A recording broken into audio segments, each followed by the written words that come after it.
Under a starry night sky, just beyond the ruins of what looks like a castle, the aftermath of a fierce battle is clear. Amid the debris, a hand breaks through the rubble, and a man hauls himself out. A voice narrates that even a star buried deep in darkness, unseen and forgotten, still remains a star, so long as it holds onto its light and desires to shine. The words clearly refer to the man now standing, struggling to breathe as he uses his sword for support in the cold night. The scene shifts. A voice suddenly cuts in, pulling him from his thoughts. Annoyed, he turns to see who interrupted him. A woman, Gemina, smirks knowingly, telling him she figured she'd find him there again, lost in awe over the same sword. We now learn the man's name is Vlad. Gemina, looking smug, points out that he's been spacing out more than usual lately. Vlad snaps back, telling her not to push his buttons. He barely gets any breaks as it is. But Gemina isn't fazed. She shrugs off his warning and bluntly says that people have started talking about him. Caught off guard, Vlad demands to know what she means. Realizing she said too much, Gemina panics and turns away, changing the subject. She then asks if he still hears voices every time he picks up a stick. Vlad doesn't answer. He just stares into nothing. That's enough of a confirmation for her. She wonders aloud what kind of terrible deeds he must have done in a past life. Apparently, Vlad was once struck by black lightning on a clear day, an incredibly rare and ominous event. Gemina warns him to lay low for a while. The new bishop in town used to be a heresy inquisitor, and he's known for his sharp instincts when it comes to anything supernatural. If he deems Vlad suspicious, there'd be no hesitation. He'd be condemned to the stake without a second thought. Vlad sinks deeper into despair after hearing Gemina's warning. The danger feels more real now, and he can't help but be hurt that she'd bring it up so bluntly.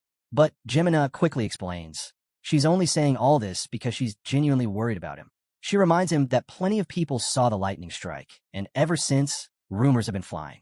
Once again, she urges him to stop standing around in public, gazing at that sword day after day. The church is always watching, and they won't hesitate to act if they see something they don't like. But Vlad brushes her off. He refuses to be treated like some criminal just for admiring a sword. As he stares at it, unmoved, Gemina finally loses patience. She calls him hopeless and sarcastically suggests he should just buy the thing if he's that obsessed with it. Of course, the sword's far beyond what Vlad can afford. When he mentions the price, Gemina scoffs. She doesn't believe it could be that expensive. It looks like something made by a random back alley blacksmith. In fact, she even offers to buy it for him, thinking it wouldn't cost much at all. That's when Vlad finally tells her. The sword is priced at 5 gold. Gemina is stunned. She can't believe it. In her eyes, it's outrageous that a mere hunk of metal would cost so much. She starts rattling off all the things she could buy with that amount, clearly rethinking her offer. Vlad joins in with a smug grin, pointing out that she wouldn't have to lift a finger for an entire year with that kind of money. Their banter is suddenly cut short by a harsh voice. An old man, clearly furious, yells at them. He must have overheard Gemina trash-talking the sword. From his rugged clothes and heavy frame, it's clear he's the blacksmith, and he's not amused. He lashes out, saying the sword isn't meant for street kids like them and demands they leave. But Gemina is not the type to back down. She fires back, asking who he expects to buy it, if not someone from the slums. After all, that's where the sword is being sold. Her tone turns mocking as she questions whether the man's lost his mind. Instead of getting angry at Gemina's challenge, the blacksmith takes greater offense to her calling him old. His fury flares as he accuses her of having zero respect. But Gemina only stokes the fire, teasing that he probably only crafts swords for knights because he's on his last legs anyway. Now with a vein nearly popping from his forehead, the old man snaps. He shouts that she's not wrong, then hurls an insult, calling her a dumb kid and telling her to get back to her shop and scrub dishes. Gemina, not one to take a hit quietly, fires back in outrage. She insists she's a grown woman, clearly insulted by being called child. The tension crackles as the argument escalates, and Vlad quickly steps in. He pulls Gemina away before it can get worse, telling her to cool down. But she's not having it. Still fuming, Gemina grumbles that she didn't say anything wrong. As they walk off, the blacksmith keeps ranting, throwing insults after them. He calls her rotten, dripping with venom, and reminisces bitterly about how he spoiled her as a child back when they barely had anything to eat. Then his gaze drops to the ground where Vlad had been standing. Seeing the deep footprints, he realizes the boy had been there a long time. He mutters that Vlad should be spending more time working instead of standing around dreaming. With a heavy sigh, the blacksmith finally takes the sword off the wall. He's decided it's time to let it go, to sell it to someone who might actually put it to use. In his mind, kids from slums don't grow up to be anything. Still, as he holds the blade, his final creation, he reflects that Vlad is just like the sword, a spark of brilliance hidden in the dirt of the slums. The view widens to show the city of Shoera, the heart of the northern region and home to the powerful Bayezid family. Known as the Lighthouse of the North, Shoera shines brightly. Yet even this beacon casts dark shadows. In the depths of the slums, the discarded and unwanted gather. Inside a dingy tavern, men drink and flirt with women. But the rowdy fun is cut short when a shirtless man suddenly yanks a woman by the hair, shouting at her and accusing her of trying to scam him. The woman quickly denies trying to scam anyone, but the shirtless man isn't buying it. He accuses her of selling fake medicine, claiming he can tell it's a fraud because he's been a mercenary for 2 decades. Just then, Vlad arrives, drawn by the commotion. The mercenary immediately recognizes him and calls him the candle maker, demanding he fetch the madam. Vlad, deadpan, tells him that if he wants to see her, it'll cost gold. Silver isn't enough. That only makes the man angrier. He rants that they have no right charging gold when their business barely functions. If the madam isn't around, he says, then Vlad should bring his mom instead. He goes on to claim that even the time candles are a scam, saying his burn out too fast. Vlad fires back, telling him he should have paid for a longer burn time if he wanted more fun. Then he coldly suggests the mercenary go spend time in his own wife's bed instead. That pushes the man to the edge, but before he can react, Vlad offers to settle the matter. He says they can test the candles right here and now, and if it turns out they're faulty, the man can do whatever he wants with the woman. The mercenary hesitates, still suspicious, but Vlad presses him, promising that if the candles check out, he'll beat him down right then and there. Vlad's piercing blue eyes glow with menace, and the mercenary suddenly looks nervous. He lights the candle and waits. 5 minutes pass. The candle burns exactly as intended, going out right on time. Before the mercenary can even react, Vlad slams him in the face with a wooden staff. As the man stumbles backward, Vlad declares that the candles work just fine. Without pause, he kicks him square in the back and shoves him into another room, locking the door behind them. "You're dead," Vlad says coldly. Inside, the terrified man clutches his bleeding nose, begging Vlad to stop. But Vlad doesn't hold back. He ruthlessly beats the mercenary with the staff, again and again. Not just for trying to scam their shop, but for speaking about his mother without an ounce of respect. The pounding is so loud, it echoes out into the streets. By morning, during breakfast, Vlad sits with a man named Jorge and casually mentions that someone tampered with their candles. When the madam, Marcella, hears this, her fury is instant. She demands to know who would dare mess with her business. Then, without skipping a beat, she assigns Vlad to find the person responsible. Caught off guard, Vlad admits he has no clue where to start. But Marcella just grins and says it doesn't matter. She already found them. She had tampered with the candles herself, all part of a scheme to swindle the drunks and rake in more cash. For someone working the streets in a rundown district, she was surprisingly stunning. When she came clean, Vlad was taken aback, especially since he'd gone after the fat mercenary for no reason. But as he made his way downstairs, he shook off the guilt. After all, he was just doing his job. Just then, a group of men approached, and their leader clapped him on the back, praising his work the night before. Wrapping an arm around Vlad's neck, the guy leaned in, asking for some cash. Word was out that Vlad had scored a decent haul from the candle sales. Now they were broke and looking for a share. Vlad wasn't having it. He snapped at the guy, Burley, and his eyes lit up with warning.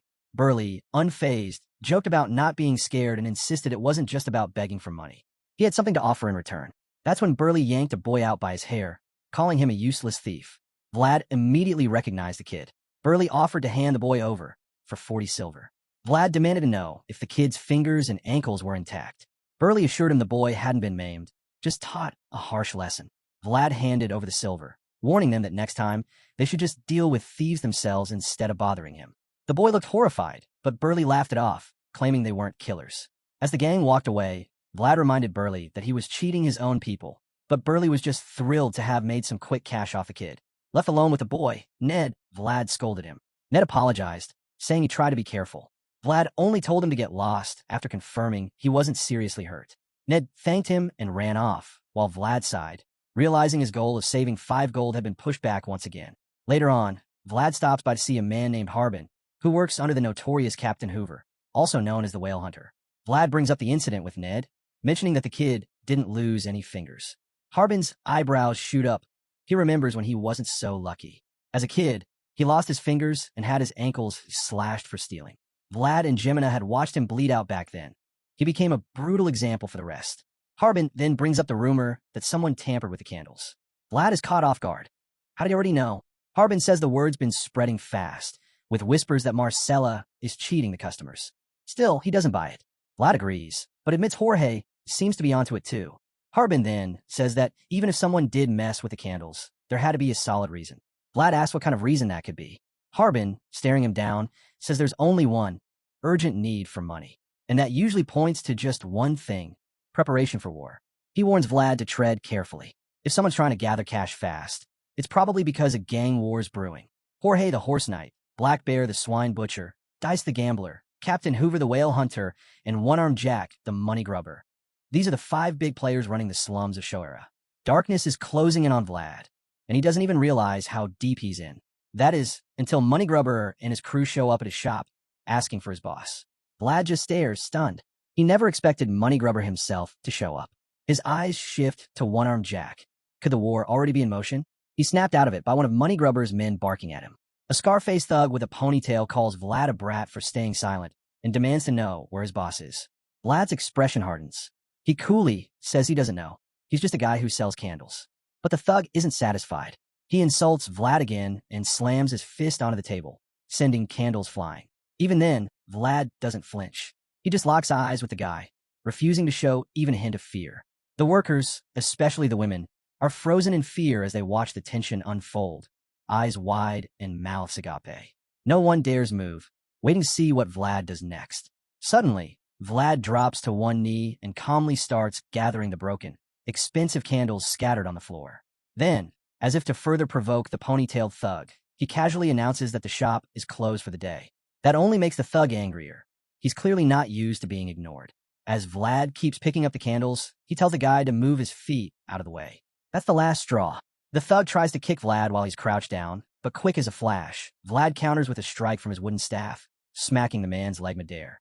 The attacker stumbles, and Vlad follows up with a clean, powerful hit to the face, knocking him flat on the floor. Everyone is stunned. No one expected that. But Money Grubber, he's grinning, clearly entertained.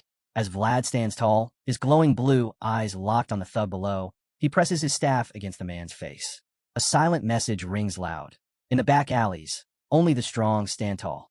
Money Grubber's men are furious. They're ready to retaliate, but their boss raises his hook, signaling them to hold back. Confused, they watch as the towering crime lord breaks into applause, one hand clapping, the other a hook. He's impressed. Money Grubber praises Vlad, joking about the noise, and Vlad replies that he doesn't discriminate against the disabled. No hesitation, no filter. Instead of taking offense, Money Grubber bursts into laughter.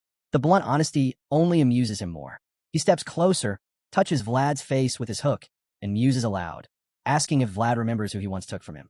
Vlad shoots back that whoever it was must have died early, because he doesn't recall. Before Money Grubber can respond, one of his men calls out urgently. Both he and Vlad turn, and standing before them is Jorge, flanked by his men.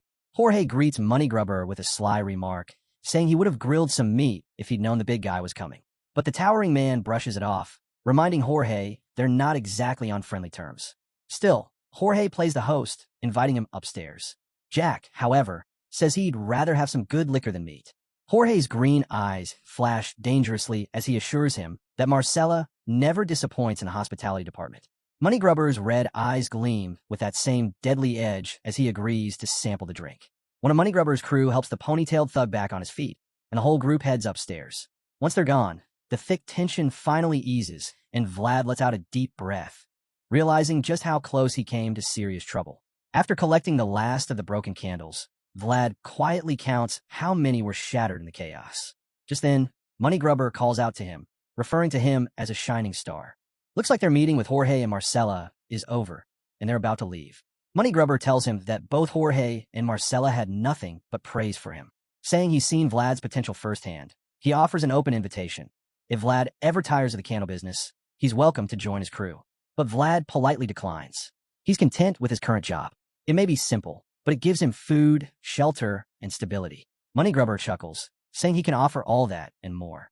Then, without another word, he tosses Vlad a gold coin for the broken candles. Vlad is stunned. It's way too generous.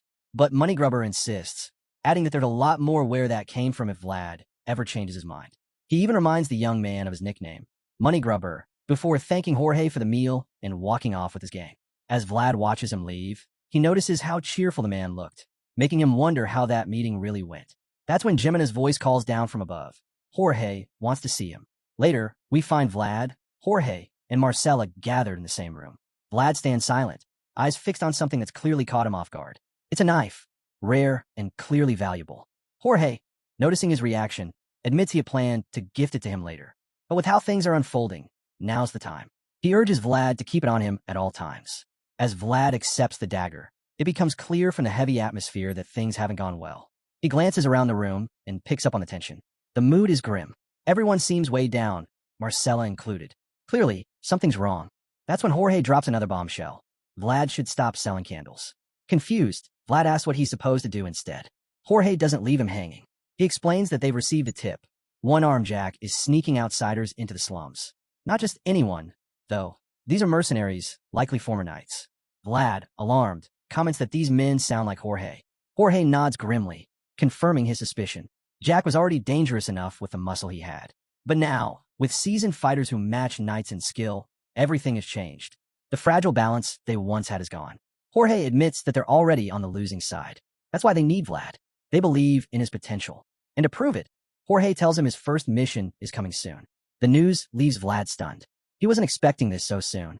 As he tries to process it all, he thinks of Harbin, a man with no fingers and legs who still managed to climb up through sheer intellect and grit. Harbin mastered language and numbers, carving out a place for himself under Captain Hoover. Vlad sees him as proof that effort and learning can change everything. With that in mind, Vlad trains with his wooden staff. But then, the voice returns, quiet but clear, suggesting he adjust his elbow's angle. The advice is precise. And just like that, Vlad gets annoyed. The voice is back again. You're probably wondering how Vlad ended up hearing voices in his head every time he trains. It all started a month ago, right after he was hit by a bolt of pitch-black lightning. Since then, this eerie voice, which he calls demonic whispers, echoes in his mind whenever he grips a sword or anything close to one. Annoyed by its presence, he tries to shut it out, even saying he needs to buy some holy water before he even considers picking up the sword from the blacksmith. Determined to ignore it, he grips his wooden staff again, vowing not to respond. He focuses his mind, channels his strength, and prepares to strike. But right before he brings the staff down, the voice cuts in again, this time advising him to adjust his elbow angle. Despite himself, Vlad follows the suggestion, and to his shock, the result is far better. The strike feels natural, precise, like he's wielding an actual blade. It hits him then, this path might just lead him to mastery. For a moment, it feels like he's holding a real sword, and he can't help but wonder what exactly has wormed its way into his head. The story then shifts to a snowy mountain range, where a man is calmly wiping blood from his blade. He mutters about how experience can't be faked and admits that he now feels the chill of winter deep in his bones. His gear give away his identity. He's clearly a knight. Hearing rustling nearby, he quickly guesses someone's hiding. Smirking, he calls them out for being either reckless or just plain foolish to think they could deceive him. The white-haired knight walks toward the sound and demands the hidden figures show themselves. After a pause, a voice responds, asking if he's Sir Stanga, the Scarface Knight. As the figure steps into view, Stanga immediately recognizes him. The distinct blonde hair and piercing blue eyes give him away. It's Vlad. He's heard all the rumors from the slums, especially since the boy's name has been coming up more and more. Stanga remarks that with his looks, anyone unfamiliar might assume Vlad's a noble. But Vlad doesn't respond to that. Instead, he gets straight to the point, handing over a sealed letter from his superior. Stanga opens the letter, and as his eyes scan the contents, a faint smile plays on his lips, clearly amused. Sir Stanga reads on, realizing that the opposing group has a mercenary who once served as a knight. Now it all makes sense why Jorge reached out to him for help. With Stanga now in the loop, Vlad informs him that he's been assigned as his guide back to Jorge. He suggests they should be able to reach their destination within 2 nights. Turning to lead the way, Vlad expects the knight to follow. But Stanga smirks and mocks him instead, saying there's no way he'd trust someone as dumb as him to lead the way. Trying to stay calm, Vlad insists he's at least capable of guiding him back safely. But the knight isn't buying it. He calls him out again, saying that anyone doing something this foolish can't possibly be smart. Vlad starts to get defensive, but before he can snap back, Stanga stares him down with his piercing purple eyes. For a moment, Vlad is left speechless. Eventually, Stanga gives in and agrees to follow, but with one condition: if Vlad forgets any part of the route, he'll kill him. Vlad narrows his eyes at the knight, unfazed, and simply tells him to keep up. He won't let this mission be ruined, especially not his first one. Without waiting for a response, Vlad turns and starts walking again. Stanga watches him go, surprised. Even with all his intimidation tactics, the kid didn't flinch. He didn't even acknowledge the threat. That boldness, Stanga thinks, must be what Jorge sees in him. He's only just met Vlad, but already sees potential in the boy, a fire worth feeding. Later that night, the two stop to rest in a small cave. They light a fire and sit in silence, the atmosphere thick with awkwardness. After a while, Stanga catches Vlad sneaking glances at him. Annoyed, he calls him out, asking why he keeps staring like he's never seen a retired knight before. Vlad, a bit sheepish, admits that it actually is his first time seeing one up close.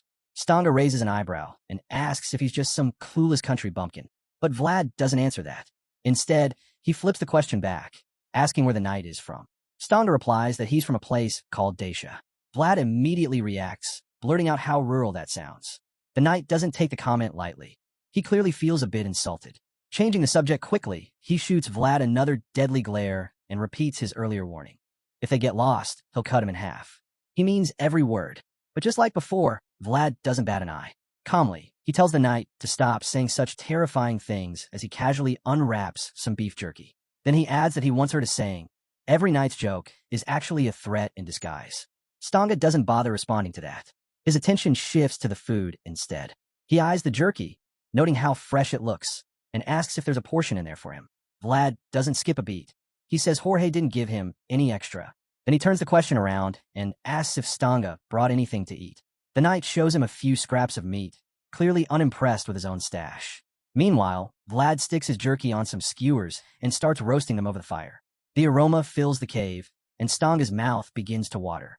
Eventually, in a moment of desperation, the knight offers a deal. He'll answer any question Vlad has in exchange for a piece of jerky. He calls it a rare opportunity and urges Vlad to take advantage of it. With a mouth full of meat, Vlad looks at him and considers the offer. Then, completely unfazed, he asks how many pieces the knight wants, saying he could have just asked if he wanted some. Stanga scowls again, telling him that his pride won't allow him to beg for food. Knights, he explains, live by code. They only get something if they give something in return. Folding his arms and closing his eyes, he makes it clear he won't budge. Vlad simply reminds him that he's retired now. But Stanga doesn't care. He's lived by that code his entire life and has no intention of changing now. So, Vlad goes along with the deal. He starts with a basic question, asks for his name. Stanga gives it. Then comes the next, his age. Stanga says he's 42. That's when it hits him. Vlad never handed over any jerky. Annoyed, he glares at the kid and calls him a brat. Vlad brushes him off again and moves right on to his next question. He wants to know if the retired knight can actually use aura. Stanga chuckles at that, saying Vlad might seem innocent, but he clearly knows a lot more than he lets on. He then explains that having aura and being able to control it are two very different things. Not every knight is capable of using it. Sensing that Stanga is dodging the question, Vlad presses him directly. Can he use aura or not? Stanga just smiles and pauses, which makes Vlad so desperate for an answer that he offers all his beef jerky in exchange. After stalling for a bit longer, the knight reminds him that a true knight only takes something when something is offered in return. With that, Stanga decides to show him instead. He pulls out his sword and grips it tightly in front of him. Then he shuts his scarred left eye. Curious, Vlad asks why he's closing that eye. Stanga replies that he needs to summon his inner world from deep within his soul. As his closed eye starts to glow with a blue hue, he tells Vlad to pay attention.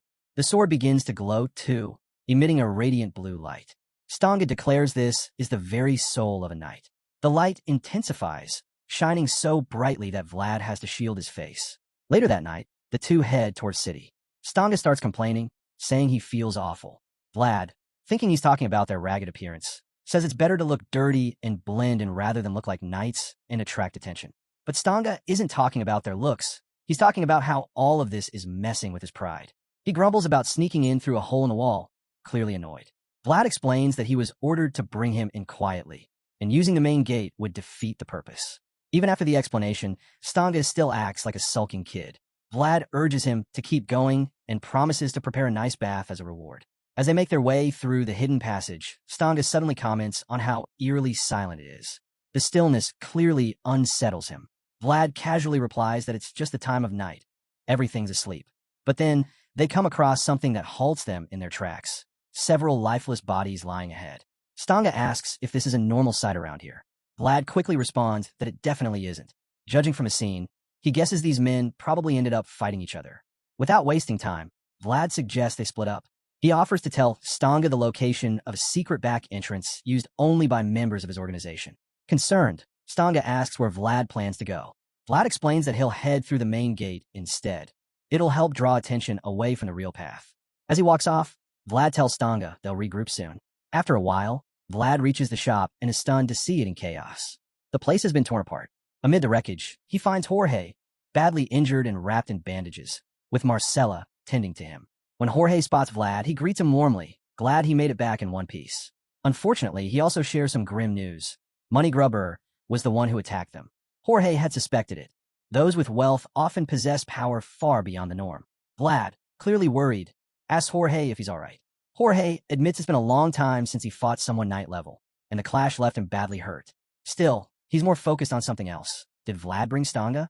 Vlad confirms that he found the retired knight, but they had to separate because the main gate was under surveillance. He also mentions that he gave Stanga directions to the back entrance, and figures he should have arrived by now.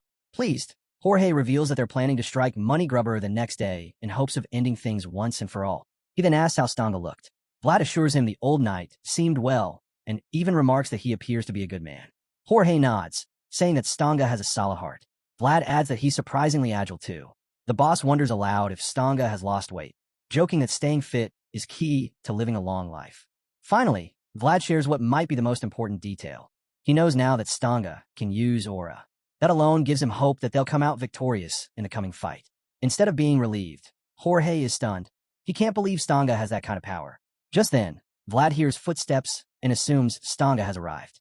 But before he can go check, Jorge stops him and asks if he's absolutely sure the man could really use aura. Suddenly, Jorge grabs his sword and orders Vlad to stay behind him. In a chilling reveal, Jorge says that Stanga doesn't know how to use aura at all. Before Vlad can even process what that means, the so-called knight steps into view, his sword and coat soaked in blood. The imposter greets Jorge in a sinister tone, saying it's been a long time since they crossed paths. Then, we flash back to the snowy mountains.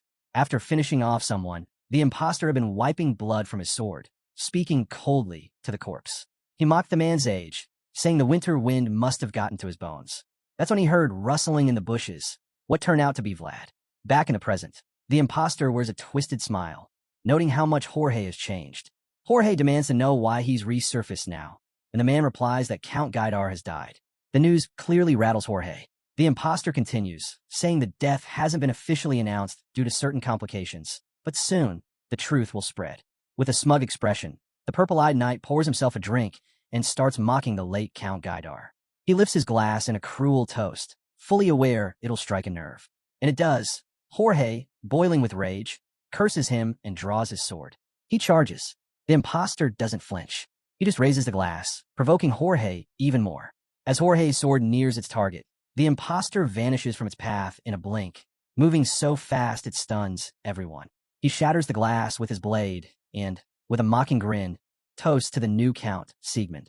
The insult hits harder than any blade.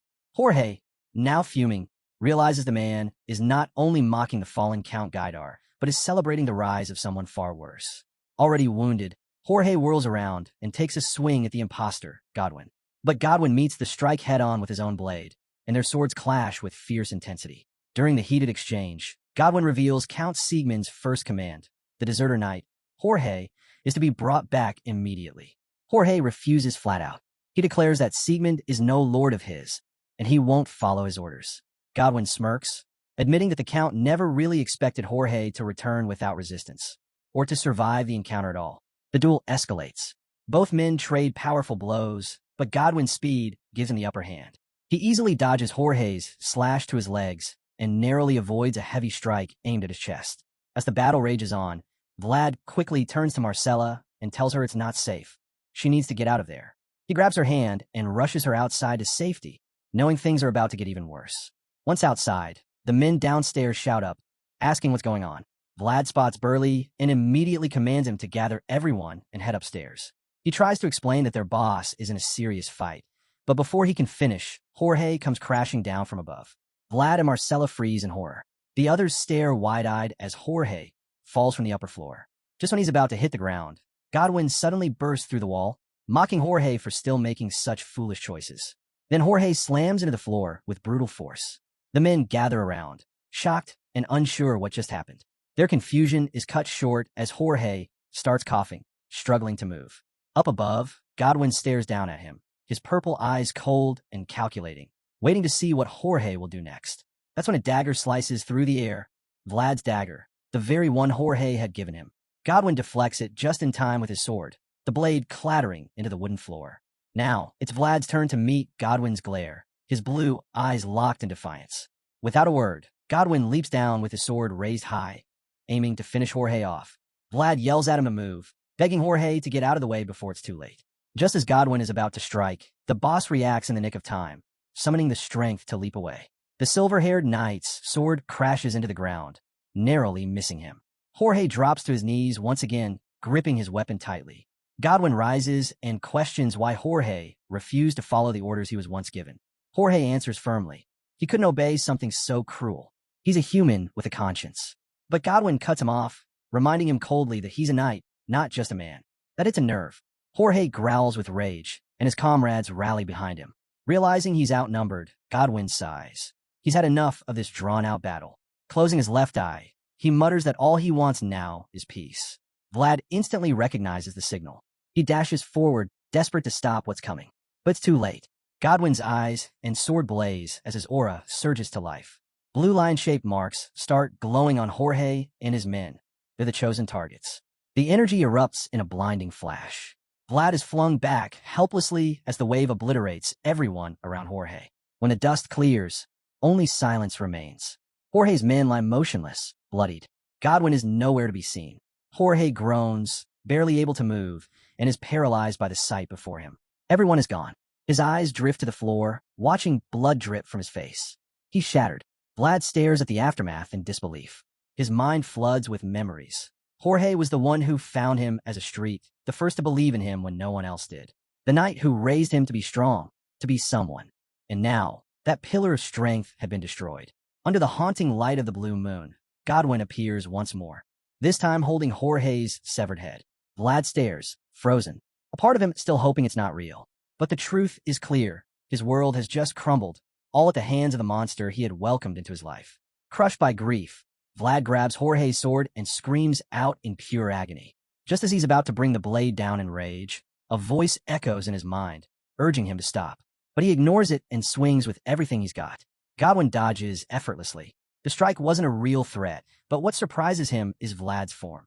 He swung the sword with precision, following the correct arc. That shouldn't be possible for a street rat from the slums. What Godwin doesn't know is that this rat was once struck by jet black lightning. Still, despite his confusion, Godwin is impressed. He admits it aloud. But Vlad doesn't care. He's not here for praise. He's here for revenge. Fueled by rage, Vlad charges again, yelling for Godwin to die. The imposter fires an energy blast, but Vlad twists midair and knocks it aside. He lands a clean hit, hard enough to send Godwin flying and make him drop his sword. Staggering to his feet, Godwin stares in disbelief. He starts to realize this kid might have been born with something rare. Maybe that's why he moved the way he did, purely by instinct. But it came at a cost. Vlad's body can't keep up. He crashes to the ground, groaning from the sharp pain. The voice inside urges him to stay calm, to breathe, to hold on. Clutching his side, Vlad curls up, struggling to stay focused. Godwin watches, silent. He considers ending the boy right there, killing him before that potential grows. But something holds him back. He remembers what Jorge once said about watching over those with promise. That memory brings a faint smile to his face. He calls out to Vlad, who's still trembling on the ground, and says that a knight always settles the score fairly. Confused, Vlad looks up. Then, out of nowhere, Godwin tosses him 2 pieces of beef jerky, the same ones Vlad had given him in the cave. He reveals that his name isn't Stanga, and he's definitely not 42. Vlad was shortchanged in that deal, so he's returning a couple of pieces to balance it out. Still, despite the gesture, Godwin makes one thing clear.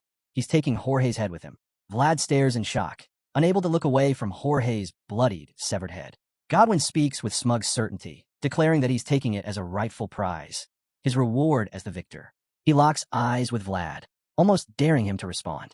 Boiling with rage, Vlad glares back and swears he'll kill him. Godwin chuckles, unimpressed.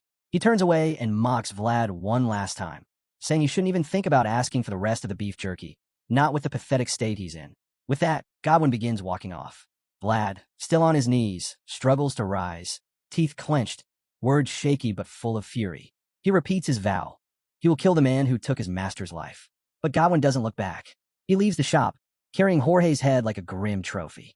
Vlad screams after him, calling his name, but the knight just keeps walking, expression blank.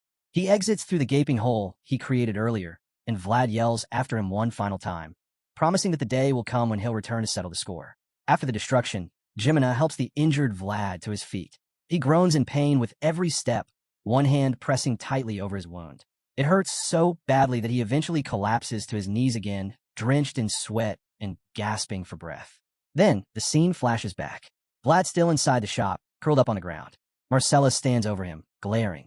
She doesn't sugarcoat anything, just tells him bluntly to get up. When he doesn't respond, she slaps him hard across the face. She demands he pull himself together and hits him with a question. Does he know what separates those in the heart of the city from the ones rotting in the slums? Vlad has no answer. He just stares at her, dazed, still reeling from everything, afraid, maybe of being hit again. Marcella doesn't hesitate. She tells Vlad straight. The difference between people in the city and those from the slums is opportunity. In the city, you can fail and still bounce back. They've got room to make mistakes. But for people like them, one failure is all it takes to lose everything. She gestures around the ruined shop, littered with the bodies of their comrades. Does it look like we can afford failure? She asks. This massacre, she says, is the price they pay for just one slip.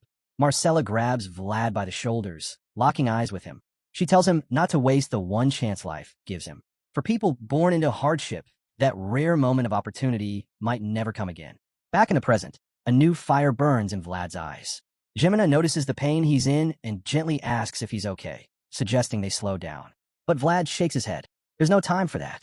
He wipes the sweat from his face and, with Seaman's help, forces himself to rise. Just then, one of the enemy soldiers spots them. He shouts, announcing he's found Jorge's little underling, the one they've been hunting. Vlad's adrenaline kicks in. Moments ago, he could barely walk. Now he's sprinting. Jimina runs too, and he grabs her hand to make sure she's not left behind. He tells her to move fast. Their lives depend on it.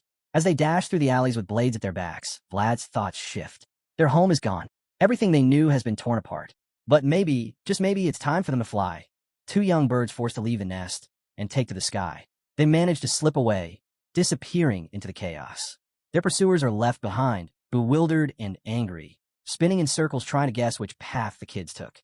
One of them growls in frustration, calling them little rats, while another suspects they slipped into a different alley. The gang leader suddenly barks out an order. Every corner must be checked, and whoever finds the kids gets a hefty reward. As he steps forward, his face becomes visible. It's the same ponytail thug Vlad embarrassed back at the shop when Moneygrubber first arrived. That little showdown didn't just bruise his ego, it cost him some teeth. Now he's hell-bent on revenge, itching to make Vlad suffer for the humiliation. Hearing there's a reward, the goons jump into action, eager to be the one to cash in. They scatter in all directions, convinced Vlad and Jimina couldn't have made it far. Ironically, in their rush, they storm right past the very door where the kids are hiding, completely missing the fact that it's slightly ajar. Inside, Vlad and Jimina sit silently behind the door. Vlad grips his dagger, ready for the worst, while Jimina does her best to stifle her sobs with both hands. Every muffled footstep that fades into the distance gives Vlad a clearer picture. They won't get far like this. It's only a matter of time before someone checks more thoroughly. Realizing this, he tells Jimina to wait for a quiet moment and then slip outside to escape. Naturally, she's worried about what he plans to do. Vlad explains that moving together would only increase the risk.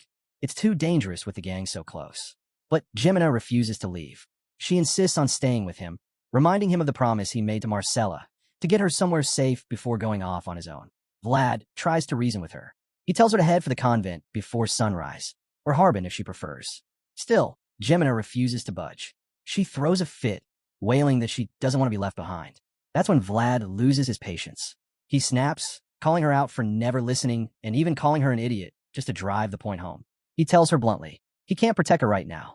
Shocked by his outburst, Jimina starts to cry. And in that moment, the noise they made comes back to haunt them. Suddenly, a voice calls out, someone demanding to know who's inside. Jimina freezes for a moment, then quickly snatches a knife from the floor, ready to defend herself if needed. A man steps into view from another room, holding a lamp. It's the blacksmith they met earlier. He recognizes Vlad and Jimina and asks what they're doing in his house. True to form, Jimina immediately starts mouthing off, calling him an old man and waving the knife in his direction. Unfazed, the blacksmith shoots back, asking what's wrong with her. He reminds them that they're the ones who broke into his home. Jimina ignores him completely and keeps threatening to stab him if he so much as moves. But the blacksmith looks at her closely. He can see she's trembling, scared more than anything else. Trying to ease the tension, he speaks gently, telling her to calm down and put the knife away. Jemina refuses. Instead, she demands the sword, the one Vlad's always had his eye on. The blacksmith looks puzzled. Jemina clears it up, saying she means the one that used to hang outside. She insists again, saying they're not safe anywhere else and they need it. Her tone makes it clear she's not bluffing. Vlad steps in, urging her to drop the knife, but she ignores him and yells at the blacksmith to hand over the weapon. The blacksmith watches her and sees the desperation in her eyes. To him, this is just how things are in the slums. People grow up fighting for whatever they can get. It's survival. He remembers being the same way when he was younger. After a long, heavy silence, he looks at Jemina and says her situation is truly pitiful, subtly letting her know he won't give in. That pushes her over the edge. Furious, she charges at him with a knife. The blacksmith doesn't flinch. He closes his eyes, expecting the worst. Even Vlad thinks she's going to stab him. But instead, Jemina does something unexpected. She slashes her own hair with the blade. The old man's eyes widen at the sight. The girl, her voice trembling and eyes brimming with tears, steps forward and offers her red hair. She knows it's not worth much, but pleads with him to accept it, promising she'll pay him back in the future. All she wants is for Vlad to receive the sword. Her desperation is undeniable. The blacksmith is left speechless. After a moment, he turns to Vlad and asks if he's really leaving the slums. Vlad confirms it, and the old man quietly admits that the boy is doing what he never could, chasing a dream he had his entire life. Now, it's Vlad's turn to take flight. Though reluctant, the blacksmith gives in, moved by the kid's determination. The scene shifts. The old man now pushes a wagon filled with trash and dirt, with Jemina behind him, her face hidden beneath a hood. He tells her this is the only way out, though she complains about the stink. Suddenly, a group of thugs blocks their path. The blacksmith recognizes them instantly. They question why he's taking out garbage at this hour. He snaps, swearing at them and blaming their recent street fight for blocking the alleyways. He grumbles that his smithy is overflowing since he couldn't throw the trash out earlier. Their leader eyes the hooded figure suspiciously, knowing the old man usually works alone. Thinking quickly, the blacksmith lies, saying he gave some bread to a poor kid to help out because he was too tired. Unconvinced, the thug steps forward, knife in hand, and warns the hooded figure not to move as he lifts the cloth. Jemina, disguised as a scruffy boy with short ginger hair, plays along perfectly. Her act convinces him, and he backs off. Before leaving, the blacksmith asks what they're really after. The thugs reveal they're hunting for Jorge's blonde-haired son. With a scoff, the blacksmith brushes them off, but the thug insists on checking the cart. He orders his man to inspect it and tells the blacksmith to step aside. The old man begins to doubt their route. Maybe they shouldn't have taken this path. But then he remembers they had no other choice. One of the thugs starts going through the trash, commenting on how much there is. Then, spotting a subtle shift beneath the pile, he coolly says not to take it personally. It's just his job. Without warning, he jabs his staff deep into the mound. Both the old man and Jemina freeze in horror. Hidden under the dirt, Vlad braces himself in fear. Just then, the thug casually brings up Harbin putting a boat out on the water, hinting that there must be a reason behind it. He tells him to keep that in mind. After stabbing the trash a few times, the man declares that he's now repaid the 40 silver coins his younger brother, Ned, once owed. With that, he lets him go. It becomes clear he knew Vlad was hiding all along, but chose to let them pass. The boy must have once helped Ned, and this was the thug's way of returning the favor. Soon after, Jemina and the blacksmith reach the outskirts of town, where garbage is dumped into a water channel that flows beyond the city walls. As they toss out the trash, Jemina bids farewell. The blacksmith looks on, thinking about the sword Vlad now carries, a blade forged from his dreams and paid for with the girl's tears. Now, it rests in the hands of a boy heading toward a larger world. Vlad emerges from the dirt, gripping the sword. He starts talking to the voice inside his head, asking if it can hear him. The voice responds, yes. Curious, he asks who the voice really is, but it seems to have no idea. Despite knowing so much about swords, the voice has no memory of itself. Vlad decides that maybe it's for the best. He offers to help the voice recover its memories, asking it to be his sword going forward. He doesn't care if the voice belongs to the devil. He's already haunted by the thought that he may never be strong enough to stand against the godlike figure who destroyed his friends. Moved by his resolve, the voice tells him it's time. It's going to reveal the story behind his sword. The scene shifts to a snowy mountain range, where soldiers have set up camp beneath the banner of a noble house. Inside a command tent, a man is carefully moving chess pieces over a map, clearly deep in strategy. This is too easy, he mutters to himself. This man is Joseph Bayezid, the second son of the influential Bayezid family. His eyes stay fixed on the map, repeating the same thought It's just too easy. He's soon interrupted by the arrival of a subordinate. The man greets him respectfully as young master and announces his return. Joseph brightens slightly, addressing the newcomer as Jaeger. Jaeger, an eye-patched soldier with a stern appearance, senses something is troubling Joseph. He voices his concern, and Joseph admits he's uneasy. The battle seems far too simple. Jaeger begins his report, detailing the recent monster suppression efforts. Everything has gone smoothly, with only minor losses, just a handful of mercenaries. But Joseph's mind is on something else entirely, the deserters. He worries that word of desertions could damage his credibility. If news spreads, his father and the vassals might start doubting his leadership. And then there's his stepbrother Lucker. Joseph is certain he'd seize any chance to undermine him. Jaeger remains silent as Joseph contemplates his next move. He knows the stakes. If he fails to secure his future as the next count, chaos will follow, and Lutgear won't show mercy to those left behind. Joseph reflects on the Bayezid family's legacy, generations defined by ruthless ambition and a culture that glorifies military might. He's seen it firsthand in how his father and brothers clawed over each other for power. The young master knows he's running out of time and out of swordsmen. Besides Jaeger, he doesn't have many to rely on. That's when Jaeger steps forward with something new to report. Joseph's interest is instantly piqued. He demands to hear it. Jaeger explains there's a particular soldier in the ranks who's caught his attention. Joseph immediately suspects it could be a spy sent by his brother. Jaeger doesn't deny it, but says that's not why this soldier stands out. He suggests that Joseph will understand better if he sees the soldier's work for himself. The scene cuts to the mangled corpse of a goblin, likely slain by Joseph's soldiers. Joseph approaches, covering his nose in disgust as he examines the carcass hanging from a wooden shed. He studies the wounds and guesses they were made by someone new to sword fighting, maybe even a child. Jaeger leads him to more bodies. As they walk past the slain creatures, Joseph continues to criticize the injuries. They're all poorly executed. He claims sloppy, repetitive. But then one corpse catches his eye. This one is different. A goblin with its torso cleanly sliced open. As he looks closer, Joseph realizes something. The cuts, despite their variation in quality, all share the same patterns. They were made by the same person. To confirm his hunch, he turns to Jaeger. The one-eyed soldier nods and reveals something even more surprising. The goblins with the messy wounds were killed a month ago. The ones they're looking at now, just yesterday. Joseph is stunned. It's hard for him to believe that someone who was swinging so crudely just weeks ago has now refined their skills so dramatically. It shouldn't be possible, but the evidence is in front of him. Intrigued, he presses Jaeger for more information about this person. The scene shifts again, this time to the snowy forest, where a battle is raging. A group of men is engaged in a brutal fight against goblins. One soldier, surrounded, holds his ground with a spike club, fending off the beasts one by one. A voice shouts for the men to close ranks, making sure none of the goblins escape. Suddenly, another soldier with a spear appears, stepping confidently onto a goblin corpse. He calls out to his comrades, claiming he can see the end, urging them to finish the fight quickly. But instead of charging ahead, the other men freeze in terror. Their eyes are fixed on something behind him. The man with the spear turns, confused by their expressions, but it's too late. A towering, red-eyed hobgoblin looms behind him. Before he can react or ask what's wrong, the monster slams its massive wooden club down on him. The impact is devastating, sending snow flying in all directions. As the snow settles, the soldiers finally see it. The goblin has smashed a man's skull straight into the ground. Fear grips them all, but they grit their teeth, resisting the urge to flee.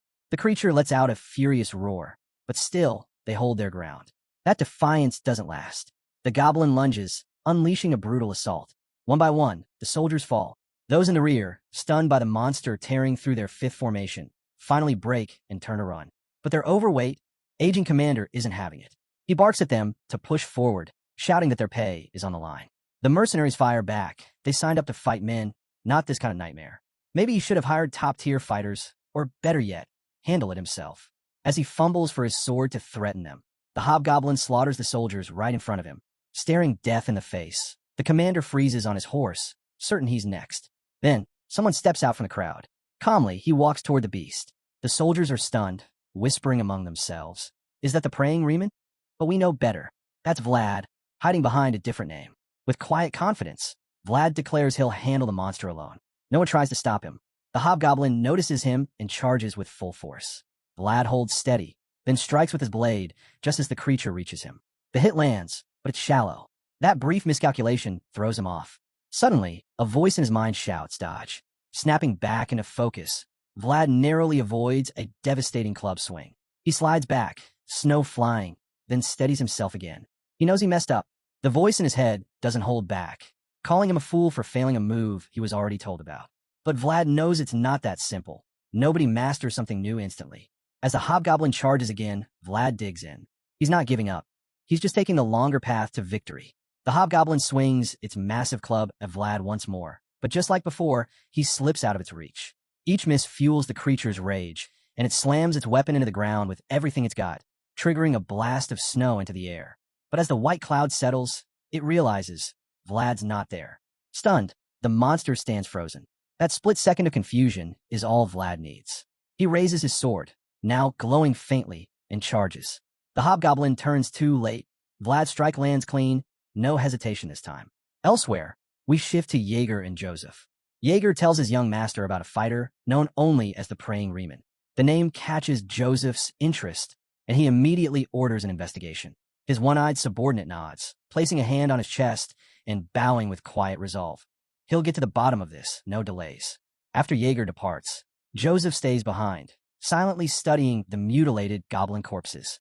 His thoughts wander. The cuts on the bodies brought a month ago were uneven, unrefined. Now they're precise, lethal. It doesn't add up. No one becomes a swordmaster in just a month. A faint smile plays on Joseph's lips as he wonders. Could this boy truly be a once-in-a-generation genius? Back in the heat of battle, we return to Vlad, just as he splits the hobgoblin's torso clean in two. His eyes are sharp, unreadable. He's not just fighting anymore. He's walking the path of a true master. Meanwhile, up in the snowy mountains, the mercenaries are busy loading hobgoblin corpses onto wagons. One grumbles about the trash piling up on his side, and another says it's the same where he's working. They had all expected treasure to be hidden somewhere, given how many hobgoblins were swarming the forest. One of the men calls out to their captain, Reman. We know him better as Vlad. Vlad had just finished off a massive hobgoblin, and one of the mercenaries couldn't stop raving about it. To him, Vlad's performance wasn't anything new.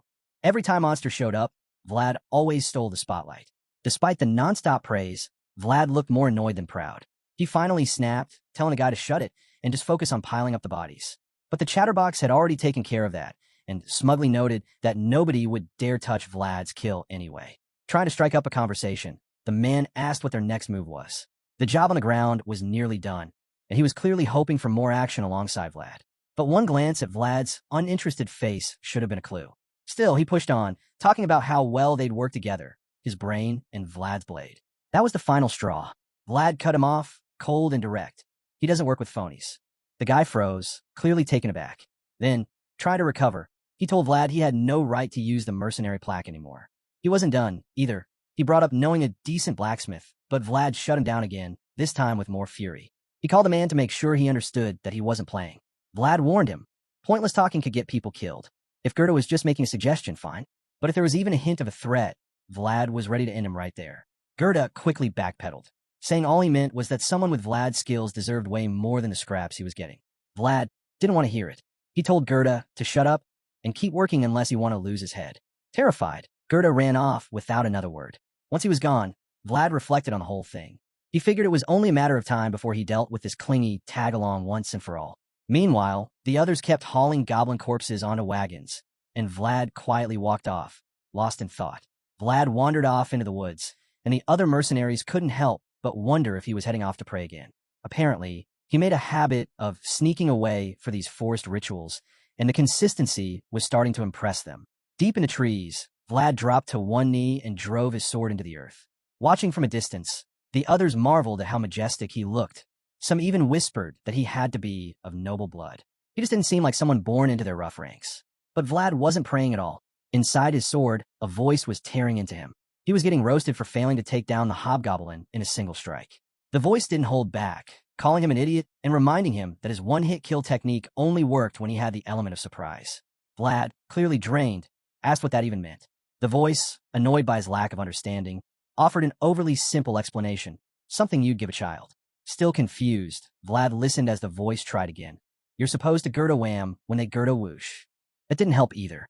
While Vlad struggled with this cryptic coaching session, the others kept watching him from afar, convinced he was deep in prayer.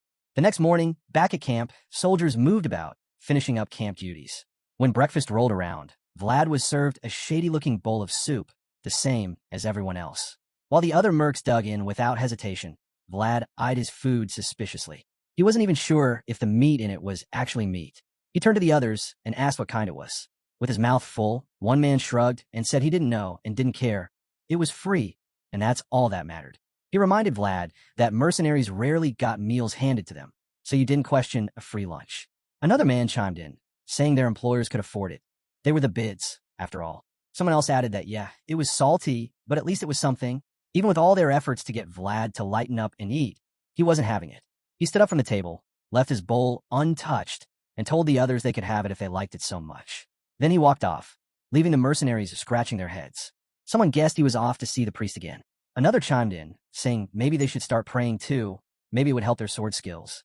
But a more blunt comrade quickly crushed that dream, telling him he'd never be anything like the so-called praying swordsman. Not long after, Vlad arrived at the priest's tent. Father Andrea, an old man with wild white hair that gave off a bit of an Einstein vibe, lit up when he saw him. Vlad greeted him respectfully and asked if he'd slept well. The priest replied cheerfully that he always did. Andrea mentioned he'd heard about Vlad's late-night prayers in the forest and commented on how cold it must have been. Like everyone else, he assumed Vlad was some sort of devout warrior. No one had a clue that these prayer sessions were just cover for the brutal lessons Vlad received from the voice inside his sword. Keeping up appearances, Vlad told the priest that he hadn't felt the cold. He was in the embrace of God. Andrea chuckled, saying Vlad was more like a priest than he was. At that moment, a young trainee named Deacon stepped in to announce that Father Andrea's breakfast was ready. The old man thanked him and invited Vlad to join. Though Vlad politely declined, saying he hadn't come to eat, Andrea gently nudged him into a seat anyway. The table was set with a delicious, steaming meal. Deacon and Andrea both sat down, and the priest began a prayer. Deacon shut his eyes in childlike reverence. Vlad, however, kept his eyes open at first.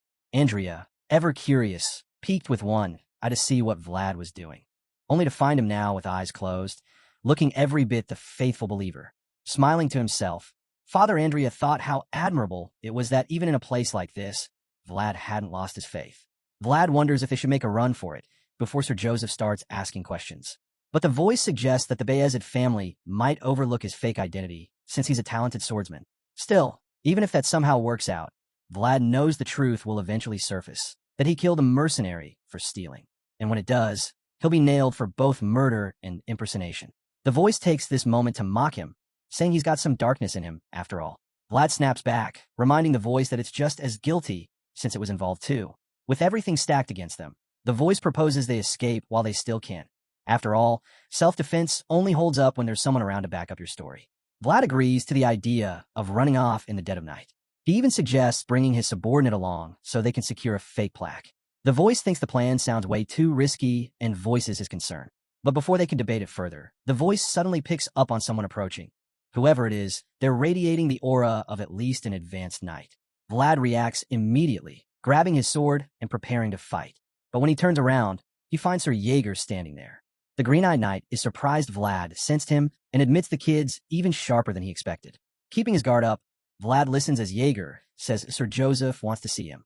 Vlad instantly regrets not scheduling the meeting himself, knowing this could go south fast if he doesn't play it right. Despite the nerves, he calmly tells Jaeger it's an honor to be summoned. Trying to keep his cool, Vlad puts on his best poker face. Jaeger asks if he was expecting him, and Vlad replies that Father Andrea told him, though he didn't think he'd show up this soon. Impressed by the boy's poise, Jaeger notes how rare it is for someone so young not to be shaken in his presence. He then instructs Vlad to follow him. As Jaeger turns his back, Vlad considers bolting, but the voice immediately warns him not to try it. Against someone like Jaeger, he wouldn't make it more than 3 steps. Realizing there's no way out, Vlad surrenders to the situation and quietly follows the knight. Eventually, they arrive at Sir Joseph's tent. The young master greets him, saying he's glad to finally meet the well-known praying Riemann. Vlad bows respectfully, calling it an honor to stand before the second son of the Bayezid family. Joseph casually asks if everything's going well with his duties. Vlad responds that the mercenaries are grateful for his support. Then, Joseph brings up the real issue, Vlad's striking blonde hair and blue eyes. He admits he once thought Vlad might be the child of a disgraced noble family. To clear things up, he asks directly, is his real name Riemann? Without hesitation, Vlad answers yes. At that moment, Joseph shuts the blue book he'd been reading and calmly says Vlad should have just told the truth from the start. Out of nowhere, Sir Jaeger slaps Vlad hard across the face. Joseph then says he can't stand liars. Wiping the sting off his cheek, Vlad endures Jaeger's glare. Joseph, however, drops a bombshell. He knows the boy is actually someone named Vlad from the city of Shoera. As Vlad rubs his jaw, trying to keep composed, Joseph continues. According to their findings, Vlad's mother was unmarried, and no records exist about his father. Joseph then asks if Vlad knows who his father is. Offended, Vlad fires back sarcastically, saying it's hilarious to ask the son of an unmarried woman that kind of question. Without warning, Jaeger sweeps his legs and knocks him Vlad. Vlad groans in pain as the knight scolds him for forgetting his manners. Though furious, Vlad stays silent. Joseph steps in, stopping Jaeger. He admits the question was both inappropriate and amusing.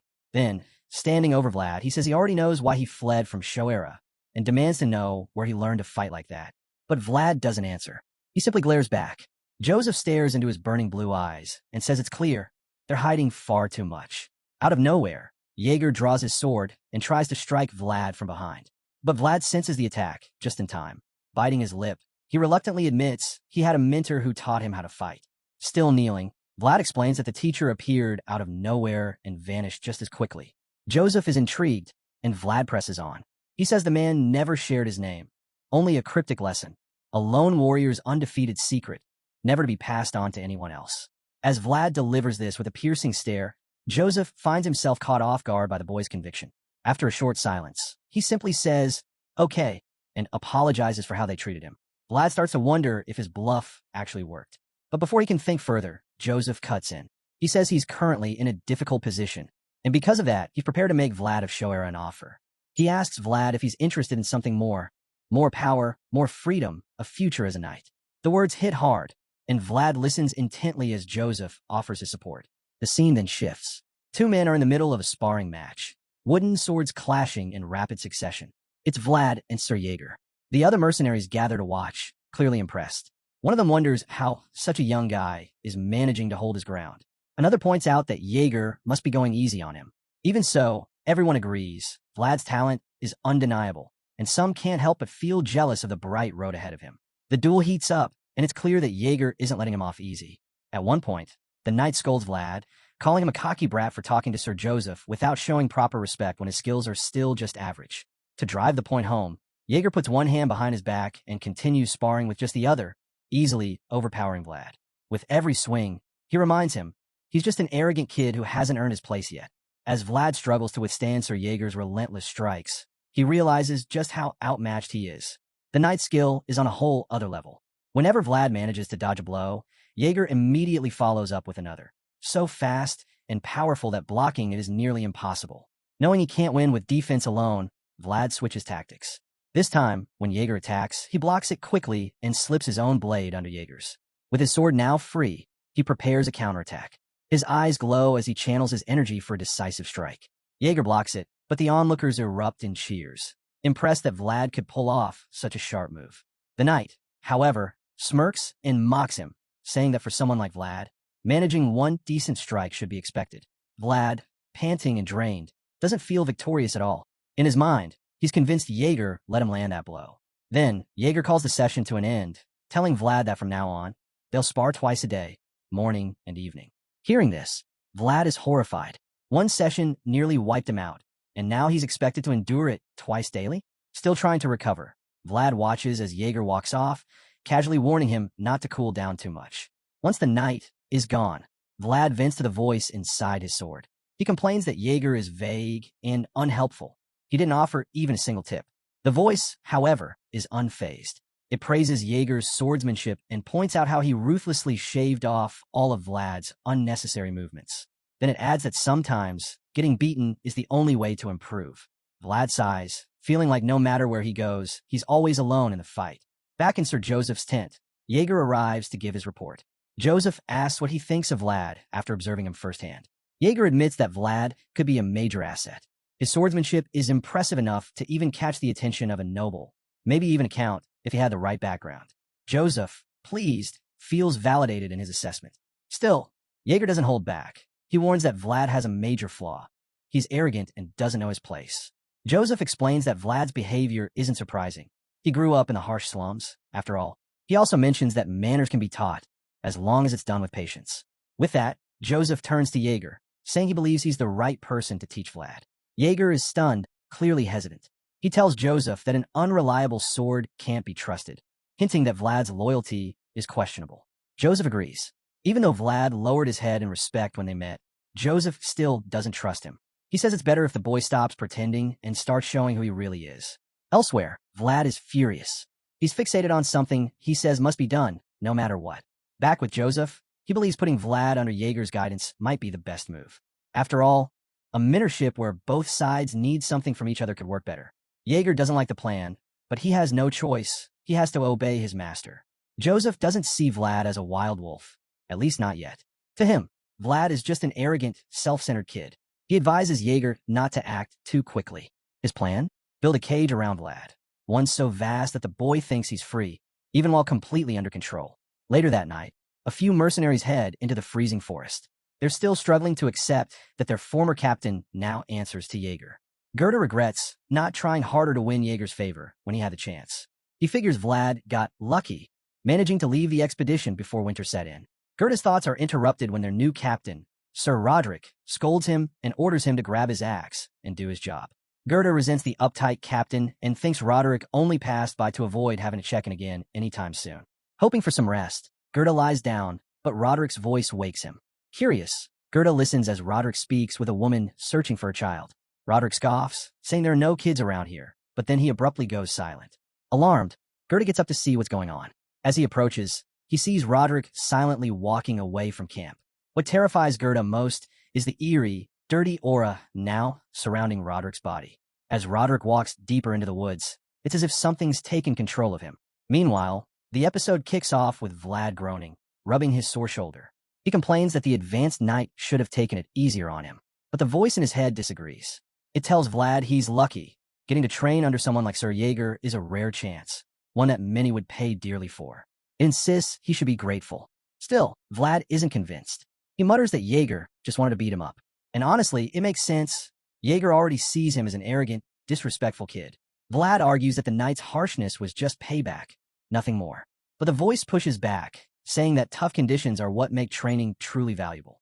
After all, if you're scared of getting beaten to death, you'll fight harder. Vlad falls silent for a moment before grumbling that the logic is still pretty messed up. Just then, a whisper calls out from the bushes. Vlad spins around, startled. A figure steps out from behind a tree. It's Gerda. Vlad is surprised and asks when he got back, since the rest of the expedition team hasn't returned yet. Gerda doesn't answer right away. He glances around, checking to make sure no one's watching. Once he's sure they're alone, he finally speaks. He's planning to sneak out of camp after nightfall.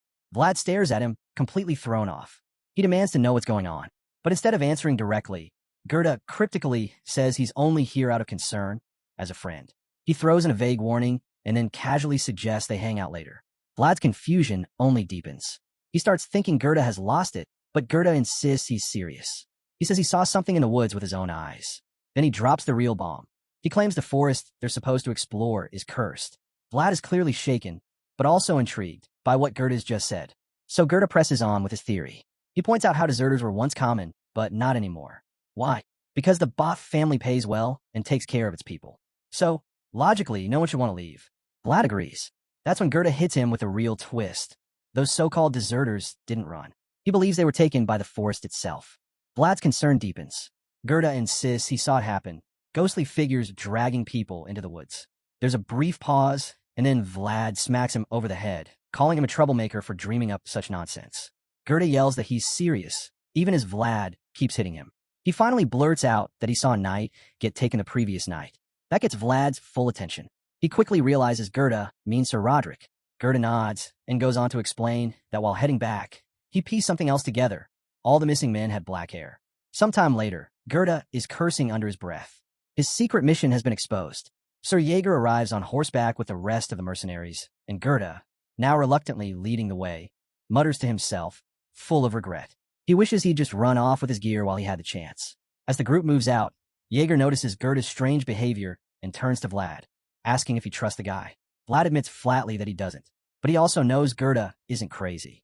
That's enough to make Jaeger pause. He remembers how Joseph sees this entire expedition as a strategic opportunity. If they can uncover a pattern in these disappearances, it might prove useful. Still, the knight can't shake his discomfort, especially with that black hair detail. Jaeger, who also has black hair, starts to get uneasy. Just to be sure, he asks Vlad if what Gerda said about the hair color is actually true. Vlad replies, assuring Jaeger that 3 knights are already stationed at the post in case anything happens. But as an advanced knight himself, Jaeger doesn't exactly trust in the abilities of others. Despite his unease about having black hair, just like those who went missing, he knows he has to lead from the front. With Sir Roderick already gone, someone more capable needs to step up. Lost in thought, Jaeger is snapped back to reality when Gerda announces that they've arrived at the expedition camp. There, they meet a man named Iran, who introduces himself as Roderick's subordinate. Jaeger questions him. Has the entire forest really been searched? Iran confirms that they've found absolutely nothing. Even the experienced ex-hunter mercenaries couldn't locate a single footprint. That settles it. Jaeger knows he'll have to search the woods himself. Still on horseback, he orders the mercenaries to split into groups of 3 and cover as much ground as possible. The men quickly get to work. Later on, Gerda vents his frustration, accusing Vlad of betraying him. He's furious, saying he came in good faith, and now he's being treated like a fool. Vlad brushes it off, telling him to focus on the mission and promising to make it up to him later. The two eventually cross paths with Jaeger, who immediately asks if they've found anything. Vlad says no, and Jaeger snaps, calling them useless country bumpkins. But Vlad defends himself, saying he's from the city. That gets Jaeger's attention. He asks how city folk track down missing people. Vlad shrugs and says it's easy. You just beat someone up until they talk. That answer doesn't exactly inspire confidence. Jaeger becomes even more convinced that Vlad is hopeless. Just then, he notices the sun is beginning to set. Nightfall is coming fast. Jaeger considers whether they should head back to camp. As he's thinking, he spots a river nearby and asks if anyone searched past it. Gerda admits he doesn't think so. The path of the expedition never crossed it. Jaeger realizes something. They've combed the woods twice and found nothing. If there's still no sign of Roderick or the strange woman Gerda mentioned, then it's likely they're looking in the wrong place. With that, he makes up his mind. Jaeger calls the men together and announces that they'll be crossing the river. Without question, he follows the order and signals the rest of the mercenaries to gather. Jaeger steps onto the ice first, testing its stability. It's not fully frozen, he notes.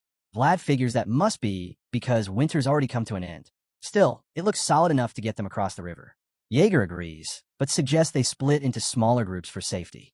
Meanwhile, the other mercenaries show up around Gerda, assuming he's found Sir Roderick.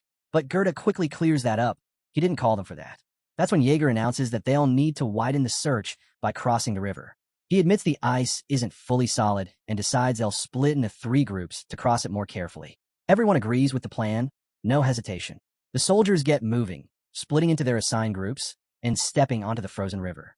As they move across, Gerda begins to act oddly, something that doesn't escape Vlad's attention. He asks what's wrong. Gerda admits something feels off. He's getting that same sinking feeling from before. Vlad brushes it off, accusing him of just being scared. Gerda doesn't deny it. He knows he's not on the same level as Vlad or Jaeger, and that's exactly why he has to trust his instincts. His gut's telling him they're walking into trouble. He says it flat out, they shouldn't be crossing. Vlad stares at him for a moment, then replies. He might not get the whole intuition thing, but there's one thing he's sure of. Gerda watches him, confused, waiting for the rest. And Vlad delivers it cold. If Gerda runs now, he's dead. Not from the danger ahead, but from Vlad himself. He warns him not to try escaping. Gerda is their only lead in finding the missing people. Shaken, Gerda falls silent. Vlad gives one final warning. Forget the gut feeling. The only chance he has to stay alive is by crossing that river. Vlad steps onto the ice and calls for Gerda to follow. Gerda hasn't changed his mind, but he knows he's out of options.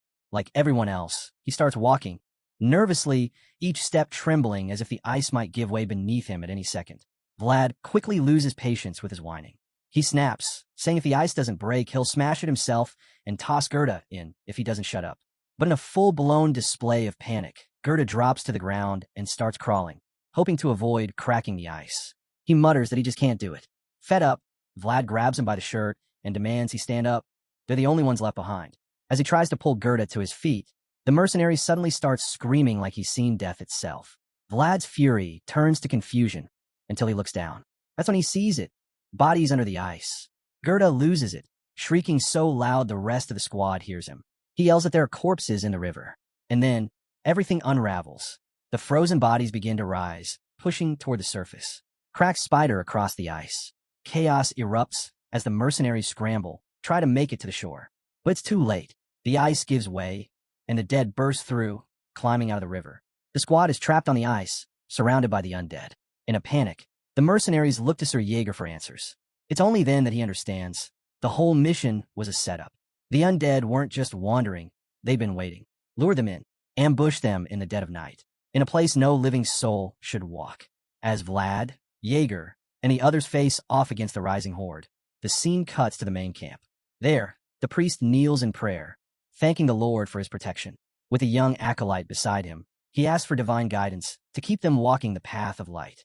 Suddenly, the priest stops mid-prayer.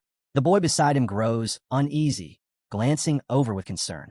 He calls out to the priest, but before he gets a response, the ground begins to tremble. The water in a nearby chalice starts to ripple, then rises, suspended in midair. The priest stares in shock as the dark water swirls above, moving on its own. A thick fog creeps into the camp, and from within it, a mysterious woman emerges.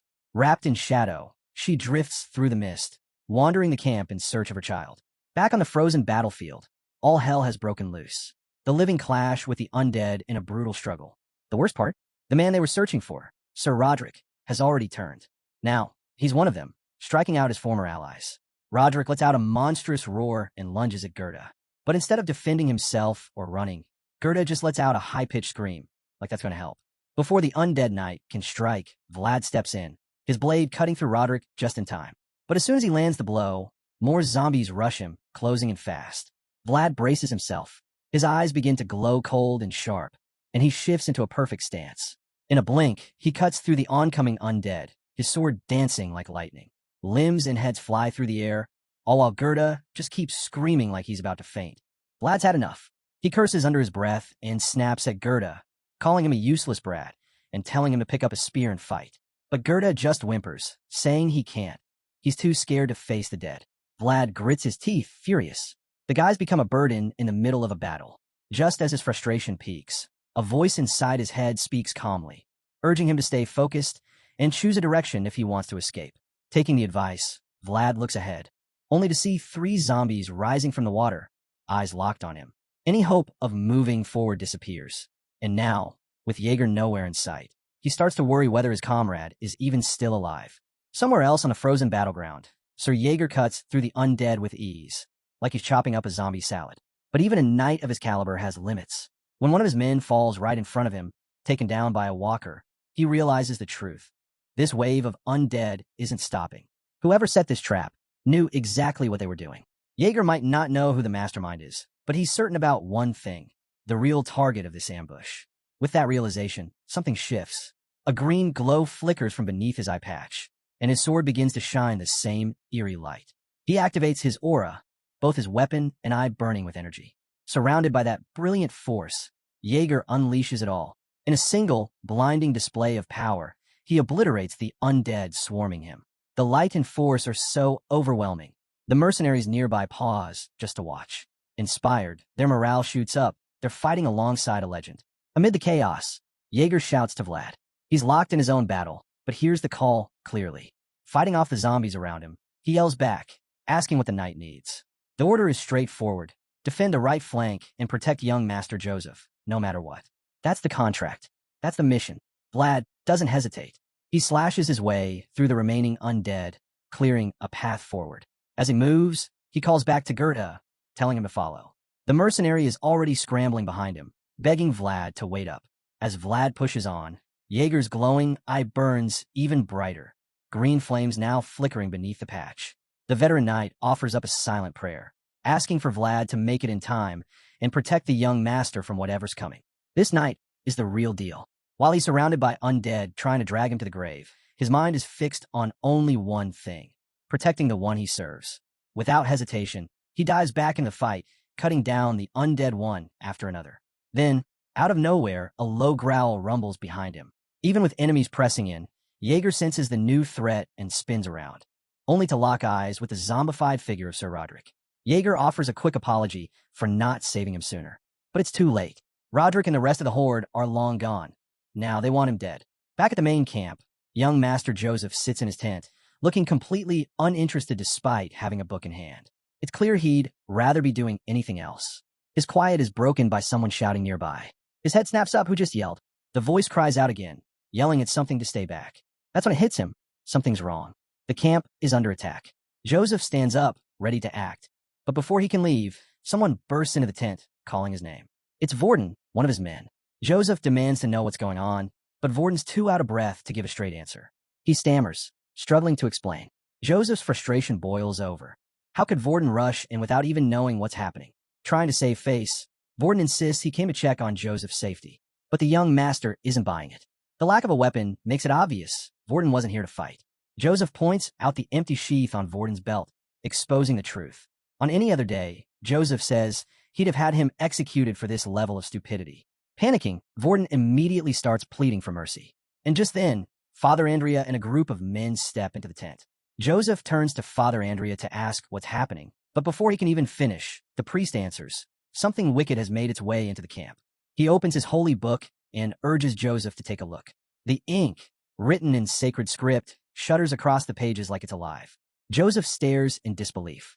The text is moving. Clearly shaken, he looks to Father Andrea for answers. The priest admits it's no ordinary book. Joseph, growing uneasy, asks if there's any way to stop what's coming. Andrea, with a solemn tone, explains he's no exorcist. Still, he promises to call on every ounce of divine power. He has to push the evil back. But even then, he warns, this darkness may be beyond him. Joseph's concern deepens. He starts running through his options.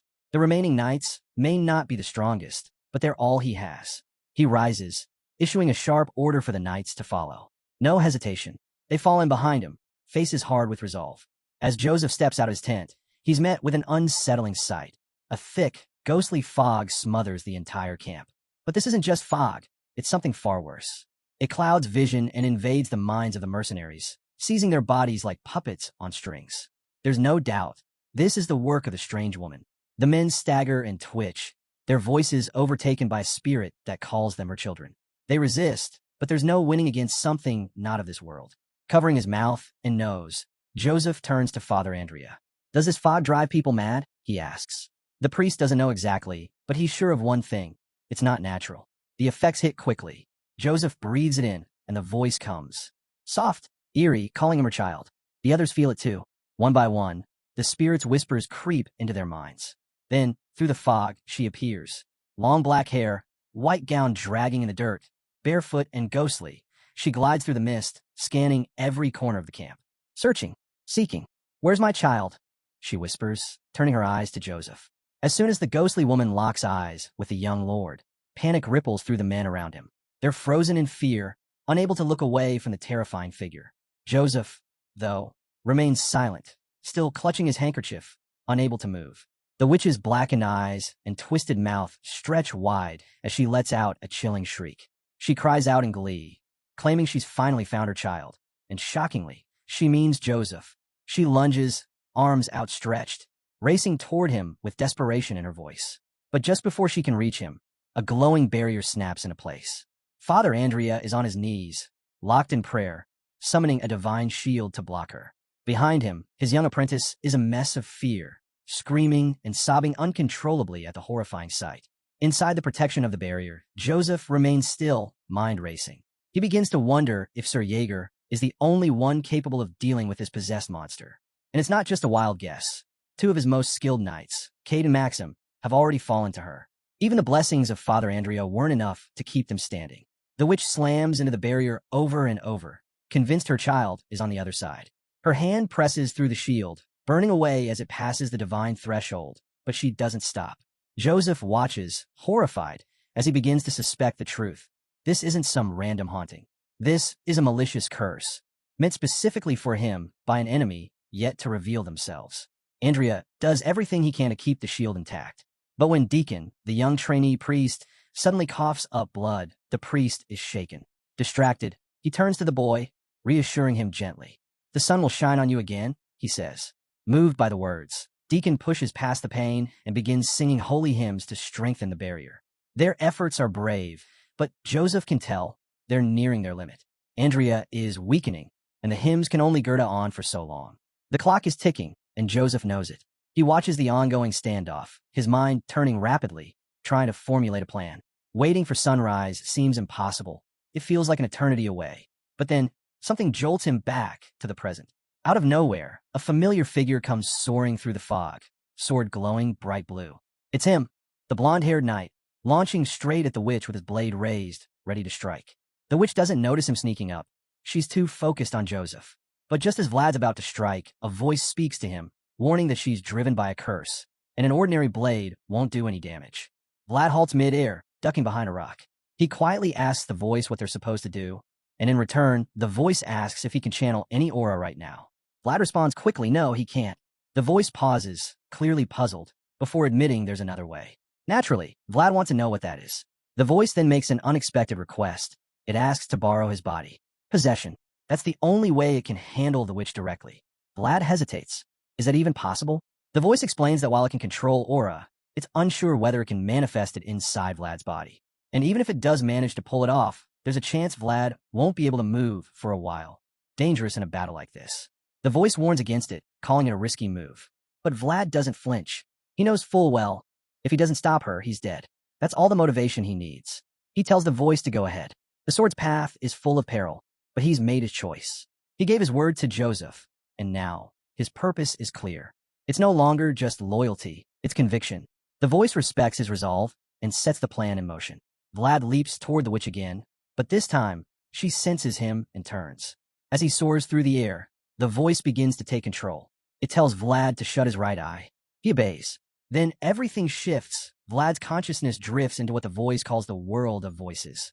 At that moment, Vlad's body begins to glow. His sword radiates with light, infused with pure aura. He closes in on the witch in a flash, and slashes straight through her as if she were nothing but mist. The onlookers gasp, stunned by what they just witnessed. But Vlad doesn't celebrate. He drops to his knees, screaming in agony. The voice is still surging powerful waves of energy through his body, and he's barely holding on. Seeing Vlad collapse, Joseph is instantly alarmed and calls out to him, hoping he'll respond. But before he can say more, Vlad's eyes fade to white, and he falls silent. The screaming stops. Joseph watches closely. He knows what he just saw was aura. He has no idea how Vlad pulled it off, but he's certain the cost must have been immense. His thoughts are cut short when the witch stirs again. She rises, her voice echoing through the fog as she calls out for her missing child once more. Vlad, still weakened from the possession, can't move. And now, the witch is reaching toward him, trying to reclaim what she believes is hers. Joseph doesn't hesitate. He yells for Father Andrea not to stop the hymns, then bolts from the barrier, ignoring the priest and the others calling after him. He reaches Vlad and quickly helps him up, urging him to lean on him. Vlad groans in pain, but manages to stand, slowly moving with Joseph as they try to escape. But the witch isn't giving up. Furious that her child is slipping away again, she lunges and grabs hold of Joseph's leg. He struggles to break free, but her grip is like iron. Frustration boils inside him. He feels helpless, useless. Just as it seems he's about to be dragged back, Vorden charges in from behind and grabs Joseph's cloak, yanking him and Vlad out of the witch's grasp. With a mighty heave, he tosses them both toward the safety of the priest's side. The witch shrieks in rage and heartbreak. As Joseph hits the ground, he looks up and, despite everything, smiles. For the first time, he's genuinely grateful for Vorden's presence. He says so, and the knight beams, clearly moved by the praise. While the two exchange a rare moment of appreciation, Vlad slowly reaches for his sword. He's clearly not recovered. Every movement is laced with pain, but that doesn't stop him. He looks to Father Andrea and asks him to bless the blade. He's going back in. The priest doesn't question it. With solemn resolve, Andrea presses his hand against the sword's edge, allowing it to cut into his palm. His blood coats the blade as he completes the blessing. He presents the weapon to Vlad, telling him it now carries divine power. Vlad takes it without hesitation. Thank you, he says, ready for what comes next. As he steps back into the fray, Vlad marches ahead with resolve, ready to face the wicked which won last time. Behind him, Father Andrea and Deacon look on, silently pleading for his safe return and victory. The witch, battered and beaten, lies motionless on the ground. When Vlad finally reaches her, sword in hand, she doesn't cry for mercy. Instead, she begs, desperate not for her life, but for someone to find her lost child. In that moment, despite her terrifying appearance, something strange happens. Vlad catches a flash of her memories. Women trapped in a pitch-black prison, their children ripped away and left on the cold stone floor to die. The mothers cried out, arms stretched through iron bars, unable to reach their freezing children. This horrific vision strikes a chord in Vlad. For the first time, He sees beyond her monstrous form and grasps the depth of her torment. She's not just cursed. She's been endlessly searching, mourning, suffering. But it has to end. With steady hands, Vlad raises his sword and drives it through her skull. He whispers for her to finally rest. As her blood trickles down, the monstrous features fade, revealing her true face. Human again, with tears streaming. She gazes up at him, as if seeing her child in him at last. While Vlad is lifting the curse, the scene cuts to a dark forest, where a cloaked figure sits with a strange box at his feet. A sinister mist coils around him, pulsing with malevolent energy. There's no mistaking it. He's the mastermind behind the chaos. The fog thickens, feeding off his power, and a wicked grin creeps across his face. But just as it swells to full strength, the cloud begins to vanish. Confused and furious, the dark figure watches as his control slips away. For once, his plans are unraveling, and today might not be his day after all. Puzzled by the sudden vanishing of the dark mist, the sorcerer quickly realizes what's happened. The stream of negative energy he was leeching from the woman's anguish has been cut off. The moment Vlad struck her down and freed her from the curse, the spell broke on its own. The sorcerer, now on edge, suspects someone must have defeated the puppet he'd been controlling. The idea disturbs him deeply, as he can't imagine anyone powerful enough to pull that off. But then it hits him. There's only one knight who could possibly wield Sora with that kind of mastery. Just as he's about to utter the name, the very person appears before him. None other than the green-eyed elite knight, Sir Jaeger. Jaeger steps into view, confirming the sorcerer's worst fears. He's found the rat pulling the strings. Seeing the knight cloaked in full A+ gear, the sorcerer starts trembling. The fear is obvious. He knows exactly how lethal this man is. He's not just facing a threat, he's facing a death sentence. Jaeger wastes no time. He's here to make the sorcerer pay for all the havoc he's caused. The dark mage knows it's over, and before we can see the end of him, the scene cuts forward. We jump ahead to a meeting between Jaeger and the young master, Joseph. As Jaeger arrives, Joseph looks him in the eye and asks whether the man he's slain is truly the one behind the curse and chaos. That's when we learn the grim truth. Jaeger decapitated the sorcerer and now stands before his master, holding the severed head by the hair. Jaeger confirms it. This was the source of the darkness. Along with the head, Jaeger brings the strange box that the sorcerer was guarding. He believes it to be the very same cursed object the woman had been searching for the night before. To Jaeger, it's clear now, this box had become her child's coffin. Hearing this tragic revelation, Joseph instructs Jaeger to hand over the box to Father Andrea once they return to Varna, so it can be examined further. Jaeger accepts the order with his usual stoic loyalty, promising to carry it out. Before Jaeger takes his leave, Joseph pauses for a brief conversation. He reflects on how their expedition, meant to secure his power, ended up being a complete disaster.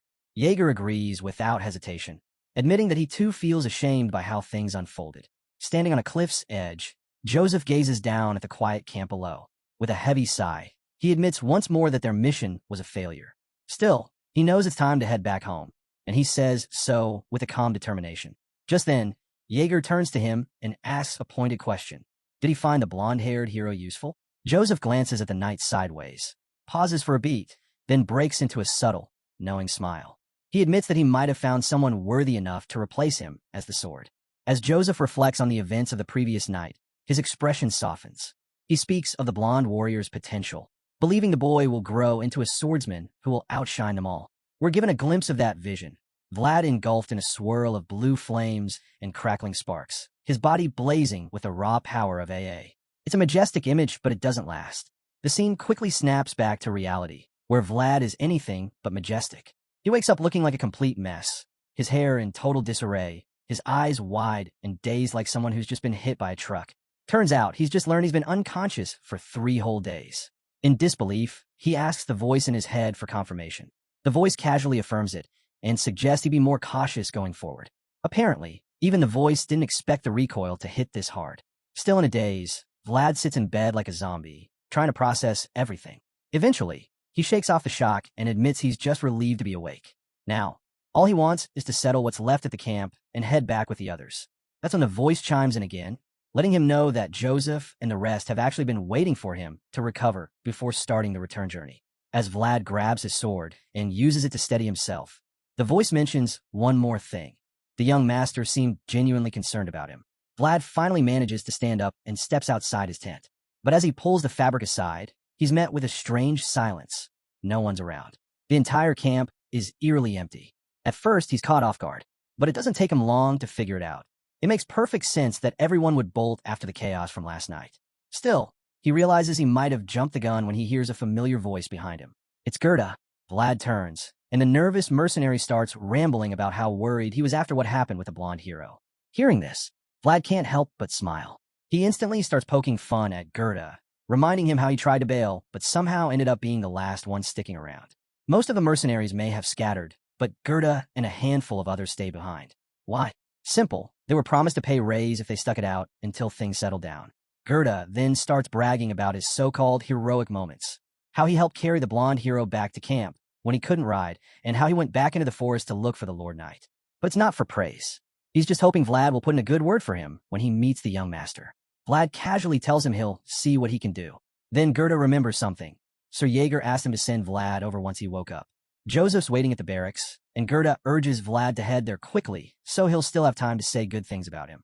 Vlad turns to leave, but not before Gerda nags him one last time, just to make sure he won't forget. At this point, Vlad's had enough.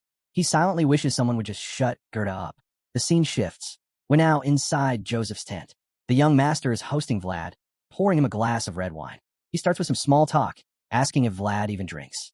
Vlad isn't sure how old Joseph thinks he is, but assures him he can handle it. After all, he used to work in a brothel and a bar.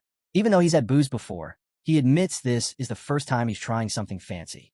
Joseph then tells him, this isn't just any drink. It's the kind of liquor only nobles get to enjoy. Before pouring the wine, Joseph pauses and tells Vlad he wants to thank him first. He knows Vlad could have bailed when things got ugly, but instead, the kid stayed and fought through it all. Vlad, ever direct, replies that he was just sticking to the contract. But Joseph counters with a deeper point. The contract only asked for his faith, not loyalty. As Vlad's blue eyes meet his, the young master reflects. Those written words meant little at the time, yet Vlad stuck by them, seeing it through to the end. That's why Joseph sees him as someone too valuable to lose. Actually, he corrects himself. Vlad isn't just a talent he can't lose. He's someone Joseph must have on his side. Then, pushing a glass of wine toward him, Joseph says it's time for him to honor his part of the deal. But this time, it's not a demand, it's a reward. With that, he formally invites Vlad to join the powerful Bayezid family. The scene shifts, and we're taken to the stunning county of Bayezid, Varna. Joseph and his group have returned, and while things are still getting organized, Sir Jaeger informs him that the mercenaries have been dismissed. Joseph nods and tells him he did well. He then informs the rest that they'll be staying in Varna a bit longer, at least until the expedition report is handled. Meanwhile, Vlad is caught up in the scenery, turning his head constantly to take it all in. Jaeger notices and asks if it's his first time here. Vlad simply replies that it's his first time anywhere. He's never left the slums before. That earns him a sarcastic grin and a new nickname from Jaeger, Country Bumpkin. Joseph overhears and tells Vlad to take the day off and explore the city. Vlad's clearly glad to hear it. Before leaving with Joseph, Jaeger throws one last comment his way. Don't get lost, and make sure you're at City Hall by nightfall. Vlad already didn't like Jaeger much, but after the non-stop teasing and stern orders, he's starting to seriously dislike the guy. Still, the voice in his head suggests Jaeger might actually respect him, just like Joseph does. Vlad disagrees. One more dose of that tough love, and it might actually kill him. He brushes the thought aside. Right now, there's only one thing on his mind, spending his fat paycheck on a greasy, satisfying meal for the first time in forever. While Vlad's daydreaming about what kind of food Varna might offer, someone suddenly tugs at his arm. He turns around, surprised to see Deacon. The cheerful kid beams and says the priest wants to see him, if he's not too busy, of course. Soon, the two are standing outside a towering church. Vlad's eyes widen in amazement. Even the churches back in Show era weren't this huge. Deacon explains that although Sturma is the capital, Varna is actually the heart of the kingdom's religious life. Deacon asks Vlad to wait inside while he goes to fetch the priest. As Vlad steps into the church, his jaw nearly hits the floor. The place is breathtaking. The ornate design and grand structures leave him stunned. It's in that quiet moment he realizes something. Despite going by the name Praying Riemann, he's never actually offered a real prayer. A wave of guilt washes over him, making him feel like he's sinned. Just then, Father Andrea arrives and apologizes for keeping him waiting. Vlad, ever polite, says it's no trouble and thanks him for the invite. The priest laughs and hands him an ID token, explaining that although Joseph would have managed to get Vlad one, a token from the church carries special weight. The Lord's favor reaches far and wide. Vlad's even more stunned when he sees the guarantor name etched on the token, Father Andrea himself. The priest gently pulls him out of his daze and tells him he's welcome to visit anytime. From this moment on, he's Vlad's official guarantor in the city. The boy is left speechless. Who would have thought that a nameless kid from the slums, someone who didn't even have his birth registered, would one day have someone write his name into the world with sincerity? Overwhelmed, Vlad drops to one knee in front of the priest, silently expressing his gratitude. From now on, he's no longer just Vlad from the alleyways. He's Vlad of Shoera. As the story unfolds, we get a glimpse of Bayezid's layout. The country is made up of 3 main cities and 12 villages. There's Shoera by the sea, the trading hub, then Varna, the religious center, and finally, Sturma, the main capital. It's Vlad's first time visiting Sturma, and as he rides in with the young master, he's left awestruck just by the city's entrance. Once they arrive, Jaeger gathers Vlad and Gerda, informing them that from this point on, they're guests of Sir Joseph. But he also warns them, any careless move they make will reflect poorly on the young master. Sir Jaeger also throws in a not-so-subtle jab, telling them to stop craning their necks like clueless bumpkins and just stand still like proper guests. Vlad, who's been listening carefully, immediately nods in agreement, while Gerda just slouches and grumbles under his breath. The knight informs them that some snacks will be brought over shortly. He seems about to say more, but pauses. Then, thinking better of it, he warns them not to touch anything until he returns. Clearly, he's worried the two might tear into the food like wild animals. Naturally, the two aren't thrilled with this rule. Vlad tries to ask if they could at least have a small bite, but before he can finish, Jaeger shuts him down. Vlad, don't touch the food, he snaps, making it clear that's the end of the discussion. Once the knight is gone, the two decide they've had enough of standing still. So, they begin to explore a bit and quickly stumble upon an opulent waiting room decked out in gold. The sheer extravagance of the place stuns them. Gerda stares in disbelief, taking in every detail. It's more luxurious than anything he's ever seen. He admits as much, comparing it to his modest hometown. Vlad, equally overwhelmed, completely agrees. As they're still soaking it all in, a voice suddenly cuts through their wonder. Haven't seen you two around here before. They turn toward the sound, only to spot a figure partially hidden behind a curtain. The stranger steps forward, explaining that he was just planning to relax here until they walked in.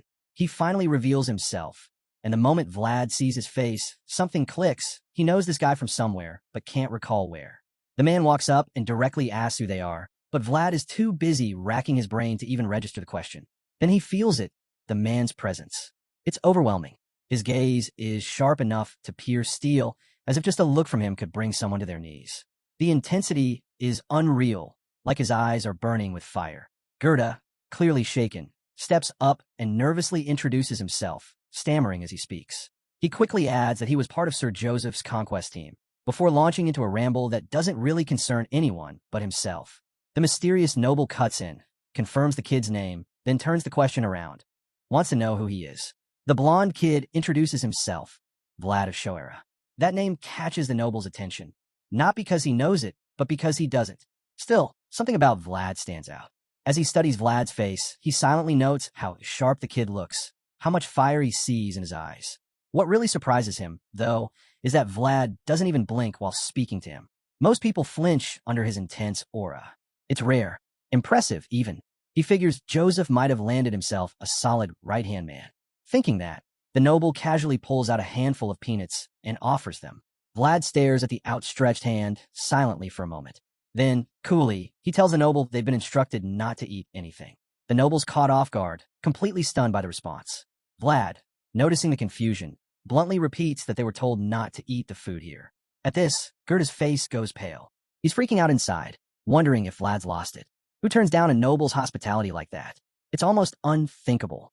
Meanwhile, the noble stands there, clearly surprised and a little disappointed. And just like that, Vlad of Shora's first act at the Bayezid family estate becomes turning down Ratiger Bayezid, the eldest son's gesture of goodwill. Gerda is mortified, practically trembling from embarrassment. Ratiger, on the other hand, just shrugs, helps himself to the peanuts, and admits they're pretty good. Cut to a different scene, an older man writing on paper. This is Joseph's father, and someone's briefing him about the new guest, Vlad. Still focused on his writing, he calmly notes that his sons never brought anyone home before, except for Jaeger, who was assigned by his mother. Then, as if making a big decision, he declares that if Joseph can successfully raise Vlad into a knight of the Bayezid family, he'll reward him. Joseph thanks his father for the gesture and bows respectfully. While he's still in that position, his father continues, reminding him that wielding a sword has never been his strength. But regardless, he warns him, He's in Bayezid territory now. Joseph nods, taking the words seriously, and assures his father he won't forget. Then the old man hesitates for a moment before asking about his health. Joseph replies that he's doing fine and receives permission to leave. As he turns to go, he offers a simple take care before walking out. His father watches him leave, eyes full of concern. Once Joseph's out of sight, he quietly mutters that he should prepare a tonic for him. The gray-haired man beside him, Ragmus, agrees, saying the young master would probably appreciate it. He adds that Madame Oksana would be pleased too if she knew. At the mention of Joseph's mother, Lord Bayezid reflects for a moment, acknowledging how particular she is when it comes to her son. But then he shakes the thought off and refocuses on the paperwork in front of him.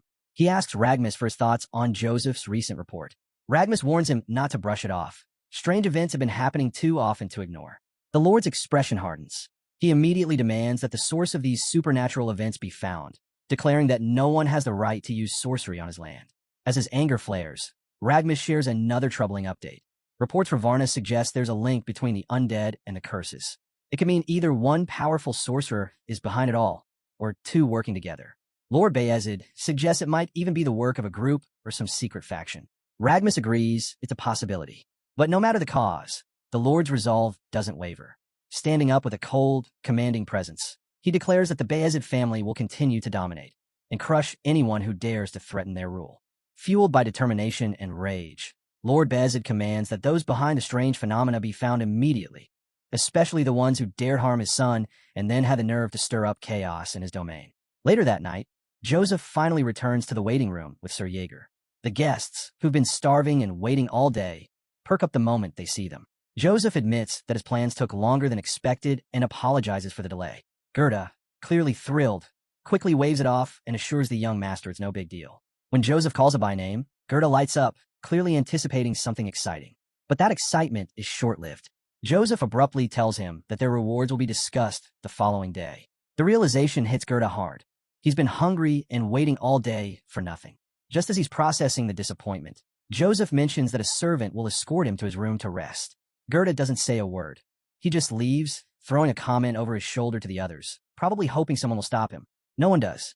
Once he's gone, the remaining men stay behind to talk. Joseph takes a seat, crosses his legs, and fixes his eyes on Vlad. He brings up how Vlad saved him and pledged to become his sword, something he urges him not to forget. Vlad confirms it without hesitation. So Joseph reminds him again of what that promise means. He points out something odd, how Vlad wants to fulfill his duty but also seeks freedom right after. That doesn't quite add up in Joseph's mind. It's here that Vlad starts to realize just how deep he's in. Joseph, still sitting like a mob boss, lays it out plainly. He tells Vlad he's willing to answer his request, but only after Vlad explains the real reason why he wants that freedom. The two lock eyes in silence, tension thick in the air. Eventually, Vlad speaks up, asking Joseph if he knows a knight named Godwin, the one tied to the blue moon. That name strikes a chord.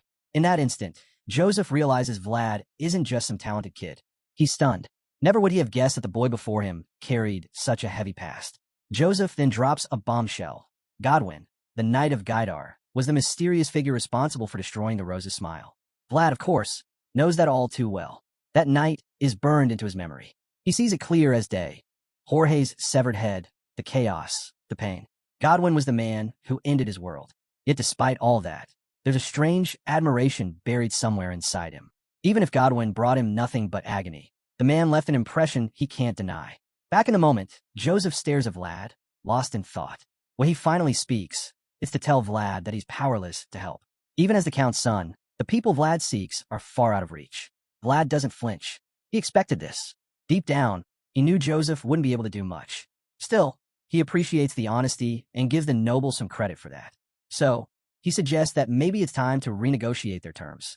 But before he can even finish the thought, Joseph cuts in, already a step ahead. He proposes a new contract, 7 years of service. Vlad is stunned. That's a long time. Before he can argue, Joseph calmly states that offering this deal meant swallowing his pride, making it very clear just how serious he is. To make matters worse, Sir Jaeger, still looming like a predator, keeps his eyes fixed on Vlad. The pressure is real. Vlad considers it. He doesn't fully trust Joseph, but there's something about him that feels genuine. Still lounging in his chair, Joseph assures him again. He's his savior, and if Vlad accepts the deal, a promising future awaits. Joseph sweetens the deal. He tells Vlad that for the next 7 years, he'll provide food, clothing, and even personal training if he signs the contract. More than that, Joseph promises to turn this so-called country bumpkin into a knight who could stand tall against anyone in battle. Vlad, who clearly wasn't thrilled about the long contract before, suddenly shows a flicker of surprise. The moment Joseph mentions molding him into a true knight, his interest spikes, eyes widening, tinged with disbelief.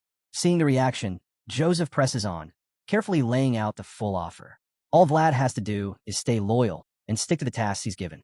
In return, he'll receive everything he needs: support, guidance, and a purpose. Then Joseph adds something even more personal. He says the Godwin situation speaks for itself, and while he can't intervene there, he will let Vlad act on anything that involves his old hometown. That alone is a huge concession. And just when Vlad thinks that's all, Joseph drops another revelation. He knows about Gemina. She's at the monastery. That hits Vlad hard. He didn't expect Joseph to know her name, let alone her whereabouts. Now that he's got Vlad's full attention, Joseph asks a pointed question. What does he really hope to achieve with his sword in hand? Then he adds a sharp reminder. Swords aren't the only weapons in this world. With that, Joseph drops one final shocker. He has a weapon of his own. And just like that, Vlad is left stunned once more. Having laid out every card, Joseph finally asks Vlad for his decision. Time passes. Later, we see Joseph gazing into his reflection. He acknowledges that Vlad's goal is impressive, but Jaeger, standing beside him, questions whether it was necessary to act so desperate to win him over. Jaeger offers a cold practicality. He can always find another useful kid to serve the Bayezid family. Joseph responds with quiet certainty. He knows talent is everywhere, but Joseph doesn't budge. He explains that discovering talent is one thing. Awakening it is something else entirely. That's what sets Vlad apart.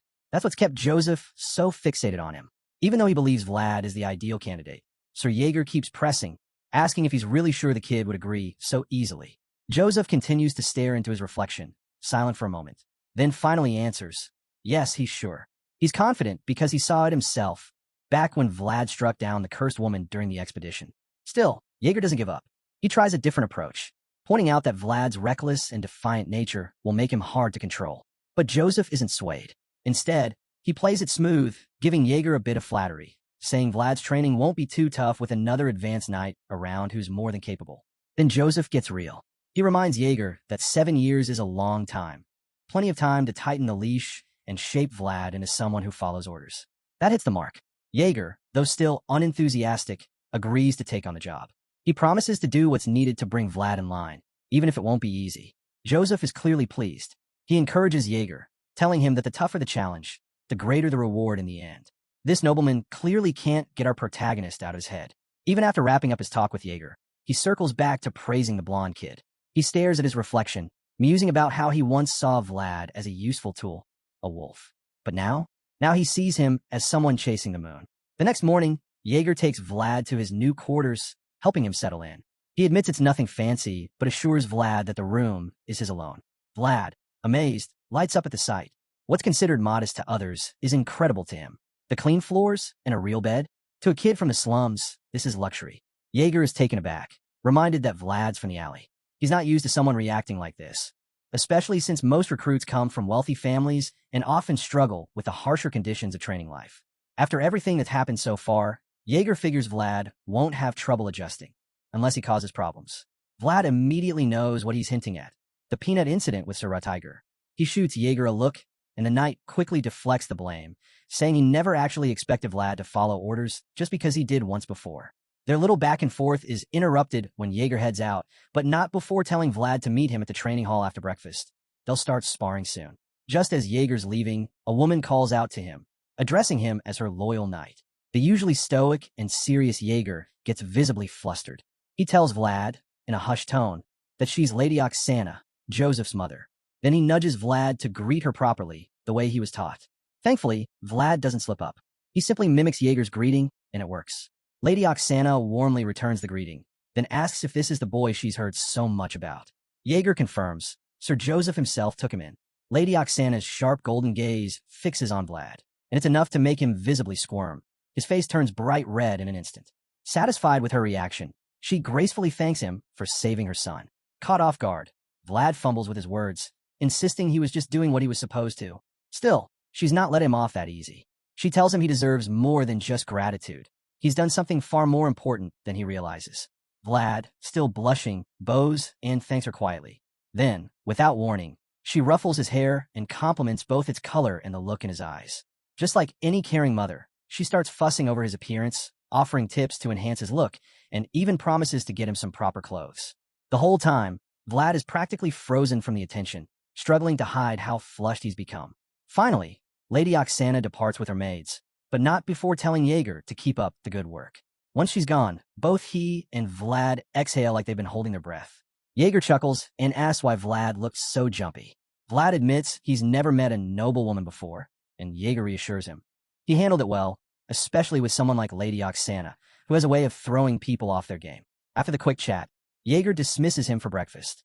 Cut to the dining hall, where things take a turn. One of the trainees spits in a Vlad's soup while his lackeys cheer. The bully sneers, claiming he mistook Vlad for a trash can because he smells like garbage.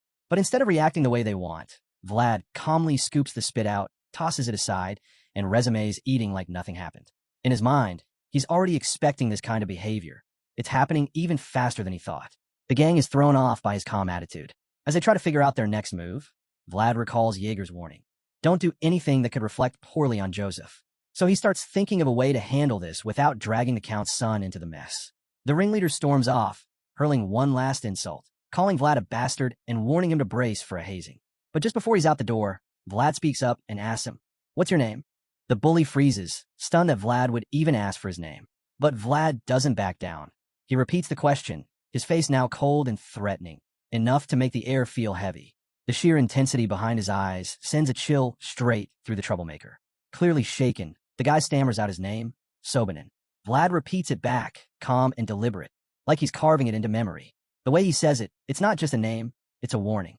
A while later, the scene shifts to a quiet courtyard where the family head is strolling alongside his right-hand man. They stop when they catch sight of the training ground below, and the noble suggests watching for a bit. His assistant agrees, curious to see what's happening. As they observe, the noble spots someone among the trainees who draws his interest. It's Vlad. He asks if this is the boy Joseph brought in, recalling he was supposed to have blonde hair. He keeps his eyes fixed on Vlad, even noting that the kid is surprisingly good-looking. But before he can say more, his assistant points out someone else watching from afar. It's none other than Jaeger, quietly observing the session from a distance. He's visibly tense, probably anxious to see how Vlad performs in his first official spar. The nobleman understands that feeling well, but he's just as eager to see what this kid can do. Soon, the sparring match begins. Vlad moves like a machine, calm, focused, relentless. His wooden sword crashes against his opponents with non-stop aggression. Every strike pushes the other trainee back, giving him no room to recover. The boy's face is emotionless, his blue eyes locked on target, each blow faster and heavier than the last. Spectators watch in awe, whispering about how fierce and sharp this kid fights despite his young age and smaller frame. But as impressive as it looks, the family head doesn't praise him right away. Instead, he bluntly states he's sloppy. This surprises his assistant, who thought Vlad was already exceptional. He questions it, and the noble explains there's definitely potential. Something about the boy shines through. He respects that Vlad, despite the rough edges, is trying to apply what he's learned. As he speaks, we catch a glimpse of Vlad's hands, covered in old scars and hard knuckles, signs of long, grueling years spent with a sword. Back on the training ground, Vlad is still in complete control. As he keeps pressing his opponent, he silently reminds himself of a core principle. Swordsmanship begins with the feet. The placement of his steps, the balance of his stance, all of it matters. If he can mislead his opponent with subtle shifts in his shoulders and gaze, then he can dictate the flow of the fight. Vlad puts this into action flawlessly.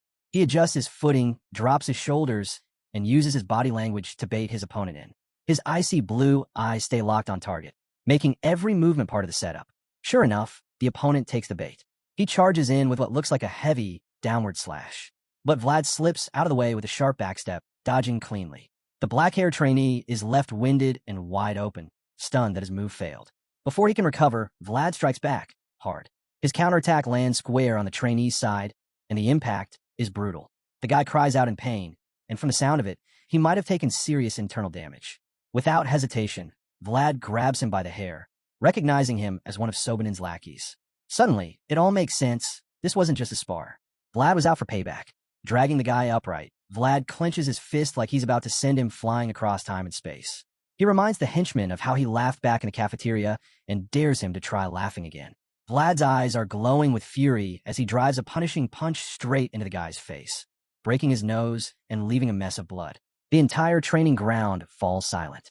The spectators are frozen in horror, watching Vlad unleash blow after blow. Above, Jaeger watches with intense focus, clearly invested in the fight. His superior, the king's right-hand man, starts to protest, saying maybe it's time to intervene. But the family head stays calm. He tells his assistant to let play out. He believes a knight needs this kind of fire, and points out that even Jaeger seems to be fully engaged, watching every second. Meanwhile, Vlad continues hammering the trainee, only stopping once he's thoroughly wrecked him. One of the other students finally shouts for him to stop. Vlad ignores him at first, but after a few more hits, he finally pulls back.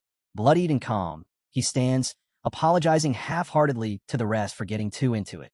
But they're not comforted by his apology. They're shaken by the deadly calm in his eyes.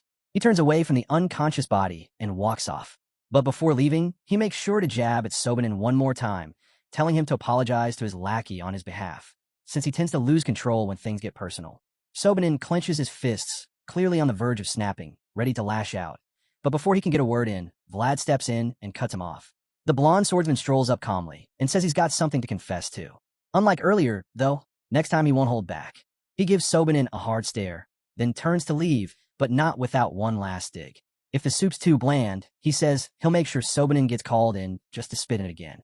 With that icy threat hanging in the air, Vlad walks off, leaving Sobanin thoroughly unsettled. The encounter drives home one clear point. The new guy's completely unhinged. Sobanin's now convinced that Master Joseph dragged a rabid dog straight off the streets. Meanwhile, Vlad tosses a chilling smile over his shoulder, only adding to the crazy vibe. The scene shifts to Gerda, now cleaned up and looking sharp, enjoying his meal at a table. Between bites, he asks Vlad if it's true. Has he really been going around beating up the other vassals? The rumor's spreading fast, he says. Vlad dodges the question entirely, flipping it on Gerda instead. He asks how things are going in the stables and if the job's tough. Gerda immediately jumps into it, proudly saying he's no ordinary stable hand anymore. He works for none other than Count Bayezid. He's about to start bragging when it suddenly hits him. Vlad just steered the conversation away from the real issue. Gerda snaps back, pointing out that he's heard all about Vlad roughing up people all over the manor. He warns Vlad it's not just bad behavior, it's a crime. Vlad doesn't even flinch. He casually asks why Gerda's acting so shocked, reminding him that he's always been a bit of a criminal. Compared to his past, he says this is just light work. Gerda is taken aback, but stays quiet, letting Vlad keep talking. The swordsman claims the fights weren't even obvious and that he didn't start them. He was provoked. He says it's worked out fine anyway, since now nobody bothers him. Just then, another student walks in with a food tray, introducing himself as Potri Canor. Vlad, clearly uninterested, spins around and bluntly demands to know what the guy wants. Vlad's blunt tone sends a chill down Potri Canori's spine. He starts trembling, unsure what to do. But then Vlad gives him a choice, either grab a seat or get lost. To everyone's surprise, Potri lights up like a kid on his birthday. The thought of sitting beside the blonde swordsman had never even crossed his mind. He scurries over, full of gratitude, but Vlad just sighs, clearly regretting not just kicking the guy out. Potri, completely oblivious, starts talking about how he usually eats alone, sometimes even hiding out in bathrooms to do it. Vlad, now visibly grossed out, reminds him that he's holding a prize sausage and might want to avoid saying things like that. Still, Potri doesn't stop. He asks Vlad if the food's good, then casually mentions that his family, the Canor, are the manor's official meat suppliers. They've been in the livestock game for generations, he says, proudly naming his father as the one behind the meat being served. Suddenly, he remembers seeing Vlad earlier asking for more sausage, so he offers him some of his personal stash. Vlad, naturally suspicious, snaps at him, questioning all the friendliness. He acts like he's not impressed, but the next scene tells another story. We find Vlad standing in what looks like a sausage paradise. Turns out, Potri's father sends him an overwhelming amount of food, way more than he can handle. So he wants to share. Seeing all this, Vlad comes to a realization. All these vassals are actually young heirs from powerful families. For a moment, he'd forgotten. If he were still in the alleys, he wouldn't even be allowed to speak to guys like this. So, with a new mindset, he makes a move. Out of nowhere, he asks Potri if he'd like to eat with them from now on. Potri's eyes nearly pop out from excitement, as he quickly agrees. Vlad nods, giving his approval. He follows it up by saying that vassals should get along. And even though it might seem like he's only cozying up to Potri for the sausages, that's not entirely true. The scene shifts again, this time to the green-eyed, advanced knight walking alone through a vast hallway. He looks worn out, the weight of his responsibilities clearly taking a toll. After all, Being the one to raise and serve the young master is no small burden. The pressure's mounting, and he knows he won't get any real rest until Cade and Maxim recover from their injuries. His thoughts are cut short when a burly knight with a thick beard steps into his path.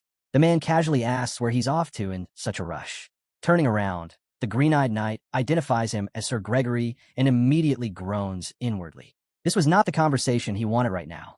He tries to mask his irritation, but Gregory picks up on it instantly and chuckles, teasing him about being terrible at hiding his mood.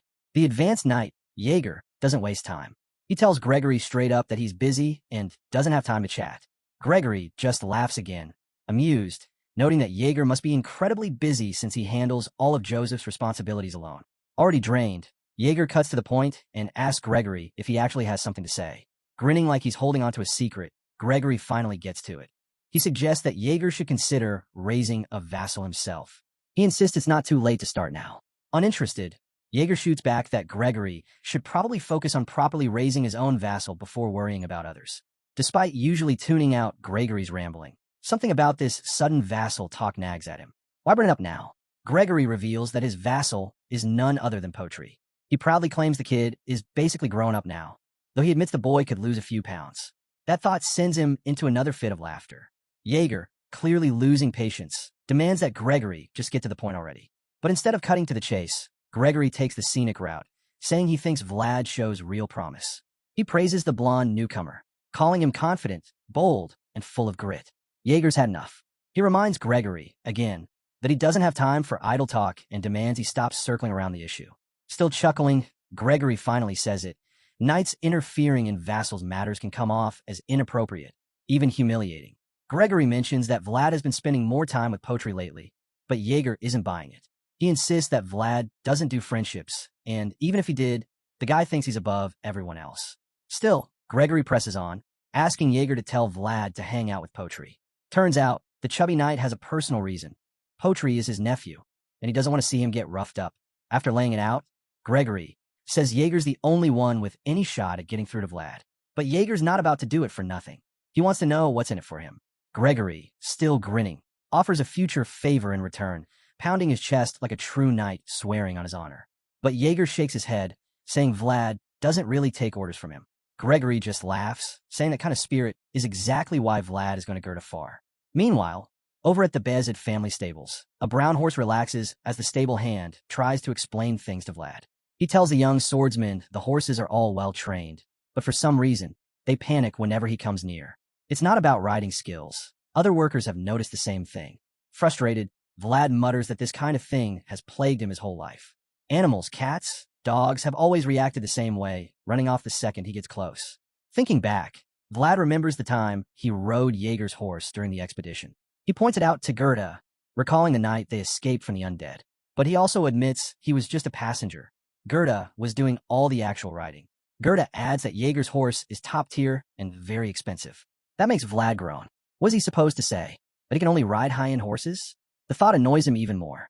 He recalls how Jaeger kept pushing him to master horse riding, saying it was essential. As the two stew over the problem, a maid walks in.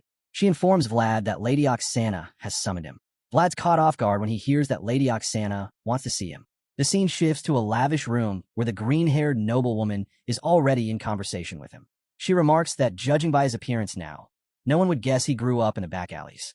Dressed in a stunning noble outfit, Vlad looks the part, and Lady Oksana thinks it suits him perfectly. She gently advises him not to get too comfortable in it, though, since he's only 17 and still growing.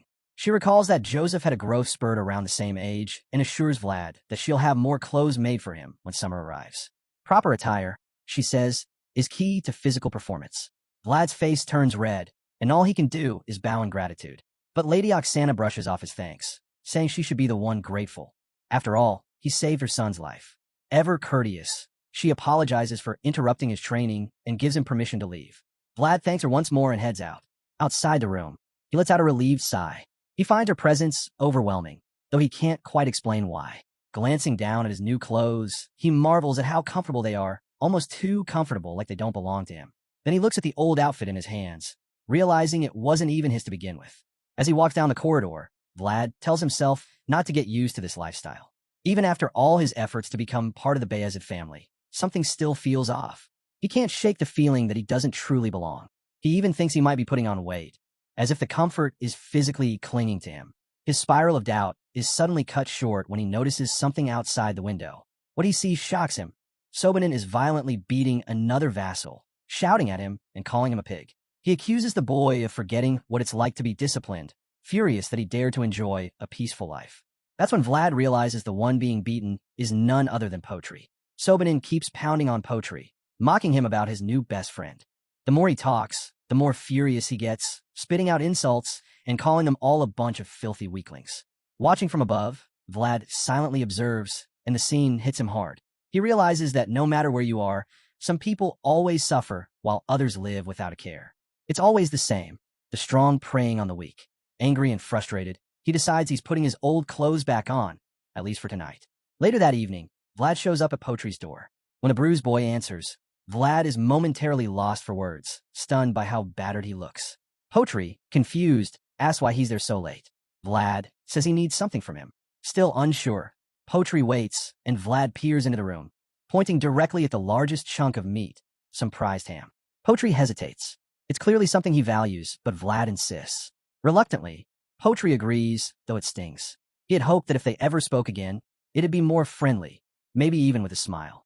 But since that's not happening, he starts to believe Vlad is just there to take advantage of him. It hurts, but to him, it's still better than eating alone. Potri hands over the meat, and Vlad tells him not to see it as an uneven trade. He's paying a fair price.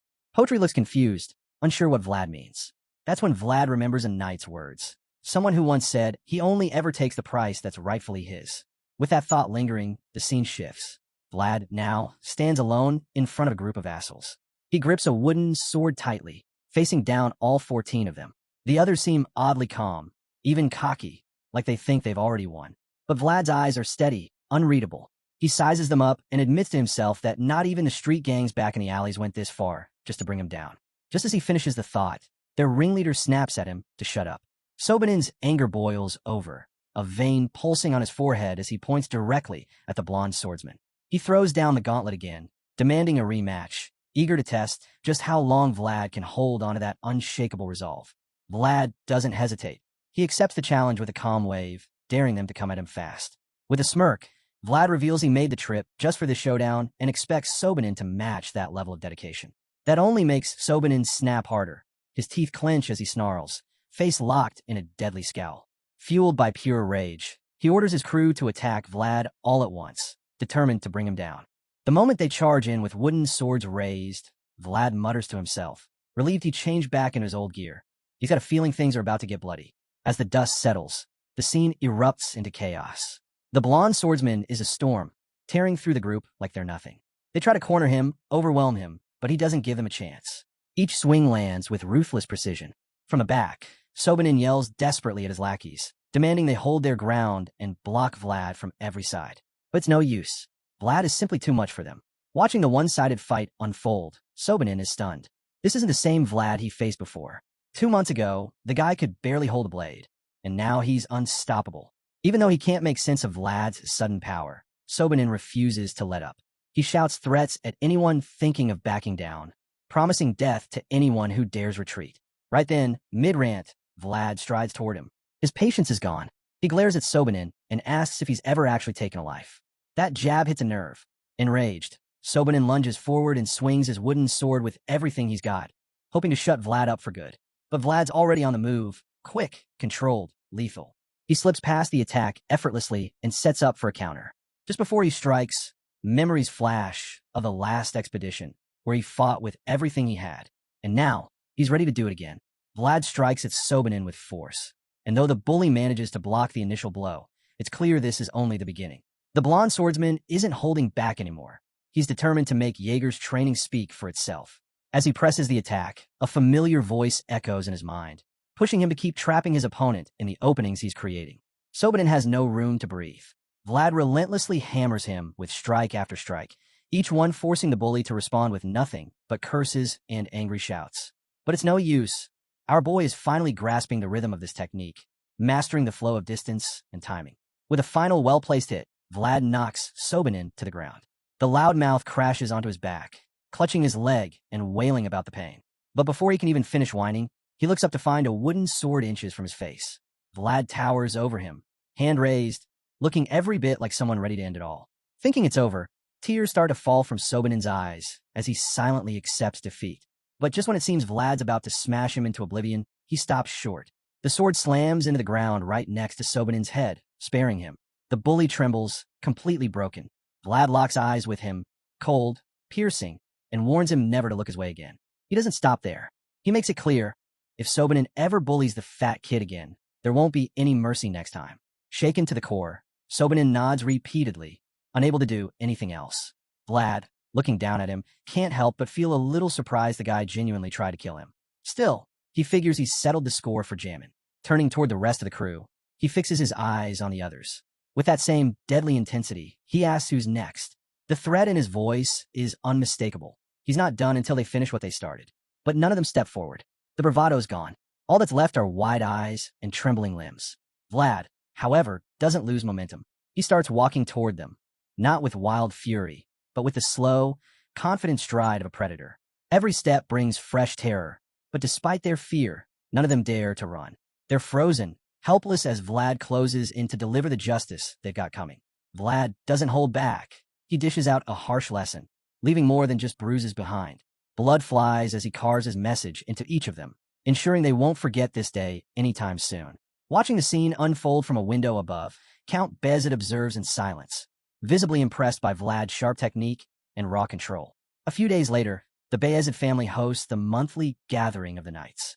It's held in the throne room, and by some odd twist, the knights are naturally split. Rudiger's supporters on one side, Joseph's on the other. The tension is thick, and it's obvious which side is still sour about the current state of things. In contrast, Joseph's backers look far more at ease, and for good reason.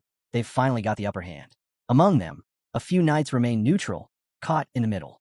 Then comes a formal update. Ratiger and his men will be heading out on a new mission soon, so the duty roster has been adjusted.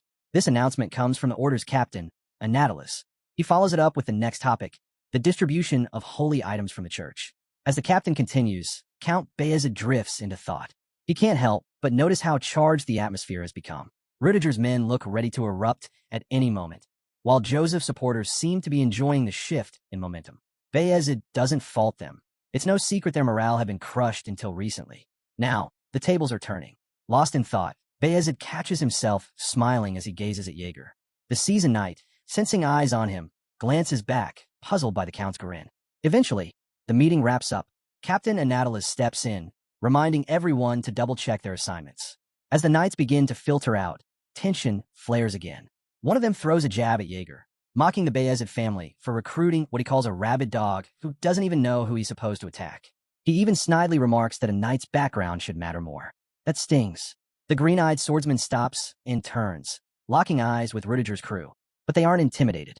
One glares right back, while another calmly hisses that it's better to walk away than stir things up. Finally, one of them plainly confirms what everyone's already guessing. The new wild knight in training belongs to Jaeger now. As the group disperses, one of the neutral knights casually strolls over to Jaeger and cracks a joke about how riled up the others are. Jaeger raises an eyebrow and asks what he means. The knight, Sir Gregory, just grins and tells him to drop the act. Everyone's already talking. Still clueless, Jaeger presses him. Finally, Sir Gregory spills it. Word is out that Vlad carried out a massive exorcism, and apparently, not even the drill instructor could handle him. According to the chatter, Vlad's outgrown the standard. Jaeger is caught off guard. He hadn't heard a thing. But hearing it now brings back all the headaches Vlad has caused him. Despite that, he can't help but feel a bit impressed. Sir Gregory, ever the opportunist, seizes the moment. He offers to lend a hand with anything, no matter how tough or exhausting. Jaeger, unimpressed by the pitch, simply walks off and says he'll keep it in mind. Left alone, Jaeger reflects quietly. Deep down, he's proud of Vlad. It's not entirely surprising, though. He did train the kid himself. In his mind, this kind of progress is just the beginning. The scene then shifts. A new set of armor is being revealed, crafted with exceptional care and clearly expensive. The gift, it turns out, comes directly from Count Bayezid, and even Jaeger is taken aback. He's skeptical at first. One of the other knights thinks the armor's far too extravagant for someone who's just a vassal. They all gather around to examine it. Jaeger quickly notices the material, orc leather. Not just any kind, though, gray orc leather. Sir Joseph confirms it's rare and only found in the north, which means armor like this would typically be worn by a northern warrior. Seeing a gift like this being given to Vlad, Joseph is convinced his father has already grown fond of the kid. Vlad must have done something extraordinary to earn that kind of favor in just a month. Jaeger agrees. At this point, there's not a single vassal around who can compare to Vlad. Joseph admits he's heard the same from others. The rumors are spreading fast. Still, he reminds his knights that they can't afford to get complacent. Then, without warning, he pulls out an envelope sealed in red wax. Jaeger eyes it and asks what it is, but Joseph doesn't say much, only that breaking the seal will mark the beginning of the next step. The seasoned knight unfolds the paper, expecting a simple invitation, but it's far from ordinary. Joseph turns to his trusted knight and asks if he can handle the response. Jaeger, more than ready to step in, gladly accepts. After all, he's been stuck cleaning up after Joseph lately. Hearing that, Joseph lights up, gives the go-ahead, and announces their next destination, a place called Dearmar. The scene shifts to a bright, open field. A horse-drawn carriage rolls along the path. Inside, Joseph sits across from Vlad. The nobleman seems cheerful about the trip and decides it's the perfect time to teach the young swordsman something new. He shares that Dearmar is well known for its lemons, a rare treat for folks in the north. More importantly, the city is one of the main entry points to the central regions, which makes it incredibly valuable. Vlad, intrigued, asks if that's why Sir Jaeger is getting involved. Joseph nods, explaining that every crisis is also a chance, especially if it's not your own. The so-called crisis? A messy succession battle within the Hainel family. Joseph received a letter straight from the rightful heir, and to him, it's a clear plea for help. As Joseph breaks it all down, Vlad is left stunned. He confesses that he finds noble affairs way too complicated. Sensing his confusion, Joseph sums it up simply. This whole journey is about fighting for control of Dearmar. That finally clicks for Vlad, but he's still shocked. It's hard to believe that such fierce conflict exists within a single family. Joseph notices the look on his face and casually explains that blood feuds are pretty much a tradition among nobles. Suddenly, Joseph thought race towards about a young woman, Alicia, the rightful heir to the Hainel family. Her blue hair sets her apart, but not everyone sees her as legitimate. Her uncle, Indra, spreads the claim that she's an illegitimate child. It's a convenient tale, especially since her disappearance would make him the next Baron Hainel. Alicia, the only daughter of the late Baron Hainel, should have been next in line. But with the seat now empty, her position has been weakened, simply because she's a woman. With no other option, she's forced to defend her right to inherit through a formal duel sanctioned by the church. Joseph thinks about Alicia's situation. To him, she's a relative, distant, yet not too distant. He traces his lineage and admits that through his mother's side, he's about her 8th cousin. Still, that's enough to count as family, and he sees this as a rare chance to earn the Hainel family's gratitude. As he shares this with Vlad, he also reveals that his father, the Count, fully supports the plan. Hearing all this noble intrigue, Vlad finds it a bit overwhelming. Still, he has to admit, it's a smart move. As he ponders the strategy, he notices Sir Jaeger riding alongside the cart. Vlad can't help but wonder why someone like him, a high-ranking knight, was chosen to represent the family's honor. Just then, Jaeger shoots him a sharp glance through the window. He asks Vlad what that disrespectful look on his face is supposed to mean. Vlad, caught off guard, insists he didn't do anything, but Jaeger clearly isn't buying it. The knight snaps, annoyed that a mere vassal like Vlad gets to ride in a carriage while he's out on horseback. Embarrassed, Vlad has no defense. He just stays quiet. Jaeger doesn't hold back. He says he was finally proud to ride out with the kid, especially after Vlad outshined the other vassals. But now, seeing that the boy can't even ride a horse, he feels completely let down. The knight's frustration boils over. He keeps barking at Vlad from outside the cart. Even when Vlad tries to move away from the window, the scolding doesn't stop. As ashamed as he feels, Vlad tries to cheer himself up by thinking he'll eventually get to ride a fancy horse. But Jaeger quickly crushes that thought, snapping that if anyone deserves an expensive horse, it's him, not some back-alley brat pretending to be noble.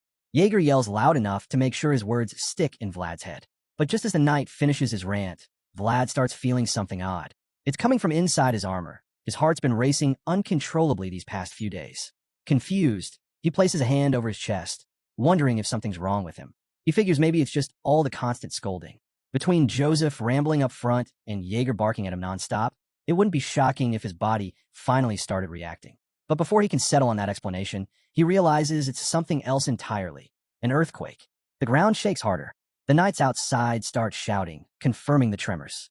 Jaeger catches on quickly and, noticing the rising panic, orders everyone to halt. He yells for them to dismount, but the shaking is so intense it knocks some riders to the ground. Vlad snaps into action, urging Joseph to get out of the carriage before things get worse. Joseph, surprised by the sudden urgency, is safely pulled out. Once on solid ground, he calmly praises Vlad for his sincerity, but tells him not to panic so much. That response throws Vlad off, but there's no time to think about it. The quake finally subsides, and the knights surround them breathe a sigh of relief. Vlad, a bit pumped, admits it's his first time experiencing something like this. But Joseph quickly corrects him. It was an earthquake. He points to the trail of destruction behind them, and sure enough, it looks like something massive carved its way through the earth. It's no quake. Joseph explains that the culprit is a giant deathworm, a leftover creature from the age of the fallen dragons. Far from scared, Vlad lights up at the news. A grin spreads across his face as he admits that sounds absolutely awesome. They finally arrive at Seoul City, stronghold of the Hanel family. Towering walls and massive pillars surround the large settlement, cutting it off from the world beyond. Once their carriage enters the city, the group disembarks at the Hanel estate. That's when Joseph turns to Vlad and tells him he's free to move around as he pleases. Vlad's taken aback. He didn't expect to be given that kind of freedom in a place like this. When he voices his confusion, Joseph calmly responds that Vlad can tag along with him if he prefers, but the main point stands: explore the city, see everything you can. Even though Joseph repeats this more than once, Vlad still looks doubtful. He's not convinced it's really okay to just wander off. Noticing the hesitation, Joseph asks if something's wrong. Vlad quickly backtracks, saying he's totally fine with it and would love to look around. But before he can finish his sentence, Joseph interrupts. He tells Vlad to think about why he brought him here in the first place. The upcoming duel isn't just any duel, it's an honorable one. And this time, it's even more rare because it's a team event. Joseph explains that knights from all kinds of backgrounds have gathered in Dirmar. He instructs Vlad to watch them carefully and soak up whatever he can. This catches Vlad off guard, but Joseph clearly has a purpose. He believes that witnessing something in person leaves a much deeper impact than just hearing about it. This is part of his plan to help Vlad grow by exposing him to real-world experience. He hopes it'll broaden the young swordsman's horizons. Meanwhile, Jaeger cuts in with his own advice. Don't get beat up in some sketchy alley. He also reminds Vlad they'll need to warm up and spar later in the evening. But as the night speaks, Vlad starts showing a bit of attitude, trying to prove he's not clueless. Sadly, Jaeger's not buying it. He bluntly admits he's lost all faith in the kid, especially since he still can't even ride a horse. Shame washes over the blonde kid again as he hears the same remarks. And once Jaeger finishes mocking him, Joseph steps in. He lays out the rules. Report back every evening without fail. On top of that, he must immediately relay anything unusual he sees in the city. As the young master and the knight finally head out, Vlad takes a breath. For the first time in a while, he's got a moment to himself. He starts exploring the building, quickly realizing it's much smaller than the Bayezid mansion. The place feels aged, maybe even neglected. It makes him question how they could be known for their famous lemons. It doesn't look like they have any money to speak of. Suddenly, Vlad grips his sword, and like clockwork, the voice begins to speak. It says it's been to the city of Dirmar before and remembers a tree on the hill not far away. Vlad spots the tree and smiles. It's then he admits he'll need somewhere to pray, something he hasn't done in a long time. The scene cuts to a tall, barren tree standing alone in a graveyard.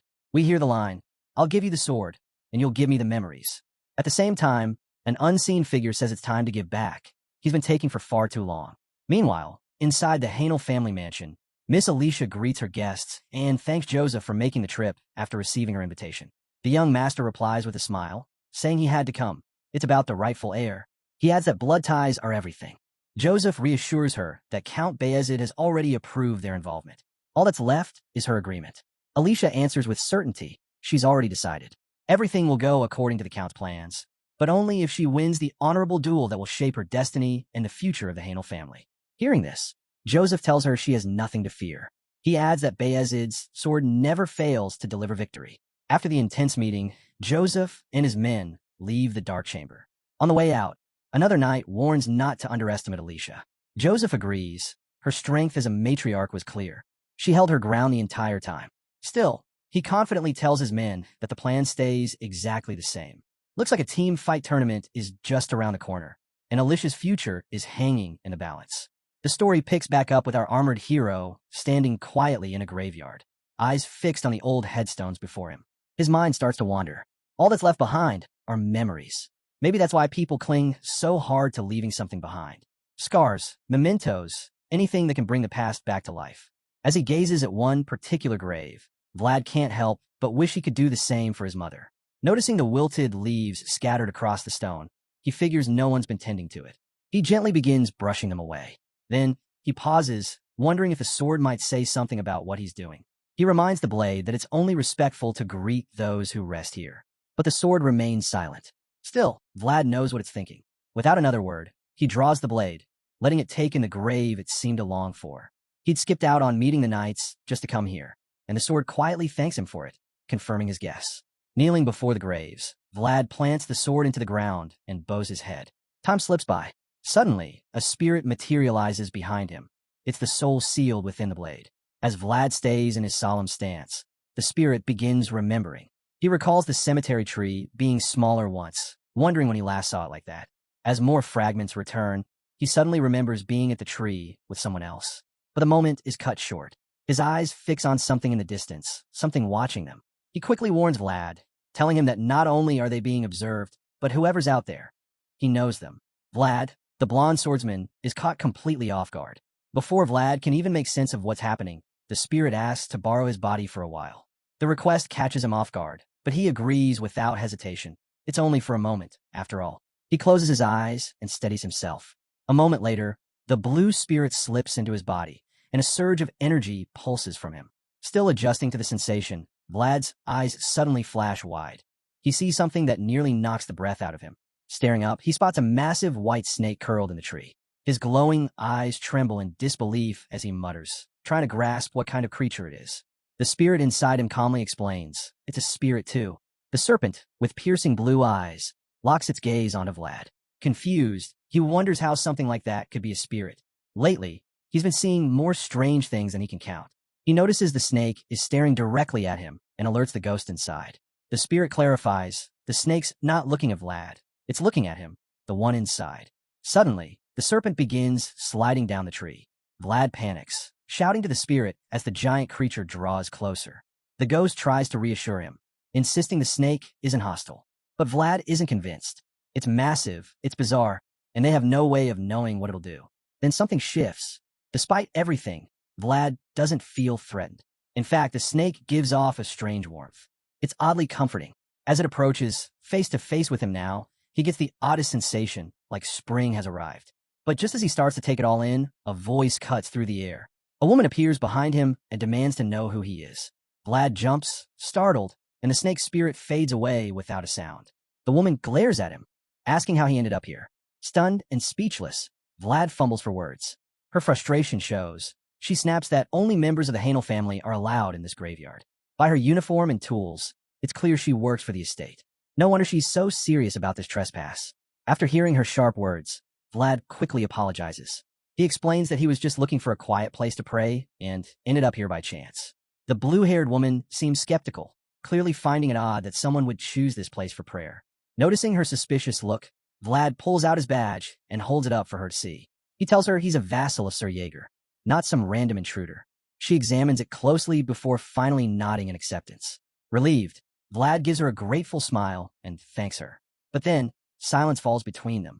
It's awkward. They just stand there, staring. That's when it hits him. He's been standing at a nobleman's grave this whole time. Not exactly respectful. Now he's worried. If she reports this, it could land him in serious trouble. Sir Jaeger wouldn't take it lightly, and he knows it. Determined to smooth things over, he scrambles for something to say. Anything to defuse the situation. With no better idea, Vlad suddenly offers to help her. It catches her completely off guard. They just met, and here he is asking to assist. He then asks if she's a maid, and if she came here to take care of the grave. She doesn't even have time to answer before he blurts out that he already cleaned it a bit before she showed up. She stands there, arms crossed, still sizing him up. So he keeps talking, explaining how the leaves had piled up, and he thought it was only right to tidy the place. The revelation genuinely surprises her. Vlad confirms it again. He simply thought it was polite to greet those who rest here. He gestures toward the grave, and she turns to look. Still not saying much, clearly unsure how to react. But Vlad doesn't stop. He grabs her bucket and cleaning tools, insisting that he'll take care of the rest. She remains speechless, just watching him. Then, Vlad drops the real reason. He has a favor to ask. He gently asks her to forget this encounter ever happened. If Sir Jaeger found out, it wouldn't end well for him. Like it's a reaction. Her confused expression shifts to something sly. With a grin forming on her face, she decides to flip the script. She'll let it slide, but only if he cleans the grave properly. Vlad instantly knows he's in deep trouble. He mutters a mental curse, finally admitting to himself that the attractive ones are always the most difficult. Annoyed but out of options, he silently gets to work cleaning. Meanwhile, the cheeky maid watches him, clearly pleased with the turn of events. The scene cuts to the Hanel family estate, where a fierce sword fight is unfolding. Hidden in the shadows, Vlad observes the duel between two knights, captivated by the action. As blades clash, the voice from his sword comments on the strength of one of the combatants.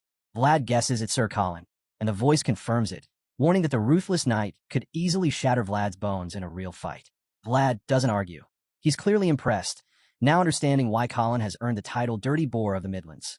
Still, Vlad admits he's more drawn to Sir Pablo. The voice agrees, noting Pablo's expert use of a shield and his ability to deflect nearly any blow with his seasoned technique.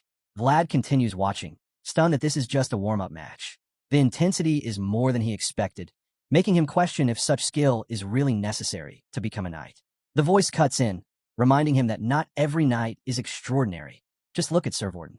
Vlad chuckles and nods in agreement, realizing the title doesn't always match the skill. Still glued to the duel, Vlad starts to piece things together. Stuff he never understood back in Sora now starts making sense. For the first time, he feels like he's beginning to grasp his place in this massive world. A sigh slips out of him, not from relief, but from the weight of realizing just how far he still has to go. When the actual day of the duel arrives, we find Vlad assisting Sir Jaeger, helping him fasten his armor. Jaeger barks at him to tighten it more, and Vlad complies without a word. But while his hands are busy, his mind wanders, drawn to the reason they're all gathered here. His eyes land on a cold, sharp-eyed man with blue hair. Vlad's shocked to realize that this is Indra, the one threatening his niece's right to the throne. His thoughts are quickly cut short when Sir Jaeger snaps him back to reality, reminding him to pay attention during the duel. It's not every day he'll get the chance to witness a real knight's battle. Before heading off, Jaeger also tells him not to dwell on yesterday's events. He may not know exactly what happened, but he knows Vlad is hiding something. Caught off guard, Vlad is stunned that Jaeger could tell. The knight just chuckles, pointing out that fear is written all over his face. Vlad finally admits that what he saw during that secret duel was terrifying. The knight's skill was beyond anything he could have imagined. Jaeger doesn't sugarcoat it. He tells Vlad that he's still a child, and before he can run, he needs to learn how to walk. The greater the dream, the longer the path. Even though it stings, Vlad understands. Just then, someone calls out for everyone to pay their respects. Vlad turns and sees a girl approaching. Princess Alicia Hanel, the head of the family. He realizes, to his horror, that this is the first time he's actually seen her, and the shock hits him like a brick. The maid from the day before? That was her. He nearly breaks down on the spot, and a voice in his head dryly suggests he add insulting and noble to his growing list of mistakes. Vlad can only curse silently, knowing he's already in way too deep. Alicia is led from the entrance down the center aisle, and as she passes, every knight bows in respect. When she nears Vlad, he tries to disappear among the others, hoping she won't notice him. But her sharp blue eyes zero in on him instantly. Panic sets in. She's recognized him. All he can do now is stay bowed and hope for mercy. With a sly, knowing smile, the princess continues walking until she reaches her throne. Once seated, her playful demeanor vanishes, replaced by the poise of a ruler. A priest steps forward, announcing that the duel can begin now that both parties are present. He invokes the gods as witnesses and declares that the outcome of the duel shall speak the truth. This isn't just a contest. It's the moment that will decide whether Alicia remains heir to the throne. A brutal yet noble fight is about to unfold between her champions and her uncles. The atmosphere is electric. Knights on both sides glare at each other, the weight of what's at stake pressing down on them. The priest speaks of noble blood, how its blue hue reflects not just lineage, but the heavy burden of duty, karma, and sacrifice. Unlike red blood, it bears legacy. But Alicia's not ready to let hers run cold. As the duel kicks off, the violence escalates quickly. Suddenly, Alicia shouts for the fight to stop. She surrenders, not for political strategy, but to save the older knight on her side, who's clearly taking the worst of the damage. Despite her plea, the wounded knight, Sir Duncan, remains standing, breath ragged, body bloodied. He refuses to yield, declaring the fight isn't over. The priest reminds him that his master has already surrendered and urges him to stand down. The younger, stronger knight, his opponent, speaks up. He tells Duncan it was a good match and calls him captain, showing respect despite the outcome. Hearing that word, Duncan is left speechless. He never expected the young knight to still see him as his leader. Sir Duncan shuts his eyes, weighed down by defeat. In that quiet moment, he reflects on the young knight before him. Once his student, someone he trained and molded into a future champion of House Hanel. Never in his life did he think that same student would return one day as the blade that would strike him down. The thought fills Duncan with shame. While he stands there, lost in regret, the priest declares the winner, Knight Siard of Lord Indra's faction. Laughter breaks out from Sir Colin, who's also on the uncle's side. He praises Siard for giving their team a solid lead. Lord Indra grins too, clearly impressed. But the celebration is short-lived. The priest now calls for the next pair of knights to step forward. This time, it's going to be a clash between the seasoned Sir Jaeger and the hulking brute, Sir Colin. Right from the start, it's obvious this fight will be intense. As they face off, the priest repeats the rules. No aura allowed. That works in Colin's favor. His strength and size give him a natural edge. The fight can only end if one knight yields, their master surrenders, or if a fighter is too injured to continue. Sir Jaeger glances back at Vlad, who watches with concern. The green-eyed knight notices the worry in the kid's eyes, but shakes his head slightly, silently telling him not to run, especially when he hasn't even learned to walk yet. He gestures toward his eyes, signaling Vlad to pay close attention. This duel, Jaeger decides, will be today's lesson. With a composed expression, he draws his sword. Today's subject? None other than Sir Colin, the infamous warthog of the Central Regions. Colin charges first, swinging his blade down with brute force. But Jaeger, calm and collected, blocks it with ease and immediately counters with a powerful strike of his own. Colin holds firm, realizing that their skill gap might not be as wide as he thought. Encouraged, he raises his sword again, this time aiming to strike faster and harder. But it's no use. His mighty blow is neatly dodged, as if it were nothing. Colin swings again, but it's another miss. Despite having only one eye, Jaeger reads every move with precision. It's like he knows exactly what the brute is going to do next. Still, the wild boar charges on, slashing wildly, desperate to land just one blow. Indra watches, not worried in the slightest. To him, Colin's raw strength is enough to push Jaeger back, and he's confident the tide will turn in their favor. But one of Indra's own knights isn't so convinced. He watches closely, growing uneasy. Something feels off. Colin isn't winning. He's flailing. And it's starting to show. Sure enough, frustration creeps into Colin's eyes. He's gasping now, soaked in sweat, and still hasn't even grazed his opponent. Meanwhile, Jaeger stands calm, almost taunting, like a matador dancing just out of reach. Then Jaeger says two words, all in. That's the spark that lights the boar's fury. Colin bellows in rage, cursing the one-eyed knight, and barrels forward, blade ready to finish it once and for all. But that's exactly what Jaeger was waiting for. As Colin commits to the attack, Jaeger shifts into a lower stance, positioning himself perfectly. The moment is so sharp, so decisive, that the voice inside Vlad speaks up, telling him to pay close attention. This is the moment he was meant to witness. Colin, thinking victory is his, doesn't realize he's stepped into a trap. Jaeger meets the attack head-on, blocking it with lightning speed. In that instant, a gap opens between them, just the space Jaeger needed. The voice kicks into explanation mode. It tells Vlad that this is a natural gap created when a hit is blocked, an opening for a devastating counterattack. Vlad already knows the concept. You block first, then strike right through that opening. And just like that, Jaeger goes in for the real blow, the move he's been planning from the start. The next thing we see, Colin is on his knees. He's gasping, drained, and visibly shaken. Reality hits him hard. Sir Jaeger is in a league he can't reach. Accepting defeat, the brute lowers his head. The priest raises his voice, announcing that Sir Jaeger, Alicia's proxy, has won the second round. Alicia exhales in relief. Meanwhile, her uncle and his entourage glare in silent fury. Like a true champion, Sir Jaeger strides back toward Vlad. When he reaches the boy, he casually asks if he caught everything. Vlad grins, confident now, and thanks him for the lesson. But the duel isn't over yet. With both sides tied, one last match is needed to break the deadlock. Representing the uncle's side is the blonde knight from earlier, Sir Pablo of Arnstein. Facing him is a purple-haired swordsman from Alicia's faction. Pablo politely introduces himself and expects the same courtesy from his opponent. But the purple-haired knight couldn't care less. He calls Pablo awkward and mocks the need for formalities, especially since they already know each other. Still, Pablo stands firm on his principles, and the purple-haired knight finally gives in, introducing himself as Ubayer of Shajad. The voice in Vlad's head takes note of Ubayer, admitting that Alicia really found herself a capable warrior. While Pablo and Colin are evenly matched, Ubayer is operating on an entirely different level. Then comes the shock.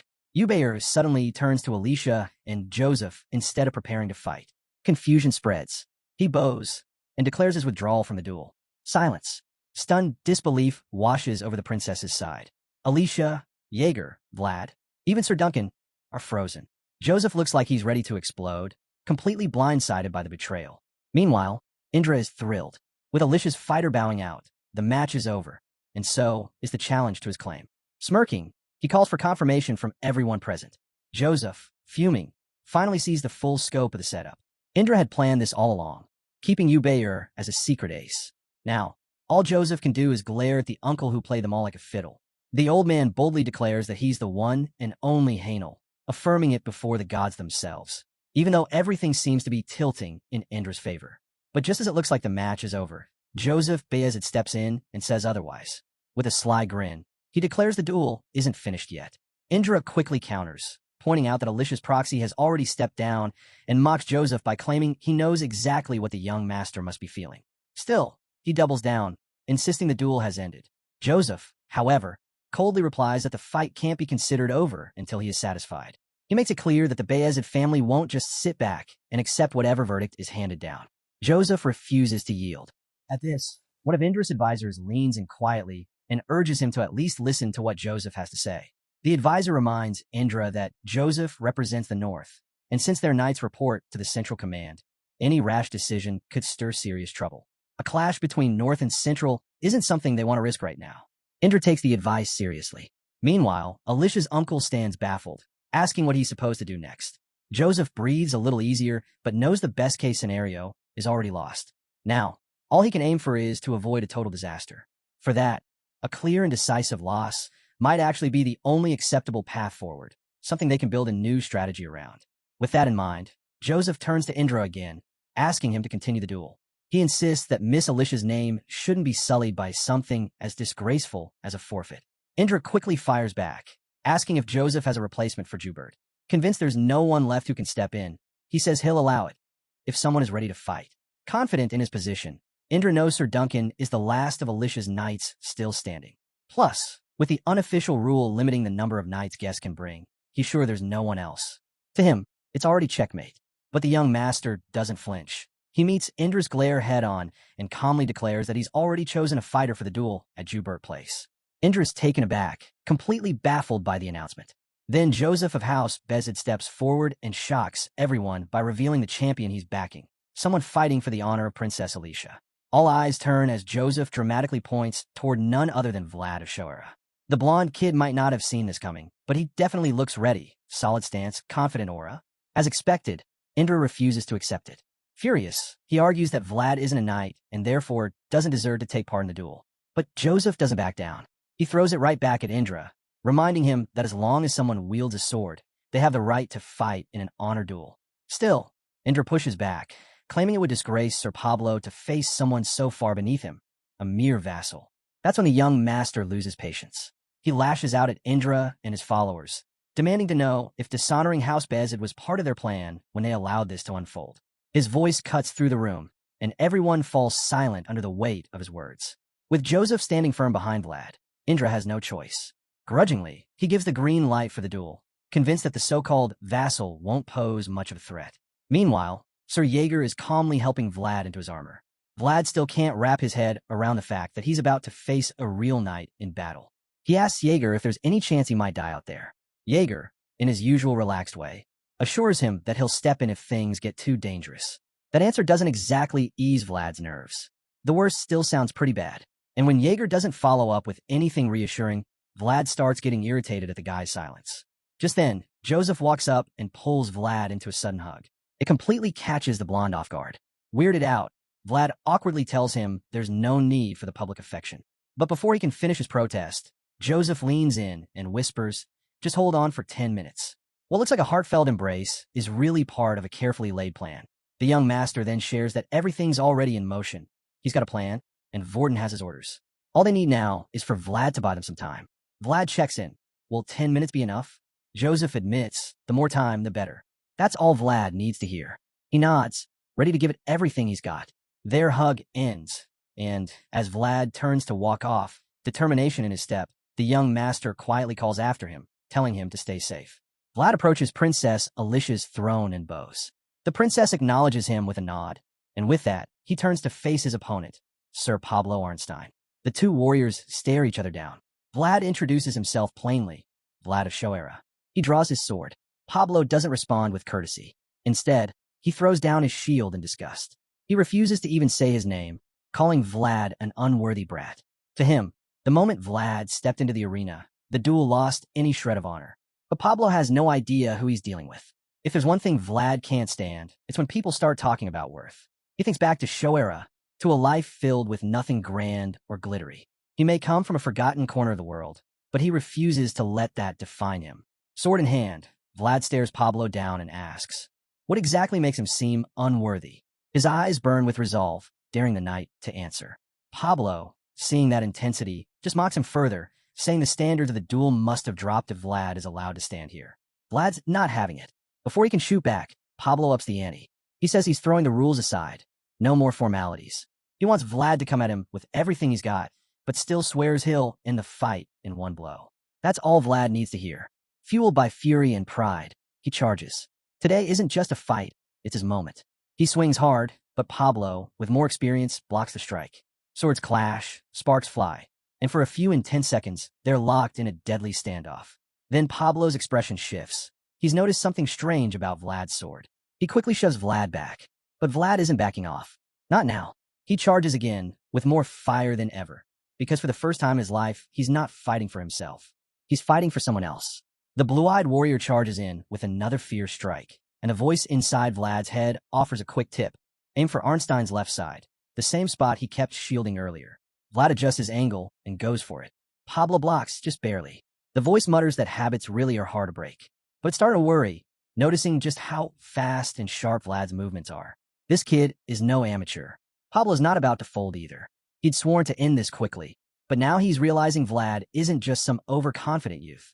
There's a wild, relentless energy to him, like a wolf starved for victory. Still, the seasoned knight believes his experience will win out. He even compliments Vlad's spirit, but his eyes make it clear he doesn't think that'll be enough. Vlad reads that look and knows exactly what's coming. Arnstein goes in for a crushing blow.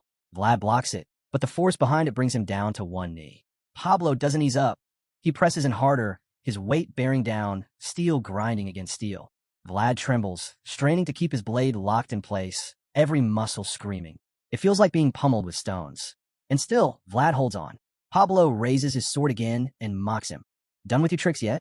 Before swinging down with even greater force, Vlad braces himself, using both hands to block the blow from underneath. The impact shakes him to his core. The voice in his head cuts in again. Don't take those hits head on. Parry, redirect the strike. Vlad takes that to heart. When Pablo lifts his blade for another heavy swing, Vlad tries to deflect instead of block. It doesn't quite work. The knight's sword slams into Vlad's guard and sends him flying. He crashes into a wall with a sickening thud, the air ripped from his lungs. Pain explodes through his back. He screams out, but he doesn't collapse. He drops to one knee, breathing hard, still holding his sword. Beaten, but not broken, ready to rise again. As Pablo moves in to finish things, he walks like a predator approaching its wounded prey. Vlad struggles to rise, but Pablo just stands there, eyeing him, something clearly turning over in his mind. Then, surprisingly, he speaks. He calls Vlad's effort impressive. Even though it's still too early for him, Pablo admits the kid's worthy of standing his ground. But that doesn't mean much to Vlad. He's never liked being judged on worth. Without warning, Pablo raises his sword again. He says it's a shame they had to meet like this, and tells Vlad to come find him another time. But Vlad isn't about to quit here. The voice inside his head reminds him he's worked too hard to give in now. Something snaps. His eyes blaze with renewed intensity. As Pablo's blade comes down to end the match, Vlad does the unthinkable. He blocks it. Not just blocks it, but deflects it in a stunning counterattack that leaves the entire arena frozen. Sir Jaeger, who was about to step in, halts mid-motion. His men stare dumbfounded. Princess Alicia's eyes widen in disbelief. No one saw that coming. Even Pablo is stunned. Did Vlad just pull off a counter technique? Yes. It's a move he learned from none other than Sir Jaeger. While the knight is still processing what just happened, the audience tries to make sense of it. There's no way a mere squire could parry a seasoned knight's killing blow. At least, that's what Indra tells himself. Looking at the breathless blonde kid, Indra convinces himself it had to be a fluke. Vlad is clearly exhausted. His chest heaves, arms shaking. He looks ready to collapse. But his eyes say otherwise. He's not done. Behind him, Pablo hears the crowd and Indra's doubts. But in his mind, he knows better. That wasn't luck. That was real skill. Something extraordinary. He's still wrestling with that thought when Vlad breaks the silence. asking vaguely why the knight doesn't understand. It catches Pablo off guard. Vlad isn't a mind reader, so why does he sound like he knows exactly what he's thinking? Vlad only adds to the confusion by softly asking Pablo, "Why is it only you?" The question makes no sense, and Pablo starts to think the kid's losing it. Maybe he's out of it, maybe even unconscious. Then Vlad mutters again, his words slurred and nearly unintelligible. His blue eyes begin to close, and Pablo leans in, puzzled. Is this kid dreaming? We shift into Vlad's mind. He's exhausted, lost in a haze, and his body seems to be running on fumes. In his vision, we see a memory, his old shoes caked in dust, standing in the gritty streets of Shoera. A poor boy with no rights. Always on the outside, looking in, but even then, he wanted more. He longed for things others took for granted: strength, opportunity, recognition. Most of all, he wanted the right to have a future. In that moment, young Vlad's eyes lock onto a gleaming sword hanging outside a blacksmith shop. It was the first time he saw something that truly shined, and he couldn't stop dreaming about it. He couldn't afford it. He couldn't even touch it, but the desire it sparked never left him. That longing for something brighter, something more, it's what's fueled him all this time. As the memory fades, Vlad snaps back to the present. His eyes shoot open, burning with fire and purpose. He declares with clarity, he wants to stand in the light too. This sudden jolt of energy catches Pablo completely off guard. It's like the kid just came back from the dead. And now, something's changed. The knight senses it instantly. The confidence in his face wavers. Something incredible is about to unfold. A powerful aura explodes around Vlad as he rises, ready to continue the duel. It's like watching a flower bloom, one that no one's seen before. The next moment, their blades clash again, but this time Vlad is steady, unwavering. The crowd is stunned, especially Indra and his men. They can't believe what they're seeing. Vlad's grip tightens on his sword, blood streaking down his hands, but he doesn't flinch. Sir Jaeger watches in disbelief. He'd only shown Vlad the technique to help him focus, not to use it in actual battle. Yet here he is, pushing its limits. The fight ramps up as both swordsmen gird up blow for blow, neither one backing off. Sir Jaeger is still processing what he's witnessing. His vassal isn't just holding his own. He's using a dangerous, advanced technique with no hesitation. And he's not done yet. Vlad swings hard at Sir Arnstein, who watches carefully and notes something critical. The edge of Vlad's blade has dulled. That's when he realizes the boy from Shoera isn't just swinging a sword anymore. He's fighting with the full weight of his convictions. Intrigued, Arnstein keeps his eyes on him. Vlad unleashes a powerful attack, channeling all his strength and determination. But it raises a question: what exactly is this resolve driving him toward? Just as Vlad's strike is about to land, Pablo is already braced to meet it. Their blades crash together once more. Then Pablo notices something that stops him cold. Vlad's hands are torn and bloody. It hits him. The sword Vlad wields is howling. The bloom is near. As this realization sinks in, Vlad is already winding up for another fierce strike. Understanding what's coming, Pablo steels himself. If he's going to fulfill his duty as a knight, he has to face it head on. He lifts his weapon to meet Vlad's, and they clash again. Pablo isn't just defending. He's trying to draw out everything Vlad's sword has to offer. He's waiting for the moment it fully blooms. Their battle holds steady, neither giving in, until something begins to radiate from Vlad's blade. It's subtle at first, but quickly turns into something undeniable. Everyone witnessing the fight is stunned. Joubert can't believe what he's seeing, and even Sir Jaeger is left speechless. They realize they're looking at a sign. Something significant is about to happen. Pablo sees it too, and in a panic shouts for a shield. A squire races over and hands him one. Armed again, Pablo pounds his sword against the shield and formally introduces himself as Sir Pablo of Arnstein. Preparing for the next round, he acknowledges Vlad, calling him the boy with rights, and demands to know his name. Vlad meets his gaze, his eyes gleaming, and responds, "I'm the boy born without rights." This moment takes us back to the sands of Shoera. Vlad walks away from the sword mounted on the wall, each step leaving a mark. But he's not wandering. He's moving toward a place filled with light. In his mind, a voice speaks. It tells him he's proven his worth. He stands before the shining place, captivated. His blue eyes shift to gold, then fade back to blue. He now knows exactly who he is. The voice urges him to declare it proudly, and he does. Vlad charges forward, his entire body surging with raw power, with energy radiating off him. He declares himself as Vlad of Shoera. The aura blazing around him grows so bright it becomes a blinding light, too intense for most to watch. Even Joseph shields his eyes, but not Sir Jaeger. He stares ahead, tense, refusing to miss a single moment. Just like Indra, who watches on, eyes locked. As intense as Vlad's aura becomes, Sir Pablo stands firm. Instead of looking away, he widens his glowing golden eyes, letting the searing light wash over him. Bathed in power, he throws down the gauntlet, daring Vlad to strike again. Without hesitation, Vlad roars like a true warrior and leaps into the air, his aura swirling like a storm around him. This attack, this moment, is meant to decide everything. But Sir Pablo is more than ready. He plants his enormous shield and braces for the blow. Both fighters burn with fierce energy, Pablo like a man engulfed in flames. Their weapons collide, and for a moment, everything fades into white. When the scene clears, we see Vlad's bloodied hand gripping his sword, grounded. Pablo, seated nearby, looks at the unconscious boy with a warm, proud smile, like a mentor watching his pupil rise. Vlad lies motionless, bruised and battered, completely worn out from the clash. As he rests, Indra starts stirring up trouble. He bursts out yelling, accusing Vlad of using aura during the duel, a clear violation of the rules. He demands that Vlad be disqualified. Sir Pablo's expression darkens. He's had enough of Indra's nonsense. With disgust, he glares at the man and scoffs at how Indra could witness something so beautiful and only focus on what comes after, like waiting for fruit to drop from a blooming flower. Just then, Joseph Bezid and Sir Jaeger approach. They saw what happened. They know Pablo helped Vlad unlock his full potential. Both men thank Pablo for fulfilling his role as a knight with honor. Pablo responds humbly. He says he only did what was right and admits that it was a moment worth remembering, helping Vlad reach his bloom. With that, the young master turns to the priest standing nearby and asks him to confirm. Did Vlad truly use aura?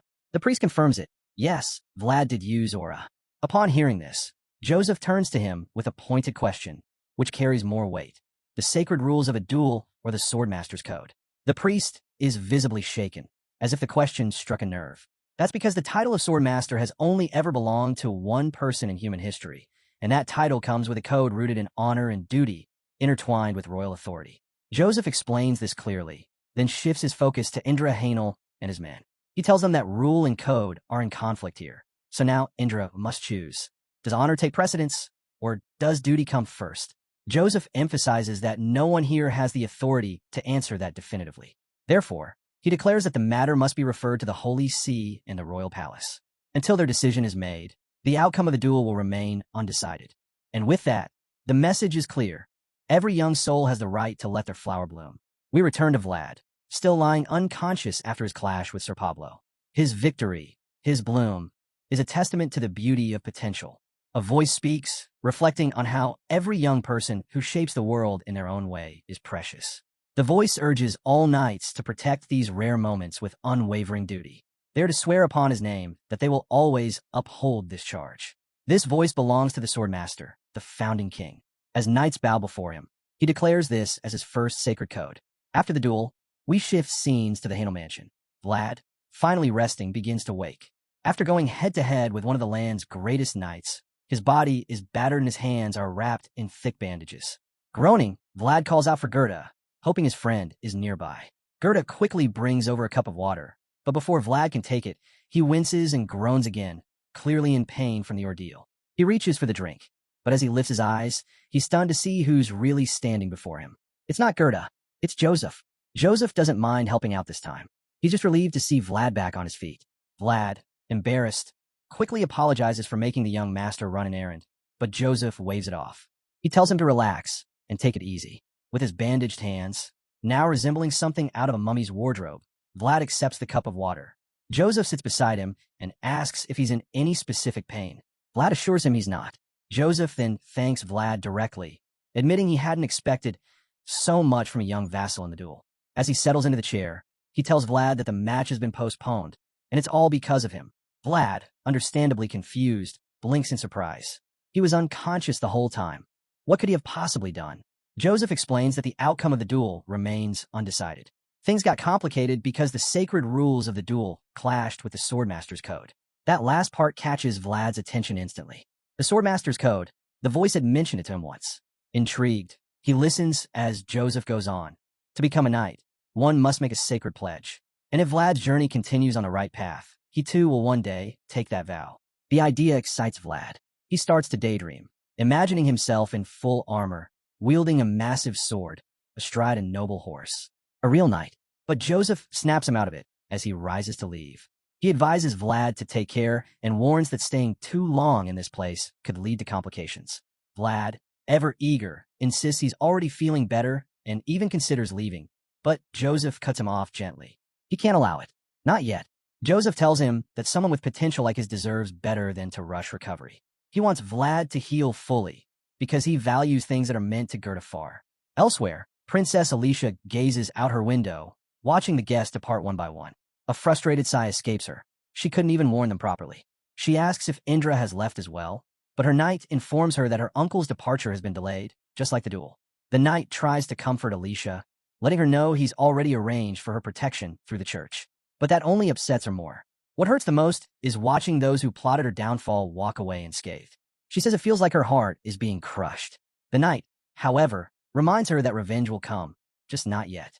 He tells her that times like these demand resilience, and urges her to focus on gaining full control over Dearmar. Alicia nods, determined, and agrees that it's exactly what she needs to do. Changing the subject, she suddenly asks how the lemon harvest is going. Sir Duncan delivers bad news. The yields aren't good. Concerned, Alicia wonders if they should switch to barley instead. But he advises patience, warning that they can't just overhaul their production overnight. She understands. It's a tough call, and the sigh she lets out shows her frustration. Even after pushing through what felt like impossible challenges, there's always another hurdle waiting. Then something outside the window catches her attention. Curious, she turns to Sir Duncan and asks if most knights can ride horses. He's puzzled by the question. Of course they can. In his eyes, if a man can't ride, he shouldn't call himself a knight. Riding is just as vital as wielding a sword. Alicia smiles faintly, still looking out the window, and murmurs that the gods don't bless everyone equally. Sir Duncan steps over to see what she's watching, and is completely stunned. Outside, Vlad is fighting to stay on a horse, flailing like he's in a rodeo. In the background, Jaeger watches in silent disappointment. Sir Duncan can practically feel the advanced knight's pain just from looking at him. Moments later, Vlad is thrown off and crashes on his back. The look on his face says it all. He's in agony. And honestly, you've got to feel for him. He's barely recovered from a brutal duel not long ago. Vlad sits on the ground, wincing as he rubs his aching back. Jaeger reminds him that he claimed he could handle a hybrid horse. Vlad shoots back with a snarky comment. Maybe the horse just needs to be more expensive. That's the last straw for Jaeger. Without warning, he delivers a brutal smack to the back of Vlad's head and tells him to think before he speaks. Groaning in pain, Vlad argues that he did manage to mount the horse before, except that time, it was Gerda who led it. As he tries to defend himself, Gerda steps in and backs him up, confirming that Vlad really did get on the horse. That makes Jaeger pause. He thought he could personally train Vlad to ride, but now he's starting to question whether the horse is actually the issue. Watching Gerda try to lead it back, he notices the animal pulling away from Vlad and glaring at him like it wants nothing to do with him. Jaeger begins to suspect the horse might be spooked by something ahead, though he's not sure what. So he calls it a day. Vlad asks if they'll pick up the training tomorrow, but Jaeger surprises him by saying they'll skip it then too. Confused, Vlad wants to know when he'll actually learn to ride. Jaeger explains that part of the training is being pushed back for now. Vlad, clearly annoyed, says he's heard that line too many times since arriving in Dearmar. Jaeger, ever blunt, asks if he's got a problem with that. Vlad, never one to back down, answers that yeah, maybe he does just a little. Realizing there's no fixing his squire's attitude in one go, Jaeger simply turns around and walks off, saying they'll deal with it once they're back in Stroma. He got other things to take care of. Later that day, once Jaeger's gone, Gerda finally asks Vlad the question that's been on his mind. Why do horses seem to hate him more and more? Vlad, now genuinely worried, admits he's scared that even the pricier horses won't let him ride them. Trying to lighten the mood, Gerda jokes that maybe Vlad should try riding a cow instead. They're slower and probably easier to manage. But Vlad's not having it. He snaps, saying Gerda's just talking nonsense and should really think before speaking. Gerda fires back, clearly annoyed, mocking Vlad for riding in carriages while the rest of the knights are out on horseback. He teases that Jaeger would love to hear that. Deciding he's done trying to help, Gerda grabs the reins and leads the horse back to the stable. Watching the horse reject him yet again, and feeling abandoned by Gerda, Vlad starts questioning what's really going on. That's when a voice speaks up. It suggests that Vlad might be moving too fast. Holding his sword, Vlad listens as the voice explains that animals are often sensitive to that kind of thing. Still puzzled, Vlad asks what he's supposed to do. The voice replies, he needs to learn how to control his momentum. It elaborates that controlling momentum is part of mastering the mental world. If Vlad can freely tap into aura, then he'll also be able to manage his energy. But right now, that seems like a distant goal. He can't even draw his aura out properly, and when he does, it's barely visible. The voice reassures him. That's normal. Real combat level control takes practice and time. It then echoes Jaeger's earlier advice. Don't try to run before you can walk. Vlad lets out a deep sigh, absorbing everything. Then he suddenly remembers. They're supposed to return to Strama right after the farewell ceremony. The next morning, Vlad finds himself staring at the lone tree on the hill, debating whether he should visit it one last time before leaving Dearmar. Meanwhile, inside the mansion, Joubert, the knight with purple hair, is trying to reassure himself. He tells himself the Lord will understand, even though he failed his mission. As he walks through the halls, he reflects on how none of this was really his fault. After all, you can't blame the sea for making waves. The duel? Just an unfortunate fluke. No one could have guessed that Vlad's flower would bloom at that moment. The more he thinks about it, the more absurd it seems. How could a mere vassal stir up so much chaos? It still doesn't make sense to him.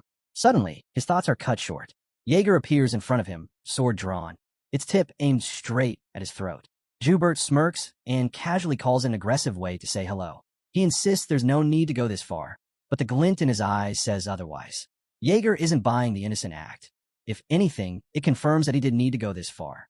Joubert asks how long Jaeger's been waiting there, wondering if the knight doesn't have better things to do. Jaeger replies coolly that it's his day off. Joubert calls it a waste of a perfectly good day, to which Jaeger shoots back that he's just catching up on old business. With that, Joubert stands calmly and says he gets why Jaeger's upset, but he insists he had no other option. Jaeger responds with sarcasm, calling their run-in a coincidence, because apparently, he doesn't have much of a choice either. Then Joubert gently pushes the sword away with a single finger and says the situation must be frustrating. He reminds Jaeger that they do the same kind of work, so he should understand. But Jaeger's eyes narrow. He says he's only following orders. If the master tells him to bark, then bark he must.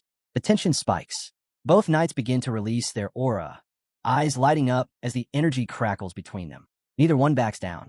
The sly knight tries to shake Jaeger with intimidation, but Jaeger doesn't flinch. Realizing the threat is real, Joubert backs off, lifting his hands in surrender as Mr. Eyepatch makes it clear he's not playing around. He claims Jaeger's warning was enough. But even then, the seasoned knight doesn't lower his blade. Joubert tries to defuse the situation with words. He suddenly shifts the topic, questioning why they're even called swordsmen. For a second, it seems like he's about to make peace. But instead, he throws shade, calling Jaeger nothing more than a guard dog that bites only on command. With a smug look, he tells him to enjoy his day off, if he's done barking. Joubert is sure he's safe, knowing even a scratch could spark a war with the Shazer family. But before he finishes his sentence, bam, Jaeger punches him straight to the ground. Joubert groans as he hits the floor, and Jaeger mocks him, saying a small bite is no big deal when his master's a generous one. Then, without hesitation, Jaeger charges again. Joubert throws a weak jab, but Jaeger lands another blow, this time straight to the gut. While Joubert struggles to breathe, Jaeger coldly says he's not done yet. Coughing violently, Joubert finally admits defeat. Jaeger says he expects him to understand. After all, they're both in the same line of work. Winded but still standing, Joubert concedes that the beatdown was enough. Jaeger, not fully satisfied, says he hopes they'll cross paths again, especially since he couldn't punish him properly inside the Hainel mansion for insulting Joseph. Clutching his stomach, Joubert agrees they will meet again. The Empire's collapse is inevitable, and with chaos rising, their paths are bound to cross. Limping away, Joubert casually waves, promising a rematch soon. Jaeger watches him leave, silently agreeing. That time is coming. The time when blades will decide fate, and their world will be torn apart by war and ruin. Meanwhile, outside the mansion, Vlad returns to the old tree in the graveyard.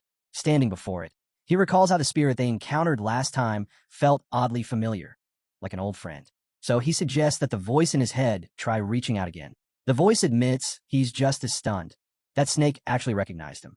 He hadn't expected that at all. Still, Vlad figures they should take a quick look and leave before running into the princess again. The last thing they need is more trouble. Kneeling before the tree, Vlad plunges the sword into the ground, just like before, preparing to let the voice take control once more. His eyes begin to glow, and instantly, the white serpent appears. He's startled by how fast it shows up, and even more so by how close it is. The snake is practically nose-to-nose with him. Trying to keep calm, Vlad asks if this is really the spirit the voice called a friend. But the voice isn't certain. He just hopes it is. The glowing serpent begins circling him slowly, as if sizing him up. Vlad doesn't love the attention, but tries to believe this is just the snake's way of saying hello. The voice agrees, it probably is. Then, the blue-eyed serpent stops and locks eyes with Vlad. It stares, then squints, then moves erratically. Weird doesn't begin to cover it. Vlad finally asks what's going on, but the voice just shrugs it off, saying there's no point trying to make sense of spirit behavior. They're a different kind of existence. The snake keeps twisting and swaying, and the voice chimes in again. Mortal souls simply can't grasp the full scope of what spirits are. Suddenly, the serpent lifts into the air and starts a strange ritualistic movement. The grass and even the tree itself begin to glow. The air fills with a warm, buzzing energy. Vlad is confused until something clicks. As the energy wraps around him, he begins to understand. The voice catches on too and sounds genuinely shocked. What they're witnessing is the blessing of a forgotten enigma. The glowing serpent remains fixed on Vlad, bestowing its mysterious power on the young swordsman from Shoera. The scene shifts. Joseph and his group are preparing to depart. Before they leave, they stop by to see Princess Alicia. She admits she feels ashamed to send them off like this. If things were different, she would have hosted a grand banquet. She says so with clear regret. But Joseph gently reassures her.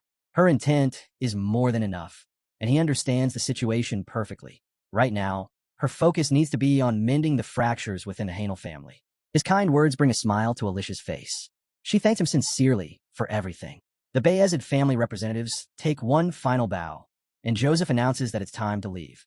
But just as they turn away, Sir Duncan steps forward and asks for a moment. Without warning, he calls Vlad to the front. Confused, Vlad looks to his mentors for direction. Joseph nods, giving him the go-ahead. As Vlad steps forward, Jaeger leans over and suggests that this must be some sort of farewell ceremony. Joseph agrees. He had instructed them to keep things simple, just in case. When Vlad reaches Sir Duncan, he's told to kneel. He obeys, and that's when Princess Alicia steps in. She tells Vlad how grateful she is. Without him, she wouldn't even be standing there. She praises him for defending their honor and for revealing the truth in a duel clouded by deceit. To her, no words of thanks could match what he's done. Still, she offers what she can. Stretching out her hands, she holds a purple handkerchief and tells Vlad she wants to entrust him with her name. Even though he's not a knight, she says, he showed more honor than most knights ever could. Watching this unfold, Joseph realizes exactly what's happening. Alicia's no fool. She's tying herself to the Bayezid family by symbolically choosing a prospect like Vlad. It's gratitude, yes, but also smart politics. Meanwhile, Vlad looks up at the handkerchief and is seriously underwhelmed. This is the big reward? He can't even hide the disappointment on his face. It's just there, plain as day. He hesitates, unsure if he's supposed to take it. He's still new to all this noble etiquette. Then, it hits him. Jaeger once warned him to always accept gifts from nobles.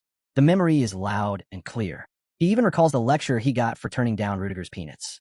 Not eager for another beatdown, Vlad reluctantly accepts the handkerchief and thanks the princess. Fans might be wondering what he'll ever do with a fancy piece of cloth, but etiquette is etiquette. And just as he takes it, the entire crowd gasps in surprise, making it clear that this simple gesture might carry more weight than he thought. Jaeger looks like someone just hit him with a migraine, and Joseph's suddenly sweating bullets. He completely forgot to teach the alley kid how to act around nobles. Sir Duncan, visibly drained, steps in and tells Vlad he accepted the gift the wrong way. The blonde squire blinks, completely lost. Turns out, there are two proper ways for a noblewoman to offer a handkerchief symbolizing her honor, either by hanging it from the tip of a sword or by handing it over directly. The first method stands for honor, but the second? That one's for love.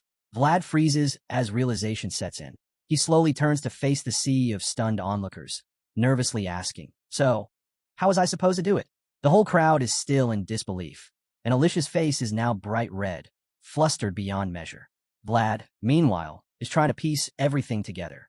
He doesn't realize it, but he just unknowingly made a romantic declaration to the princess. But being Vlad, he leans into the chaos with a smirk, casually claiming he'll make good use of the handkerchief, still wondering why everyone's making such a big fuss. Later, during the carriage ride home, Joseph admits it's been ages since he felt that embarrassed.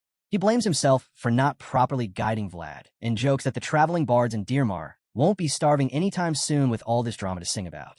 Vlad apologizes, but Jaeger still gives him a firm scolding. Next time, if he's handed anything from a noble in public, he should always look to him first. Vlad nods, taking the lesson to heart. But then Joseph smiles and congratulates him. Vlad's confused, until the young master reminds him. He's now a man recognized by a noble woman of high rank. Alicia didn't just thank him, she honored him. That purple handkerchief was her way of declaring him an honorary knight. At the start, Vlad was just a nameless kid from the slums of Shoera.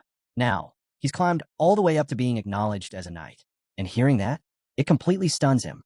The young master casually mentions that in places where Alicia's name carries weight, the Vlad will be honored like a knight. This news stuns the young blonde swordsman.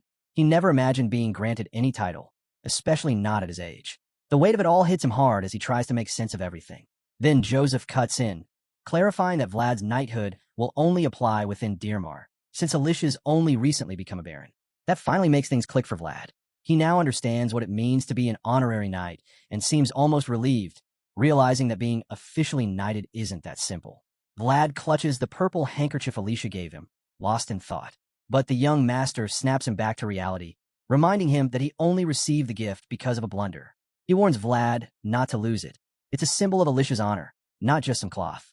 Concerned, Vlad asks Joseph what would happen if he lost it. Joseph replies with a cold edge. He'll be responsible for whatever happens, since he accepted it with his own hands. That hits hard. Vlad sees the seriousness in Joseph's eyes and realizes that the consequences would be more than even the young master could manage. Gripping the handkerchief tightly, Vlad silently promises he won't lose it, no matter what. At that moment, Joseph pulls out a small slip of paper that looks like a contract. He says the matter has been settled, and because of Vlad, it's no longer needed. Vlad figures out it's a promissory note, and Joseph confirms it. The document states that Alicia had borrowed 10,000 gold, a staggering amount. Vlad is stunned. Joseph explains that the money was meant to pay Alicia's troops if she had lost the duel. Losing would have meant handing herself over, the only way to escape her uncle's grip. But then the young master reveals something surprising. Alicia never actually took the gold. That revelation makes Vlad pause. If Alicia didn't borrow the money, then why did Joseph bring her here in the first place? Especially knowing that losing the duel would cost her everything? The young master responds with a metaphor. His cause is like a spark buried in ashes, waiting for the right gust of wind to reignite. In other words, with Alicia now tied to the Bayezid family, Indra can't ignore the pressure building around him. Vlad begins to grasp the deeper layers of this political game. He's starting to see how nobles constantly seek justification for their moves. But before he can think more, something feels off. He senses something strange behind him. Joseph notices the change in Vlad's expression and asks what's wrong. The blonde swordsman quietly says he heard something from the woods to the west. Meanwhile, in the forest, everything appears calm, until clouds of dust erupt on the horizon. An army of riders is charging toward Joseph's convoy. Vlad spots them through the window and panics. The oncoming force clearly isn't friendly. Without wasting time, he shouts a warning and draws his sword, ready to defend. But just as he's about to leap into action, Joseph stops him. Calmly, the young master tells him to lower his weapon. Vlad is baffled, but Joseph simply smirks and says he had this handled long before the duel even began. In an unexpected turn, the riders turn out not to be enemies. They aren't bandits on the attack. They're here to kneel. Their white-haired leader bows before Joseph and explains that they were delayed while finalizing a transaction. Still kneeling, the scar-faced man presents Joseph with a blood-stained sack. The young master casually asks if this is what he requested, noting that he'd ended up changing his order. Joseph praises the man's work and tells him to stand. As he does, the bandit leader notices Vlad standing nearby. He immediately asks if the young swordsman is the one who received Lady Alicia's honor personally. Word of the incident has already spread far and wide. Joseph confirms it without hesitation. He seems surprised at how fast the news traveled, but tells the bandit leader to save his admiration for later. There's still business at hand. Vlad starts getting nervous just looking at the scar-faced man. That unease spikes when the white-haired stranger casts a subtle glare his way. There's something deeply unsettling about the man. Vlad can feel it in his bones. This aura isn't like that of any knight he's encountered before. It reeks of something darker, something that reminds him of the back alleys of Shoera, where danger always lurked just out of sight. Every instinct in Vlad is screaming. This man is no one to mess with. Joseph then casually asks the bandit leader if he plans to return to Stroma with them. The man respectfully declines, saying he and his men need to move quicker since they're on horseback. Joseph seems a bit let down, but accepts it, thanking him again for his service. The man simply responds that he was just fulfilling his role as Bayezid's hidden sword. The title sounds more like a poetic label for an assassin, and hearing it only deepens Vlad's confusion. He now fully realizes these men aren't common bandits, and he's even more curious about the bloodstained sack they handed over. Noticing Vlad's gaze locked on the sack, Joseph turns and asks if he wants to know what's inside. Vlad admits he's a little curious.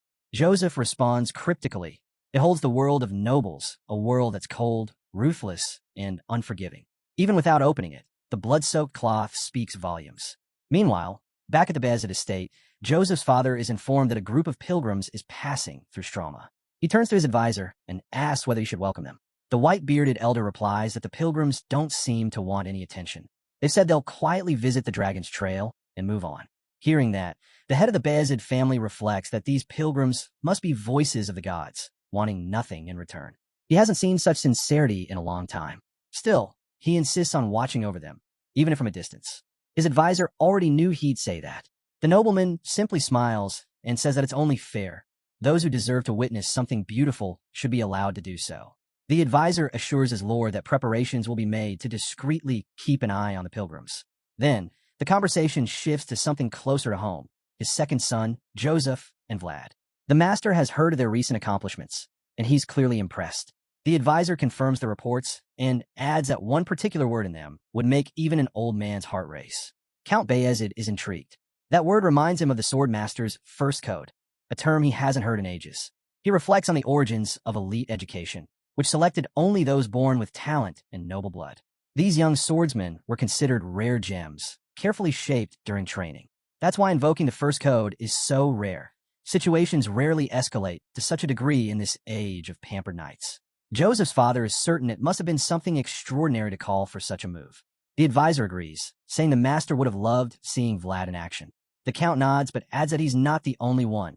Others from the past would have been thrilled too. Thinking of Vlad's performance brings to mind the golden generation of Bayezid, filling the old noble with pride. At this pace, he jokes, the elder knights will probably show up bearing sweets for the rising stars. The advisor laughs and says Joseph would enjoy that. Then, in a moment of quiet, the head of the Bayezid family closes his eyes and recalls a time when Joseph, gasping and beaten, was expected to fail. But the boy crawled through the muck and returned with a treasure, a shining light pulled from the slums of Shoera. He was talking about Vlad, but that warm memory quickly fades. A shadow of sadness falls over the count's face. He knows that in the end, only one of his sons can be chosen, and that thought weighs heavily on him. Meanwhile, back in Strama, the other vassals are eating together when someone announces that Vlad has returned from his mission in Dirmar. The room stirs with curiosity. One of them asks if it's true the blonde kid actually dueled a knight. Another claims to have heard Vlad created a world of his own. As expected, Sobanin, still Vlad's loudest critic, scoffs at the rumors. He refuses to believe any of it. To him, a kid from the slums could never use aura, let alone accomplish something so grand.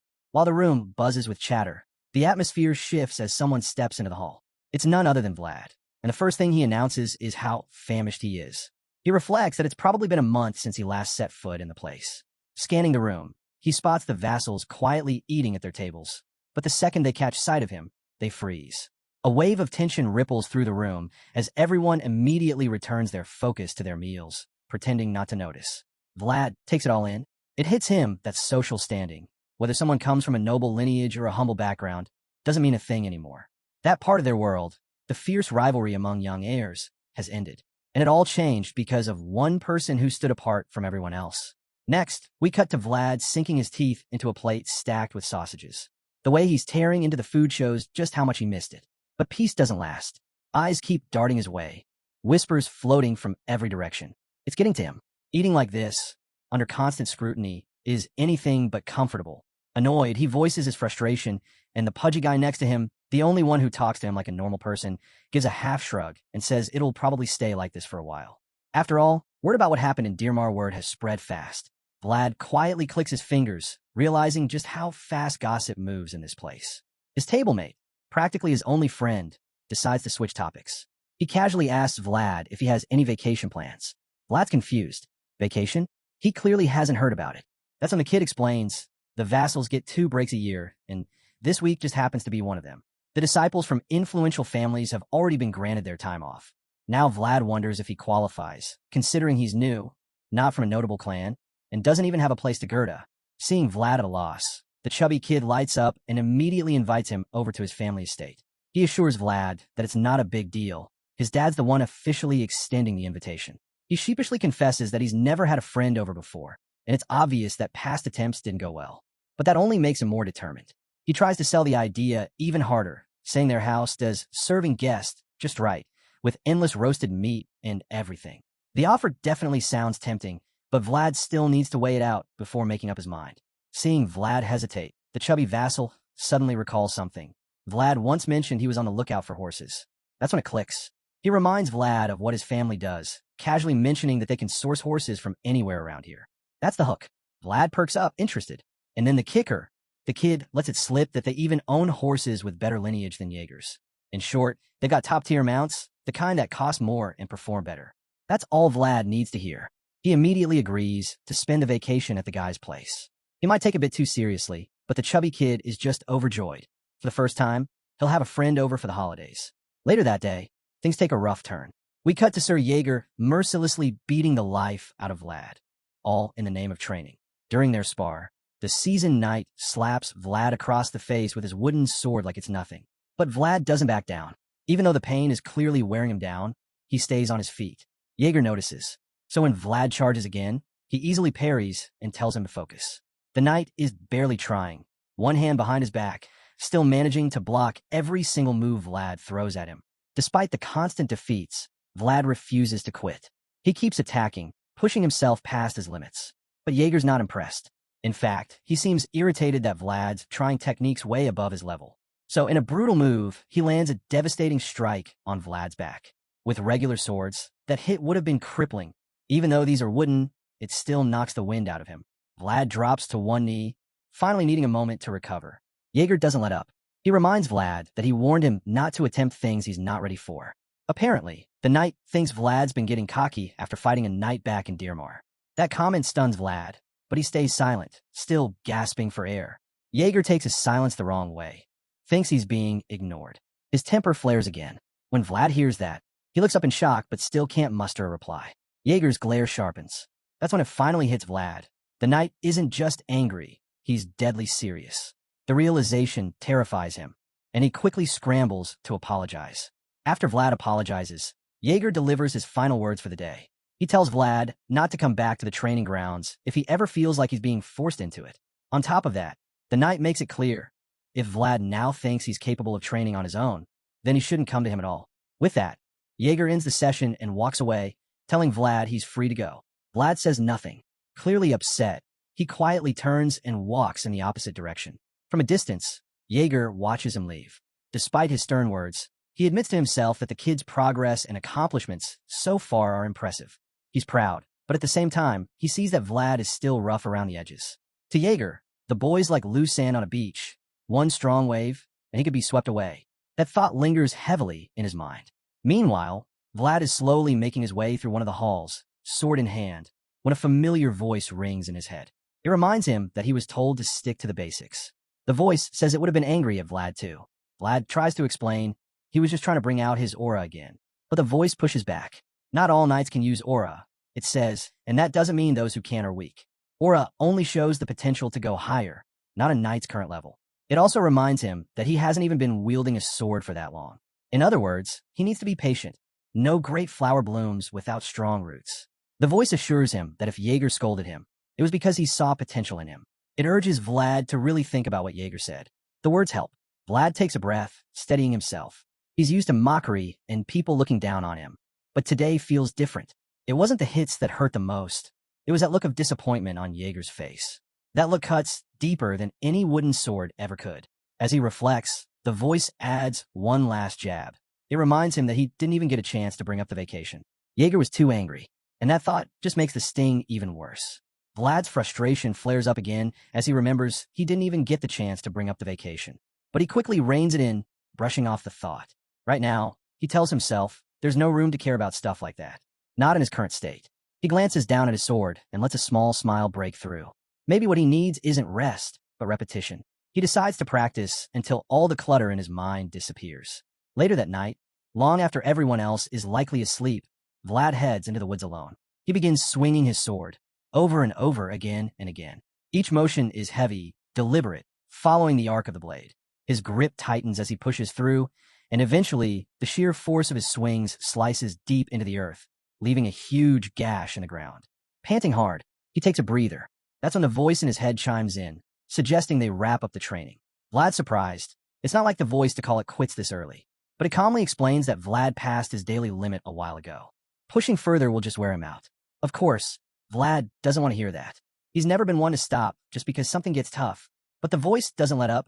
It warns him that all his effort, all his progress, could mean nothing if he ends up hurt or worse. The warning finally sinks in.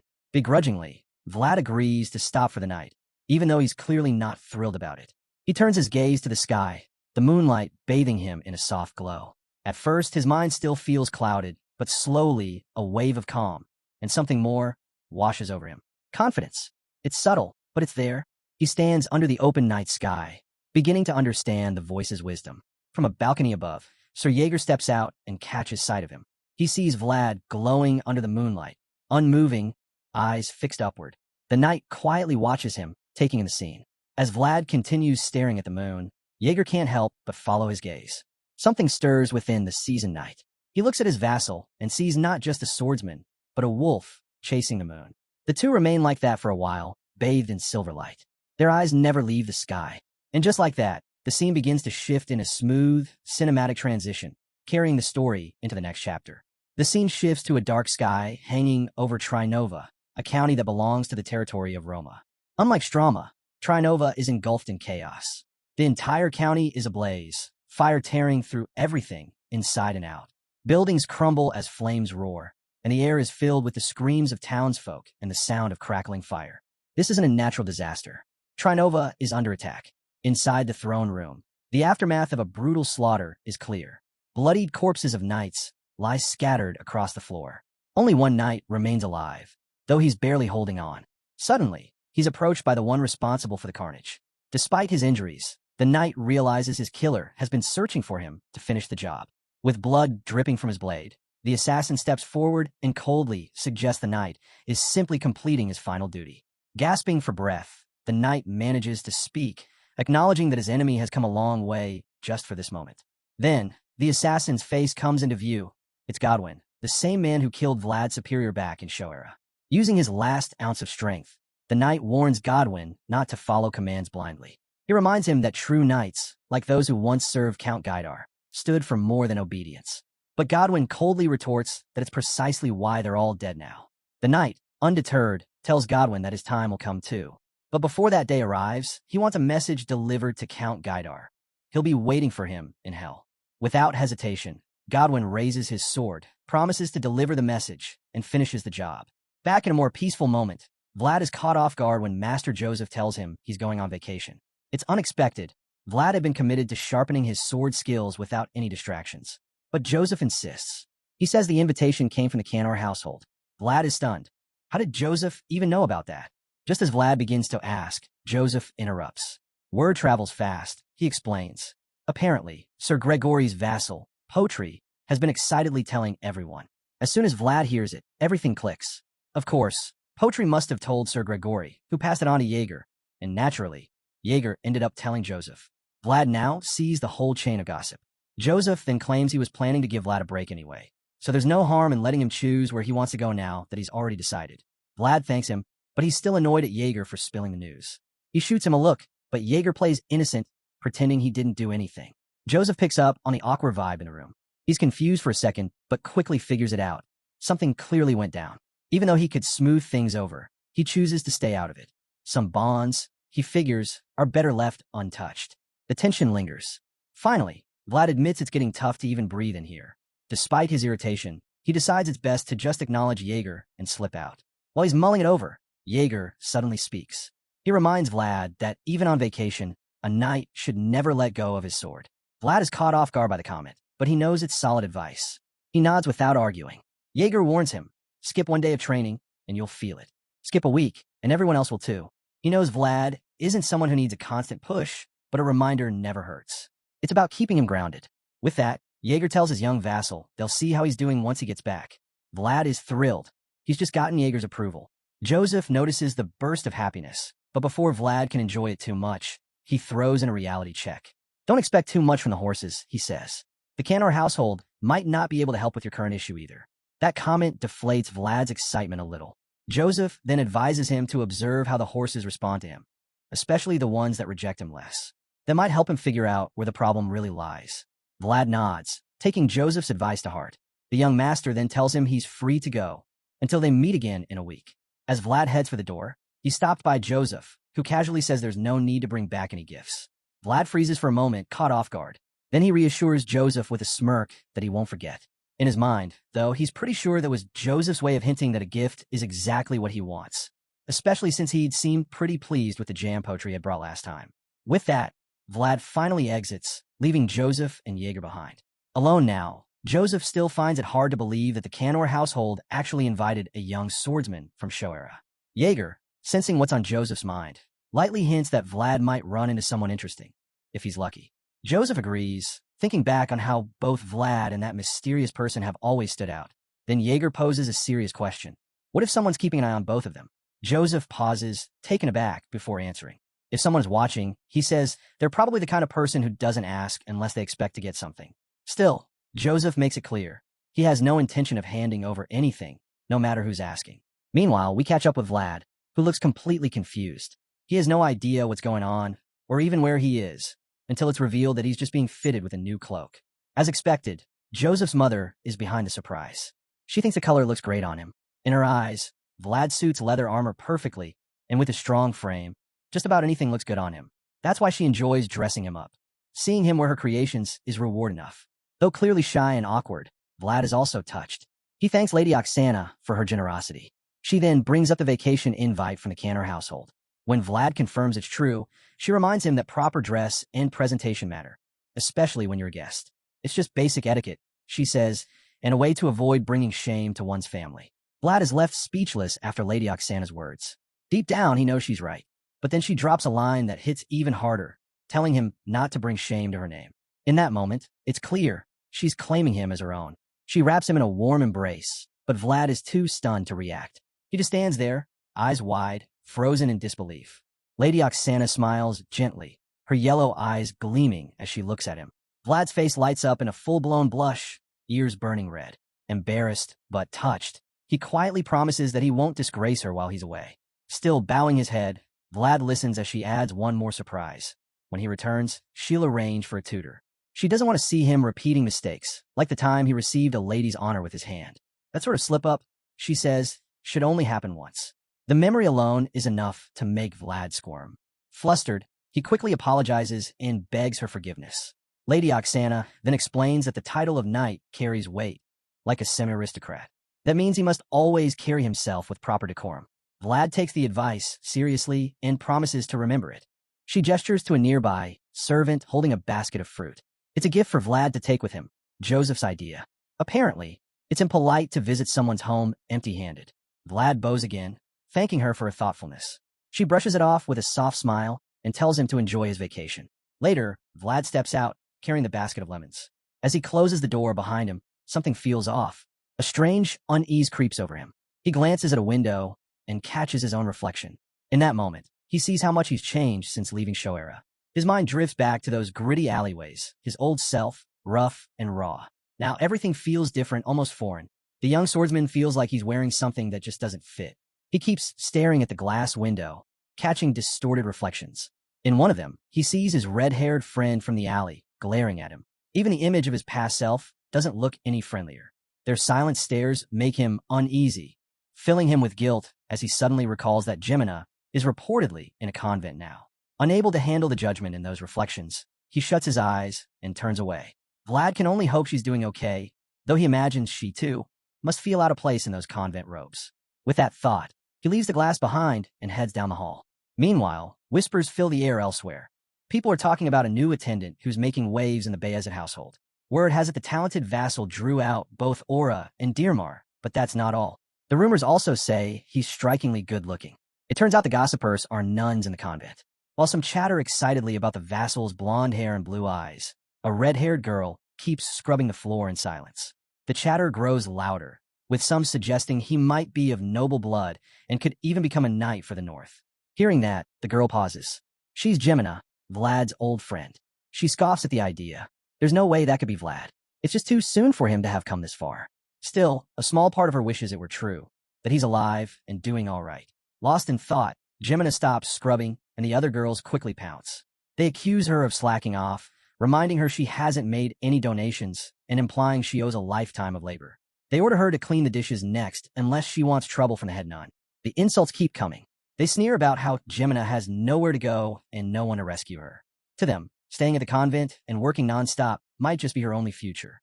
As the girls leave the room, They order Jemina to finish all the chores before lunchtime. You'd think she'd be upset after being treated like that.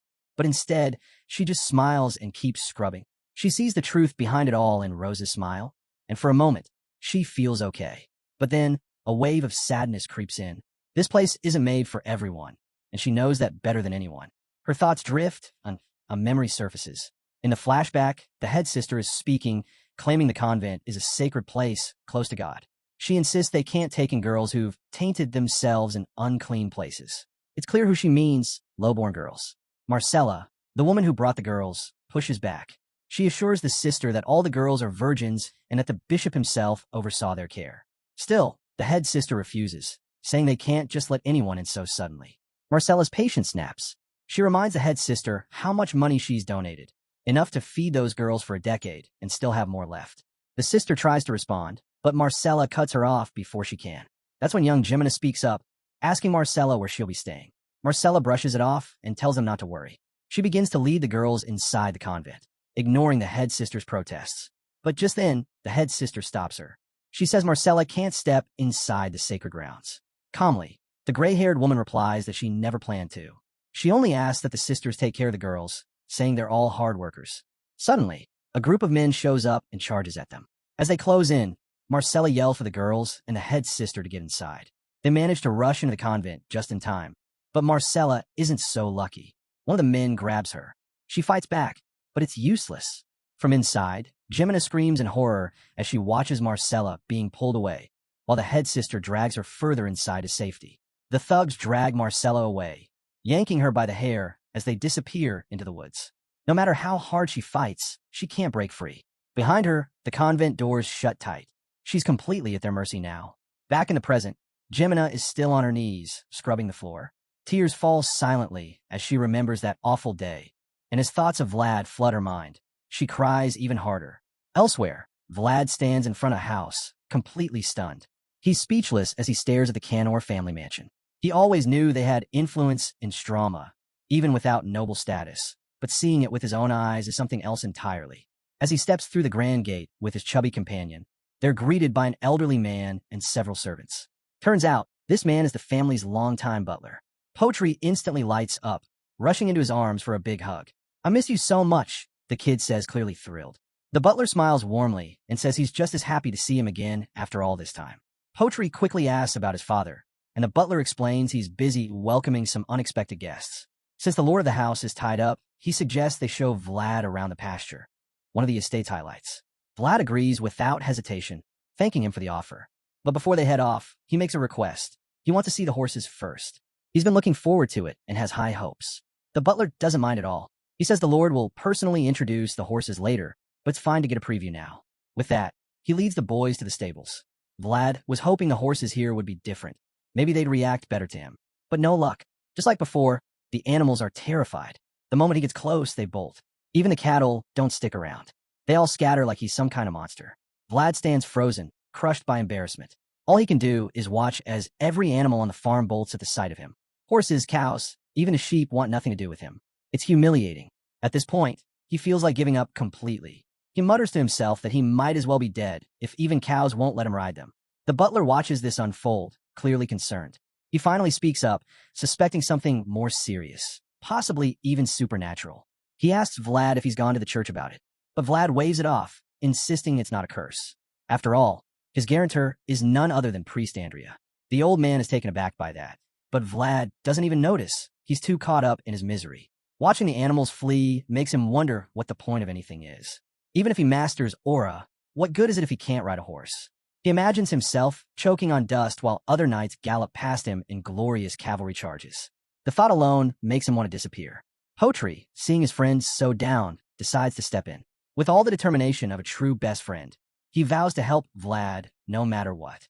He promises to show him every single horse in their pasture until they find one that won't run away. His confidence sparks a little hope in Vlad. Potri assures him there are many fine horses he hasn't even seen yet, top-class ones with perfect pedigrees brought in by his father. He promises to convince his dad to personally show Vlad the best of them and suggests they continue the search tomorrow. For now, Potri tells him to just enjoy his first dinner in their home. Later that evening, the Canor household is buzzing as a grand feast is being prepared. Potri takes Vlad to the kitchen, where the air is thick with the scent of roasted meats and spices. Vlad admits the sight is breathtaking. Nothing about this household is ordinary. Right then, Potri spots his father, Lord Orson Canor, returning. He quickly apologizes to him for not being there earlier to greet their special guest. Our boy steps forward and greets the Lord, introducing himself as Sir Jaeger Squire. The Lord chuckles with excitement, saying he's already heard of him, the genius vassal making waves across Stroma. Lord Orson warmly welcomes him again, noting he's the one who awakened the Swordmaster's discipline. To Orson, Vlad is a rising star in Stroma, and he's glad Potri made such a remarkable friend. He invites them in a chat while the food is being prepared, clearly delighted to host such special guests. That's when Vlad remembers he wasn't the only one who arrived earlier. Curious, he wonders who the other guests might be and if they'll all be sitting together. Potri casually mentions that the rest are all from Bayezid, which only makes Vlad more intrigued. As they step into the hall, Vlad is stunned to see someone familiar sitting at ease. He's caught off guard, wondering why this person is here. But before he can react, the man grins in an unsettling way and says it's been a while since he's seen the blonde kid. It's Sir Rutiger. Vlad and Potri greet him, and Vlad admits he didn't expect to run into him here. Rutiger invites Vlad to sit and eat, saying the food's too tempting to pass up. Vlad, feeling awkward, suddenly regrets turning down those nuts Rutiger had offered before. He quickly realizes everyone in the room is glaring at him. It hits him. They probably despise him for disrespecting Bayezid's first son and for beating up their squires earlier. Still, he figures backing down won't help. So he gathers his courage and accepts Rutiger's offer, saying he's been looking forward to it. Rutiger, clearly entertained, grins and casually asks if Vlad is free tomorrow, since he's on vacation. That throws Vlad off a bit. Rutiger then suggests they hang out again the next day. The following day, Rutiger and his knights take Vlad out on horseback to a desert-like area. Vlad finds the whole trip boring and pointless, until a beast woman named Dorothea from the Liu family suddenly approaches. She calls him out for staring and demands to know if it's his first time with the Beastmen tribe. Vlad simply shrugs and replies, "There's a first time for everything." Dorothea shrugs, saying it would have been weirder if Vlad had seen Beastmen before. She figures he's from Shoera and is curious how he ended up among the Bayezid. Vlad casually fires back, saying him being a Bayezid knight is just as strange as Rutiger having a Beastman as his mage. That hits a nerve. Dorothea takes offense and snaps, asking if he's ever even used aura before. She can't believe he can't ride a horse, especially since even chubby Potri manages just fine. Vlad, clearly drained, replies that life just plays out in odd ways. Dorothea isn't having it. She thinks the situation is too ridiculous. But Vlad's already tuning her out, starting to regret taking this so-called vacation. He wonders why they're even doing falconry all of a sudden. Before he can think too much, Dorothea jumps back in, checking if he's still listening. Annoyed, Vlad shoots back, asking if all beastmen are this chatty. She immediately accuses him of being racist. He retorts with another jab. Are all mages this talkative then? Which just makes her cry discrimination again. Finally, Watcher steps in and tells Dorothea to lay off Vlad. She snaps, calling Vlad a bastard and complaining about the faces he makes when he looks at her. Rutiger simply blames her for irritating him nonstop, which leaves Dorothea sulking. One of the knights points out a vantage spot, and Rutiger agrees. It'll give him a clear view of everything around. Potri thinks maybe they're out here to hunt, but Vlad couldn't care less. He doubts that's the case anyway, since no one's even let the falcon out yet. Just then, a knight calls Rutiger over, pointing out something in the distance. A group of pilgrims appears on the horizon. Surprised, Rutiger orders his men to raise the family banner to signal peaceful intent. As the Bayezid flag waves in the wind, Rutiger announces it's time to start searching for prey somewhere else on the plains. Out there, a herd of horses grazes peacefully, but one stands apart from the rest. A striking black horse, perched alone on a cliff, towering like a ruler above the herd.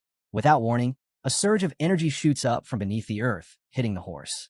And just like that, we're thrown into the thick of it. Rutiger's forces are seen launching an ambush on the pilgrim group from across a cliff, while the unsuspecting travelers continue pushing their wagons along the wild, dusty road. Rutiger and his men stay close to the pilgrims, but never engage. It's like they're just shadowing the group, watching without any intention of stepping in. Vlad quickly loses interest. This doesn't feel like a hunt to him, more like babysitting. He figures Rutiger never really came out here for falconry after all. While he's silently grumbling, the wagon he's riding in suddenly jolts hard after hitting a massive rock. The impact nearly tosses him out. The bumpy ride starts messing with his stomach, and motion sickness kicks in. Frustrated, Vlad decides he'd rather walk than deal with this anymore. As he hops off, Potri notices and checks on him. Already sensing what's up, he asks if Vlad feels like throwing up. Vlad denies it's that serious, but admits his heart's been racing nonstop. He's sweating now, clutching his chest, trying to get a grip. Poetry guesses it might be from the shaking, but Vlad can't even pinpoint what's wrong. He just figures a bit of walking might help. As he looks around, he finally takes in the view, and it's actually stunning. Turns out Poetry's been meaning to show him this spot. He explains that the grassland they're on stretches all the way to Varna. Sometimes, monsters show up here, Poetry adds, but that's not an issue this year, thanks to Sir Joseph. Vlad's surprised. He can't figure out how Sir Joseph got tied to monster patrol duty. Poetry explains it's all thanks to the subjugation effort last winter. Vlad was part of that too. Hearing that makes Vlad smirk. He remembers how well he did during that campaign and decides to claim a little credit for the peace and quiet they're enjoying. But before Poetry can even reply, a strange noise cuts through the air, catching both of them off guard. Dust rises in the distance, and Vlad's concern spikes. He stares, trying to figure out what's causing the rumble. That's when he sees them. A wild herd of horses is charging through the plains, heading straight toward him. The instant Vlad sees the stampede barreling toward them, a chill runs through him. But it's more than fear. Something deeper is gnawing at him. Among all the thundering hooves, one figure stands out, a black stallion leading the charge. Its presence rattles Vlad in a way he can't explain. The herd isn't slowing down, not even a bit. Each second brings them closer to Rudiger's group of knights. Up on the cliff, Ratiger and his men also spot the stampede racing below. They can tell these are no ordinary horses. The herd is made up of high-quality beasts. But the timing is awful. Ratiger frowns, thinking their presence is a bad omen for the pilgrims they're accompanying. Then something odd catches his attention. The horses are running south. That raises eyebrows. The men exchange looks. This is wrong. The horses should be heading north around this season, chasing the fresh sprouts. Not only that, but they're moving far too quickly for a typical migration. It's urgent, almost desperate. Ratiger starts piecing it together. He suspects the herd is fleeing from something. He's not alone in that feeling. Vlad is clearly shaken. His heart's pounding again, worse than before. He locks eyes with the black stallion in front, and something clicks. The animal is terrified. It's not just running. It's running for its life. Vlad keeps staring, disturbed. What could scare an entire herd like this? While he's lost in thought, the knights up on the ridge suddenly suggest it might be an earthquake. But Vlad knows better. He's felt this exact tremor before. He remembers it clearly. This isn't a natural disaster. And before he can even voice what he's thinking, the truth bursts from the earth itself. A massive eruption explodes behind the stampeding horses, tossing dirt and rock into the sky like a volcanic blast. As the dust begins to settle, a hulking, grotesque form emerges from the ground. It's a death worm, and the moment the black stallion sees it, it panics even more, trembling with raw terror. Everyone watching the colossal beast is instantly frozen in fear. Fly is especially shaken. He knows this monster all too well. His eyes widen in disbelief as he recognizes the creature. It's a death worm, a terrifying remnant of the fallen dragon. This creature isn't shy about its destructive power. It rips through the ground like a drill on overdrive, fully focused on a single goal, slaughtering every horse it sees. It quickly closes in on a helpless horse and, with one brutal snap, decapitates it. Among the travelers, the beast girl witnesses this gruesome scene. But instead of just fear, she feels something is off. That's because the death worm isn't supposed to behave like this. It's not a predator by nature. Her confusion deepens. Why is it acting like a carnivore? But questions don't matter right now. The worm is in full-on bloodlust mode. A horse's leg dangles from its jaws, and that's when the girl sees something strange. A weird energy pulsing from the creature's forehead. Things go from bad to worse.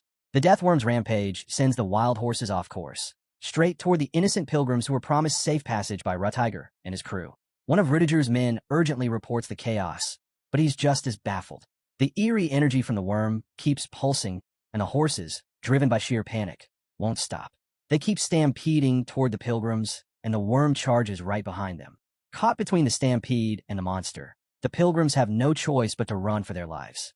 But it's clear they're running out of time. Seeing the danger, Ratiger immediately calls out to Dorothea, asking her what the death worm responds to, hoping she can help stop the nightmare. But even the so-called expert is gripped by fear. Dorothea has no plan, and worse, no idea of any weak spots the death worm might have. It doesn't have eyes or ears, making it nearly impossible to distract. Still, she remembers one thing. It's highly sensitive to vibrations underground. That might be the only way to catch its attention. Ratiger notices the beast girl is paralyzed with fear, so he snaps at her to get it together and figure out a way to draw the monster away from the pilgrims. His commanding tone jolts her back to focus. Dorothea nods and takes on the task. Sir Rutiger quickly takes charge.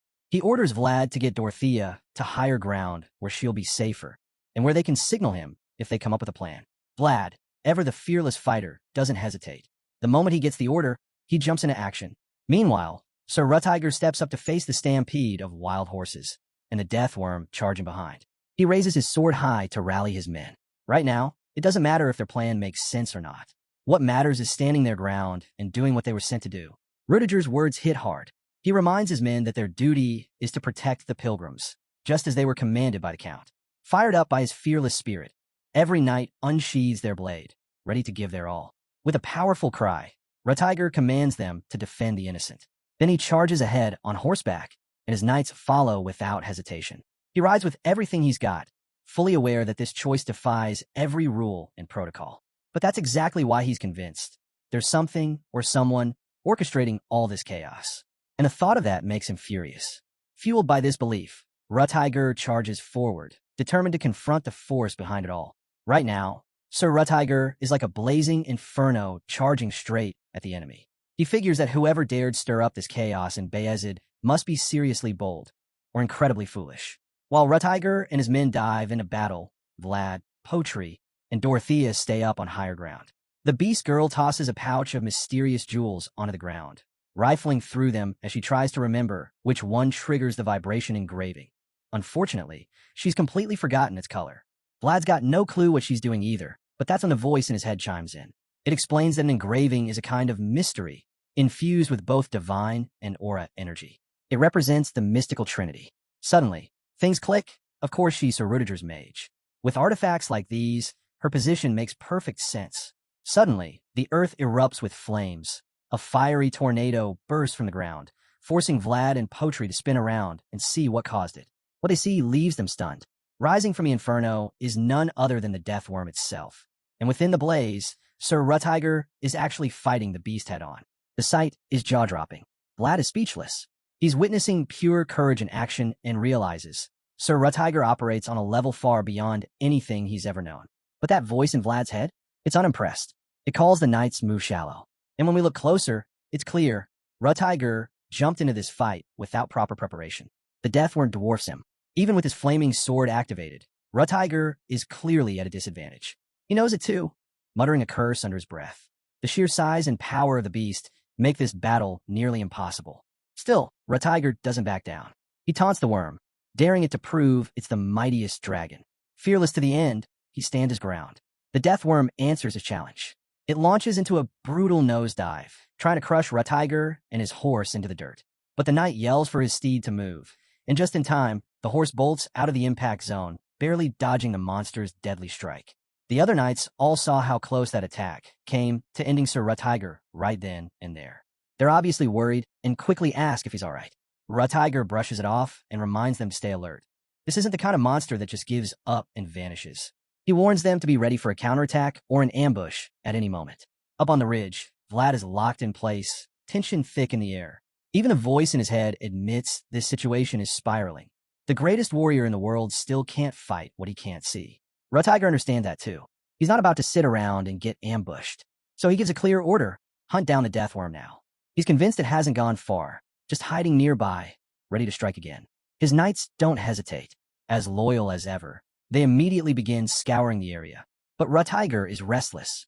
He keeps turning, scanning every inch of ground, searching for any sign of the creature. It doesn't take long. One of his men suddenly shouts he's found it. And worse, the death worm is charging underground, heading straight for the pilgrims. Rutiger spins around and sees it too. The beast tunneling like a missile straight at the innocents they vowed to protect. There's no time to waste. He jumps into action, charging after it on horseback and yelling for his men to follow. From above, Vlad sees everything unfold. He knows they're almost out of time. He turns to Dorothea and tells her they need to hurry. But when he looks at her, she just looks lost, like she has no idea what she's doing. That's it for Vlad. He's furious. The look on his face says it all. He scolds her sharply for wasting time when lives are on the line. Dorothea snaps back immediately. She's clearly offended and insists she's not messing around. Still holding her painted tail, she tells him this is a sacred method of the wee beasts. The page in her hand suddenly begins to glow, proving she might actually be onto something. She tells him she's almost finished. Even without Vlad bothering her, Dorothea is already furious, and she vents that frustration on Potri, snapping at him and calling him fatty. She shoves a painted piece of paper into his hands, telling him to take it to Rutiger immediately. It turns out this paper is their signal, and she explains it can be activated by either rubbing or tearing it. But Potri just stands there, shocked that she's even talking to him, probably because he never imagined he'd be dragged into something this serious. Dorothea doesn't hold back. She shouts at him, saying that casting the marking spell drained her to the point where she can barely walk. As for our guy, he can't even ride a horse, so there's no one better for this job under the circumstances. That's when the voice in Vlad's head chimes in, reminding him that even if he could ride, it wouldn't help. Deathworms move underground way faster than any horse on the surface. The voice points out that the Rutiger Knights wouldn't be able to catch up to it on horseback anyway. That hits our guy hard. He suddenly gets serious, realizing there's only one way left to stop the monster and save the pilgrims before it's too late. Without warning, he grabs the paper from Potri and takes off. The others are left in shock, totally confused, but he doesn't explain, just says this is their last shot. Dorothea is too weak to get up or follow. She calls out, demanding to know what he's planning, but he ignores her completely and jumps straight off the cliff. She's so mad she calls him a lunatic, and honestly, who wouldn't? He literally dove off a cliff without hesitation. Meanwhile, Vlad is sliding down the slope, his thoughts racing. He thinks about how Mr. Joseph and Rutiger are both competing to become the family head. The knights backing Rutiger are the elite of Bayezid, which means a vassal like him shouldn't even need to get involved. But that creature, just thinking about it drives him crazy. He can still feel the fear, remember the destruction, the helplessness of watching his home get wiped out by something unstoppable. The memory is still raw as he closes in on his target. The voice in Vlad's head urges him to channel his strength through his toes, right before he trips over a rock. He goes tumbling down the hill, and as he's falling, the voice quickly tells him to curl up like a ball to soften the impact. Vlad tries, but it doesn't work out. He crashes hard when he hits the ground. For a moment, he just lies there completely still. The people watching from above are frozen, worried he might actually be dead. Then a groan escapes him as he starts moving. Potri gets teary-eyed, relieved to see that Vlad's still breathing. Dorothea, on the other hand, is just dumbfounded. How did Blondie survive that fall? Vlad gets to his feet slowly, dusting himself off. He admits that even he's surprised he's still in one piece, fully expecting a few broken bones. That's when it happens again, that strange sensation. The black horse from earlier turns to look at him, as if it's drawn to him. The connection between them feels real. Suddenly, Vlad begins to glow with a brilliant blue light. The horse keeps staring, eyes filled with longing. The voice in his head chimes in, explaining that this is the blessing. It reveals that if it weren't for the snake's blessing, Vlad would have died from the fall. As Vlad watches his own body shining, he's blown away. The voice agrees, is pretty incredible. Then it suggests they visit that mysterious tree later on. With his energy renewed, Vlad takes off again, racing toward the target. He tells the voice they'll get to the tree eventually, but for now, the priority is getting the message to Rutiger and saving the pilgrims. But just as he's picking up speed, something catches his eye. He notices something strange among the pilgrims. That when he spots an old man pushing one of the wagons, and he stops cold. It's Priest Andrea. Vlad is stunned to see the priest leading the group. The realization hits him. Where is Sir Rutiger? Looking ahead, he sees they're still far off. At this pace, the deathworm is going to reach the pilgrims before any help arrives. His eyes fall to the marking spell in his hand, and suddenly the weight of the decision ahead hits him. He's got a hard choice to make. The voice in Vlad's head calls it a coincidence, but not just any coincidence. It says this is fate at work, pushing people to make impossible choices. Our boy curses under his breath, fully realizing just how brutal the decision in front of him is. But while he's caught in thought, the deathworm inches closer to the pilgrims. He doesn't have the luxury of time. He knows it. There's no room for hesitation. So, with a deep breath, he makes the call. He activates the spell himself. Channeling magic into his sword, he drives into the ground and calls out the monster, making it clear that he's ready for a fight. Energy surges through the earth, but the voice isn't satisfied. It tells Vlad to amplify the vibrations, so intensely that they echo through the very fabric of his world. Vlad listens. He keeps pushing, forcing the tremors to grow stronger. His body lights up with a wild surge of power, and he stays kneeling, straining every muscle to summon enough force to drag the deathworm out from underground. And finally, it works. With a thunderous burst, the beast erupts from the ground, looking for the challenger bold enough to summon it. Rutiger sees it and is stunned. Dorothea and Potri are frozen in fear, their eyes wide at the monstrous sight. But Vlad stands firm, sword in hand, facing down the colossal worm. He makes sure the remnant of the fallen dragon knows he's not running. He's here. The death worm lunges, its massive jaws open wide, razor-sharp teeth flashing as it dives for Vlad. But just before impact, Vlad sidesteps with perfect timing, and the monster crashes headfirst into the earth. The impact shakes the ground and sends Vlad skidding back several meters. Somehow he stays standing. Breathing hard, body worn, he grips his aura-charged sword, ready for another clash. The worm rises again, and so does Vlad. That's when a voice in his head finally speaks up again, not to cheer him on, but to warn him. It tells him flat out, he's not ready for this. And if he knows what's good for him, he should step back now. The voice in Vlad's head tells him straight. His current world just isn't deep enough to stand against this creature. Still, the voice gives him credit. Holding the beast in one spot is already a huge accomplishment. But Vlad's not naive. He knows the odds. With his eyes glowing, he glances toward the riders rushing in to help. They're still too far away, and it's clear they won't make it in time. He'll have to face this monster alone, at least for now. And right on cue, the deathworm launches another attack. Its gaping mouth stretches wide, ready to swallow him whole. But even standing in front of certain death, Vlad doesn't flinch. He grips his sword tight and stares the beast down, completely unshaken. Then, without warning, the worm dives underground again. This time, the impact is even stronger, sending violent shockwaves that hurl Vlad across the field. He crashes to the ground, rolls through the dirt, but wastes no time getting back on his feet. He's annoyed now, really annoyed, that the monster slipped away again. Vlad runs to where it vanished and finds nothing but a gaping hole in the earth. Dust hangs in the air as he searches the area, trying to figure out where it went. His eyes dart left and right, his whole body on edge, waiting for the next strike. But then nothing. No sound, no movement. The deathworm's presence is suddenly gone. And that's when dread creeps in. Vlad realizes it might be heading for the pilgrims. Panic hits him like a wave. Just as he starts fearing the worst, he senses it again. His eyes girdo wide in shock.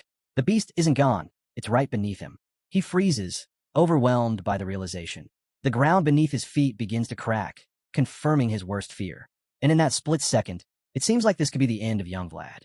The voice in his head screams for him to move, and he bolts, desperate to flee. But deep down, he knows he's already too late. In a flash, the death worm erupts from the ground and swallows him whole. From a distance, Rutiger and his men witness the horrifying moment. The young leader is shaken, refusing to accept what just happened.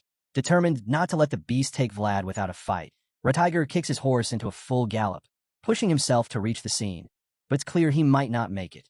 The death worm doesn't move. It lingers there, as if trying to digest what it just devoured, its body dripping with slime. That eerie stillness gives Rutiger just enough time to close in. Then, out of nowhere, something shoots through the dusty air. Rutiger narrows his eyes, and he can't believe it. It's Vlad. Even crazier? He's riding a horse. Not just any horse, but that same mysterious black stallion from earlier. Rutiger is floored, but he's not the only one stunned. Even Vlad looks confused, like he's not sure how any of this is real. It's like something out of a dream. After all, he never thought he'd come across a horse that would actually let him ride it.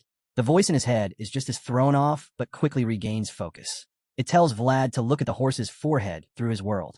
Without question, Vlad shifts his vision and spots a strange glow coming from the horse's head. It feels oddly familiar. The voice finishes the thought for him. The horse is a spirit. Right then, a smoky aura swirls and morphs into a radiant sickle emerging from the horse's forehead, making it look like some kind of ghostly unicorn. As they charge forward, the voice marvels. Vlad's mount is no ordinary horse. It's got the blood of a one-horned beast. Light bursts across the landscape, and suddenly Vlad is laughing, wind in his face, the world rushing past. He's completely swept up in a moment, like he's soaring through a dream.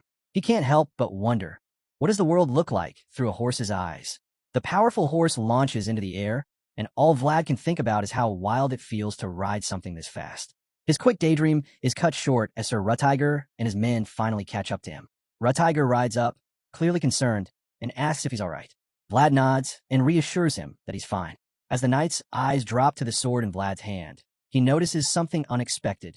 The blade is glowing, etched with strange symbols. It's already bonded to the boy. Rutiger remembers the moment Vlad fearlessly hurled himself at the deathworm without a second thought. It leaves an impression. He didn't expect someone so young to be so willing to risk everything for others. In that moment, Rutiger realizes this boy has the heart and resolve of a true swordsman. With that, Sir Rutiger praises him. He tells Vlad that his brave decision earlier was more honorable than anything the other knights have done today. Vlad's stunned. He never thought he'd hear those words. But he quickly gathers himself and thanks Rutiger for the recognition. Rutiger then asks if Vlad can control the horse at will. The question catches him off guard. He honestly doesn't know. Before Vlad can say much, Rutiger brings the focus back to the threat at hand. The pilgrims won't be safe until the death worm is slain. They need to act now. Vlad hesitates. The creature is terrifying, and he reminds Rutiger that it's a remnant of a fallen dragon. Fear starts to creep in, but Rutiger cuts him off, declaring he'll handle the worm himself. That stops Vlad cold. Shocked, yes, but also inspired. Rudiger's confidence stirs something in him. The two lock eyes, both ready for what comes next. The deathworm circles back for another strike. Rutiger has a plan. He suggests Vlad lure the beast away. With the engraving of Dorothea and the magnificent horse he's riding, Vlad is the perfect decoy. Rutiger is confident he can pull it off. Still, doubt lingers. Vlad glances at the horse, unsure. But when he meets the animal's eyes, he sees something he didn't expect. Vulnerability. That's when it clicks. This horse isn't just running. It's fighting for its own kind, too. Realizing that, Vlad's fear begins to fade. Together, they're not just surviving, they're protecting. He grips the reins, nods to himself, and takes off, riding into battle with renewed courage, ready to give it everything he's got.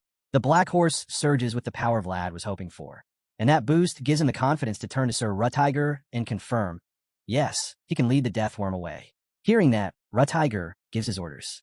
He tells Vlad to loop around the hill and come back to him. He'll be waiting on the other side, ready. Without a second thought, Vlad launches into action, galloping away from the knights and bandits.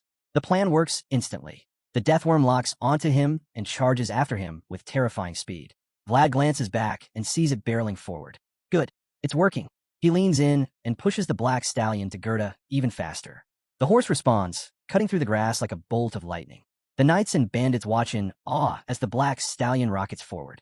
Even Sir Rutiger is taken aback, a faint smile forming on his face. It's clear, Vlad and this horse are the real deal. And with that bond, their odds of beating the deathworm just skyrocketed. But the danger isn't over. The creature is still right behind them, closing the gap fast despite the stallion's furious pace. The voice in Vlad's head speaks again, this time telling him to lower the sword. He needs to let his essence flow into the engravings, syncing with the weapon through its vibrations. Vlad looks down at the glowing blade and follows the instruction. He lets the sword drag along the ground as the horse charges ahead. His eye begins to shine as he strains to control the sword's energy. Then, bursts of power erupt from the blade, lighting up the path behind him with a glowing trail. And now he sees it. Not just a worm, but a dragon in pursuit. That realization hits hard, but it also fuels him. He grips tighter, urging the horse to go even faster. Both of them are reaching their limits, but neither lets up. The voice tells Vlad the truth. The dragon is chasing the light within him. That's what it's drawn to. Meanwhile, Sir Rutiger and his men reach their position to defend the pilgrims. The knight barks orders without wasting a second. Some are told to evacuate the pilgrims to safety, while the rest are instructed to stand ready for anything. No hesitation. The men jump into action, prepared for the chaos that's coming. Elsewhere, Vlad is tearing across the field on horseback, thinking they've finally outrun the monstrous worm. But his relief is short-lived. In a flash, the death worm bursts out from beneath the ground, this time even closer than before. Up ahead, Rutiger spots Vlad approaching the rendezvous point. Without delay, he begins to ready himself. Calm and focused, the knight taps the blade of his sword with a single finger, and instantly a fiery aura surrounds him. In the blink of an eye, magma floods the ground around him. This is his world. Vlad is still dragging his sword behind him, leaving a luminous trail to lure the beast. But when he sees what Rudiger's doing, he nearly stops in his tracks. He can't believe it. The molten flood around Rutiger stuns him. He takes a second look, and that's when the voice in his head steps in to explain. Rutiger has expanded his world, just for a moment, a rare skill only those with deep self-awareness can pull off. The voice admits it underestimated Rutiger before. That calm, composed leader is anything but soft. Beneath the surface, he's a powerhouse. Vlad listens in disbelief, eyes wide. He never imagined that quiet knight carried this much strength inside him. But now he sees it clearly. Sir Rutiger could burn down his own world if he wanted to. Back in the real world, the chase isn't over. The deathworm is still right behind Vlad, just feet away from snatching him off his mouth. The black horse pushes harder, speed and stamina at their peak, but the beast refuses to give up. Then, just when it looks like they can't go any faster, something changes. The creature suddenly hesitates. It senses something, and it throws the worm off course. Vlad notices the sudden shift. The gap between them widens. Good news, right? Not quite. He glances back to see what's going on. That's when he spots it. The death worm has locked onto a new target, and it's heading straight for Sir Tiger. The voice sees it too and lets out a string of curses. He realizes the dragon's remnant has sensed Rudiger's world as a threat. Meanwhile, the knight remains locked in deep concentration, completely unaware that the destructive worm is closing in fast. Vlad gets it now. He knows this is bad. Frustrated like the voice, he lets out his own curse and finally snaps. He can't just sit back anymore. But he also knows he's too weak to draw the worm's attention away from Sir Tiger. He's stuck, unsure of what to do next. Suddenly, the black horse makes a sharp turn, so fast it nearly throws him off. Vlad clings on, confused and struggling to stay mounted, shouting at the horse in an attempt to regain control. But the beast doesn't listen. It bolts straight toward the death worm. Vlad watches, stunned, and demands to know what the stubborn creature is up to. Still, the horse doesn't respond. Things get weirder. The horse starts running in tight, dizzying circles, so fast it looks like there are two of it. Somehow, this manages to grab the worm's attention. Dizzy and alarmed, Vlad yells again, worried that they're getting way too close. But once again, the horse ignores him. Then it lets out a loud neigh. Something's about to happen, and even the voice is caught off guard. The horse begins to glow, and that's when the blonde swordsman starts to understand. As the light intensifies, a glowing horn appears on the horse's forehead. The voice reveals it. Vlad's world and the white snake's blessing are resonating with this strange creature. The horse rises onto its hind legs, and both it and Vlad begin to shine. A long-buried divine secret is awakening from the depths of the world's memory. The death worm watches, biding its time, waiting for the right moment to strike. But now, Vlad and the horse are fully synced, their power merged.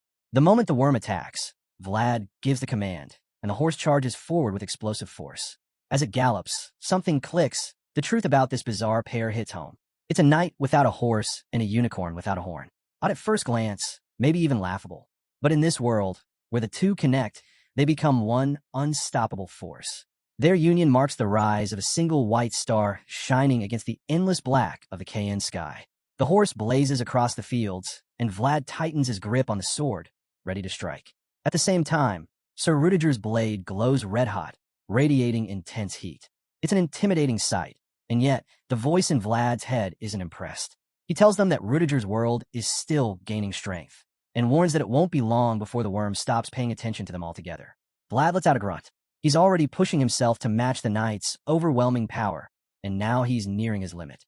His energy is draining fast, and soon he won't have enough aura left to keep the monster's focus. But the horse doesn't let up.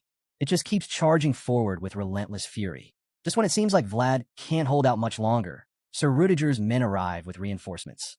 They shout encouragement, urging him not to give up and to keep fighting. Suddenly, the eyes of both knights and bandits begin to glow, fueled by the rising energy around them. The voice feels the shift and says it might be just enough to face the worm now. One of the knights gallops ahead, catches up to Vlad, and tells him to maintain his speed and keep going past Sir Tiger. Meanwhile, the knight himself remains locked in his trance, lost in concentration. Vlad races toward him, calling out to break through the fog of focus. That's when Tiger finally opens his fiery eyes. As the army of knights storms past, he gives Vlad a nod of approval. The plan worked. They've successfully drawn the death worm away from the pilgrims. Tiger knows it's time to step in. He expands his lava-infused world and declares that the worm has entered forbidden ground. This is no place for chaos to reign. His eyes ignite with fire, and veins pop across his face. He's furious. With all that rage unleashed, Tiger forms a swirling tornado of flames and hurls it straight at the death worm, shouting for it to vanish forever. A massive pillar of fire crashes down from the sky right after, turning the entire battlefield into a hellish inferno. The destructive force is overwhelming. The blast engulfs the worm, and the sheer power behind it leaves even the onlooking pilgrims frozen in terror.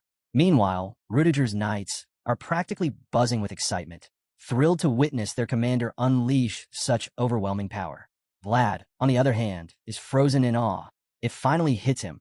This is the world of a knight who can truly reflect upon himself. A real world. The death worm continues to burn in the unending flames, and as Vlad watches this unreal display, he admits to himself, it defies all logic. Watching the knight's world is like staring at a mountain that stretches endlessly into the sky. It's a scene so far beyond ordinary understanding that Vlad can't help but question everything. He starts to wonder if Godwin could even pull off something like this. What about Sir Jaeger or Sir Pablo? Are they even in the same league?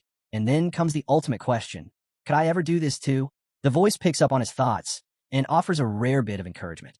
Yes, he can reach this level, but only if his world becomes so unshakable that nothing in existence can ever disturb it. Eventually, the flames begin to die down, and the worm is gone for good. Vlad walks up to Tiger, who's still watching the fire smoldering in the distance. He asks if the knight is all right. Tiger smiles and welcomes him back, offering praise for a job well done. Vlad, still catching his breath, voices concern about the fire spreading across the grasslands. But Tiger waves it off with a grin. The grass is moist enough, and the flames will die out soon. What he's really thinking about now is getting a cold glass of beer.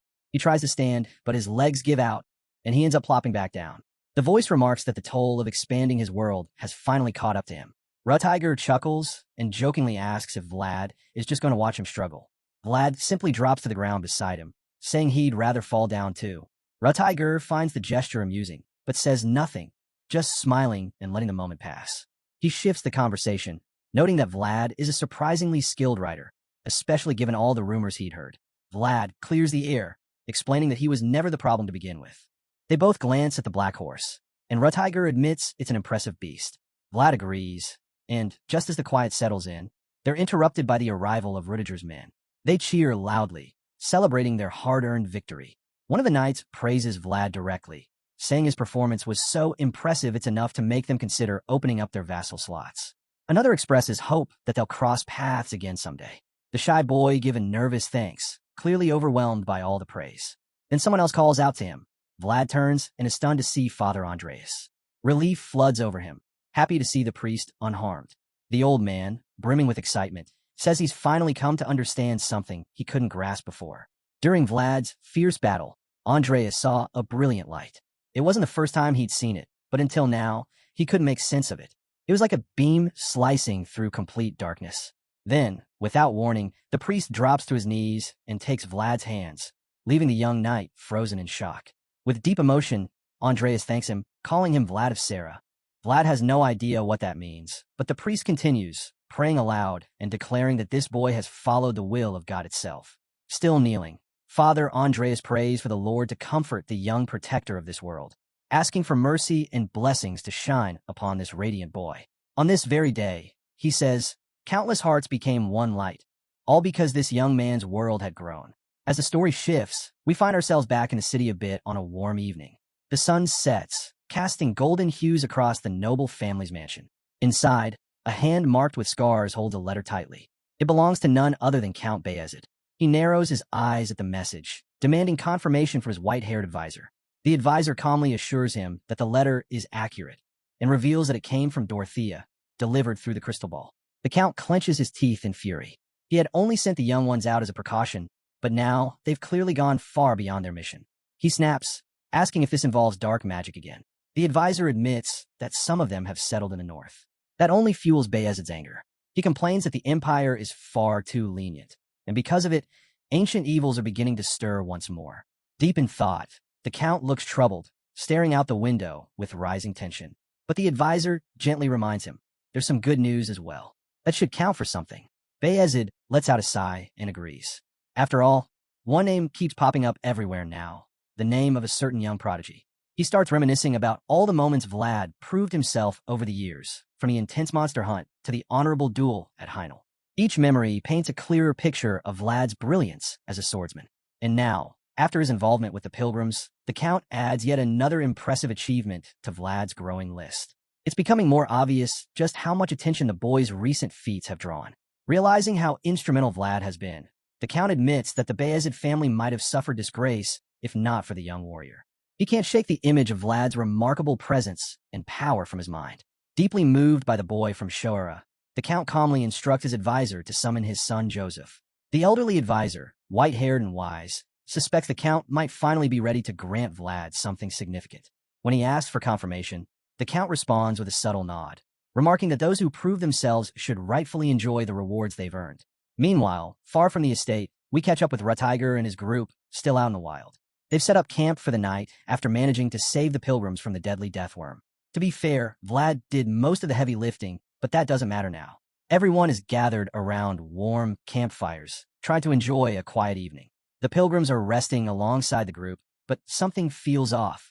Vlad is sitting by himself, apart from the others, his own small fire crackling in front of him. He seems to prefer the solitude, taking a moment to himself.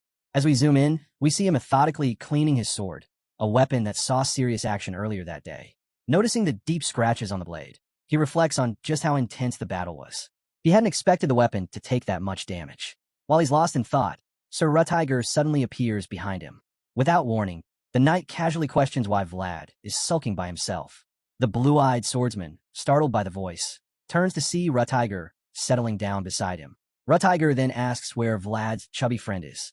Vlad explains that Dorothea took Potri away earlier. She had a task for him to handle. Hearing that, Rutiger then asks about the priest. Vlad explains that Father Andreas is currently with the pilgrims, which clears up why he's on his own. The knight immediately gets it. With a bottle of wine in hand, Sir Rutiger takes pity on the lonely blonde and offers him a drink. Vlad, clearly too young for it, is taken aback. He declines politely, explaining that he's in the middle of cleaning his sword.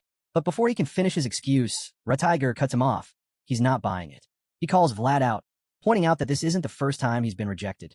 Rutiger starts laying on the guilt. He reminds Vlad that he didn't accept the peanuts he offered earlier. Then, the kid didn't help him up when he asked. And now, he's refusing a drink too? Rutiger plays it dramatically, pretending to be heartbroken as he asks if Joseph told Vlad to avoid him on purpose. Vlad knows exactly what the knight is doing, and he's annoyed. If people start thinking he's snubbing the first son of the Bayezid family, Joseph could get in trouble for it. Not wanting to cause issues for his master, Vlad reluctantly takes the bottle. As he accepts it, he makes it clear Joseph didn't tell him anything. He's surprised to realize it's actually whiskey. Catching the look in his eyes, Rutiger casually explains that it's a noble's liquor. That lightens Vlad up a bit, and before long, he takes a sip. As he gulps it down, he can't help but notice that, despite their differences, Rutiger and Joseph definitely share the same taste. If he had any doubts before, this seals it. They're brothers through and through. Vlad ends up enjoying the whiskey so much, he finishes the whole bottle. While Vlad's busy downing it, Rutiger eyes his sword. He mentions that Vlad should have it properly checked when they return home. That makes Vlad pause. He lowers the bottle, wipes his mouth, and admits a bit sheepishly that he already stopped by the family blacksmith a few days ago, who told him the sword's handle needs to be removed. Rutiger finds it odd. Why would anyone remove a handle that seems perfectly fine? Vlad calmly explains that, according to the blacksmith, the handle was poorly attached from the start. So now, he either needs to track down the person who made the sword or completely take the handle off. With his whiskey bottle back in hand, Rutiger can't resist teasing.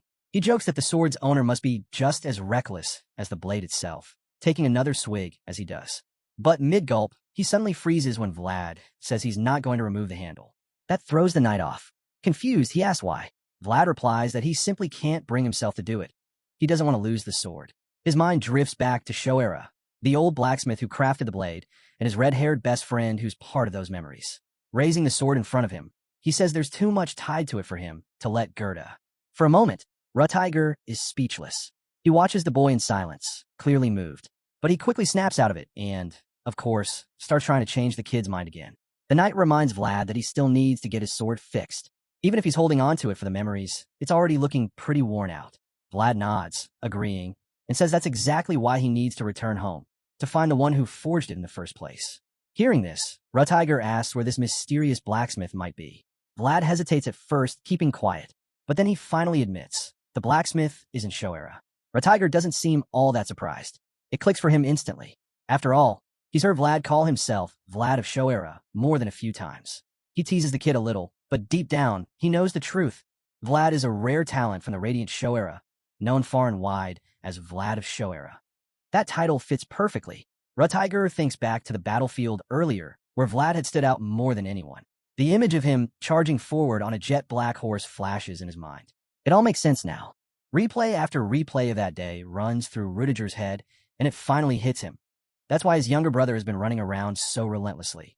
Vlad lifts that worn blade with unwavering resolve. Inspired, Rutiger stands and tells him he might not have to wait too long to see it restored. Vlad doesn't quite follow. He tilts his head, puzzled. That's when Rutiger tells him, if he truly believes, if he wants it enough, someone will eventually recognize it. Vlad's taken aback again, this time visibly confused, unsure what to make of those words. still staring up at his senior. Vlad is lost in thought when Rutiger gives him a pat on the shoulder and turns to leave. But just before walking off, he tells Vlad that he's done well so far. Those words hit the boy unexpectedly, leaving him stunned and speechless. Rutiger heads off, reminding Vlad to get some rest because they'll be leaving for Sturma first thing in the morning. Watching him disappear into the distance, Vlad quietly agrees. He really believes the sword can be restored one day. As he sits there, thoughts of Shoera flood his mind. That sword is more than just a weapon. It's the reason he has somewhere to go back to. Memories of his old life start to resurface. His boss, the bar, the comfort of that simpler time. The weight of it all nearly brings him to tears. From a higher ledge, we see Vlad still sitting quietly beside his fire. While laughter and celebration echo from the other side where the rest of the group has gathered, he remains alone. Just then, the same black horse he rode into battle appears, watching him silently from the cliff above. It doesn't make a sound, but there's a deep connection between them. Their presence alone says it all. They're kindred spirits. Meanwhile, back in Sturma that same night, Lady Oksana is passing time with embroidery alongside one of her maids.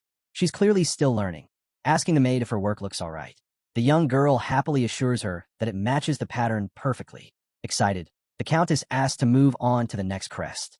The maid hands her the book, and as soon as she sees the next symbol, Lady Oksana doesn't even need a second glance. She picks up her needle and begins stitching immediately, saying she remembers it clearly. Even though it's her first attempt, her hands move with ease. She explains that while she and her siblings never tried it themselves, they spent years watching their mother do it, so the pattern's been etched in her memory all along.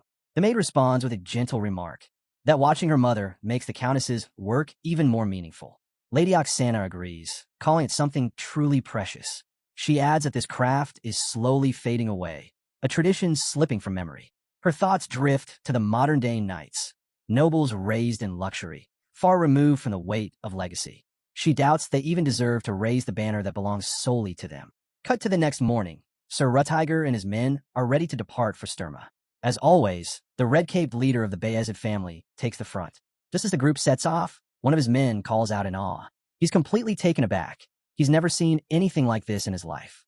Rutiger turns to look, and sure enough, an enormous herd of wild horses is running alongside them. The majestic creatures move in unison with the knights and pilgrims. The sight is breathtaking. Rutiger nods, saying it's rare. So rare, in fact, it might be the only time they ever witness it. As the herd gradually veers away, the red-caped leader throws a glance back at Vlad, mischief dancing in his eyes. Vlad, now horseless, is stuck riding in the carriage while the others ride ahead on horseback. It stings. Rutiger notices. He knows that the bond between Vlad and the black horse wasn't ordinary. There was something unique between them, even if it was brief. But now that chapter's closed. They're back to their own paths. Vlad, clearly affected, stares out the window, struggling with the loss. Just like Rutiger, he knows it's time to let go. The black stallion races across the plains, fierce and free. Vlad keeps his emotions in check, reminding himself that he has a mission to complete. As for the horse, it has a duty too, leading its herd. In the end, they were never meant to stay together. Suddenly, the horse comes to a halt as it reaches the edge of a towering cliff. With the convoy moving farther away, it can't follow any longer. It rises up on its hind legs in a powerful stance, one last, unforgettable image for Vlad to carry with him. This is their farewell. Vlad knows it. His eyes fill with tears as he watches the horse from a distance. They've come as far as they could together, but this is where their paths split. It's a tough moment, one that hits hard. While he's caught in his emotions, Father Andreas appears out of nowhere, telling him not to take it so hard. Vlad tries to play it off, claiming it was just a simple goodbye. But the old priest sees right through him. He laughs, saying it's funny how people always try to hide what they're really feeling.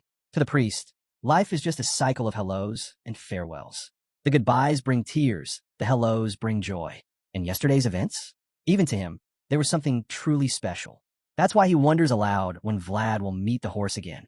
Despite the sadness, Father Andreas doesn't believe this is the end. He knows that true bonds aren't measured by time. They're much deeper than that. Hearing this, something shifts in Vlad. The weight lifts a little, and a small smile finds its way to his face. Deep down, he believes the priest is right. One day, somehow, they'll meet again. With that hope in his heart, Vlad is finally ready to move on. As the group travels farther, the black stallion remains on the cliff, silently watching them disappear into the horizon. That night, a violent storm pounds the mansion of House Bayezid. Thunder crashes and lightning splits the sky, echoing the tension inside. Count Bayezid sits alone in his office, clearly on edge, but not because of the weather. News has just reached him, and it's not good. He buries his face in his hands, consumed by frustration. The report confirms what he feared. Count Ravnoma has fallen. Though the West had been acting strangely for some time, he never imagined it would come to this. How did Count Gaidar's forces become this powerful? His advisor explains that several Western houses have formed an alliance, with Gaidar leading the charge. Even Ravnoma, the true head of the Western region, was overwhelmed. Outnumbered and without enough forces, he didn't stand a chance. Count is stunned, not just by the news, but by the royal family's silence. They've done nothing. The advisor explains that when it comes to central affairs, the palace usually stays out of it. Rising from his seat, Count reflects on the north. Their independence from royal influence had made them strong, but also blind to everything happening outside their walls. That ignorance, he now sees, led to the fall of Ravnoma, a guardian of the pact, brought down so easily, it shakes him.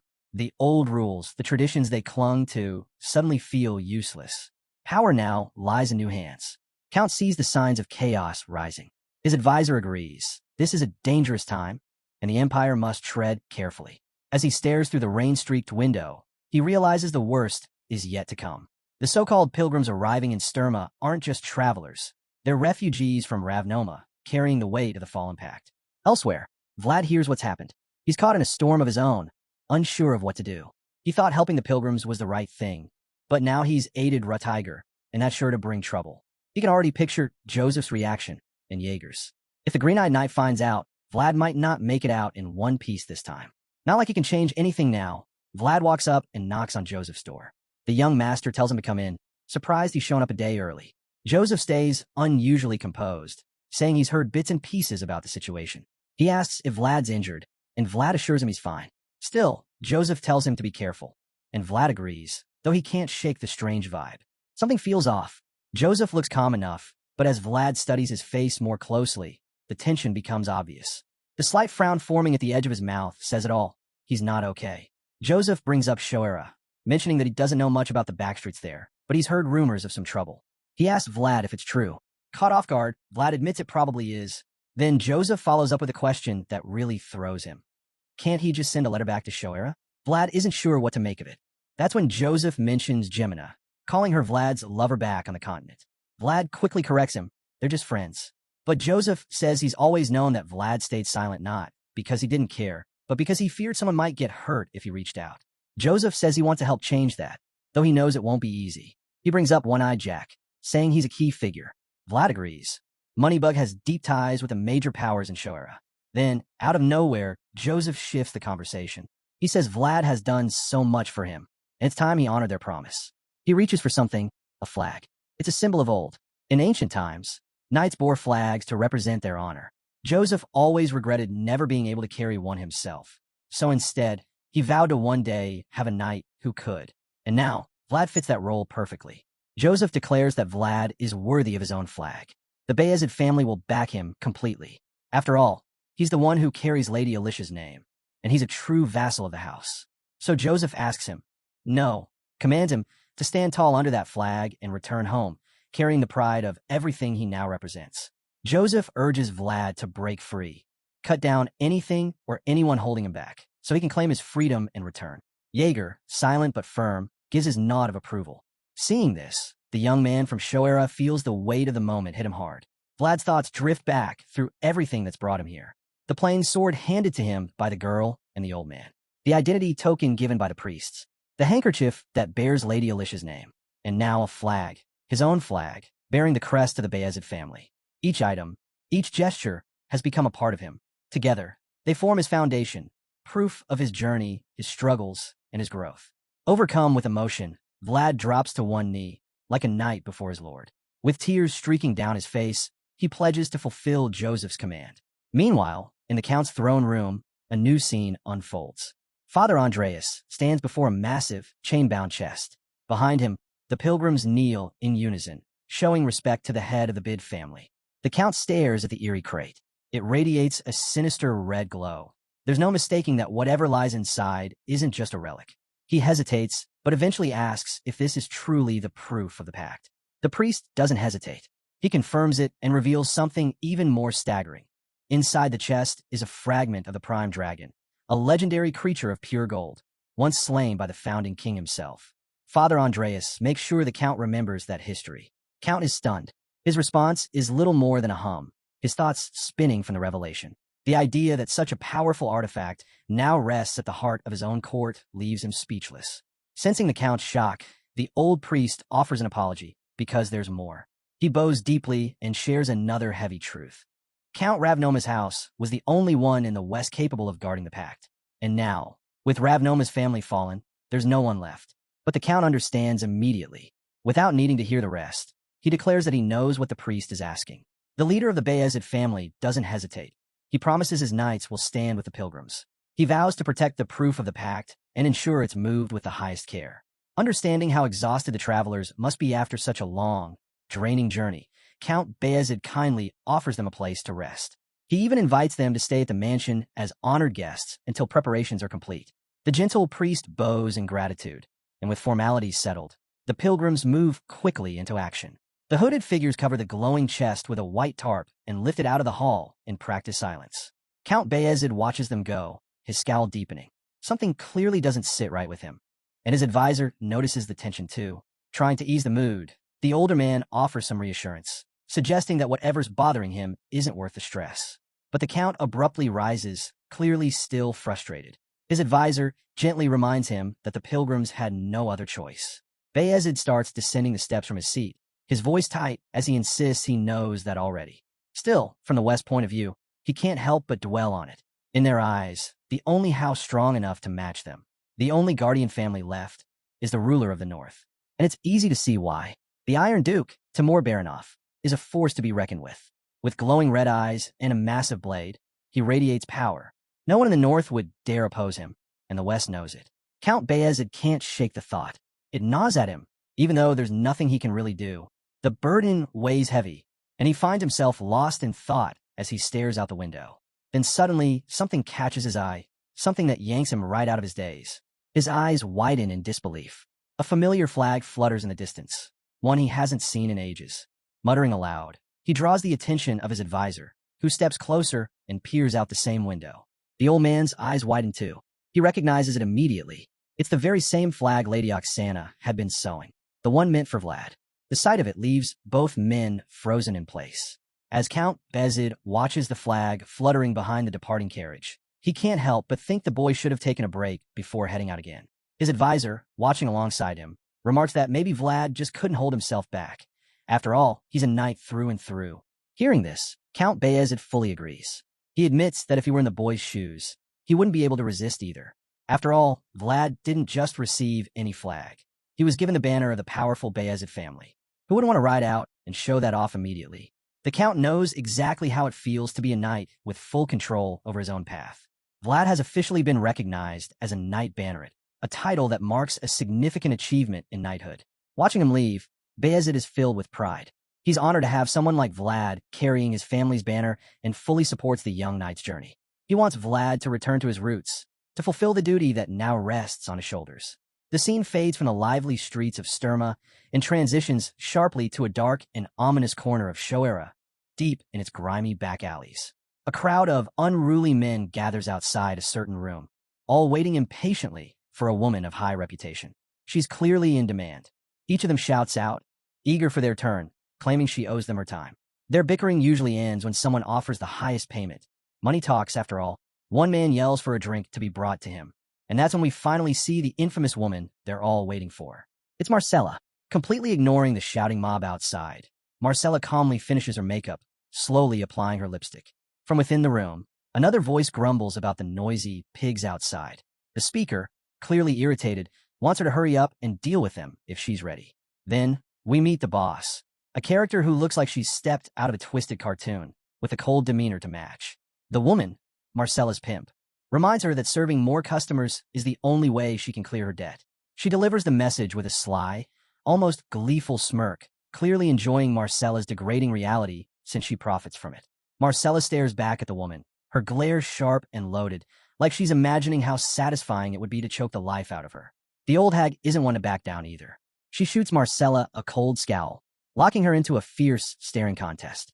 The tension builds, until the woman suddenly grabs Marcella by the face, forcing her to look into a mirror. What she really wants is to test how long Marcella can keep that bold front. According to her, time is on their side, and she fully expects Marcella to still be here even after her youth fades and her body starts to decay. It makes you wonder, just how deep is this girl's debt?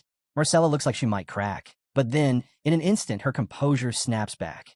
She throws a cool, piercing side glance at the old woman and casually wishes her a long life. That unexpected calm shakes the hag. She wasn't expecting defiance. It rattles her enough to leave her speechless for a moment. Despite all her efforts to crush this girl's spirit, Marcella remains unbroken. Realizing her intimidation tactics aren't working, the old woman gives up and heads out, muttering for her to hurry up and get to work. Once she's gone, Marcella finishes her makeup and starts reflecting.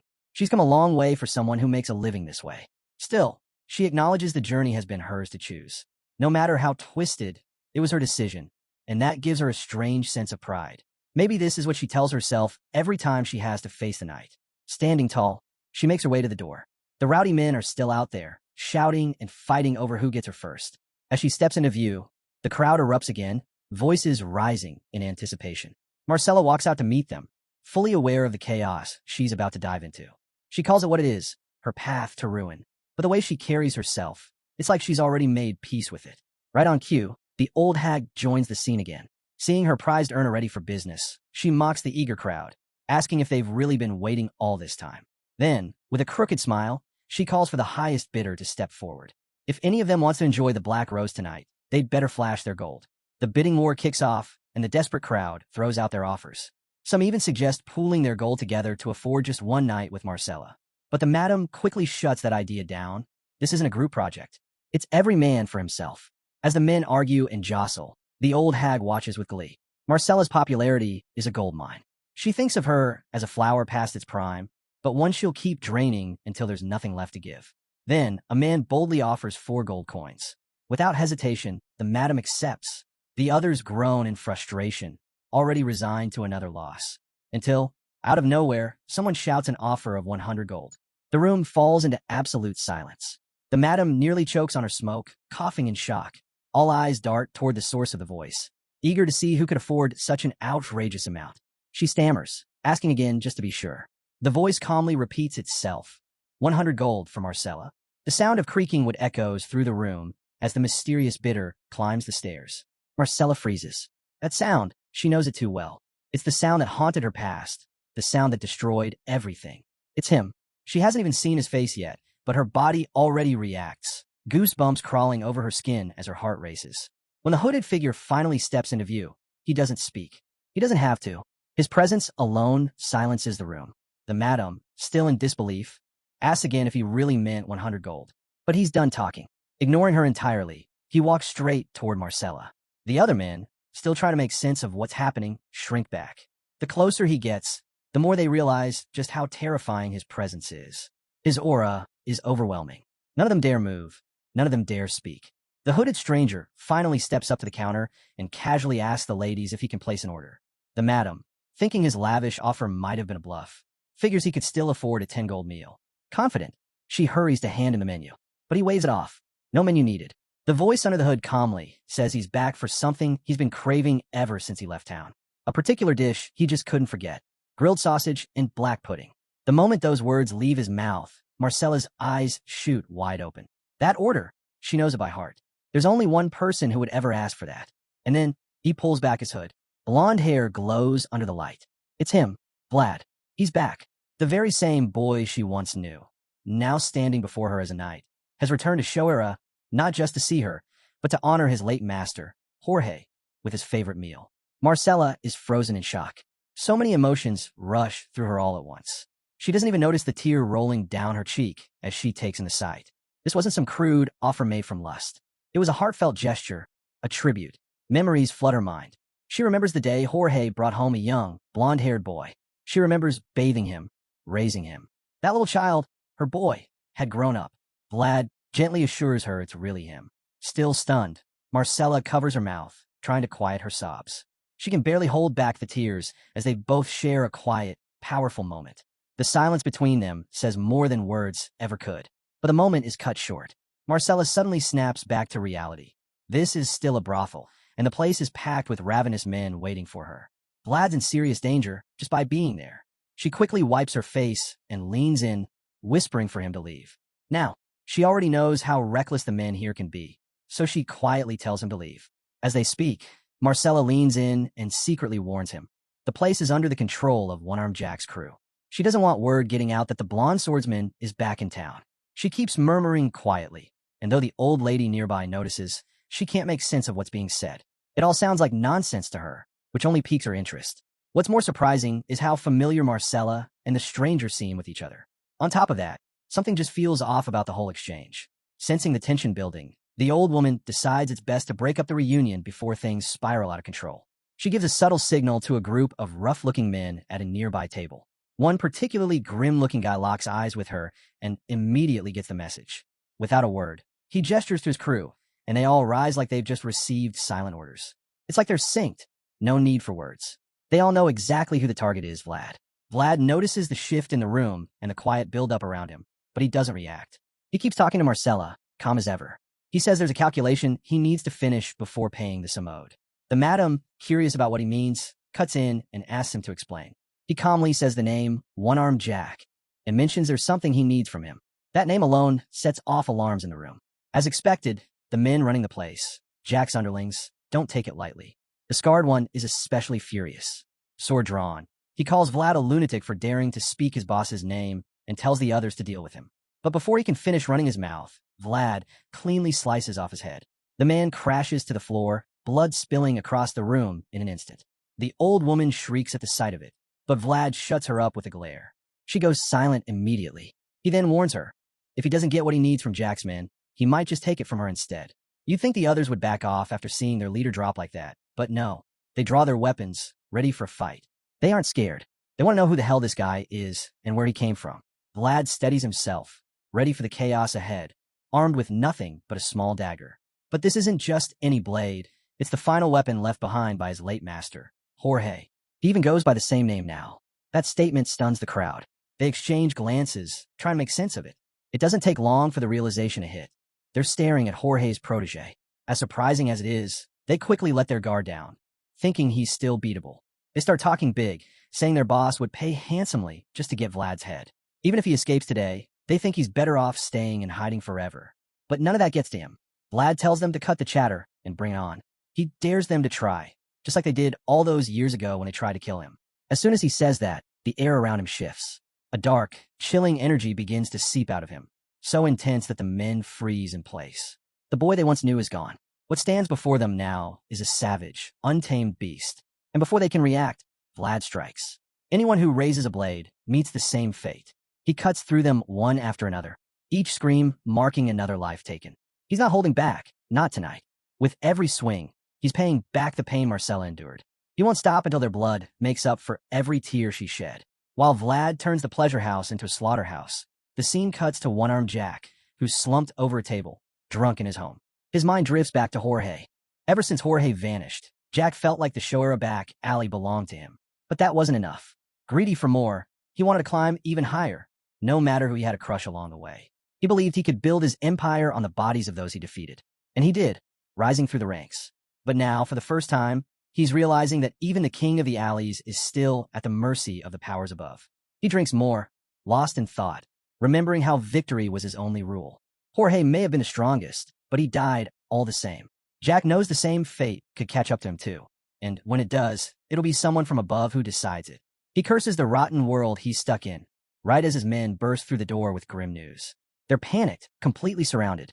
But Jack, too drunk to fully register it, just stares at them blankly. They explain that the entire back alley has been swarmed by soldiers. So much so that even their escape route through the back is cut off. Confusion erupts.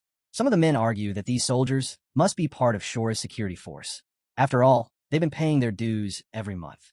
One guy suggests it's just a routine patrol, but others shoot that down. There are far too many soldiers for this to be random. It's clear the attackers came with a solid plan. Hearing all this, One-Armed Jack bursts into laughter. He always suspected this day would come. He just didn't know it would be today. Still, he's weirdly relieved. Better to face the collapse now than live in constant fear of it. Watching everything fall apart in front of him feels like closure. The scene then shifts from the bar to another corner of the small town. Soldiers are lined up, ready for action. A high-ranking officer rushes over to meet a knight, Sir Vorden, and delivers an update. The man informs him that the garrison setup is complete. The large, grim-faced commander casually asks whether the other alley has also been sealed off. The nervous officer, who turns out to be the mayor of Shoera, confirms it and insists they did everything they could to secure the area. But the commander isn't buying it. He doubts they really tried their best, given how far things have spiraled. The mayor lowers his head in shame, unable to defend himself, as the soldier scolds him harshly. What really sets the commander off is that the count got wind of the situation. He makes sure the mayor knows just how big a screw-up this is. The mayor, thoroughly embarrassed, admits he has no excuse. Still, he tries to shift the blame, pointing out how skilled One-Armed Jack is. He repeats that he has no excuse, yet clearly, he's about to start listing some anyway. Unfortunately for the mayor, the knight doesn't even let him begin his excuses. With a sharp clear of his throat and a glare cold enough to freeze blood, he shuts the man down instantly. That look alone tells the mayor there's no outsmarting this one.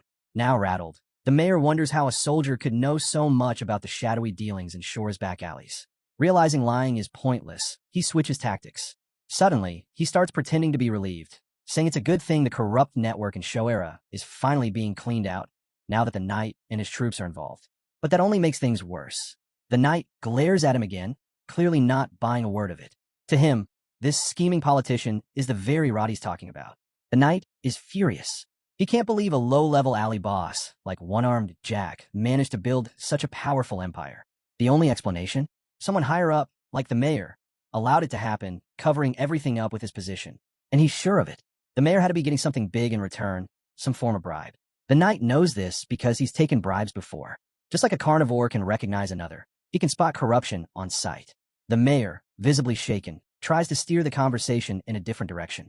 He nervously asks when the rest of the knights are expected to arrive, especially those from the House of Bit, who are supposed to be en route to the city. But before he can ramble on, the commander cuts him off with a surprising reveal. The knight from Bayezid is already here. The mayor is stunned, and as if on cue, a figure steps out from the shadows. A knight, boots soaked in blood, clearly fresh from battle. The commander wastes no time and introduces the mayor to this deadly new arrival. The corrupt mayor freezes in shock when he sees that only one person has arrived. Panic sets in, and he turns to Vorden, asking nervously if that lone warrior can really handle things. He's clearly not confident, especially since the knight is from Bayezid. So, trying to take control, he suggests letting his own elite knights handle the situation. After all, he's already deployed the best of them. But Sir Vorden immediately shuts that down. The seasoned knight makes it clear nothing like that is happening on his watch. The mayor is completely taken aback.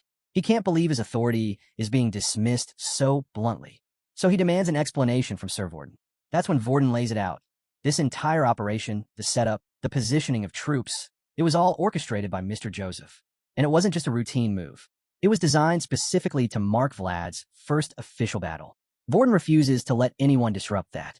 Just then, Vlad steps out of the shadows, his armor and coat soaked in the blood of the enemies he's already taken down. It's a haunting sight. Sir Vorden quietly approaches him, making sure the mayor doesn't hear, and asks if he's truly ready to face so many opponents alone. He warns Vlad. Over 50 enemies are still waiting inside, and if anything happens to him, Vorden won't be able to handle Joseph's wrath. But Vlad stays calm. He tells Vorden not to worry. He'll make sure the blame doesn't fall on him, even if things go wrong. Still, that doesn't ease Vorden's concern. He's made it clear he can't allow the kid to get hurt. And now he's anxious. He doesn't know what Vlad is planning. And that silence as the boy stares at the massive building only makes things worse. After a long pause, Vorden realizes there's no changing Vlad's mind. He lets out a heavy sigh and reluctantly steps aside. Before Vlad heads in, Vorden reminds him of his promise, to shield him from any consequences if things go south. Vlad nods, confirming it. With that, Vorden hands over the banner he's been holding, saying that Mr. Joseph specifically asked him to give it to Vlad in front of everyone. As expected, the other soldiers are all gathered behind him, witnessing the moment unfold in full view. Sir Vorden hands the banner to Vlad, who accepts it without hesitation. He then drives the pole into the ground, letting the flag unfurl for all to see. The sight leaves the soldiers stunned. They're taken aback. Banner bearing was a long-lost battle tradition, something they never expected to see revived. Intrigued and amazed, they begin whispering among themselves, trying to figure out who this mysterious young knight could possibly be. It's unheard of for someone so young to be given his own flag. The gravity of the moment isn't lost on them. One soldier finally speaks up, pointing out that the boy was personally sent by the House of Bayezid. That only deepens the mystery. While the crowd buzzes with speculation, Vlad stands still, gripping his banner, his icy gaze locked onto his target. In his mind, He claims the land before him as his own. Under the noble names that grant him authority, he declares his dominion over Shoera and over all who live within it. These thoughts fuel him. His eyes begin to glow as he prepares to strike. Meanwhile, Sir Vorden unrolls a scroll and calls out toward the alley, addressing the criminals inside. His voice booms as he names One-Armed Jack and the others, accusing them of violating the laws of the Bayezid family and draining the life from Shora's people. He announces that Peter Bayezid, the rightful head of the family and true owner of Shoera, has had enough. Unable to tolerate the city's corruption any longer, he has sent a proxy in his place to clean house. According to the scroll, every authority Vorden wields and every right Vlad has comes directly from Peter Bayezid and the Church of Faith. Furious, Sir Vorden demands that One-Armed Jack and his crew come out immediately and open their doors to allow the rightful envoy inside. At his command, the soldiers begin striking the ground with their weapons, creating a deafening rumble. The air fills with chants of the Bayezid family's name, repeated again and again until the noise is impossible to ignore. Inside, the criminals begin to stir, irritated by the uproar. But the soldiers don't let up. They keep pounding and chanting, proclaiming divine protection over Vlad and declaring their absolute belief that One-Armed Jack's time is up. While the crowd outside keeps shouting, the man behind it all, the infamous boss, sits quietly in his chair, polishing off yet another bottle of booze. Back outside, the chants grow louder. Vlad stands firm, waiting for the criminals to show their faces. That's when Sir Vorden finishes reading the Count's message and informs Vlad that this time, things are different. The people support him now, and he has the legal right to act. Unlike before, there's no doubt. He's got the power and the backing. With that assurance, the senior knight gives Vlad the green light to go all in. No holding back. Vlad thanks Sir Vorden and wastes no time. He draws his glowing sword and strides toward the house. As he moves in, the round-bellied commander calls out, warning him to stay alert. Right then, the voice in Vlad's head returns. It warns him. One-Armed Jack is likely already in position. The voice urges him to widen his focus. The boss won't come at him from just one side. He'll attack from every direction. Vlad gets his mind ready. The voice isn't done. It reminds him, this fight won't be like anything he's faced before. If he wants to win, he has to take the first move. It tells him to make his entrance one to remember. Taking that advice to heart, Vlad begins channeling every ounce of power into his blade. As he prepares for the showdown with One-Armed Jack, memories flood his mind, especially the day Jorge died. He wonders, would Jorge still be alive if he hadn't summoned Godin? Or if Jack had never threatened him to begin with? The guilt eats away at him. But there's one thing he's certain of. He can't move forward until Jack is gone. With that resolve, Vlad charges the boss head on, sword and eyes glowing. His first strike is explosive, blasting the door apart and launching the guards inside like ragdolls. The whole entrance is reduced to rubble in a single blow. As Vlad steps inside, the aftermath of his strike is clear. Goons are scattered, wounded, and dazed. But something else catches his attention.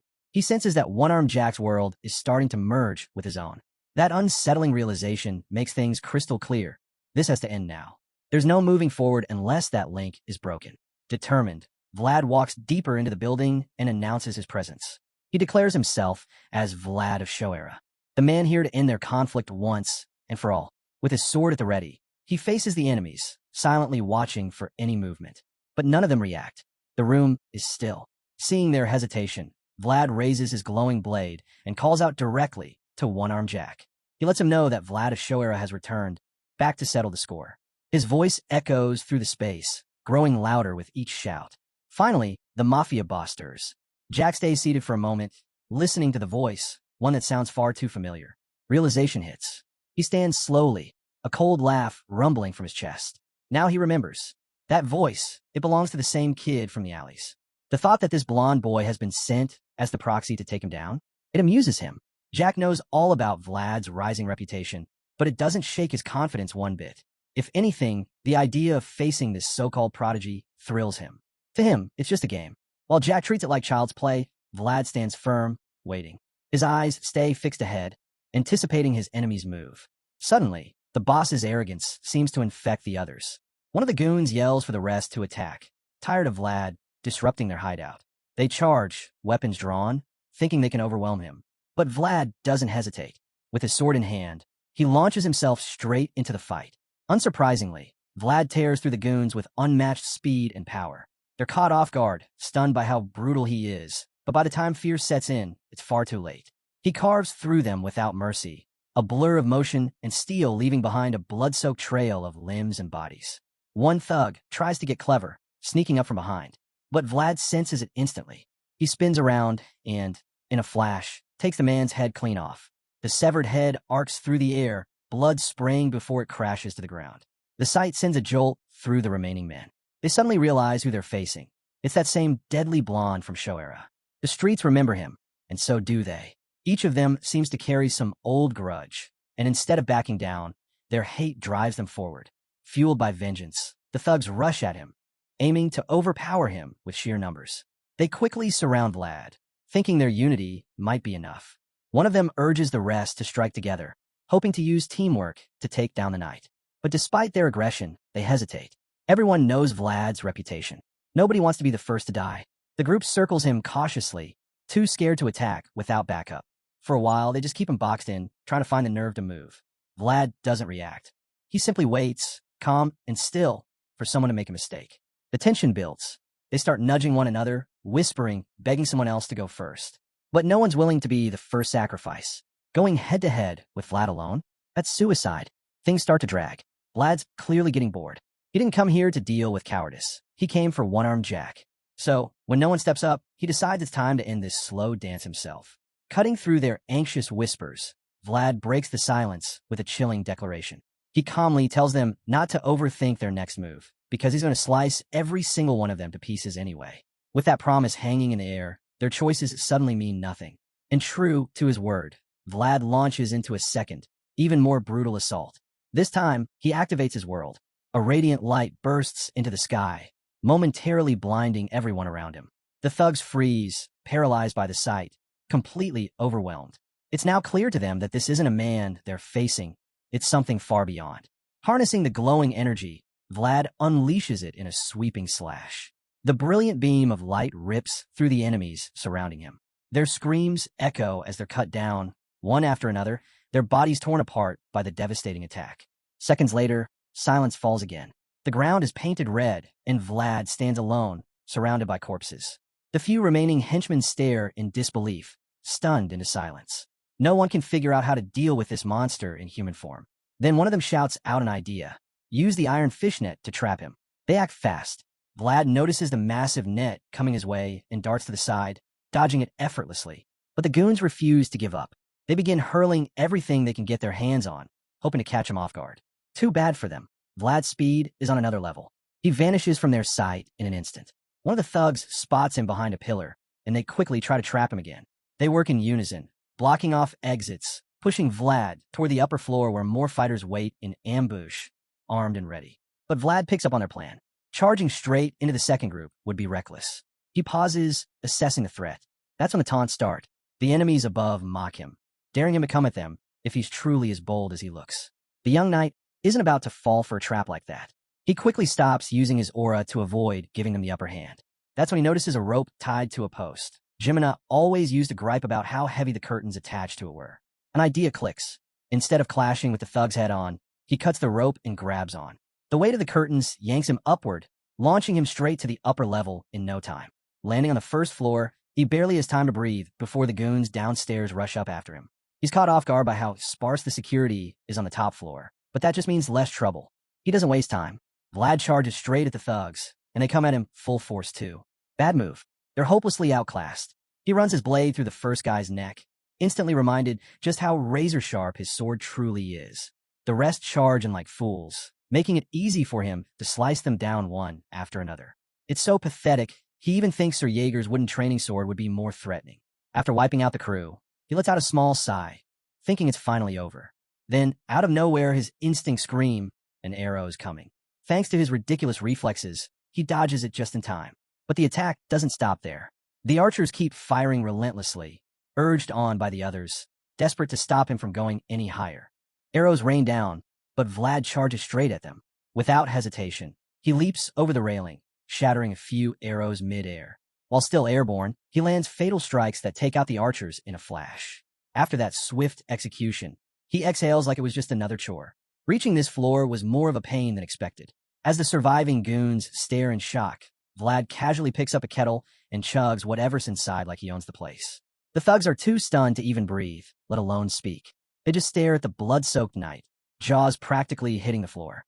Vlad takes a swig from the kettle, then instantly spits it out, unimpressed. This stuff's garbage, he mutters, tossing it aside. Then, with a chilling grin, he turns to the remaining fighters. So, he says, how do you guys want round 2 to go? They're frozen in place as he reminds them why he's not done fighting yet. After all, it's time to collect rent for letting them live in his house rent-free all this time. The message hits hard. They clearly thought they owned the place. Big mistake. Vlad smirks. You really thought this was your turf? He says. This is Rose's Smiles, my nest. Meanwhile, across the city that same night, Vlad's old friend Harvin stands at the harbor, tense and unsettled. He can't shake the feeling that one-armed Jack has finally snapped. Just thinking about the crime boss and his gang wears him down. Even the black market thugs seem tame compared to Jack and his crew. Back in his office, Harvin tries to focus on writing a report, but his thoughts keep spiraling. He can't shake the anxiety. Something terrible is brewing in Shoera. Jack's been robbing openly, backed by his men, and Harvin feels powerless to stop it. As his frustration builds, Harvin drops the pen and thinks back to when everything started spiraling. It all changed after Jorge's death. That one event flipped a switch in Jack. He used to be bad, sure, but now he's crossed the line completely. Back when Jorge, Vlad's guardian, was still alive, Jack drained the district dry, but he never went full-blown tyrant. With Jorge gone, Jack's finally let loose. And now, he's making life a living hell for anyone who owes him. Leaving no way out, the young man finally admits what's been weighing on him. If things keep heading in this direction, there's no saving the town. In just a few more months, the entire back alley economy could collapse completely. The thought alone makes his head spin. No wonder he confesses that it's all driving him mad. And really, who could blame him? He can't even figure out how to write a report about so much contraband vanishing in such a short span. It sounds too insane to be true. So he sits there, pen hovering, thoughts scattered, frustration boiling. Just then, someone bursts into his office. It's one of his men, breathless and sweating, clearly having sprinted all the way there. Harvin barely notices the guy's state. He's too focused on making sense of the interruption. What are you even saying? Harvin asks, bewildered. The message makes no sense. Lock back alleys? How would that even happen? Trying to catch his breath, the young soldier finally explains. Some people from Sturma came to Shoera, and they're the ones who've shut down the alleys. They're here for one-armed Jack. And it's not just them. The guard soldiers from Shoera have surrounded the area as well. The news leaves Harvin even more drained. It finally clicks. One-armed Jack must have gone way too far this time. Sturma doesn't just send people to Shoera for nothing. That kind of crackdown means Jack's crossed a serious line. Though a part of him feels relieved, Harvin isn't celebrating. He knows that Jack's downfall will bring chaos, a storm of violence that could drown the back alleys in blood. There's no neat ending here, just more destruction. While he's still tangled in those thoughts, the informant suddenly mentions something odd. He thinks Harvin might be close to one of the Sturma visitors. Harvin stares at him, confused. Ooh, the answer makes his heart sink. It's Vlad. Now Harvin's even more rattled. Why bring up Vlad now? What does any of this have to do with him? The worker hesitates, then admits he didn't actually see Vlad himself. But he does mention there's a blonde guy in the group from Sturma. That's all Harvin needs to hear to lose his temper. Blonde? Really? You think that narrows it down? Harvin snaps, slamming his pen down and returning to his report. But the worker isn't done. He drops the real bomb. The blonde guy called himself Vlad of Shoera. Harvin freezes. Everything around him seems to stop. He slowly raises his head, eyes wide, stunned by what he just heard. What did you say? He asks, his voice barely above a whisper. The worker confirms it. No hesitation. And to make it worse, he adds that Vlad had planted his flag in front of Rose's Smiles not long ago. Now it's Harvin who's shaking. His hands tremble as the weight of that name crashes down on him. The worker, worried, asks if he's all right, but Harvin doesn't answer. He's lost in thought. The rumors, he'd been hearing them for months. He just never wanted to believe them. He'd heard of Vlad's aura flaring up during Dermer's Duel of Honor. Heard whispers of a young vassal from Bayezid pulling off something incredible during the Deathworm hunt. The name Vlad of Shoera had started to spread. But Harvin pushed all that away, refusing to connect the dots. Now, standing here, the truth is hitting hard, and he still doesn't want to believe it. But it's impossible to ignore anymore. He grabs his walking stick and storms out of the office. He needs to see it for himself. Meanwhile, back at Rose's Smiles, our blonde warrior is still deep in the thick of the battle. The carnage hasn't slowed one bit. Vlad slices into one thug's foot, taking him out of the fight for good. As the guy drops, screaming, another goon tries to rush Vlad from behind. Wrong move. Vlad pivots instantly. Vlad lands a brutal slash straight to the guy's neck, dropping him instantly. But the carnage doesn't end there. The rest of the goons keep charging at him without hesitation, hell-bent on taking him down. Unfortunately for them, they're clueless about who they're up against. Fueled by his own deadly resolve, Vlad bursts forward with lightning speed, rushing headfirst into the oncoming horde. In one fluid motion, he cuts through them all in a single sweeping strike. They don't even get the chance to react. By the time they realize what's happened, they're already falling apart, limbs missing, blood spraying everywhere. Vlad ends up soaked in it, his blade dripping with crimson. Every move he makes shows just how skilled he is with the sword. Even the spirit dwelling within his blade is stunned. Watching Vlad slice through enemies with such precision, the spirit can't help but acknowledge the elegance and power of his form. There's something raw and relentless about the way Vlad fights, something that screams natural-born killer. The spirit can feel it. It's not just technique. It's his unshakable will that makes him unstoppable. Right as the spirit recognizes this, Vlad drives his sword into the chest of the last thug standing. Game over. The guy's done for. With a twisted grin, Vlad locks eyes with him and makes one last cold remark, telling him to shove his broken tooth back in before he dies. Not that he'll need it. Vlad yanks the blade out, ending the man's suffering. He then raises his sword to the guy's face, but before he can go any further, the voice from the blade interrupts, telling him it's over.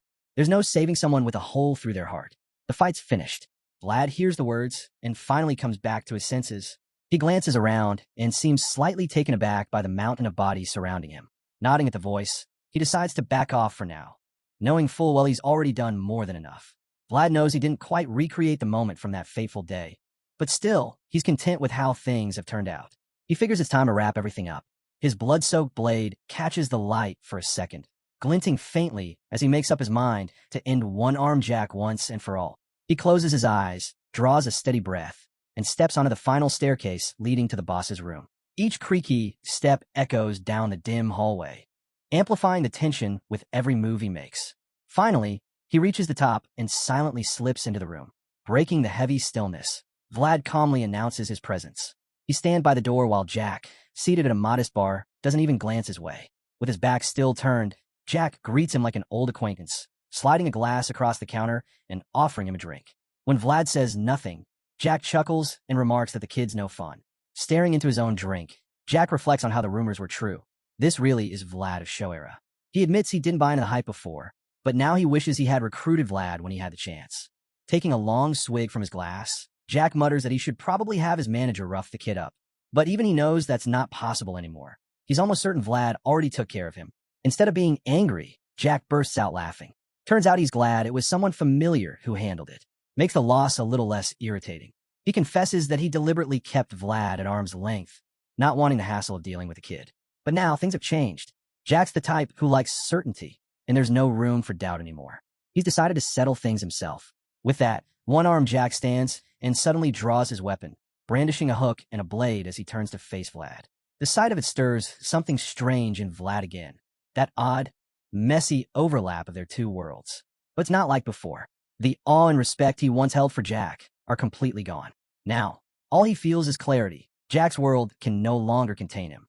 With that realization burning inside, Vlad raises his sword, ready to meet his opponent head-on. Just before making his move, Vlad gives Jack a heads up, letting him know the fight's about to begin. The crime boss, eager to see what the kid's got, braces himself with a grin. Vlad rushes forward, and even as he charges, he can't help but think of Jack as an adversary, someone who stood in his way for far too long. Still, out of some lingering sense of honor, he decides to go all in, giving this final fight his absolute best. Vlad launches the first strike, a powerful blow aimed straight at Jack. The old man blocks it, digging in as the pressure builds. But it doesn't take long before Vlad's sheer strength begins to overwhelm him, forcing Jack back with the force of the blow. The two clash with such intensity that the impact sends both of them reeling for a moment. But Vlad isn't about to give him time to recover. Without hesitation, he comes back in, faster and harder than before. This time, there's no room for restraint. In the underworld, this is what respect looks like. Jack manages to block again, but the power behind Vlad's second strike is overwhelming. His legs begin to tremble as he struggles to hold his ground. But Vlad doesn't let up. Not in this world where only strength speaks. He doubles down, pouring every ounce of force into his attack. Jack's body finally gives out. He drops to his knees, gasping under the pressure. He realizes now, this kid is stronger. It's a hard truth, but an undeniable one. Meanwhile, Vlad keeps pressing forward, unwilling to show mercy. This is the brutal law of the back alleys, and he's here to see it through. Groaning under the weight of the blow, Jack tries to resist, but it's clear he's at his limit. Fear creeps into his face until something shifts. Out of nowhere, Jack roars and shoves Vlad away with a burst of energy so intense it feels unreal. It's like he's been possessed, tapping into something dark and deep. Vlad stumbles back, caught completely off guard. Jack rises with a terrifying expression, any trace of fear wiped clean from his face.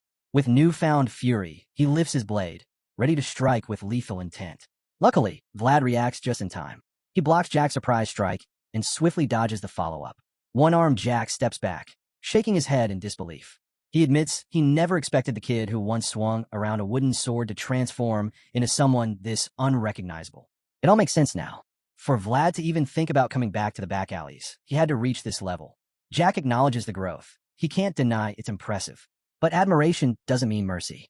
If anything, it fuels his own desire to go all in against Vlad. He starts to reflect on something deeper. Turns out, Jack once had dreams too, just like Vlad. With a grin twisted by memory, he confesses that as a kid, he longed to claim every star in the sky for himself. He wanted to hold those shimmering lights in his hands, no matter what it took. He knew from early on that only immense power would make it possible. The more he chased a dream, the more blood had to be spilled. In the chaos of Show era, there was no right or wrong, only survival. And Jack did whatever he had to, crossing every line, shedding blood to climb higher and higher. But no matter how much he took, no matter how many people he stepped over, those stars always stayed out of reach. Even worse, their shine faded, drowned in greed and stained with blood. Still, he called them his stars, no matter how tarnished. As the memory fades, a flash of brilliant light cuts through the gloom. Jack shields his eyes, realizing too late that it's coming from Vlad. The young swordsman is already mid-swing, his blade glowing with energy, ready to land a devastating blow. Jack can't focus. His eyes are drawn to the blinding light. He's still caught up wondering what it would take to claim that dazzling glow when suddenly he realizes too late that Vlad is charging at him, sword blazing like a star. Before he can react, the slash lands, and just like that, Jack's second hand is gone. That's right. Vlad just upgraded him from one-arm Jack to no-arm Jack in one clean swing. Without missing a beat, Vlad presses forward, ready to end it for good. As he goes in for the final blow, the entire area lights up. His sword and his eyes burn like twin stars, his aura surging wildly like it's about to explode. Right then, Vlad looks unstoppable, like he's hit his ultimate form.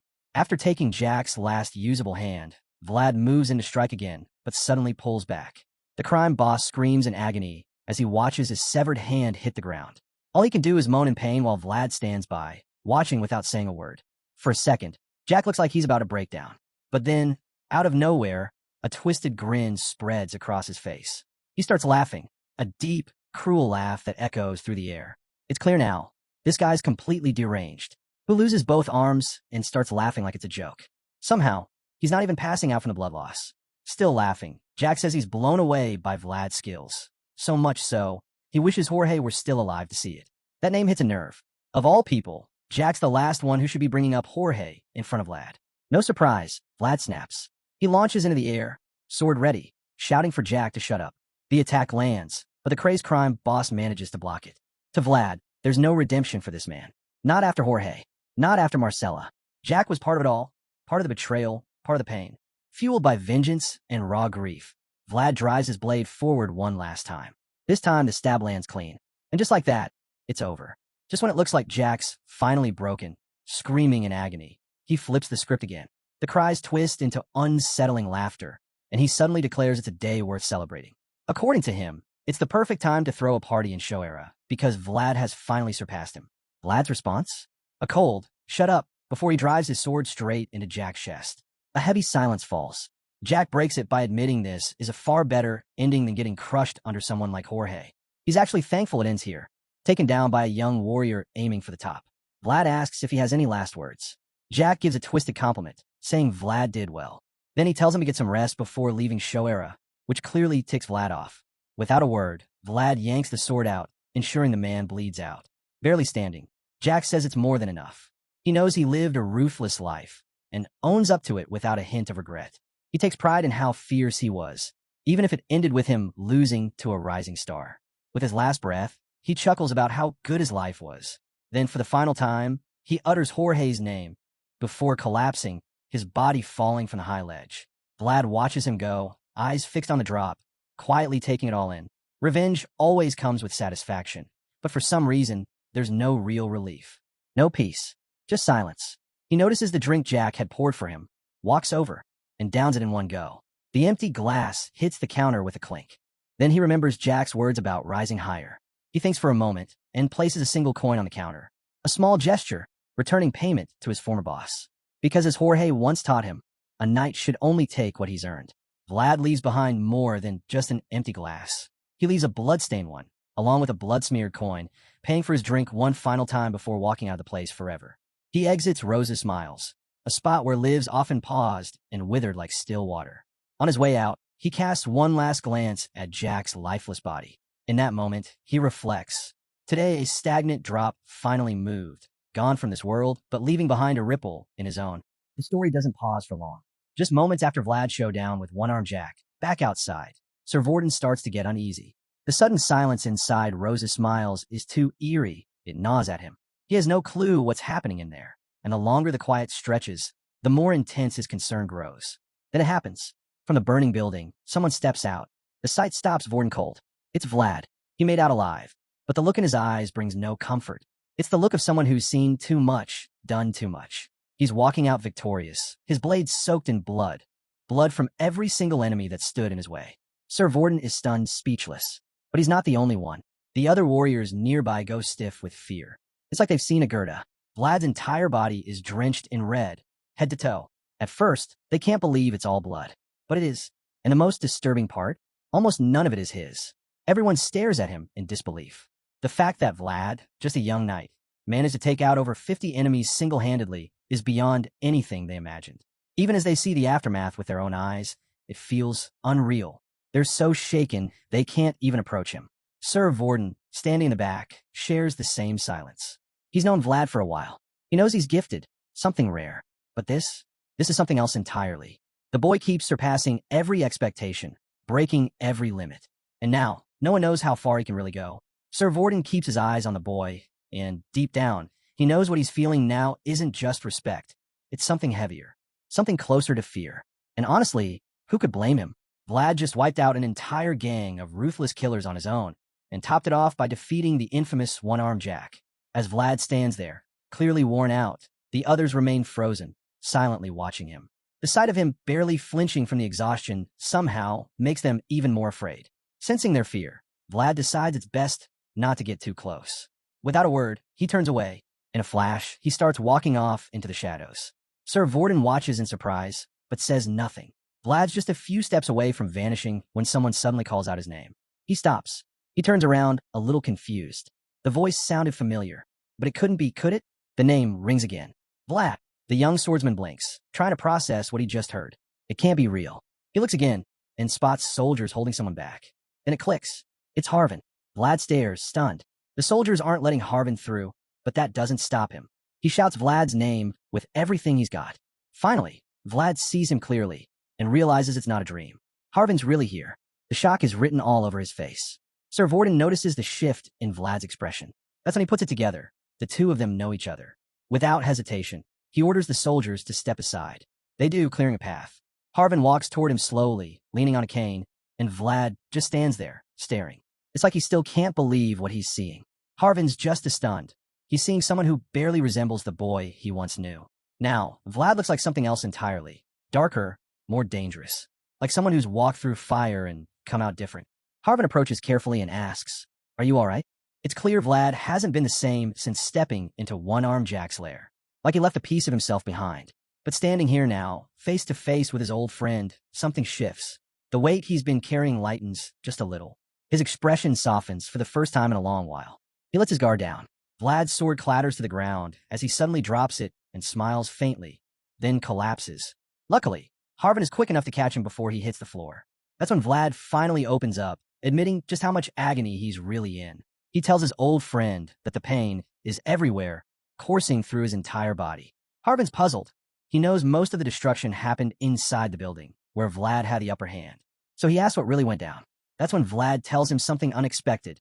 He finally feels like himself again. The scene shifts to the next morning.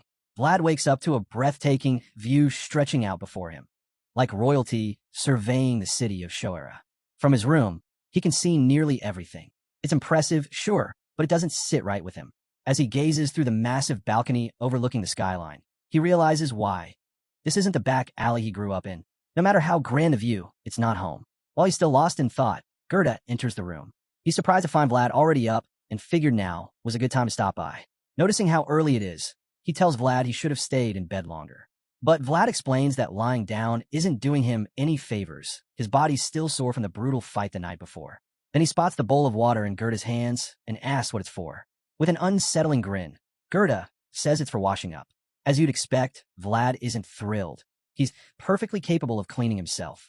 He shoots Gerda a sharp glare and bluntly asks what's wrong with him. It's a fair question. The guy's creepy grin while talking about bathing is just off. He's obviously acting weird, though he tries to play it off, insisting that this is just how he is, still wearing that unsettling smile, while pretending he has no idea what Vlad's talking about. Just as Vlad suspected, Gerda isn't just being friendly. He's working an angle. He knows all too well that Vlad's old connections are starting to pop up across the city, and that makes him nervous. If this keeps up, he could easily lose his place beside the young captain. So Gerda's solution? Make himself too useful to be replaced, even if it means acting overly sweet and just a little too creepy. He didn't follow Vlad all the way to base it, just to end up mucking stables. Gerda tries to keep up the innocent act, but Vlad sees right through it. He knows exactly what Gerda's up to. Still, he understands where the guy's coming from. So, he tells him not to worry. He'll make sure Go's taken care of, as long as he keeps doing his job properly. Hearing that, Gerda lights up. He even double-checks, asking if Vlad really means it. But instead of repeating himself, Vlad just gives him a sharp look and tells him that if he doesn't trust him, he's free to do something about it. That serious tone sends a chill down Gerda's spine, and he quickly backs off, swearing up and down that he believes in him. After all, he knows full well that Vlad could change his mind in a heartbeat. Seeing Gerda so flustered makes Vlad let out a tired sigh. He's already exhausted from all the over-the-top flattery. Right around then, Gerda suddenly remembers something he should have mentioned earlier. Sir Vorden asked to see Vlad as soon as he woke up. But Gerda had been so caught up in trying to win best servant that he completely forgot to deliver the message. Vlad is surprised, but it actually works out perfectly. He's got something he wants to bring up with the old knight anyway. The scene cuts to a lavish office table covered in sweets and pastries of every kind. Apparently, this is Sir Vorden's idea of a normal breakfast, which definitely explains the man's size, especially for someone who's supposed to be an active swordsman. Vlad, unimpressed, advises him to cut back, warning that this kind of diet is going to get him killed one day. Unfortunately, it's clearly a lost cause. Vorden's already head over heels for his sugary habits, and no amount of advice is going to change that now. Sir Vorden chuckles at Vlad's comment, countering that he'd die if he didn't eat sweets. He picks up a slice of cake, gazes at it like it's a long-lost lover, then takes a big bite without a care in the world. Of course, he didn't call Vlad in for a health lecture. He gets straight to business, pointing to a mountain of paperwork stacked in the corner. He admits there's no way he can get through all of it alone, so he's brought in the young prodigy to lend a hand. Vorden doesn't think there's anything wrong with his sugar obsession either. He justifies it by claiming his brain needs the fuel to keep functioning. It's probably the same excuse he uses every time he grabs another dessert.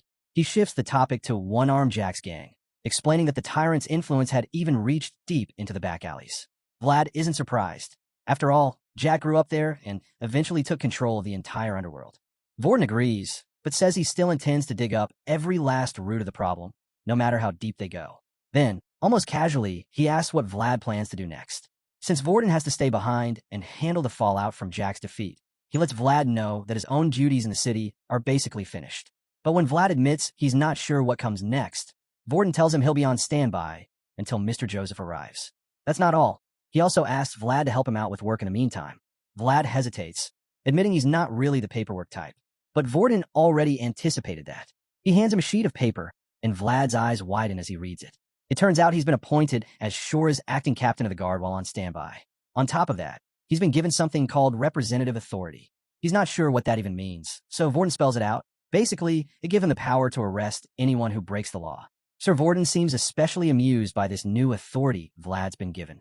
To him, it's basically a free pass to rough up lawbreakers, within reason, of course. According to Vorden, Master Joseph wants to turn this recent win into a full-scale cleanup of the back alleys. The plan is to rip out the rot and replace it with something better. Vorden explains that this is the next major step in Joseph's grand strategy. Vlad still looks a bit overwhelmed by it all, but the senior knight doesn't let up. He insists that there's no one more qualified for the job. Who knows the back alleys better than the infamous Vlad of Shoera? Hearing that, the blonde swordsman finally gives in admitting that it actually makes sense to put someone like him in charge. With that confirmation, Sir Vorden lets him know he doesn't have to start immediately. For now, he's encouraged to rest and spend some time reconnecting with the people he grew up with. Vorden even jokes that Vlad should invite his girlfriend over for a visit. Vlad's not amused. With a completely straight face, he reminds him that Gemina is just a friend. That's when the fat knight brings up something unexpected. He already applied for a visitation permit to the convent on Vlad's behalf. He had assumed they'd get approval right away, but the convent requested a few days to process it. So for now, he tells Vlad to stay hopeful and promises to let him know as soon as they hear back. Vlad is genuinely surprised and grateful. He hadn't expected Vorden to go that far without being asked. The gesture clearly makes an impression. With no more updates to give, Vlad starts to head out. But just as he's about to leave, something else pops into his mind. He turns back and asks if all of One-Armed Jack's men have been locked up. Vorden confirms that they've rounded up every last one, even though they were scattered all over the place. When a young knight makes an unexpected request to visit the arrested henchman, Sir Vorden is caught completely off guard. He didn't expect Vlad to ask something like that, so he immediately demands to know why, his voice sharp and firm. Vlad doesn't flinch. He calmly explains that there's someone he needs to find, and if that person isn't in a cell, he's ready to search every alley in the city himself. Later that night, Vlad arrives at the prison. The guards let him know that One-Armed Jack's men are being held in the deepest section. He gives a brief nod of thanks and steps into the darkness without hesitation. He doesn't have to go far before he finds them. Even behind bars, word travels fast. These men already know what Vlad's been up to. They recognize the blonde-haired knight instantly. Many of them grew up alongside him in those same alleyways. Now, they whisper a new name for him, Jorge's dagger.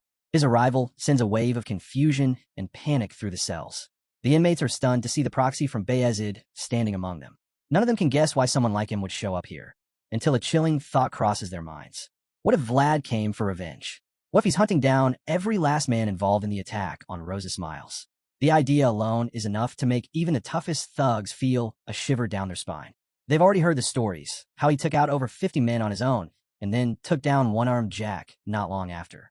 Suddenly, Vlad stops in front of a cell. He silently scans the room, eyes shifting from face to face. His piercing blue gaze sweeps across the frightened prisoners, who instantly back away from the bars, wanting no part in whatever he's planning. For a brief moment, Vlad says nothing. He looks almost let down, until his eyes land on someone tucked away at the back of the cell. That's him, the one he came for. The man sitting in the back of the cell is the only one who doesn't look shaken. That grabs Vlad's attention. He steps closer, deciding to talk first before doing anything else. With a dry tone, he complains that the man's so deep in the shadows, he could barely recognize him. The guy looks up, clearly caught off guard by the sound of Vlad's voice. It's obvious he hadn't been paying attention. But the moment he locks eyes with the blonde swordsman, the fear kicks in. His body stiffens, and sweat beads up instantly. But the tension doesn't last. Vlad casually drops a bombshell. He's not here to hurt him. In fact, he offers to set him free. All it'll cost is 40 silvers. The prisoner can hardly believe it. It's Otar, the same guy who helped Vlad escape Shora that night, back when Gemina was hiding him under a pile of trash in a wagon. Now here he is, stunned beyond words as Vlad cracks jokes, even saying he'll take credit if Otar doesn't have the coin. Otar is floored.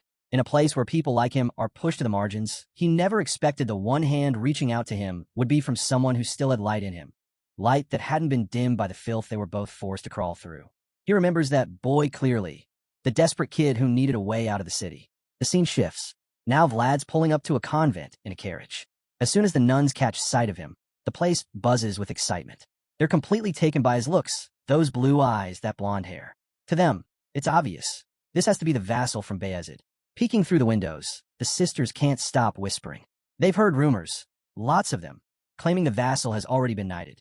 And now, seeing the headmistress personally escorting him and all those high-ranking locals following behind, they're convinced the rumors are true. Some of the sisters even joke that the real reason the headmistress bought so much wine earlier must have been because she knew he was coming. After all, this level of attention only happens when there's big money or big names involved. While the others gossip nonstop, one girl silently keeps washing dishes on her own. That's when a matron suddenly storms into the kitchen, scolding them all for standing around when such an important guest is on his way. The girls quickly mumble their apologies and scramble to get back to their chores. The headmistress, not in the mood for nonsense, announces that the service is about to begin and storms out of the kitchen. As soon as she's gone, the bullying starts again. They turn on Gemina, blaming her for getting them into trouble. Apparently, she's too slow, and that's why they got scolded. As usual, the redhead quietly apologizes, and they leave her behind to finish everything on her own. She says nothing. Jemina doesn't complain. She just keeps going while the rest rush off, eager to grab front row seats in the chapel. Soon after, the scene shifts to the church. The headmistress introduces Vlad to the sisters, with Father Andreas already vouching for him and the Bayezid family backing him. The young knight doesn't even have to say a word. The sisters are instantly smitten. To them, he's like something out of a dream, a golden-haired hero with eyes as blue as the sky.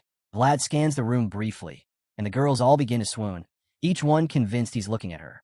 But the truth is, he's not interested in any of them. He's looking for someone specific, Jemina, and when he doesn't see her, his expression tightens. He turns to the headmistress and bluntly demands to know why not every sister is present, clearly annoyed. But for now, the introduction ends and prayer begins. Vlad kneels with grace and discipline, exactly like the knight he is. The sisters are even more charmed now, whispering to one another, totally captivated. Then, we see Jemina sprinting toward the chapel. It's as if Vlad senses her arrival. His face shifts slightly, and a small, knowing smile forms. Jemina reaches the chapel and sighs in relief when she sees the service is still going. She quickly joins in, hoping no one noticed her late arrival. Meanwhile, Vlad keeps scanning the crowd. The moment his eyes land on Jemina, something in him snaps. His whole demeanor shifts. His calm vanishes, replaced by fury. He doesn't care who's watching. The headmistress notices the sudden change and asks what's wrong. Vlad growls out his complaint. Jemina's far too thin. It's so bad. He questions whether they've been feeding her at all. He doesn't stop grumbling as he storms away from the altar, furious. Without warning, he moves straight toward her.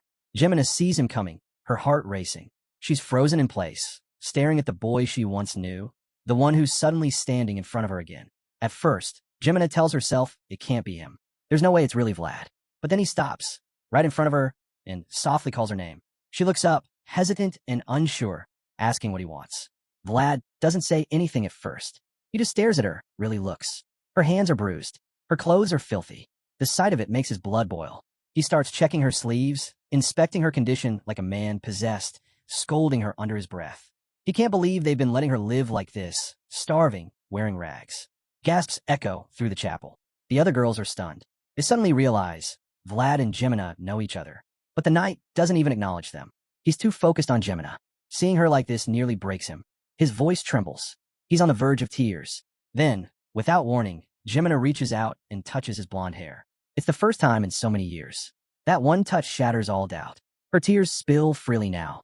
That's when Vlad makes his decision. Forget the rules. Forget the procedures. He's not leaving her here. She keeps crying, her body trembling. He gently takes her hand and says the words she's never heard in her life. Let's go home.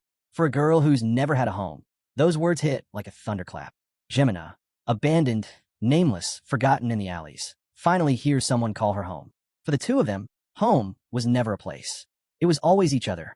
And now, they ride together in a carriage, finally leaving the convent behind. But Jemina isn't at peace yet. Even though she's been rescued, she sits frozen, clutching a pillow to her chest like it's the only thing holding her together. Not a word comes from her. She looks terrified. Maybe she still thinks Vlad's angry with her. After a while, she slowly lifts her head and dares to glance at him. Right at that moment, Vlad looks back. It's like he's been waiting for her to look, just once. Their eyes meet. Jemina immediately looks away, flustered. Her hands tighten around the pillow. Vlad notices how tense she is. It's so obvious that it starts to make him feel uneasy. He doesn't sugarcoat it. Why are you acting like this? He asks, direct as ever. In his head, Vlad figured she'd be relieved, maybe even grateful, to be out of that nightmare she was trapped in. But instead of joy, she's distant.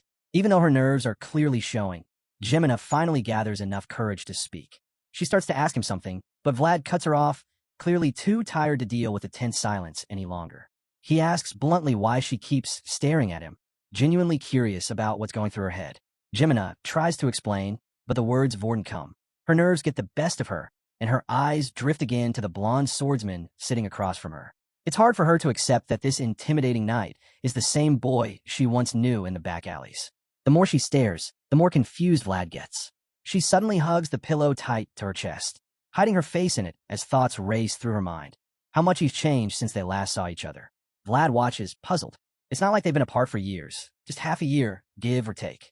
So why is she acting like a stranger? They used to be so close back in Shoera.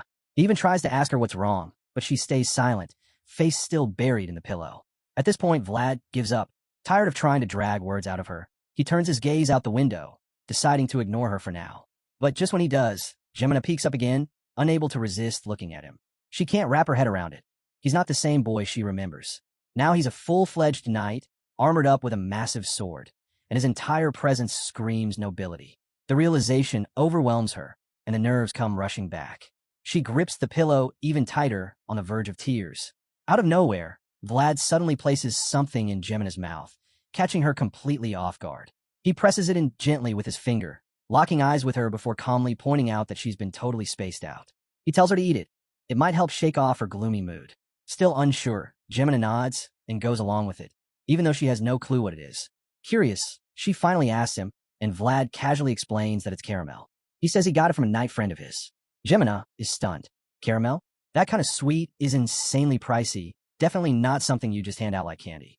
Her first instinct is fear. She nervously blurts out that he must have stolen it, which only makes Vlad sigh. He's clearly drained and has no energy to defend himself. Instead, he tells her to believe whatever she wants, then leans back in his seat to rest, trusting that the caramel will lift her spirits. And just like that, it works. A small smile starts to form on Gemina's face within seconds of tasting it. Vlad quietly cracks one eye open to check on her, only to freeze in surprise. She's shaking. Before he can even react properly, tears are pouring down her cheeks. Totally thrown off, Vlad sits up and asks why she's suddenly crying. That's when she finally speaks. Because you came too late. The moment hits him hard. He's left speechless, unsure how to respond. He tries to comfort her, but she turns away, burying her face in the pillow again. Seeing her like this, Vlad decides to give her space. There's not much else he can do, so he turns his gaze outside, hoping the scenery will help clear his mind. The weather's surprisingly peaceful now, a quiet contrast to the turmoil inside the carriage. The two continue their ride in silence. As the carriage rolls on, we're reminded of something deeper, that no matter where someone is born, everyone deserves to chase the light in their heart. But just because someone's worthy doesn't mean it's easy. And with that, we're pulled back to where Vlad's story began, the gritty backstreets of Shoera. It's nighttime, and someone familiar steps into view, the blacksmith from Vlad's childhood. Because while everyone might carry a star inside them, letting it shine is a whole different struggle, one not everyone knows how to face. The blacksmith, just one of many overlooked souls, sits in silence, his gaze fixed on the coals and molten metal churning in his forge. It mirrors how he feels inside, spent, aimless, fading into nothing. In his eyes, he's no different from the glowing liquid in that furnace, both slowly breaking down, serving no purpose. That's the thought eating away at him as he wraps up another empty day. Business is all but dried up. Drifters don't even bother walking past his shop anymore. He's ready to call it a night when his eyes drift toward the empty space where a particular sword once hung. The sight pulls his mind to Vlad. It's been a long time since he's seen that blonde-haired boy. He can't help but wonder how the kid's been doing. Back then, Vlad stood out. There was something admirable about him, even as a child. But to the blacksmith, he'd always seemed like a lonely figure too. It's already been half a year without a word from him, and the old man's left hoping the boy hasn't frozen to death out there somewhere. Just then, a voice snaps him out of his thoughts. A man approaches, sounding surprised that the shop is already closing. Of course, the figure is Vlad, though the old man doesn't realize it yet. Lost in his gloom, he doesn't even bother to turn around, just grumbles that he's closed for the day and walks back inside. But Vlad doesn't back down. He says he can't return tomorrow. He's got things to do. Whatever it is, it can't wait. His insistence finally gets the blacksmith's attention, if only out of sheer curiosity. After all, what kind of urgent business could a guy from these backstreets possibly have? That's when Vlad reveals the reason he's here. His sword needs repairing. It hasn't seen maintenance in a long time. The blacksmith freezes, shocked. Of all the things he expected to hear tonight, this wasn't it. With a calm smile, Vlad hands over the sword, casually mentioning that another blacksmith had already taken a look but couldn't fix it. He tells the old man that there's only one person capable of repairing it. Him. That's when the blacksmith finally turns to see who's speaking. And there he is, the very boy he'd just been thinking about. Except, he's no boy anymore. Standing in front of him now is a knight, one who commands respect. No wonder the blacksmith is completely floored. Just moments ago, he was hoping Vlad hadn't frozen to death, and now here the kid is alive and well. He stares in disbelief, speechless, until Vlad nudges him back to reality by asking plainly, "So, can you fix it or not?" That does the trick. The old man shakes off the daze and quickly nods, saying he can take care of it. It's been forever since he had a real job, and this one feels special. With a spark of excitement, he waves Vlad inside and offers him a seat, ready to get to work. He takes the sword and starts examining it, his eyes running across the worn blade. There are scratches everywhere, but that just makes him proud. Clearly, the weapon's seen real action. One particular mark catches his attention, and he asks where it came from. Vlad explains it happened last winter during a goblin hunt. Back then, he still wasn't fully used to the sword. That's how it got shipped. The blacksmith finds another scar and asks again. That one, Vlad replies, Duel of Honor, in Deermar. But the questions don't stop. The old man keeps turning the blade over, discovering yet another mark. When he asks about that one, Vlad tells him about a recent mission where he acted as bait to lure out a deathworm. During the chaos, the sword got scraped along the ground. And just like that, the stories begin to unfold, one scar at a time.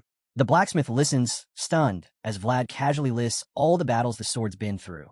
Monster hunts, duels, even tracking down the remains of a fallen dragon. The old man is left speechless. He never imagined his creation would witness such greatness. He stares into the blade, his own reflection flickering back at him, and the weight of it all begins to sink in. This sword, his sword, has lived a heroic life. And Vlad?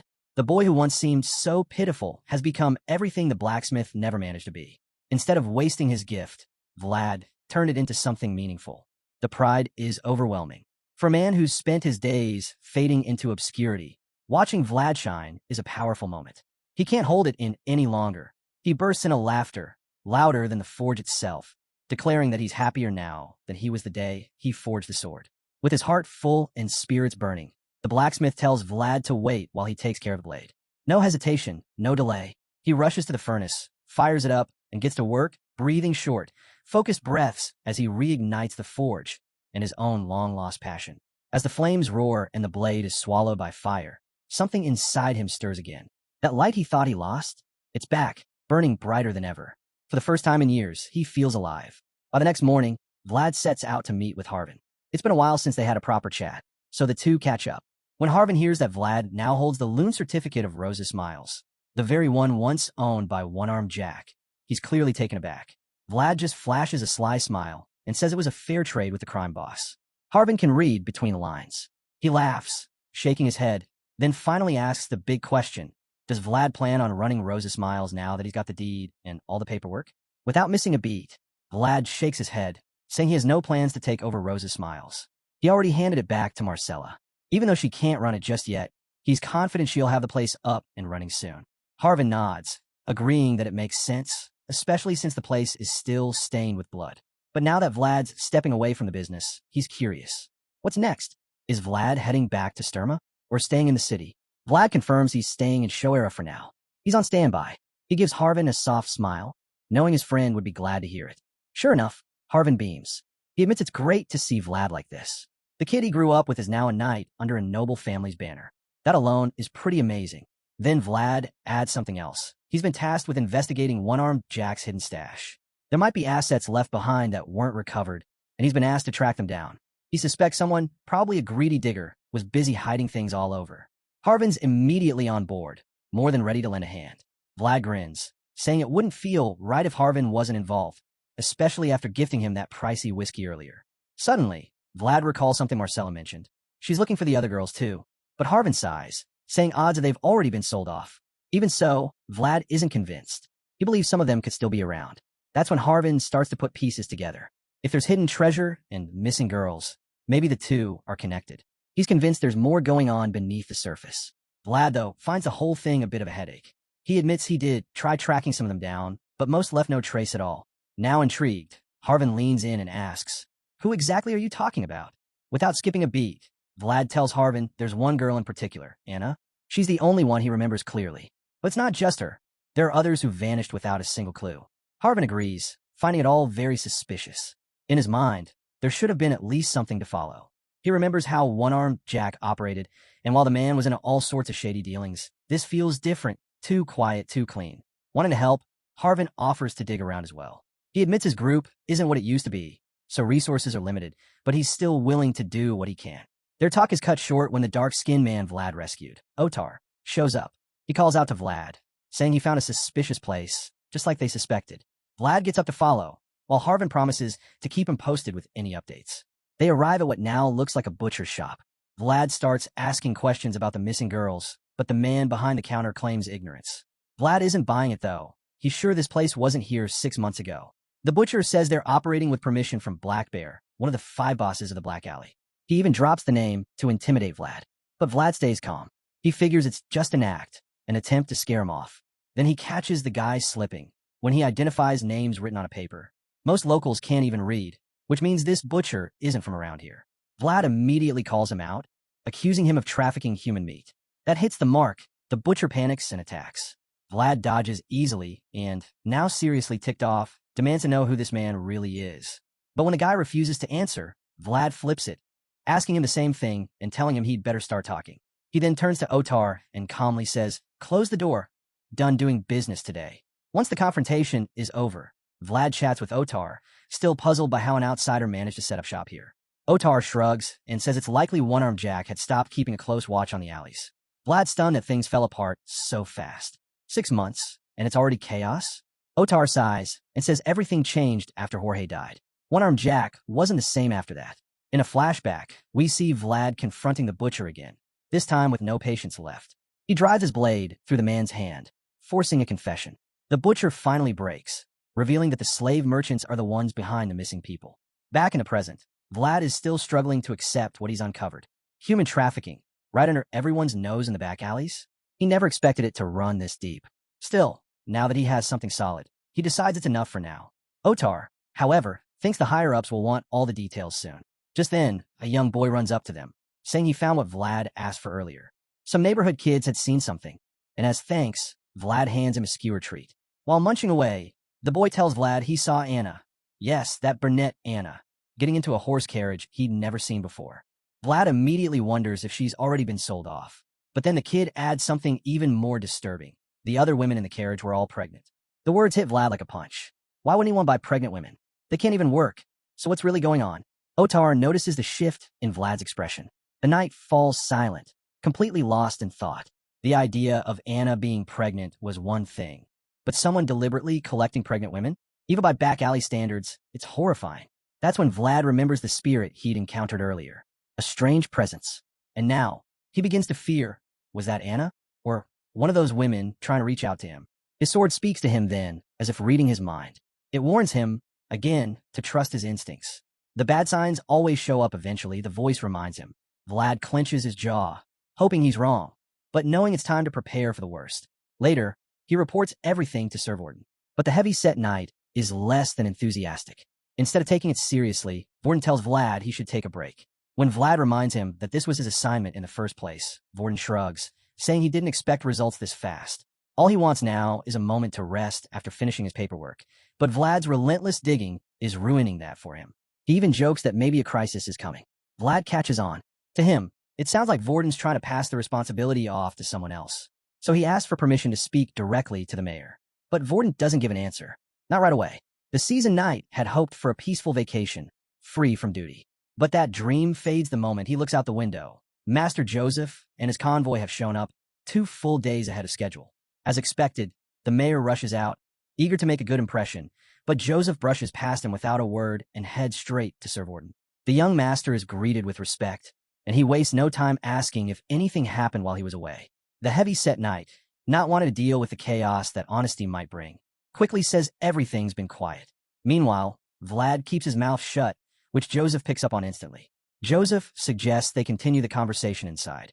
The mayor leads them to his office, but before entering, Sir Jaeger insists on inspecting the room. This irritates the mayor, who starts to protest, but one sharp look from the one-eyed knight shuts him right up.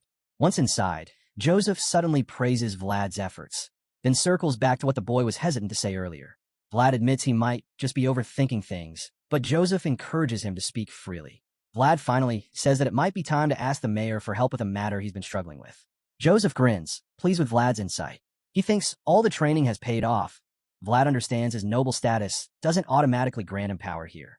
Joseph tells him it was the right call. Sir Jaeger then confirms the office is secure, and they step inside. Joseph compliments the luxurious space and admires the panoramic view of Shoera. It stretches across the whole city. But his appreciation ends at the chair. He finds it ridiculously extravagant and casually suggests it be replaced.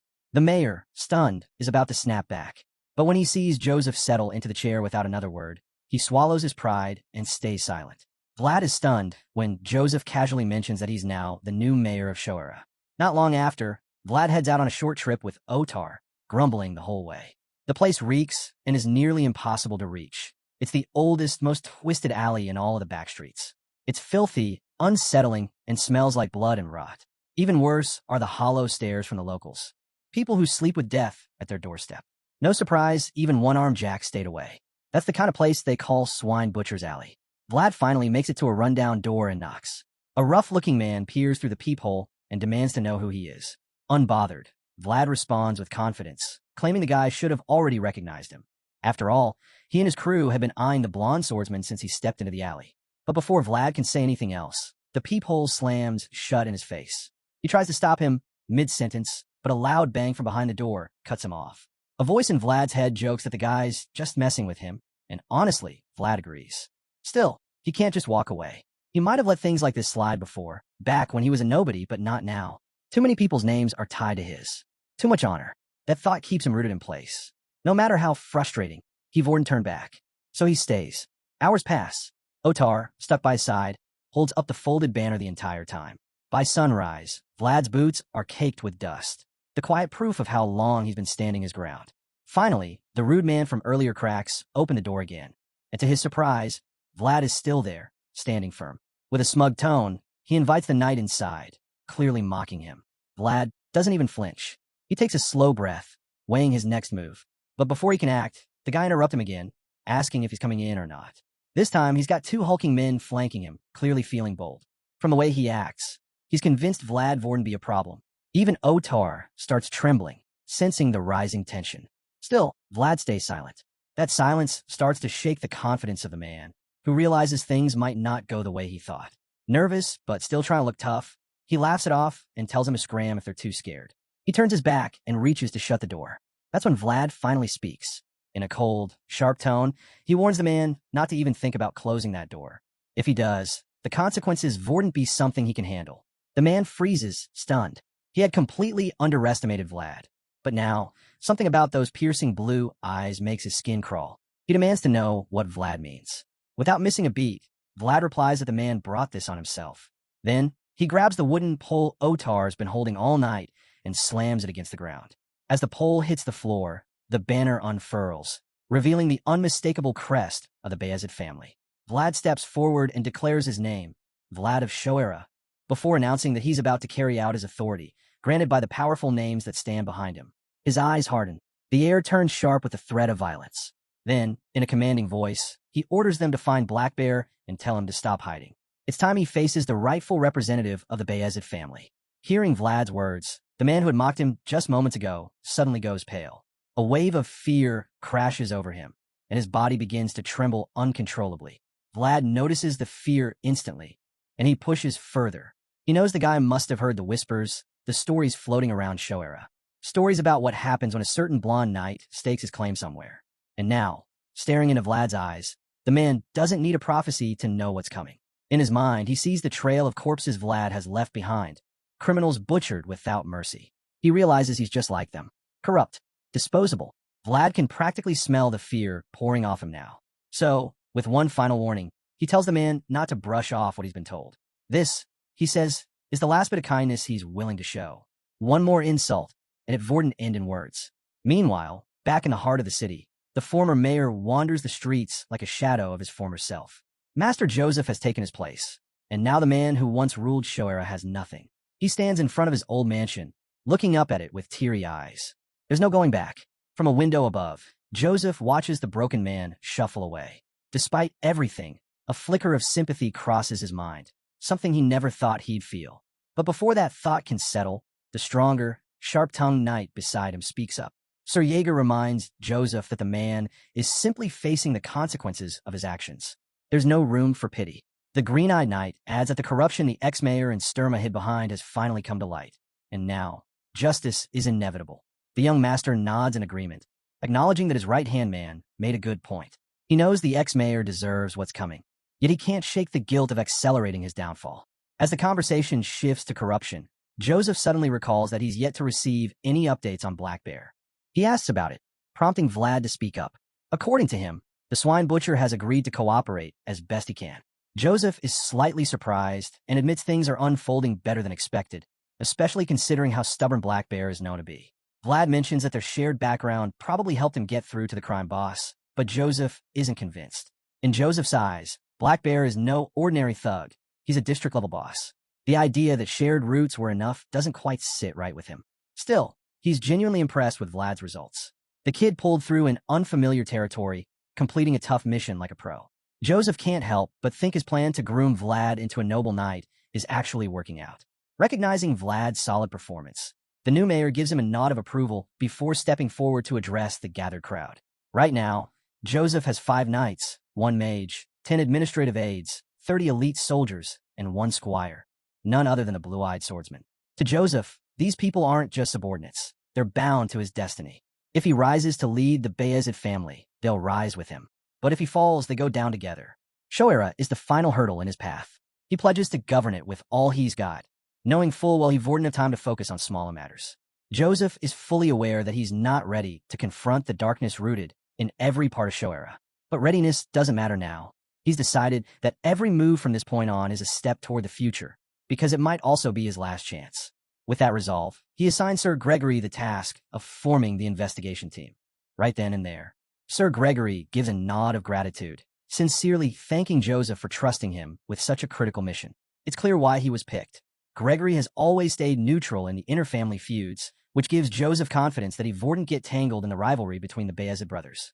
Though Gregory isn't exactly one of Joseph's loyal men, the young master still believes he's the best fit for the job. Since the assignment involves tracking people, Gregory immediately names Sir Cade as his first pick, relying on his unmatched skills as a tracker. Then, turning to Vlad, he declares that he'll also be depending on the rising talent. Vlad is caught off guard. He clearly didn't expect to be chosen. The scene cuts suddenly to a chilling setting, a gloomy mansion deep in Mashayam, belonging to the Baron of Uthman. It looks like something out of a horror film, made even creepier by the storm raging outside. Inside, a young boy lies in bed, clearly in bad shape. His worried parents hover nearby, desperate for any solution. They've brought in a healer, but the father wants to make sure whatever ritual she's planning will actually save his son. The cloaked woman assures him it will work. Though he's unsure, the man is far too desperate to walk away. He finally agrees, telling her he'll pay any price. He just wants to save his child. Tears roll down his cheeks, and though the healer notices his sorrow, she coldly tells him not to dwell in despair, reminding him that even God can't keep an eye on everything. As she rises and lowers her hood, her face is revealed, clearly a witch, her glowing purple eyes and eerie presence confirming it. Dark energy begins to fill the room as she casts her spell, declaring once again that people like her exist because the divine can't be everywhere at once. Back with the investigation team, we find them out on a stakeout. Rain pours relentlessly as they stand under the dark sky. Sir Gregory mutters about the awful weather, admitting that moving forward with the mission in these conditions just isn't possible. Vlad nods in agreement, admitting it's a shame they can't move forward. Sir Gregory just shrugs and reminds him, things rarely go according to plan. The two of them stand quietly, looking out over the city, when Vlad notices something strange. Gregory slips a pill into his drink. He's taken aback, unsure what to make of it. Gregory catches him staring and casually asks if the young squire wants a sip. Says a bit of alcohol never hurt, especially in cool weather like this. But as expected, Vlad politely declines and instead heads into the brush, saying he'll gather some firewood. Gregory calls out, warning him that all the branches out here are soaked. Starting a fire wouldn't be easy. Still, Vlad insists it's worth a try, which makes the older knight question whether this kid really is Sir Jaeger's squire. Not surprisingly, once Vlad reaches the woods, he sees for himself that Gregory was right. Everything's wet and unusable. It starts sinking in that they might be stuck shivering in the rain all night. But just when he's bracing for the worst, another knight shows up, Sir Cade. He's carrying a bunch of branches wrapped in cloth, explaining they're hollow and should still burn. Vlad's relieved and thanks him, offering to carry the load. As he takes the bundle from Cade, a pause settles between them, heavy and awkward. Cade seems like he wants to say something, but hesitates. Then, out of nowhere, he thanks Vlad, says he never got the chance before. Vlad knows exactly what he means. He saved Cade's life once. Shrugging off, he tells him he was just doing his duty. Then he asks how Cade's holding up. Cade opens up, recalling the moment in past, when he had no choice but to sever a limb. He says it was the only option back then. Before the conversation can go deeper, Sir Gregory steps back into the scene, once again saying he made the right call picking them for the team. There aren't many knights who'd sign up for this kind of mission. At that, Both Vlad and Kate immediately think of the same person, Sir Vorden. The guy's reputation for laziness makes it obvious why he wouldn't be here. Sir Gregory expresses his gratitude, glad that Vlad and Cade are still willing to work with him, especially now that they're no longer knights, but mercenaries. He informs them they've officially entered Baron Uthman's territory. Thanks to Black Bear's cooperation, they've managed to follow their targets this far. But the trail's still cold, no concrete proof yet.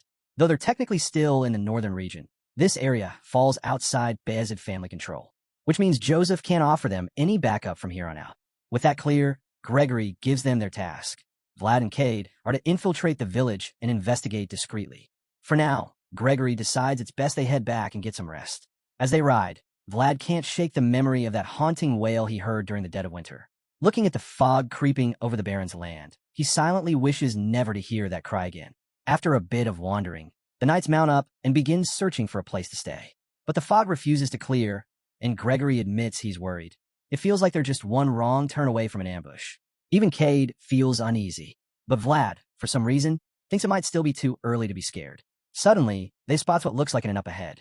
The team breathes a collective sigh of relief and heads straight for it. Inside, the innkeeper looks surprised to see anyone arriving at this hour.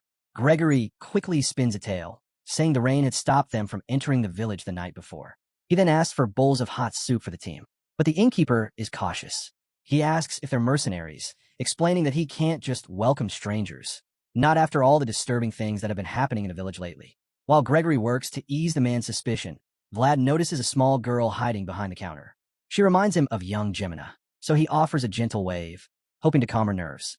Just then, the familiar voice in his head calls out, prompting Vlad to excuse himself. The voice tells him they've come to the right place and offers its world to help him see the girl clearly. Vlad agrees. He activates the otherworldly vision, and that's when he sees it. A faint, ominous purple aura is swirling around the cross on the girl's neck. His heart sinks. It's a curse. With the cursed vision, Vlad sees the dark energy take shape, forming a demonic hand coiled tightly around the child's throat. It's horrifying. What cuts deeper is how familiar this all feels. Time and time again, it's the children who suffer first, pure and defenseless, yet always the ones sacrificed. Vlad's mind flashes back to his childhood. He remembers the adults who stole from kids and the quiet deaths that followed. The way children used to either freeze, starve, or cry themselves into exhaustion, searching for parents who had long abandoned them. Even though he grew up in a cruel, unforgiving world, Vlad made a promise to himself long ago. He would never become like the monsters who ruined it. He swore he wouldn't live the way they did, either. For him, an oath is sacred. Knights are meant to uphold them, and right now, there are children in need of protection. With that resolve, he heads toward a lonely church crowned with a bell tower. The voice in his head confirms it. This is the place. The dark energy tied to the girl's necklace ends here. Vlad decides it's time to enter. The voice agrees, but when Vlad asks if it senses anything strange inside, the answer is no. Still, the air feels heavy, as if something evil is hiding just beneath the surface. His instincts are screaming that something's not right. Then, he feels it, someone's behind him. Caught off guard but determined not to raise suspicion, Vlad drops to his knees and pretends to pray. He needs to look like just another traveler seeking comfort. A calm voice greets him from behind, casually noting that he must be new here. Vlad plays along, saying he arrived the morning before. The man instantly assumes he's one of the mercenaries who came in earlier. Vlad apologizes for entering the church without notice, but just as he speaks, something catches his eye. The cross on the priest's book. It's inverted. In that moment, everything clicks. The eerie feeling around town, the odd atmosphere, the twisted energy, it's because none of the crosses here are real. Every one of them has been turned upside down. Now that he understands what's really going on, Vlad knows he has to tread carefully. The priest, keeping his smile, tells him not to worry. Says God's embrace is open to everyone. But Vlad can tell, this man is no true priest. He's powerful, so much so that even the voice can't pierce through his aura yet. Still playing his part, Vlad brushes off the interruption, saying it's fine. He even claims to feel more at peace now that he's been granted permission to be there. Then he promises to leave as soon as he's finished praying. The priest nods slowly, telling him this is a place for all who seek God, and that he's free to do as he wishes. After leaving the church, Vlad's suspicion only deepens. The energy from the girl's cursed necklace had led him straight there. So no matter how kind the priest seemed, Vlad knows something's off. That smile might be warm, but it's hiding something dark. He can't afford to drop his guard. Just as he's about to end the conversation, the priest casually mentions that a plague has been spreading through the village. Vlad freezes. This is the first he's heard of it. And the priest's behavior only makes him more uneasy. He even prays that the illness spares the children, which sounds innocent, until you realize how strange it really is. Later that day, Vlad tracks down a local man to ask about the so-called plague. But the villager seems confused, saying he hasn't heard much. Vlad explains that the priest mentioned it, and it's important since they'll be staying in the area. That's when the man says something truly disturbing. There's no need to worry, because the plague only affects children. Vlad is stunned. How can an illness target only kids? The farmer admits he doesn't know the cause, only that several villages in Baron Uthman's lands have been hit, and it's always the children who die. In his mind, it must be divine punishment. Maybe God is angry with them. Either way, it's been nothing but suffering. Vlad has heard enough. He thanks the man and walks away, troubled. His thoughts spiral. Women are vanishing in Shoera. Now children are dying here. None of this feels natural. These aren't random tragedies. They're connected. He's certain this isn't a plague, but he has no proof. For a moment, he considers going back to Shoera to retrieve a holy relic, hoping it might help. But the voice in his head disagrees. It says the source is likely a curse, created by a skilled black magician, something only an experienced priest could even detect. That leads Vlad to wonder, how did the villagers come to know such a specific detail? He doesn't have the answer, and that only adds to his frustration. His instincts are flaring, but he's got nothing solid to act on. As he walks, he overhears a child saying something about how the priest gave them something earlier. Turning his head, Vlad sees it, a hooded figure handing out inverted crosses to a group of children. The figure walks off, vanishing into the mist, but not before placing another upside-down cross in a small hand. Now Vlad has something to follow. Quietly, he begins tailing the stranger, hoping this time he'll finally find the proof he needs. The voice inside his head quickly warns Vlad to stay alert. The hooded man doesn't seem like a regular villager. But Vlad, cool and confident, brushes it off. He says he'll be fine. After all, long before he became a knight, he was a top-tier pickpocket. He jokes about it like it's a badge of honor. The voice isn't impressed. It reminds him that being a master thief isn't exactly something to brag about. Still, Vlad tails the mysterious figure. But the longer he follows, the more it feels like a trap. The path winds out toward the edge of the village, and something about it doesn't sit right. The voice throws a jab at him, mocking the former pickpocket who's clearly been made. It's obvious now. The hooded man knew all along he was being followed. With his cover blown, Vlad decides it's smarter to back off and report to Sir Gregory. But the voice doesn't think the man will let him walk away that easily. And just like that, Vlad feels the shift. The man's drawing his sword. Before he can react, the stranger lunges, and Vlad barely manages to unsheath his own blade in time. He raises it for a block, but the blow is overwhelming. The force lifts him clean off the ground and hurls him back. Shaken, but not broken, Vlad scrambles to his feet and bolts. There's no room for pride now, just survival. The voice urges him to keep moving, calling out directions to help him avoid slashes he can't even see coming. Strike after strike whizzes past as Vlad sprints through the thick fog, trying desperately to shake his attacker. But it's no use. The man's too fast. Realizing he can't escape, Vlad skids to a stop and turns to face him. As their blades clash again, it becomes clear this isn't just some dark priest or cursed villager. This man's a knight, a real one, and not the kind who fumbles with a sword. The hooded knight glances down at Vlad's blade and sees it glow faintly. Vlad catches the look and, without wasting a second, jumps back into position. He hasn't figured out if this opponent is a former knight or an active one, but he needs to know, and there's a way to find out. He raises his sword and narrows one eye, aligning his line of sight perfectly, preparing to unleash a rare and precise technique. The enemy charges again, but Vlad doesn't flinch. He holds his stance, waiting, because he knows the key to landing a lethal strike lies in timing and surprise. If he moves too soon, he loses his edge. So he stays perfectly still, locking in with razor-sharp focus, waiting for the perfect opening. This is it. One chance, one decision, one move. His sword begins to glow, and just as the moment presents itself, he strikes. With precision, he knocks the enemy's sword off course. But the hooded knight isn't done yet. Holding tightly to the weapon, the stranger suddenly activates a hidden power. Both their sword and eyes begin to radiate with a bright, golden aura. Vlad's stunned. It's aura. There's no time to react. He's already committed. The clash continues, and even though the voice urges him to pull back, Vlad knows it's too late. There's no backing out now. Steel slams against steel, aura against aura, and the sheer force of their clash sends shockwaves tearing through the forest. The blast throws Vlad backward, but luckily he's not injured. Still, it's clear he's outmatched. As he pushes himself up, he sees the knight marching toward him, radiating power. That energy is overwhelming. The voice then drops a bombshell. This knight isn't just anyone. She's the holy knight, and she's not a man. Vlad's stunned all over again. After all this, he realizes that everything was a misunderstanding. But before he can even consider clearing things up, the voice cuts in.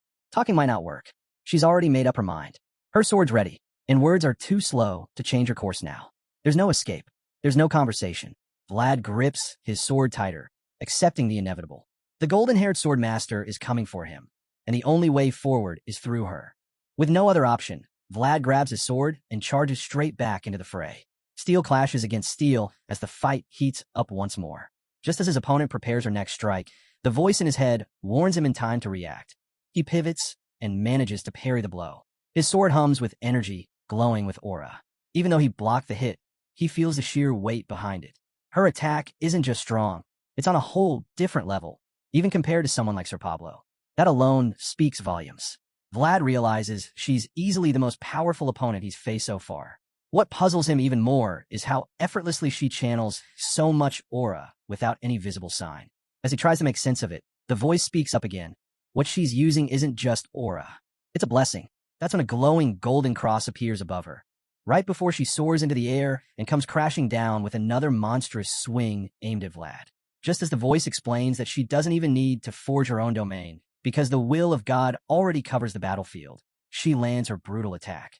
It looks like she might have him, but Vlad holds firm. He digs deep, raising his sword and blocking her strike with all the strength he can summon.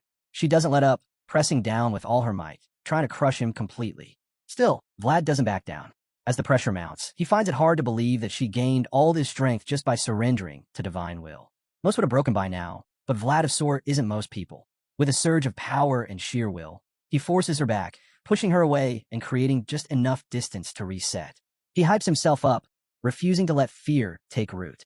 Even with the blessing fueling her overwhelming strength, he wouldn't be shaken. He's already figured it out. This mighty warrior has weaknesses, and he plans to exploit every single one. In that split second, Vlad's eyes lock onto multiple weak spots in the knight's armor. Clear vulnerabilities that could turn the tide if he strikes fast enough. With his next move in mind, he tightens his grip and braces for another intense exchange. He sets the trap. She takes the bait. Confident that victory is within reach, the white-haired knight charges in, her sword raised high, aiming to end it once and for all. But she doesn't realize Vlad's already 2 steps ahead. Just as she commits to the blow, her defenses open up, and that's exactly what he was waiting for. Vlad feigns a block, but the last second redirects his blade toward the gaps in her armor. The veteran knight's eyes go wide. She's been tricked. But by the time the realization hits, it's far too late. Vlad's sword tip is already hovering inches from her exposed neck.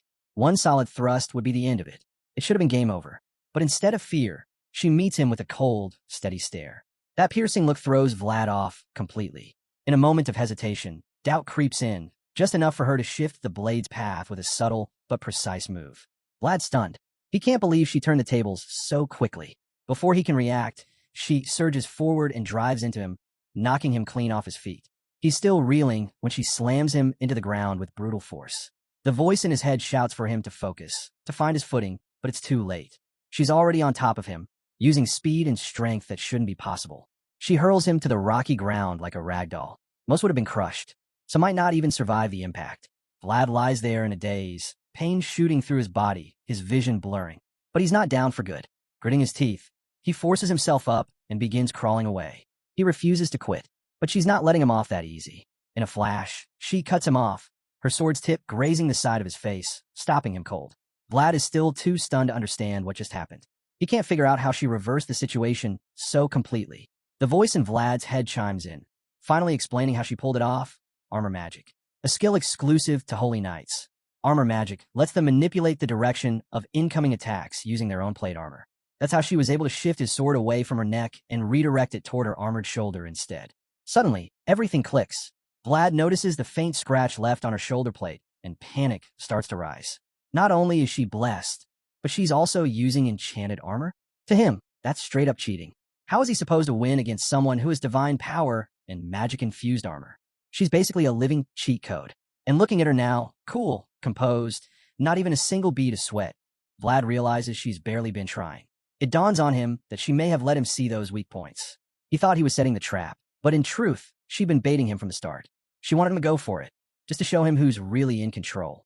Now that the whole situation is laid bare, Vlad can't help but let out a small smile.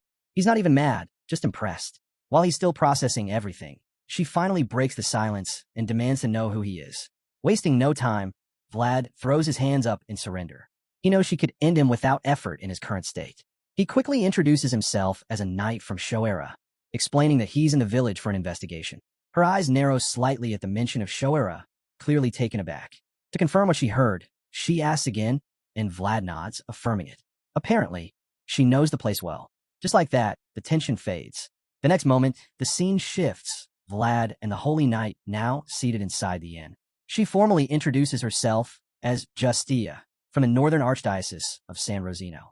As far as she's concerned, their meeting must be guided by divine will. It's an honor for her to meet a knight from Shoera, and the feeling is mutual, shared by the rest of the investigative knights as well, including Sir Gregory, who stands by in quiet agreement. Now that tensions have eased, the bearded knight suggests they all sit down and talk things over.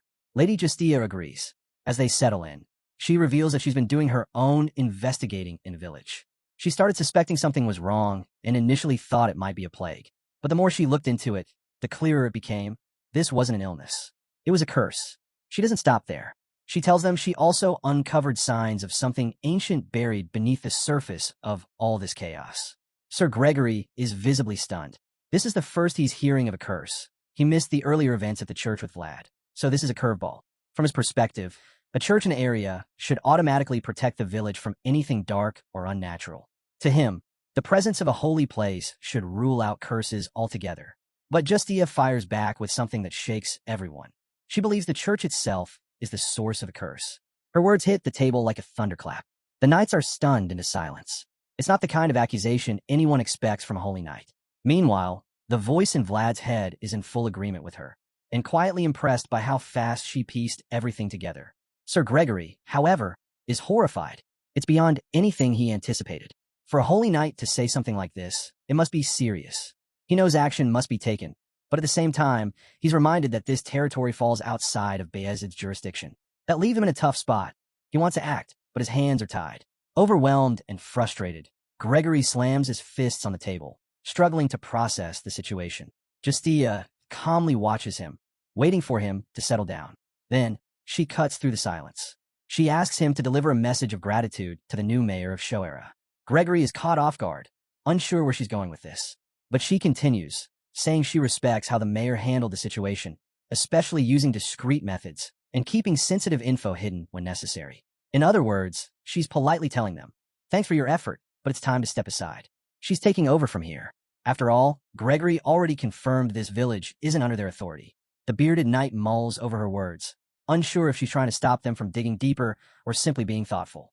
Either way, he knows black magic falls under the church's jurisdiction. That means they're officially out of bounds now. With no legal grounds to continue, the knights may have no choice but to pull back. Sir Gregory, though hesitant, comes to terms with it. Vlad sees it all unfolding and stays quiet. It's clear now.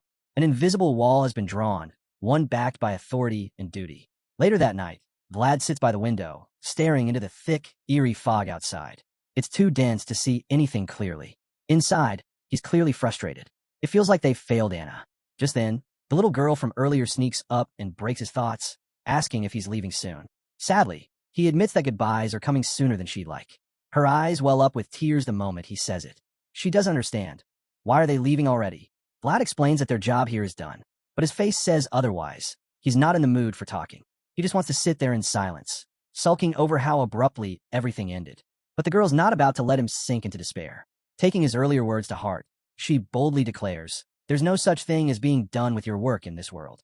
He scowls at her, not because she's wrong, but because she's exactly right. He hates that truth. He'd much rather obey orders and stay out of any more trouble. But this kid just shattered that illusion without even trying. At a loss for how to shut her up, he finally asks, "Don't you have any friends or something? Why are you always hanging around here?" She replies plainly that her father told her not to go outside. That checks out, Vlad thinks. Given everything happening in the village, it's no surprise her dad's keeping her inside. The whole place feels off. What Vlad doesn't realize, though, is that the father is secretly watching their conversation from the shadows. He looks at the girl, stuck indoors with no friends, no one to play with. It's no wonder she's clinging to him now. She suddenly pleads with him to stay a little longer, hoping to convince him by saying the church will soon be handing out gifts. That catches him off guard. He blinks, not sure he heard her right. Right then, the innkeeper chimes in. He explains that the church is planning to gather all the children for some kind of ritual blessing. The man seems completely under the church's influence, treating the whole thing like it's some divine generosity meant to help them through dark times. Vlad leans forward, more alert now, and asks when this ritual is supposed to happen. The innkeeper says it'll be in 3 or 4 days. The priest is apparently collecting all the children for it. The girl turns to Vlad again, begging him to stay until then. He doesn't respond right away, just silently sips his drink and starts thinking. He recalls sending a message by carrier pigeon, asking for reinforcements. Based on his experience, it'll take at least 4 days for the Holy Knights to arrive. Barely enough time. Weighing everything in his mind, Vlad starts to think they might actually make it. Finally, he looks at the girl and tells her he could stay until the blessing. Her face lights up with joy. Excited, she digs into her pocket to give him something. Curious, Vlad asks what it is. She pulls out a simple ring, twigs twisted together. She calls it a flower ring and hands it to him. He stares at it, confused. Flower ring. There's not a single flower on it. Still, he figures she must have made it using the ivy growing on the building's wall, in a place where flowers aren't even allowed to bloom. This simple gift means more than it seems. Just then, Marianne's father calls out, reminding her it's time for bed. She tries to argue, but he shuts it down immediately. No room for debate. Off to her room she goes. With a pout, she slowly starts walking away. Before heading upstairs, she pauses and turns back to Vlad. Will you still be here in the morning? She asks. Instead of giving her a solid answer, he flashes a teasing grin. Probably. That's all she needs to hear. Beaming, she demands he promise to stay longer. She doesn't even wait for a reply, just spins around and heads off. But then it happens. She suddenly freezes in her tracks, like something takes hold of her. In the next instant, she collapses, her body hitting the floor hard. Her father screams and lunges forward, catching her just before she hits her head. But it's already too late. She's seizing violently in his arms. Vlad's instincts kick in. He knows something is horribly wrong. Without wasting a second, he moves to help. Inside his mind, a voice speaks, offering him its sight. It wouldn't fix anything, but it'll let him see the truth. That's enough, because the curse has been triggered. The father's cries alert the other knights, and they rush downstairs to the chaos unfolding. They arrive just in time to see the man desperately trying to rouse his daughter. Sir Gregory arrives and is struck speechless. The sight before him, the cursed child, is just as Justia described. Meanwhile, the voice tells Vlad that the girl's life is slipping away. Her breath, her very soul, is being drained, and only Vlad can see it. Pale smoke rising from her mouth, floating toward the church. He doesn't know how to explain what he's seeing. While he's still trying to make sense of it, Justia cuts in. The enemy must have sensed her presence. That's why they've come. That's why Marianne is suffering. Justia blames herself. She thought she'd mastered her divine power well enough. She never expected them to notice. Suddenly, Justia steps outside and tells the others that if she doesn't come back, they need to explain everything to the Holy Knights. Watching things spiral out of control, Sir Gregory can only groan in frustration. Vlad, on the other hand, doesn't understand why the senior knight isn't taking action. His anger builds. Why is Gregory frozen in place, shackled by rules, while everything is falling apart? Then the situation escalates, fast.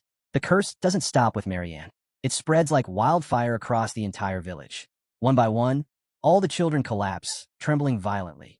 Parents scream helplessly, watching their kids fade before their eyes. The village drowns in agony, and Vlad can barely take it.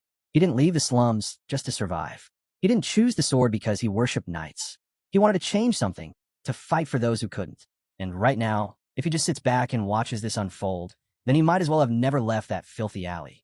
That's enough. He grabs his sword and rushes for the door, ready to find whoever's behind this nightmare. But Gregory stops him. The old knight says he understands Vlad's pain. But a knight's sword, he reminds him, must carry more than just skill. It must carry weight, responsibility. Gregory's voice is steady, but Vlad snaps. What good is responsibility if it can't even protect the ones who need it? Gregory pauses. The kid's right. Then, out of nowhere, he asks Vlad to repeat after him. Vlad's confused. What is this now? Gregory looks him dead in the eye. The Swordmaster's code, he says. It's the only thing that justifies our blade. Meanwhile, the scene cuts to Justia. She now stands in the thick of the curse, deep in a place drowning in dark energy. Still, she knows this land belongs to God. Nothing changes that. No evil has the right to defile it. With that belief burning inside her, she pushes open the church doors, ready to confront whatever's waiting. But the moment she steps inside, she freezes. On the altar, a demonic symbol is scrawled in plain sight. Her eyes narrow. She raises her voice and accuses the false priest of defiling holy ground with blasphemy. The wicked reverend grins the moment he hears her voice, amused as she arrived earlier than expected and all alone. He mocks her, saying 2 people aren't nearly enough to offer the prayers needed for the souls inside. That's when Justia notices something's wrong. The entire church is drenched in unnatural energy, yet she can't detect a single living soul. Then the illusion fades. A swarm of demons reveals itself, lurking in the shadows all along. As they begin to stir, the priest bursts into laughter, declaring that the service is about to begin. Outside, the corrupted dead charge the church like rabid animals. When they reach the doors, they claw and tear at them in desperation. Through their cries, it becomes clear these were once the grieving parents of the children offered as sacrifices. Filled with rage, the holy knight looks at the false priest in disgust, horrified by the truth. She can't comprehend how he feels no fear toward the divine. But he simply scoffs, letting his blackened scripture fall to the ground. He admits God should be feared, but says he's long turned his back on the Lord's embrace. With that, the priest unveils the unholy power he now commands, the very same curse that doomed the village. The moment Justia sees it, she knows she's outmatched. Alone, she doesn't stand a chance. Dropping to her knees, she raises her voice to the heavens, summoning the mighty commander of the celestial army, Saint Rosino, God's warrior against the forces of darkness. In return for a devastating price, she offers herself up, pleading for salvation for the forsaken souls. As Justia makes her vow, her eyes begin to glow. Brilliant golden wings burst from her back, and divine power floods her body. Then, like a spear of light, a radiant beam descends from the heavens, piercing the gloom. Just as the darkness threatens to consume the church, the light of God crashes down, driving out the evil in one sweeping blaze.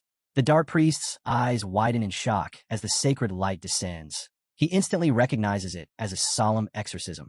A light so pure, it pierces even the deepest shadows and reveals itself to the blind. But instead of retreating in fear, he grins.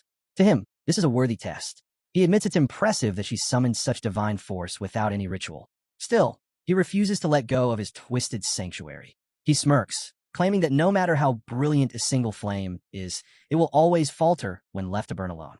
With that, he begins weaving another sinister incantation. He knows the holy miracle Justia unleashed isn't without consequences. It demands a heavy price. He warns her that her power is fueled by sacrifice, likely her own life. And once that blinding brilliance fades, he believes only a blacker darkness awaits. The radiant beam crashes through the roof of the church, obliterating the horde of evil spirits in a flash. The undead warriors, moments away from overwhelming Justia, are struck down instantly. It looks like victory, but the silence doesn't last. Though the holy light scorched the enemies within, it becomes clear that the heart of the corruption hasn't been destroyed. It's still pulsing somewhere deep inside, unwilling to die. Lady Justia stays kneeling, her sword planted firmly in the ground. For a moment, she believes the divine attack was enough to save her from being torn apart. But when she lifts her glowing eyes, what she sees is far from relief. The twisted corpses that had collapsed moments ago begin to stir. Possessed victims slowly rise from the floor, their lifeless bodies reanimating like puppets. Worse yet, more emerge from the dark corners of the church, zombies hidden away in other rooms now stepping forward. The Holy Knight realizes with grim clarity, this fight is far from finished. At this point, panic begins to creep in. The white-haired knight hadn't expected so many victims to be hiding inside the church. She thought the first wave was all there was, but now, seeing even more undead rising from every corner, she starts to question just how many souls were sacrificed here. Even though she's drained, she refuses to retreat. Her body's too weak to stand, but she won't let that stop her. With her sword still buried in the ground, she braces herself, hacking at anything that dares come close, all while staying down on one knee. Seeing this, the twisted priest decides it's time to make his move. His army is still overwhelming, and Lady Justia's holy strike, while powerful, didn't wipe them all out. Confident that he now holds the advantage, he approaches her, his blade wrapped in dark energy. He tells her coldly that it's time for the darkness to take its turn. In his mind, she already had her chance. Her holy blast was her shot to end it. But she failed, and now he's ready to end it himself. As he steps closer, Lady Justia looks up at him. She's gasping for breath, her strength nearly gone, but her eyes are locked on him with deadly focus. She knows if she missteps now, it's over. But even with the odds stacked against her, surrender isn't even a thought. The priest walks toward her, full of arrogance. completely convinced this is his moment.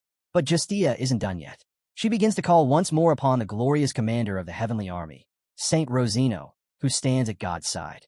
The priest tries to cut her off mid-prayer, scoffing that her efforts are a waste of time. She doesn't even flinch. Ignoring every word he throws at her, she keeps chanting, her voice unwavering. Before she can even finish, her eyes blaze once again with golden fire. That light, familiar and fierce, returns to her, and it becomes clear the priest was wrong. Holy power surges back in her, and now the tide is about to shift. With renewed determination, Justia continues her plea, calling upon Saint Rosino to bring the wrath of the Holy Church down upon every last enemy. Her voice carries power, and her prayer is answered. A radiant figure materializes behind her, shining so intensely that the priest is forced to stagger backward, shielding his eyes. The light is overwhelming, and for the first time, fear creeps across his face. He can hardly believe what he's witnessing. After ruling over this cursed village with dark power for so long, he never imagined such divine energy could still exist, let alone confront him here. While the evil priest stands frozen in disbelief, Justia rises, her body now pulsing with heavenly strength. She makes a solemn vow. Even if it takes everything she has, even her life, she will bring him down. But before she can strike, a sudden roar interrupts the moment. A flaming cart bursts into the church from behind her. She doesn't even notice it at first, until it's almost on top of her. Sensing the danger, she whirls around and spots it racing toward her, with Vlad clinging to it, shouting for her to move. She quickly realizes this blazing spectacle isn't aimed at her. It's meant for the priest. Without hesitation, she dives out of its path. Just then, Sir Gregory steps into the open and shouts for Vlad to push the cart straight at the priest. Vlad wastes no time. With a solid shove, the inferno is launched right at the villain. It seems like this reckless move might actually work, but it doesn't. The priest watches the fire barreling toward him and only smirks. He looks more annoyed than threatened. With a flick of his hand, he unleashes a wave of dark power and obliterates the flaming cart mid-air, shattering it into burning fragments. The explosion rocks the inside of the church, and from the outside, it looks like the attack might have hit its mark. But Vlad sees the truth first. As the smoke clears, the false priest calmly walks out of the fire, completely untouched. So Vlad charges forward, ready to launch the next strike. The young swordsman grips his blade and launches himself into the air, ready to bring justice to the false priest. There's no one who despises the priest more than him, so now that he's got a shot, he's not holding back. The young knight burns with fury. He's had enough. After what the priest did to the village children, this has gone way too far. He's here to end it once and for all. As their swords meet, sparks fly. The clash is intense. The priest may be a fraud, but he's no pushover. He matches Vlad's rage with precision, deflecting each strike as their deadly duel rages on. Meanwhile, the chaos spreads. Flames from the exploded cart have engulfed the church, and the fire is quickly consuming everything. The whole place is turning into an inferno, but neither of them cares. Locked in combat, Vlad is too focused on cutting down the priest to notice the growing blaze. The priest, too, is completely absorbed in the fight, not even thinking of escape. As things escalate, their eyes begin to shine with power. That's when something shifts. The priest starts to realize who he's really fighting. He gazes into Vlad's glowing blue eyes and sees a powerful presence staring back. A shadowy figure with lightning eyes and a terrifying aura reveals itself within Vlad. But instead of fear, the priest feels something else, recognition. He knows that presence. And more than that, he's thrilled. It's someone from his past, someone he never expected to encounter again. This bizarre reaction only fuels Vlad's rage. He's swinging for blood, and the priest is acting like this is some kind of reunion. Furious, Vlad shouts for him to cut the nonsense and just die already. With rage pushing him forward, Vlad makes his move. He lunges in, sword aimed for the priest's side, going in for the kill. But the priest sees it coming. While Vlad is doing everything he can to bring down the twisted priest, the others rush to check on Lady Justia. The white-haired knight still looks worn out from her earlier clash with the priest. Sir Gregory quickly approaches, concern in his voice as he asks if she's okay. But she doesn't answer with reassurance, just a warning. She reminds him that simply being inside the church is already putting him in grave danger. Hearing that, Gregory nods and admits they had no other choice.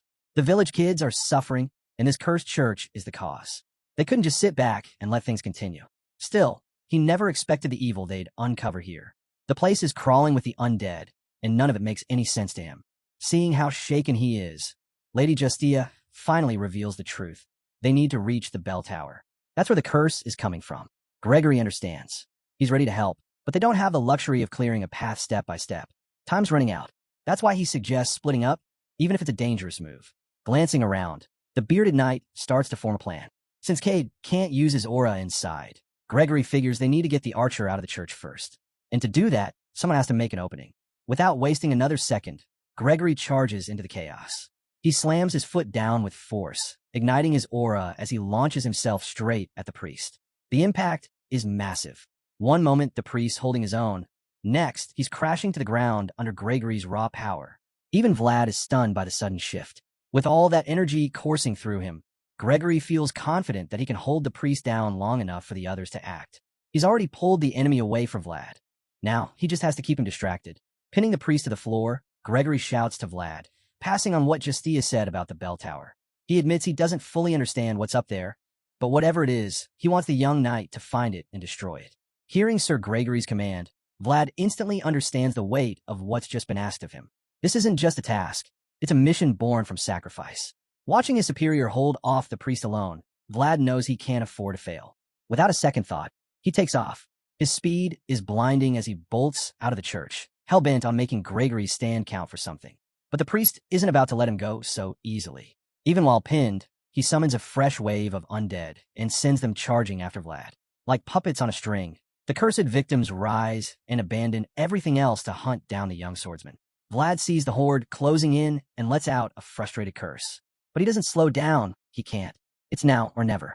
He barrels straight into the wave of undead, pushing through with sheer will, knocking aside anything that dares block his path. But it's too many. Just as he starts to get swallowed by the swarm, a blinding beam of light cuts through the mob, blasting open a path. Vlad's stunned. He didn't do that. He turns to see Cade standing with Lady Justia, the two of them working together. She's channeled her holy power into his arrow, turning it into a radiant blast that cleared the way. Their timing is perfect, but the job isn't done. Dozens more undead begin to rise, pouring in from every corner. The nightmare is far from over. Cade quickly realizes this and tells Vlad to keep moving. He'll handle the rest. Arrow after arrow flies, each one hitting its mark, clearing out the zombies with deadly precision. Not a single shot is wasted. Cade moves like a seasoned warrior, calm, calculated, deadly. Even so, the undead just keep coming.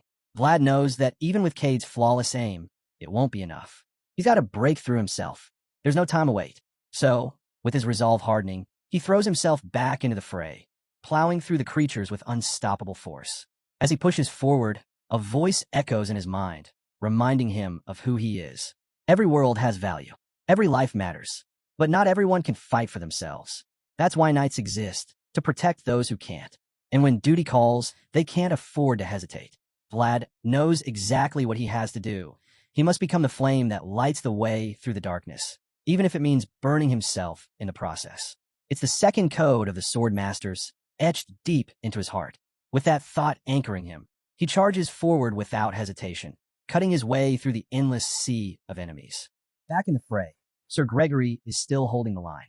But even as he struggles to pin the priest down, he's forced to fend off new threats. A possessed attacker lunges from behind, and when Gregory whirls around a block, another sneaks in and strikes him from the back. Desperate, he slams his sword into the ground, hoping to crush everything in reach, but it's not enough. The swarm keeps coming. Just when it seems like he's about to be overwhelmed, an arrow whizzes past and takes out the attacker. Gregory glances over to see Sir Cade, standing firm despite the exhaustion in his face. The archer's fingers are raw and bleeding, but he still manages a nod. For a moment, the pressure eases. The tide of the undead thins out just enough for them to catch their breath. Gregory, half joking through the chaos, comments that he wishes he were this popular in his regular life. Being swarmed by zombies is one thing, but at least it's attention, right? Then, while he's still trying to find the humor in it all, one of the crawling undead grabs at his boot. Gregory glares down at it, clearly over the horror show. He's seen more twisted things today than anyone should. What really pushes him over the edge, though, is the priest's face. Even now, with everything crumbling around him, the priest is still grinning like a madman. It's a sinister, smug look, like he's sitting on some grand secret. The priest sits on the floor, calm and composed, as if he's already surrendered to fate. He looks at Gregory and tells him to do whatever he wants, because death, to him, is meaningless. He's not someone who could be erased so easily. Hearing this, Gregory clenches his jaw. The priest's confidence, his taunting words, and that sick smile, it's all too much. He's already boiling inside. and now the priest just pouring fuel on the fire. So Gregory decides, if the priest wants to act untouchable, then it's time to break that illusion. Sir Gregory lifts his blade high and brings it down hard on the priest, eager to see if the man can keep running his mouth after losing his head. But instead of fear, the priest just laughs, fueling Gregory's rage even more. With one final strike, the knight silences him for good, telling him to laugh his way into death. In a single, clean slash, the priest is decapitated and his head tumbles down the steps. That's when something strange happens. The enemy soldiers suddenly freeze. Lady Justia steps forward and explains, "To stop an army, you take out its commander." The knight nods, confirming Gregory's move was the right one. You'd think the bearded warrior would be proud of what he'd done, but he just scowls. He mutters a curse, clearly irritated by how close things got. Still, there's a sense of relief. It's finally over. He pulls out his flask and takes a long drink, already bracing for a long night of heavy drinking. But just as it feels like the battle's done, a voice echoes, one that shouldn't be possible. The priest's voice. It calls out to Gregory, mocking him, saying there was no wine in the mess hall. Gregory nearly chokes on his drink. Around him, the knights are frozen in shock, their eyes wide at the impossible sight, a severed head still talking. The head keeps going, even asking for a sip of Gregory's booze. The knight slowly turns, stunned to find the priest's head still conscious. Before he can react, Cade shouts a warning. Gregory spins around, and there it is, the priest's headless body, still on its feet. A strange blue flame bursts from the stump of its neck. That's when Lady Justia realizes what they're up against. This isn't just any priest. He's the headless knight, the dreaded Dullahan. While the rest struggle with the resurrected monster inside the church, another knight races up the tower steps. Every stride is filled with purpose. At the top, he reaches the massive bell and instantly senses it. Dark energy swirls thick in the air. He knows it instantly. This bell is the heart of the curse. A voice in his head confirms it. It's the curse of a noble warlock. With that, the voice urges him, no more waiting. Shatter the spell. End it now. Just as our boy begins to activate his skill, he's cut off, literally, when a headless knight suddenly appears and lunges at him. The voice in his head shouts a warning, but it's already too late. The tower starts to tremble violently, shaking like it's about to collapse. Vlad's eyes widen as he realizes what's coming, and without hesitation, he leaps off to avoid getting crushed under the falling stones. Behind him, the tower erupts in a massive explosion, reduced to rubble by Dullahan, who's determined to protect the source of his curse at all costs. Meanwhile, Vlad lands safely on solid ground. He takes a breath and glances around, confused by the destruction all around him. Then he notices it. The church is completely wrecked. Before he can process what happened, the headless knight materializes once more, holding a glowing orb of energy in his hand. With a smug tone, he actually compliments Vlad's acrobatic landing, clearly impressed. But Vlad isn't in the mood for praise, especially not from the enemy. He draws his sword and charges, accusing the priest of never having been human to begin with. As he looks around and sees no sign of his companions, panic kicks in. He demands to know where they are, terrified that they may have died in the chaos. The Dullahan barely flinches. Coldly, he replies that their lives mean nothing to him. Sure enough, we see the motionless bodies of Vlad's fellow knights scattered in the debris. Dullahan lifts the orb and declares that the only thing he values is already in his grasp, the curse itself. Furious, Vlad shouts at him to hand it over. But the Dullahan smirks and tells him to come take it. With no patience left, Vlad charges in again, but Dullahan warns him not to test his limits. He's running out of patience, especially when it comes to his so-called peers. That comment stops Vlad in his tracks. He doesn't understand. What peers? That's when the headless knight makes it clear he wasn't referring to Vlad. The moment of confusion is all it takes. Dullahan explodes into action, unleashing a relentless barrage of attacks. Vlad tries to keep up, but he's quickly overwhelmed. The knight realizes, with a sinking heart, that his opponent has become far too fast, far too powerful for him to handle. The voice in Vlad's head cuts in, confirming what he's already starting to fear. Those moves? Not human. And while he's struggling to keep pace, Dullahan taunts him relentlessly, calling him slow, mocking every step he takes. But Vlad's had enough. In a flash, he unleashes a powerful technique, the armor technique, catching the headless knight completely off guard. Dullahan flinches, genuinely surprised, and even more shocked when he senses the protection of a spirit wrapped around Vlad. That changes things. This fight isn't just a clash, it's a battle of will now, and neither of them plans to walk away without a victory. The duel intensifies. It's no longer about tactics or honor, just two warriors refusing to back down. With fire in his heart, Vlad charges at his flame-headed enemy, sword coated in aura. One of his eyes glows. He's gone all in. That's how you know he's serious. He closes in fast, blade blazing with energy, and lets loose a crushing strike aimed to do real damage. But Dullahan isn't just any opponent. He's the former priest, and he sees it all coming. Calm and ruthless, he waits for the right moment. He's fully aware of Vlad's fury. He knows the kid wants revenge, but it doesn't rattle him. Not one bit. As Vlad's burning sword comes down, Dullahan counters with his own, a black blade pulsing with dark energy. He blocks the hit with ease. It's like he's reading Vlad's mind, reacting before the young knight even moves. No matter how hard Vlad pushes, every attack is met with a perfect defense. The Headless Knight's skill with the blade is on another level entirely. Strike after strike is deflected like it's nothing, and as time goes on, the pressure starts to build. Vlad's swings grow more desperate. He's giving everything he's got, but nothing lands. Panic creeps in as the realization hits. At this rate, he won't win. Not like this. And in that moment, it shows. The desperation is written all over his face. The proud knight from Shoera is up against a monster who may be simply unbeatable. Vlad's mind kicks into overdrive, scrambling for any possible way to survive this fight.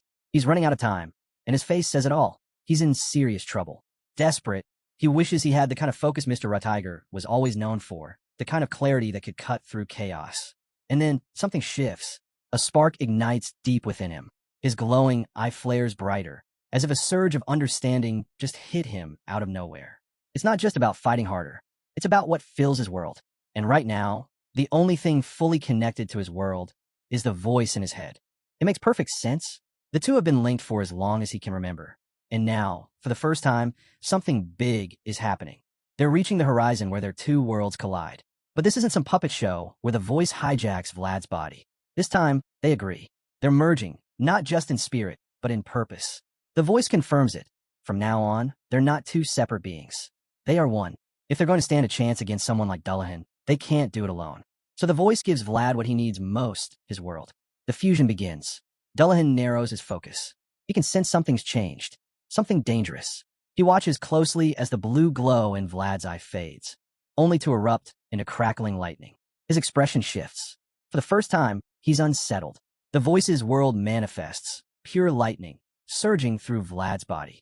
The energy flows straight into his sword, and the young knight grips the hilt tighter, fully aware of the power he's just been handed. He's been granted permission to wield it, and now he's ready to strike with everything he's got. Now armed with newfound strength, Vlad grips his mighty sword, crackling with immense energy, and readies a devastating blow aimed straight at the Headless Knight. But just before unleashing a massive strike, he turns to the twisted priest and demands, did he really believe Vlad would just walk away and leave those kids behind? No chance. There's no reality where Vlad abandons the children of that village. As a knight, he's bound by oath to defend the helpless. And right now, those cursed kids need him more than ever. The only way to break the curse is to take out the Headless Knight, and Vlad's fully committed to doing exactly that. Fueled by righteous fury and a burning will to protect the innocent, he finally unleashes the colossal attack. The evil priest tries to counter, but this time, the energy is overwhelming. The blast tears through the battlefield, stretching for miles, and at its center, the Headless Knight stands locked in the heart of the storm. When the dust settles, you'd expect the enemy to be reduced to ash. But to Vlad's disbelief, the figure doesn't fall. Instead, the Headless Knight remains upright, weapon in hand, fully ready for more. It's an unbelievable sight. After everything Vlad threw at him, the villain is barely scratched. As the enemy starts charging up his next attack, Vlad can't help but curse. He's stunned. That monstrous blast, all that power, and this is all he accomplished? It's like watching a hero hit with everything he's got, only for the villain to walk it off. The gap in strength feels enormous. And that's when Vlad comes to a bitter realization. His world isn't big enough to contain the voice's power. What they just pulled off, no matter how epic, was only a glimpse of what's possible.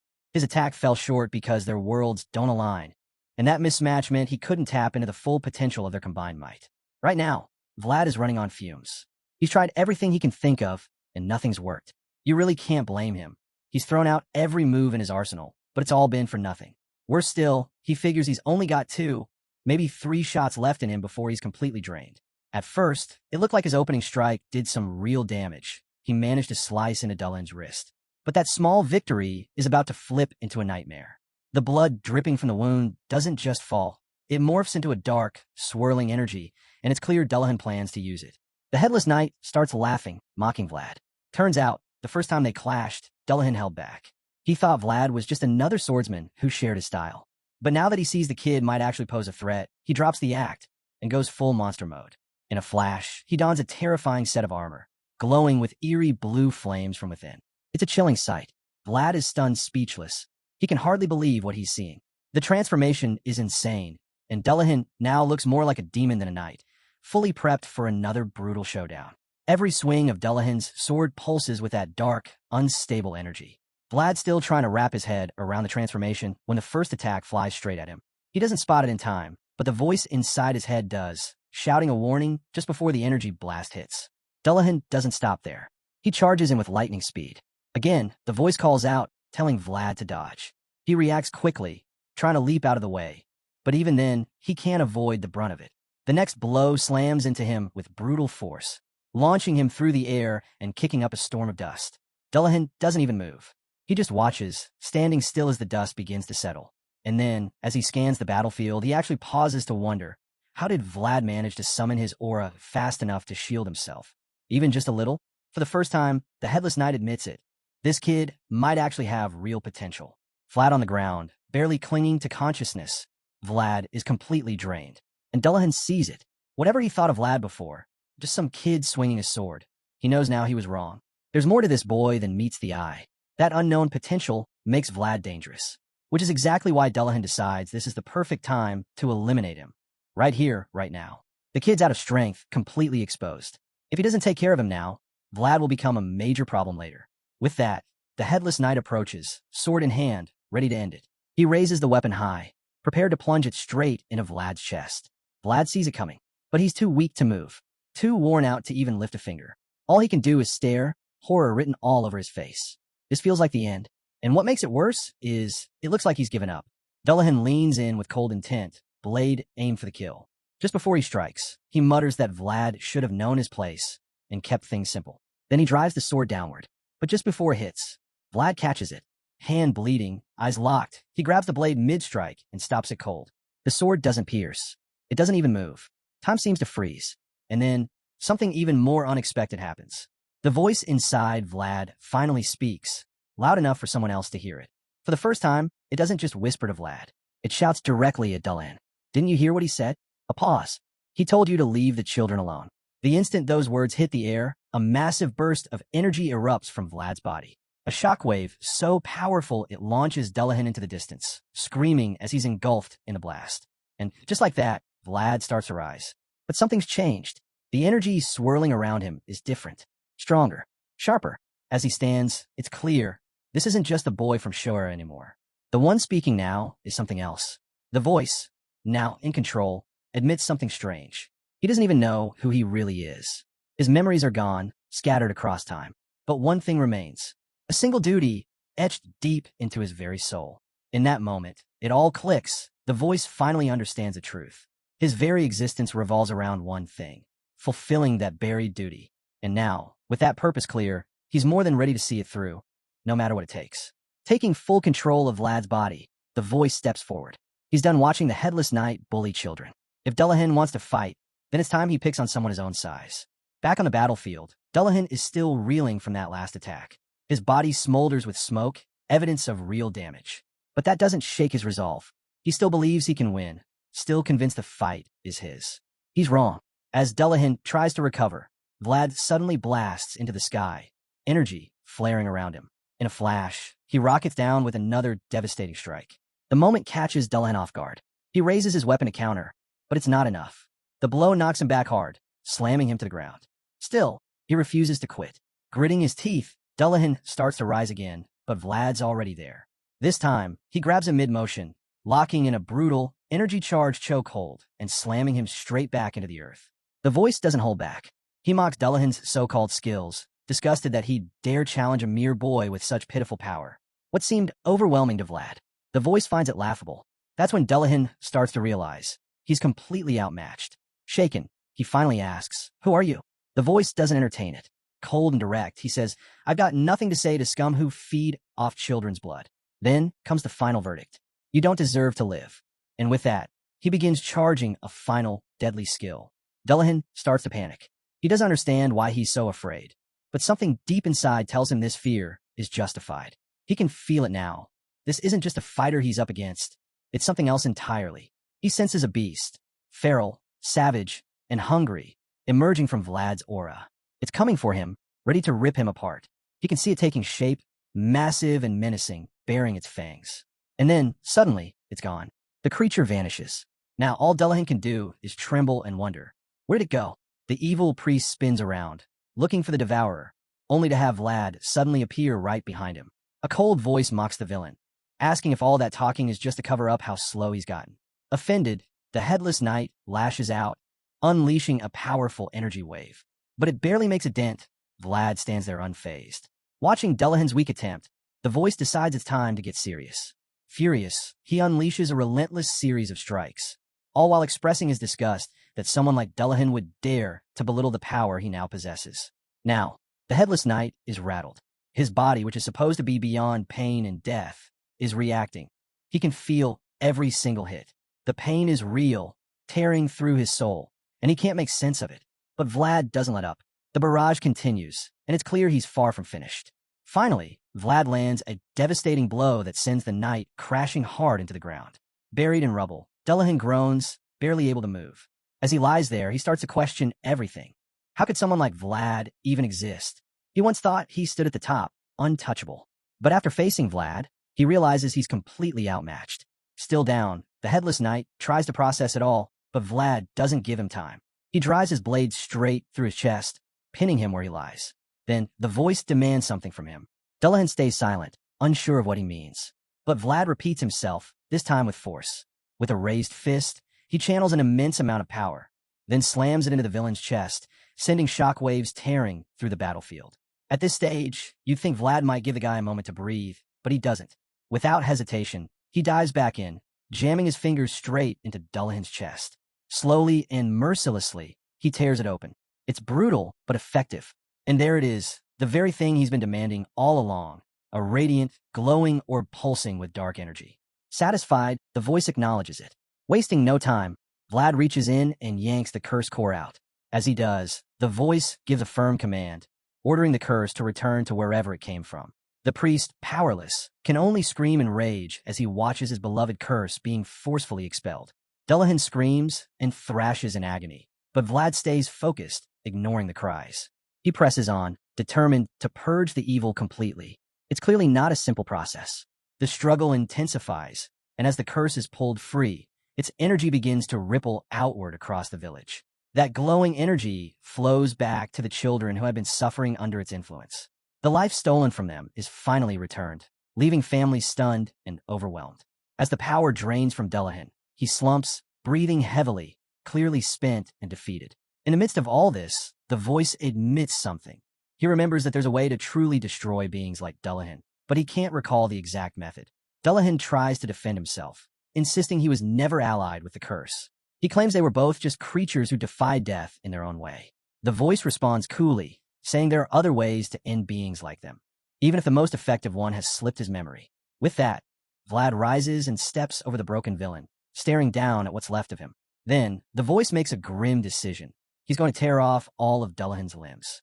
To him, that's the same as finishing the job. And of course, Dullahan knows exactly how horrifying that fate would be. Faced with the brutal reality, he panics, desperate to avoid what's coming next. Dullahan starts dragging himself away, desperate to escape. But it's hopeless. Vlad closes in and starts tearing him apart, one limb at a time. When there's just one arm left, Vlad gets ready to finish the job. But right as he's about to cut it off, the headless knight raises his last remaining arm and screams out a strange word, Lamishtu. The name stops Vlad in his tracks. He's caught off guard, trying to figure out what it means. Suddenly, a dark energy barrier erupts around the crawling priest, cutting Vlad off from him. All he can do is watch, unsure of what's happening. Dullahan keeps dragging himself forward, calling out again, this time to something named Lamishtu. Massive shadowy hands begin reaching out through the darkness. Vlad stands by, watching silently, trying to figure out what the priest is doing. Apparently, Dullahan thought this powerful being would save him. But as he reaches it, the truth hits. Lamishtu isn't here to help. In an instant, the dark presence turns on him. It devours him whole, erasing the headless knight from existence until there's nothing left but dust. That's when Lamishtu finally reveals herself to Vlad. The voice inside Vlad admits he doesn't recognize the name, but something about it feels strangely familiar. Just as he starts to wonder what kind of being this is, his train of thought is interrupted. He realizes he's still in control of Vlad's body. It surprises him that he pushed things this far, completely overtaking the kid. He admits he may have overstepped, but even so, he's impressed. Vlad's body held up impressively well, and the voice is genuinely proud of his progress. He decides he'll apologize to the boy when he wakes up. With that, he releases control, and Vlad's body finally collapses.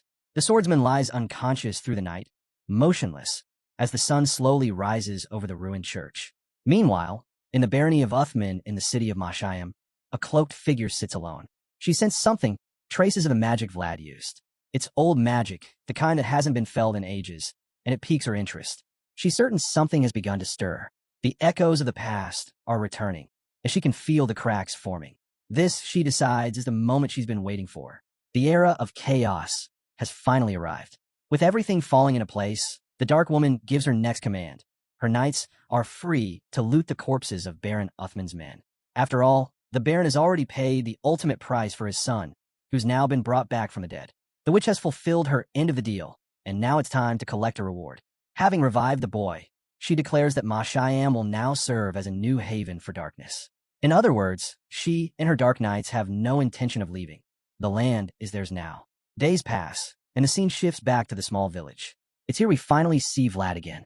He looks rough, disheveled, and annoyed, as he sits up, just waking from a long, deep sleep. Apparently, he's been out for 3 days straight, and strangely, this isn't the first time it's happened since he came to the village. It bothers him. He's a knight, after all, meant to protect others, not sleep through the aftermath. Still, considering what he just went through, it's hard to blame him. After surviving a battle that brutal, rest is the least he deserves. As he's trying to process it all, his friend Gerda walks in. He tells Vlad not to beat himself up. He's lucky to be alive. According to Gerda, Vlad was in awful shape when he found him. Said he looked like a crumpled rag. Dragging him back to the inn was no small feat, either. Gerda had to haul the unconscious knight all the way back by himself. Vlad, unsure how to respond, just scratches the back of his head, probably wondering if he's still bruised. That's when it hits him. What happened to the others? He quickly asks about the rest of the knights who were with him during the fight. Gerda's face shifts immediately. It's clear the news isn't good. He hesitates, then tells Vlad that things are bad. And the captain? He's in the worst shape of all. The news weighs heavy, but Gerda insists Vlad shouldn't worry about any of that right now. He needs to recover. As he heads toward the door, Gerda tells him he's going to inform the others that Vlad is awake. Before stepping out, he offers one last thing. If Vlad needs anything, just call. Vlad nods and thanks him quietly. And with that, Gerda leaves, closing the door behind him, leaving the young knight alone with the silence and his swirling thoughts. Vlad sits quietly on the bed, taking in everything he's just learned. Things might not be perfect, but knowing everyone made it out alive brings him some comfort. The voice in his head agrees. Life is what matters most right now. Now certain his friends survive the chaos, Vlad's thoughts drift back to the battle. The voice brings up Justja's barrier, noting how tough it must have been to withstand that explosion. That explains how the knights survived, even with the entire church getting blown apart. Her shield held long enough to protect them all, which makes the voice conclude that Lady Justia is truly formidable. Vlad nods in agreement. Then something hits him. This conversation feels oddly familiar. He's surprised to realize they're talking without the sword. Before, they could only speak when he was holding it. But now, not anymore. The voice explains that during the battle, their worlds briefly overlapped, just for a moment, but enough to forge a lasting connection. Because of that, they're now linked permanently. Vlad can talk to the voice whenever he wants, sword or not. He's stunned, but decides to test it. Sure enough, he can now communicate through thought alone. No more whispering in secret or pretending to pray. He's free to speak to the voice in his head without anyone noticing. As he reflects on this new bond, Vlad remembers something he's never shared before. Their connection is a secret, one nobody else knows, which also means no one else realizes the voice was the real reason they all survived.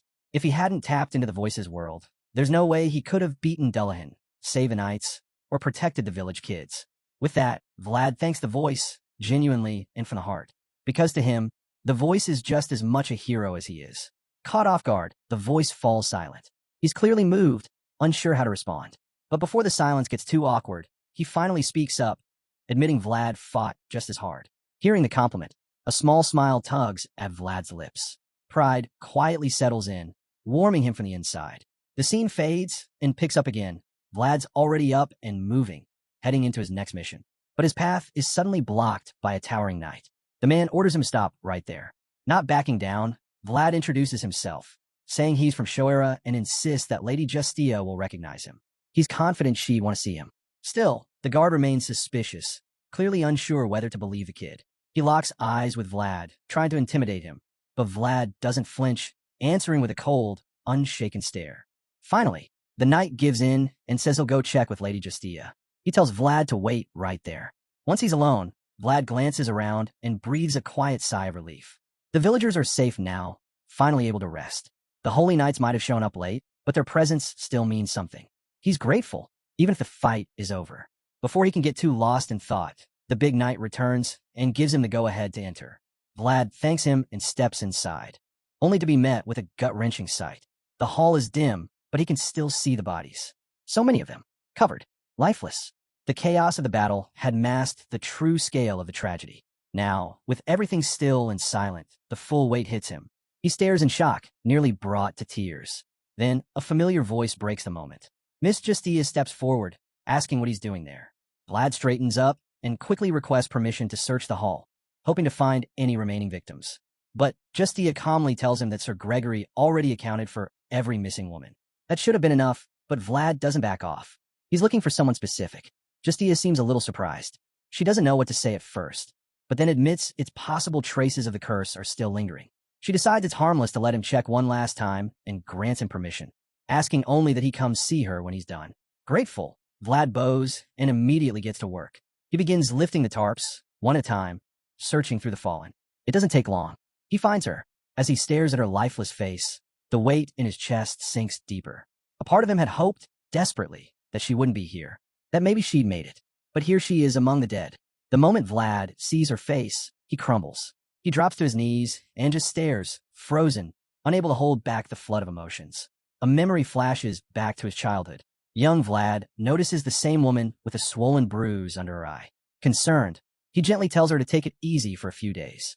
She brushes it off with a smile, insisting it's nothing serious. No broken bones, after all. She tries to lighten the mood and hands him an egg, but Vlad shakes his head and tells her to use it to soothe the bruise instead. That's when she finally admits it. The egg was meant as a bribe. The flashback fades. Back in the present, Vlad's still kneeling beside her lifeless body, eyes locked on her face. Even now, he feels like he'll be relying on her again someday. Life, he thinks, can be so cruel. He wipes the dust gently from her cheek and whispers a quiet farewell. He hopes that in her next life, she'll stay far from danger, that she'll be born into a kind family, with people who will love her the way she deserved. As he strokes her face one last time, he tells her how sorry he is, sorry he couldn't be there when she needed him most.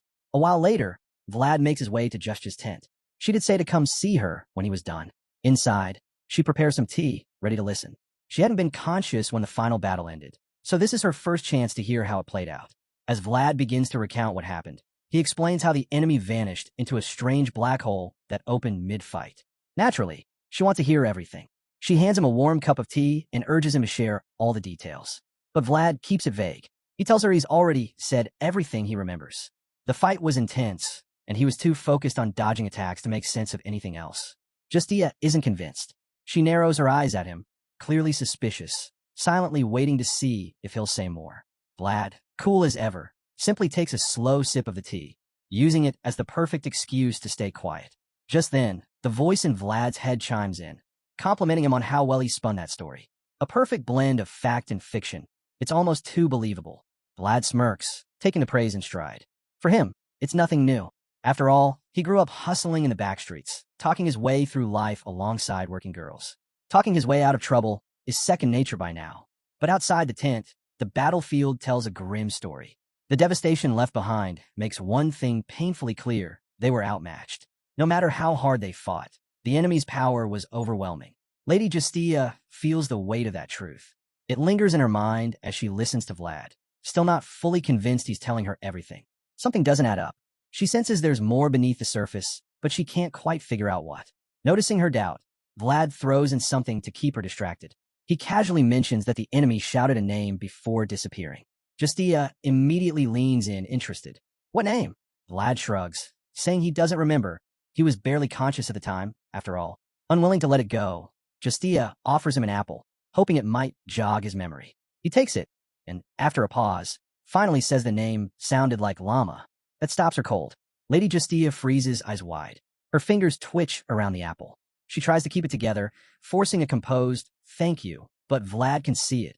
Her hands are trembling. He watches her, confused, as she suddenly rises to her feet. She tells him that San Rosino will never forget his efforts, her voice calm but tight. Then, without waiting for a response, she excuses herself and slips out of the tent, leaving him behind. Vlad just stares after her, eyebrows drawn together.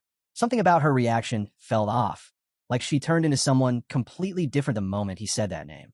The voice in his head notes that it's a good thing she doesn't suspect anything.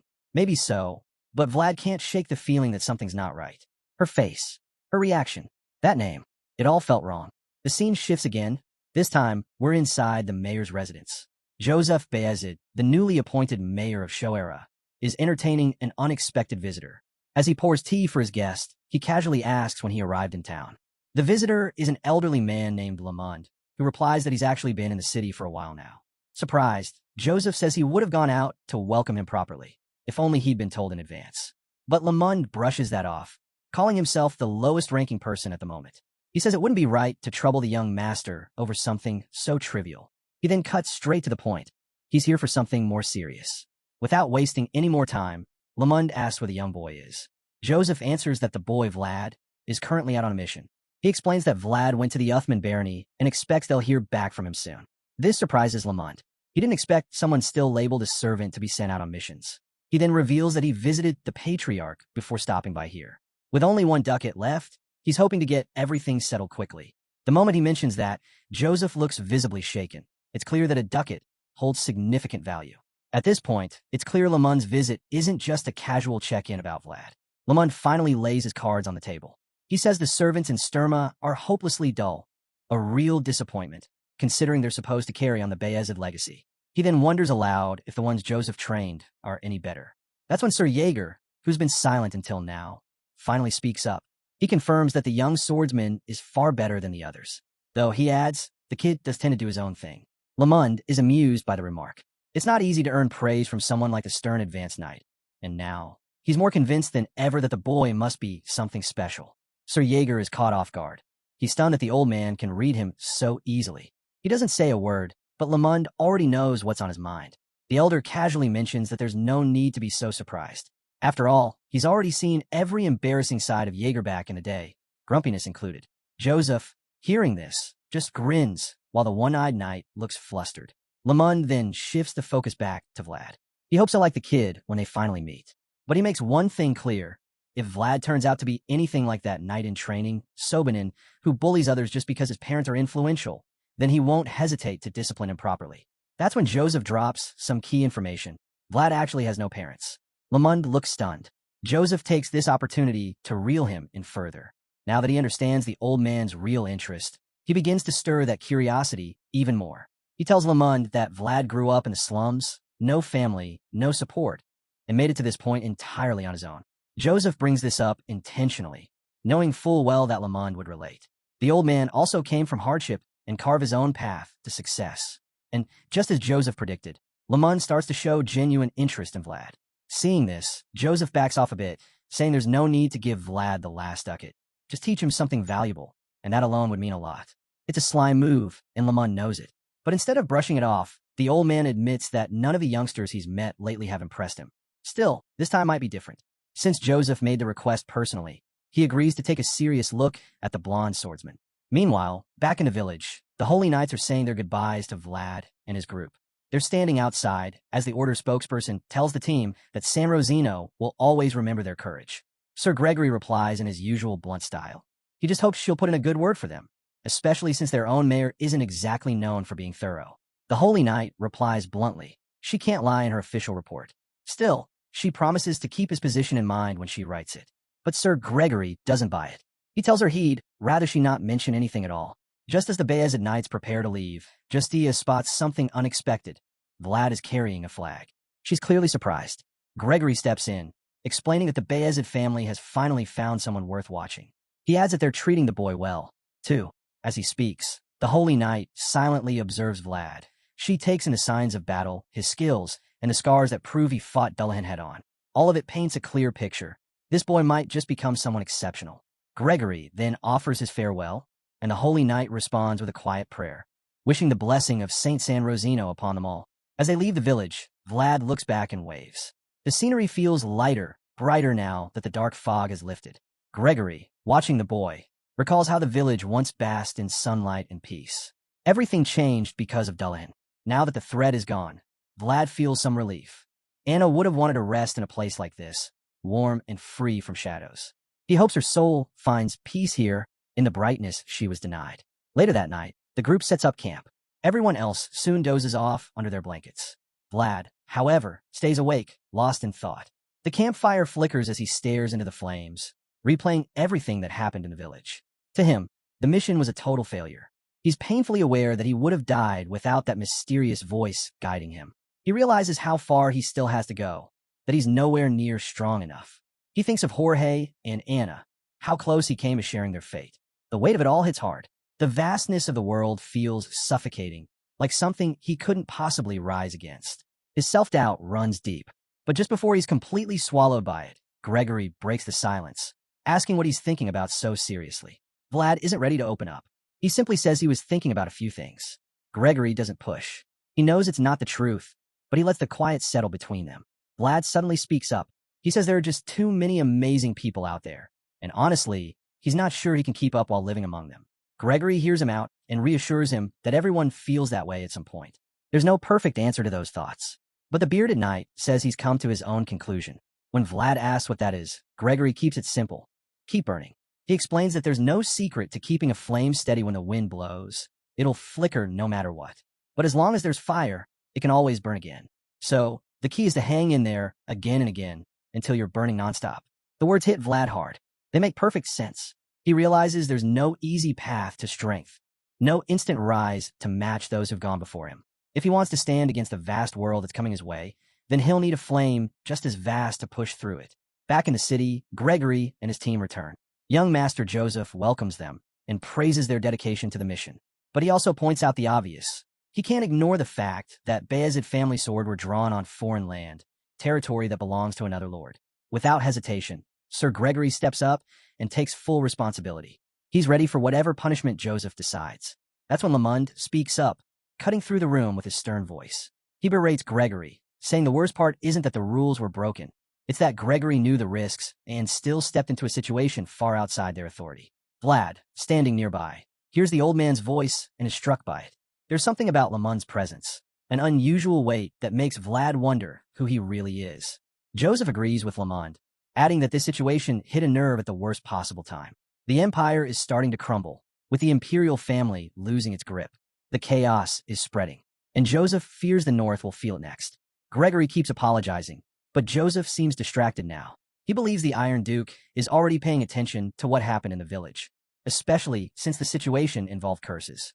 Joseph acknowledges that the knights meant well, but he still blames Gregory for the scale of the fire, arguing they should have pulled out of the village sooner.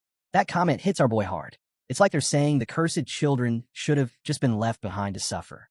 Lamond steps in now, pointing out that he'd heard the San Rosino were in the village too. Given that, he expected the Holy Knights to handle the situation. And that's when Vlad finally loses it. He snaps, furious that they're all coming down on Gregory, even though none of them were there to witness what really went down. At this point, it feels like they're just trying to provoke a response, and, judging by the tension in the air, it's working. Suddenly, the blonde swordsman explodes. He shouts, saying those kids would have died if they hadn't stepped in. The room falls silent. All eyes on him. Vlad turns to glare at the old busybody, his frustration boiling over. Lamond, though, seems impressed. This reaction from Vlad isn't what he expected. He'd written the kid off as just some brat, but now, he sees it. Vlad's got that fire. He's a beast. The young knight keeps going, standing firm. He tells Lamond flat out that Gregory did everything he could for those children, and the way Vlad looks at him, ice cold. He's not scared of anything Lamond might try. Vlad doesn't care if the old man's insulted. He just wants him to stop tearing into Gregory. He then tells everyone the San Rosino actually saw what happened in the village, and instead of scolding them, the Holy Knights praise their actions. By now, Vlad is fuming. He's clearly not holding anything back, and it's only a matter of time before he says something that could really set Lamond off. But before it can go any further, Joseph cuts him off. The mayor slams his hand down on the table, his voice booming as he tells Vlad to stop talking. His fury echoes through the hall, and in that moment, The blonde swordsman realizes Joseph is angry. One look at his eyes, and it's obvious. The boss is done playing. Sir Jurger and the rest of the knights go quiet. Joseph's rare display of anger clearly rattles them. It's not something they're used to seeing. The tension is thick, and for a few moments, no one dares to speak. All eyes shift to Joseph, waiting for his next move. Breaking the silence, our boy finally lowers his head and apologizes. Joseph doesn't respond. He just stares at Vlad for a moment before glancing over at Lamond across the room. The old man says nothing either, so Joseph takes that as his cue to continue. He pauses, thinking it through, then turns to Sir Gregory. Joseph reminds him that the second rule of a Swordmaster is particularly delicate. Gregory bows slightly in response, admitting he understands and fully accepts responsibility. He says everything that happened was ultimately due to his own misjudgment. Joseph then addresses the room. He explains that several sensitive matters have collided, and because of that, it's their duty as citizens of Bezid to act with integrity before Baron Uthman sends any formal accusations their way. To make their stance clear, and show they don't condone what took place in the village, he says a punishment is necessary. And just like that, Joseph declares that Sir Gregory is to be suspended indefinitely. The announcement hits hard. The room is stunned. Vlad in particular looks like he's just been struck. He freezes, completely speechless. Joseph continues, detailing the suspension. Gregory won't receive any salary, nor will he retain any of the rights granted to him by the Bit household. But doesn't stop there. Joseph then reveals that Knight Cade will face the same consequences. The two knights say nothing. Despite the blow, they take it with dignity. No complaints, no protests, just silent acceptance like true warriors. While the veteran knights bear the weight of their punishment, Vlad stands to the side, watching it all unfold. Fully aware his turn is probably coming next. And sure enough, right after finishing with Gregory and Cade, young Master Joseph shifts his attention to Vlad. He calls over a servant, and the blonde swordsman just watches him quietly, those sharp blue eyes locked in place. Joseph hesitates. He doesn't want to announce what he's about to do. He reflects for a moment, how he's looked after Vlad since bringing him from Shoera, feeding and clothing him, treating him like a trusted protege. But now, after everything that's unfolded, it hits him. He's failed to keep the boy in line. With his back turned, Joseph admits to himself that Vlad's outburst hurt him.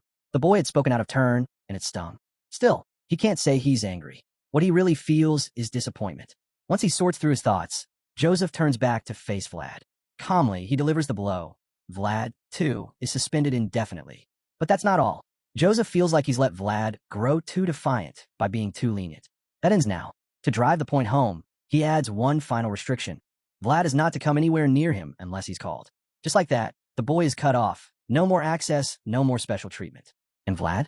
He's floored. He didn't see this coming, and it hits him harder than anything else that day.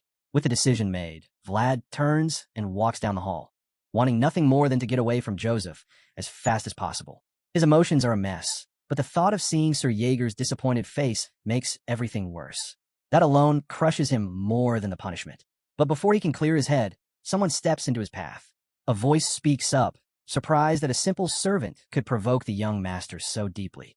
From the shadows, the figure steps forward. It's Lamond, exactly the last person Vlad wants to deal with right now. For some reason, the old man thinks now's the perfect time to strike up a chat. He asks if he's really speaking to the Vlad. Our boy doesn't answer. He just stares at Lamond, completely baffled at why this man would even approach him, especially after what just went down in that room. Seeing that Vlad isn't responding, Lamond decides to push a little harder. He throws a jab, suggesting the boy must have never learned basic manners. Otherwise, he'd know to answer when spoken to by an adult. That hits a nerve. Vlad's fist tightens instantly. He wants nothing more than to shut this nosy old man up right then and there. But he holds himself back. What really fuels his anger isn't the insult. It's the fact that he's been taught proper etiquette. The madam raised him with care, and she looked at him with eyes full of warmth, like a true mother would. Just remembering her gentle smile is enough to calm the storm inside him. He refuses to give Lamond the satisfaction of a second outburst. Taking a breath, Vlad slowly unclenches his fist and places a hand over his chest. The fury inside him melts away. Then, with a calm, steady voice, he speaks up for the first time. He introduces himself, Vlad, his tone respectful, almost serene. But his icy blue eyes? They tell a different story. They're sharp and unflinching, like someone about to draw their blade. And Lamond notices that piercing gaze, the subtle movement of Vlad's hand near his sword. Everything about the moment screams challenge. The old man grins, his face twisting into a wild smile. It's clear he's loving every second of this. It's been ages since someone made his blood boil like this. Finally, someone who brings that old fire back. Now that Vlad's broken the silence, Lamund decides he'll return the favor. But instead of giving his name, he cryptically says he has no name to offer. Not right now, at least. Vlad just stares at him, blank and unreadable. If he wasn't already fed up with this bizarre conversation, he definitely is now. Then, crack, Lamund slams a pole to the ground. A banner unfurls in his hand. Now, our guy finally gets a clear look at his flag, and he's stunned. It's packed with emblems.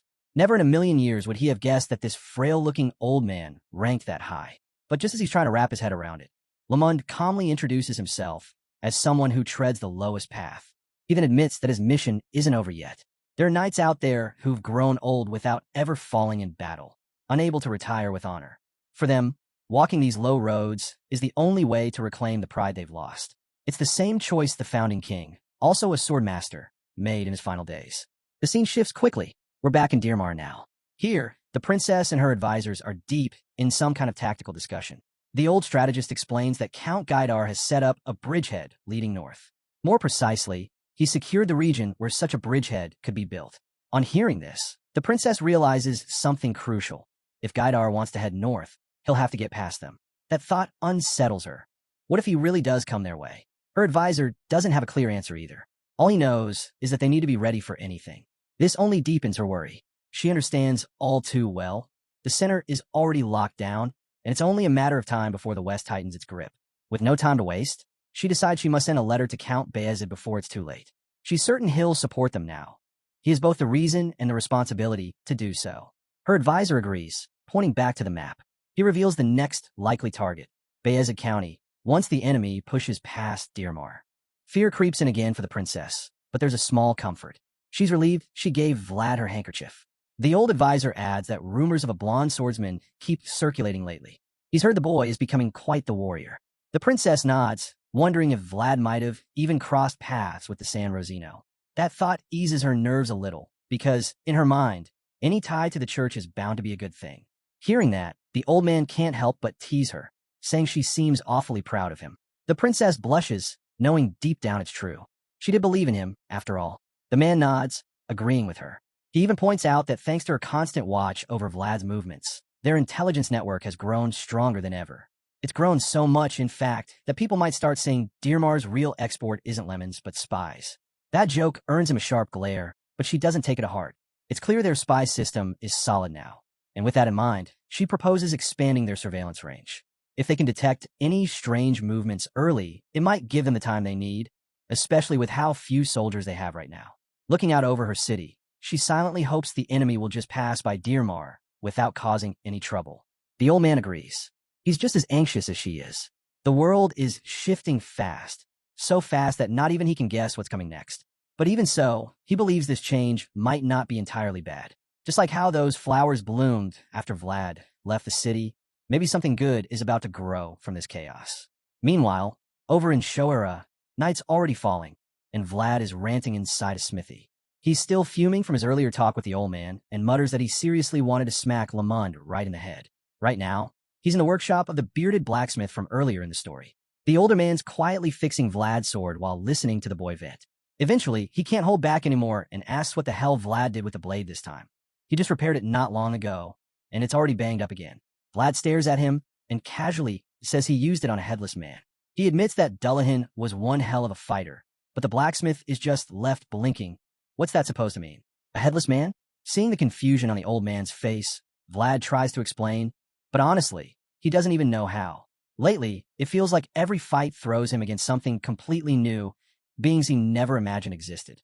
And the more he sees, the more he starts thinking maybe this is just the kind of world he was meant to face. Suddenly, the old blacksmith cuts Vlad off mid-rant and suggests something unexpected. It's time to change his sword. Vlad's caught off guard. That thought hadn't even crossed his mind. But the blacksmith doesn't mince words. He says the blade just isn't what it used to be. In fact, it's barely better than the cheap, mass-produced junk that mercenaries haul around. He continues, saying Vlad's lucky the thing can still cut through the monsters he's been facing. It's nothing special, just plain iron.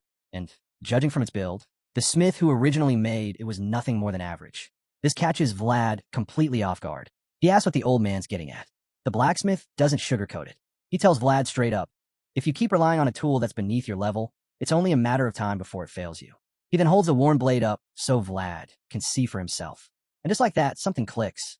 The message lands. Right then, a flashback cuts in.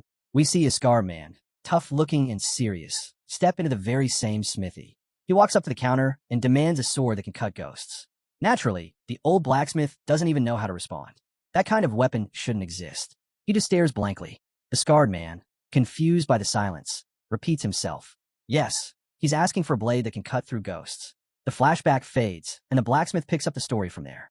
It happened last winter. Some mercenary walked in from out of nowhere, asking for that exact kind of sword. At first, the blacksmith thought the guy was completely insane.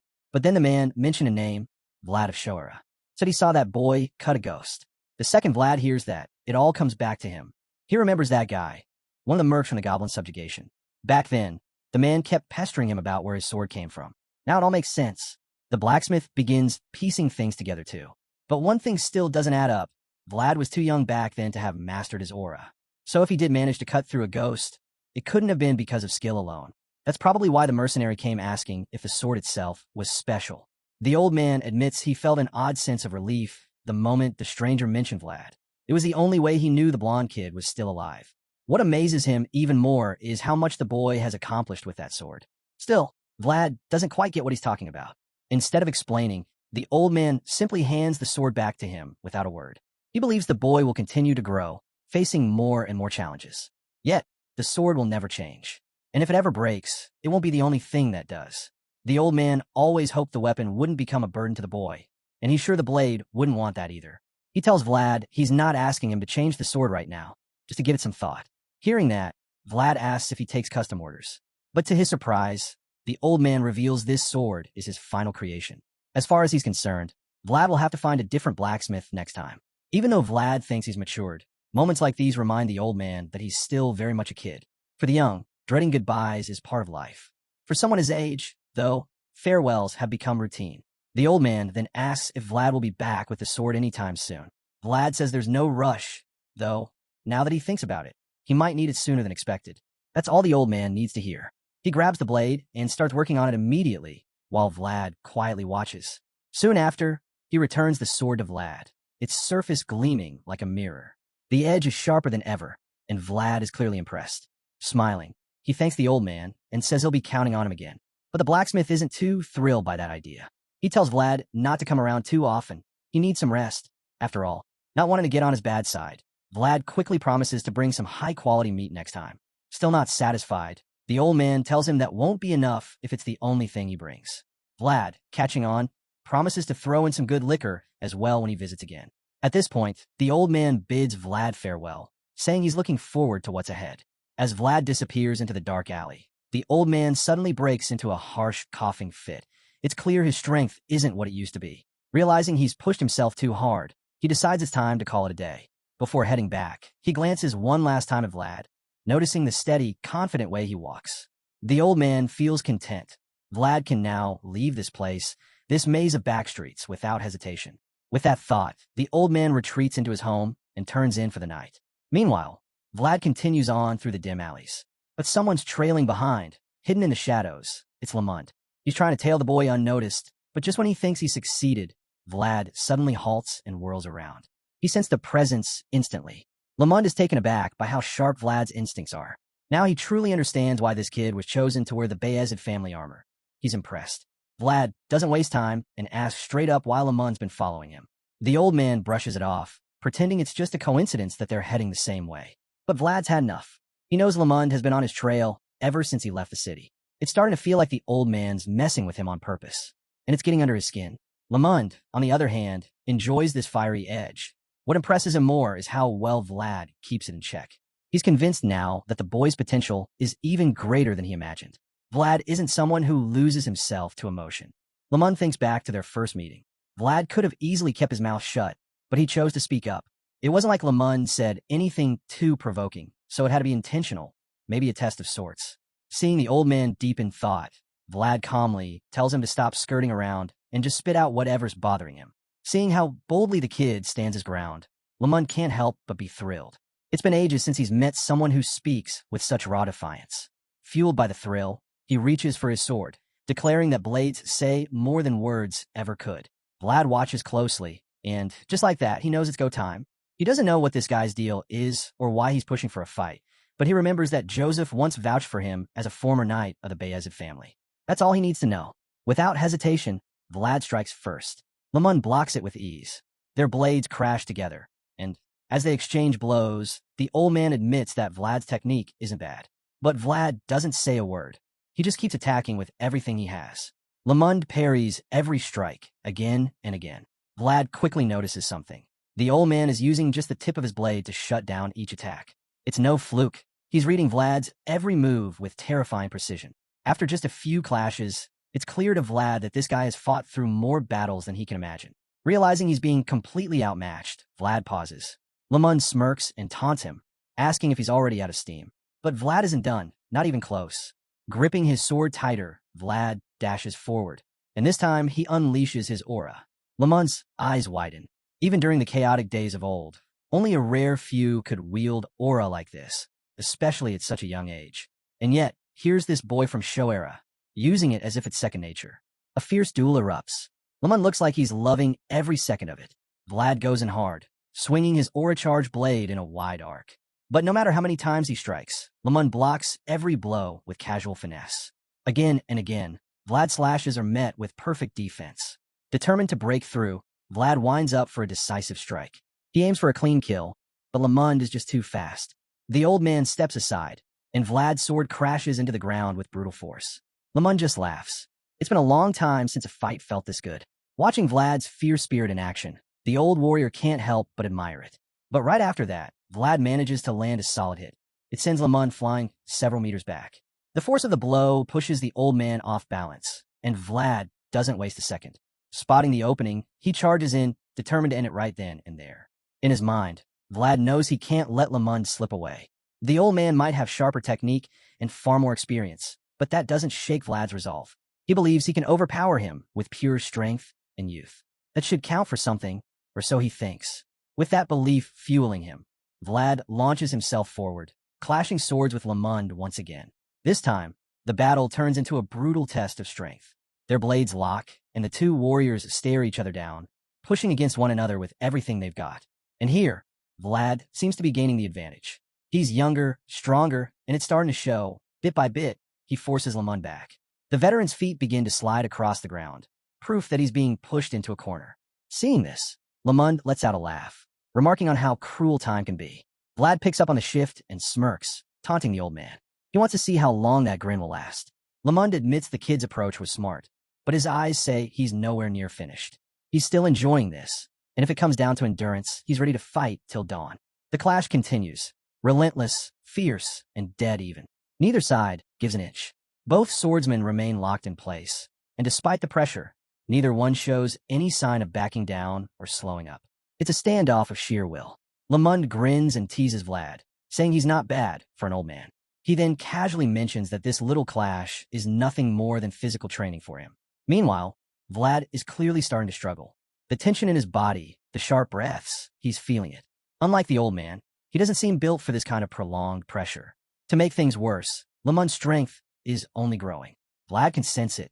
The surge of aura from his opponent's sword feels completely different now, stronger and more refined than it was just moments ago. Catching the stunned look on Vlad's face, Lamund smirks and tells him it's way too early to be surprised. If Vlad wants to reach this level, he'll have to adapt fast. Then, Lamund does the unthinkable. He grabs Vlad's aura-infused sword with his bare hand. No glove, no protection, just raw strength. It's something no ordinary person should be able to do, and Vlad is completely floored. While the young knight stands there in disbelief, Lamund pushes down on the blade with one hand, inching closer to disarming him. It looks like the fight might be over, but Vlad doesn't freeze. In a flash, he makes a risky, split-second decision. Just before he loses his sword completely, he reaches behind him, pulls out a small knife, and lands a sudden, brutal slash across Lamund. The veteran stumbles back, stunned. He stares at the wound, then at Vlad, and lets out a scoff, half in frustration, half in admiration. That was clever. Damn clever. He's irritated, sure, but he can't help being impressed. No knight trained by the book would have thought to ditch his main weapon and go in with a backup like that. That move took guts. Lamund shakes his head, almost in disbelief. This kid doesn't just have skill, he's got the instincts of a beast. And to someone like Lamund, That makes the fight even more exciting. Now he's more fired up than ever. This old man thrives on tough opponents, and right now, Vlad is giving him exactly that. Fired up by the thrill, he clenches his fists and launches forward with a clean, rapid punch, temporarily setting aside their sword clash.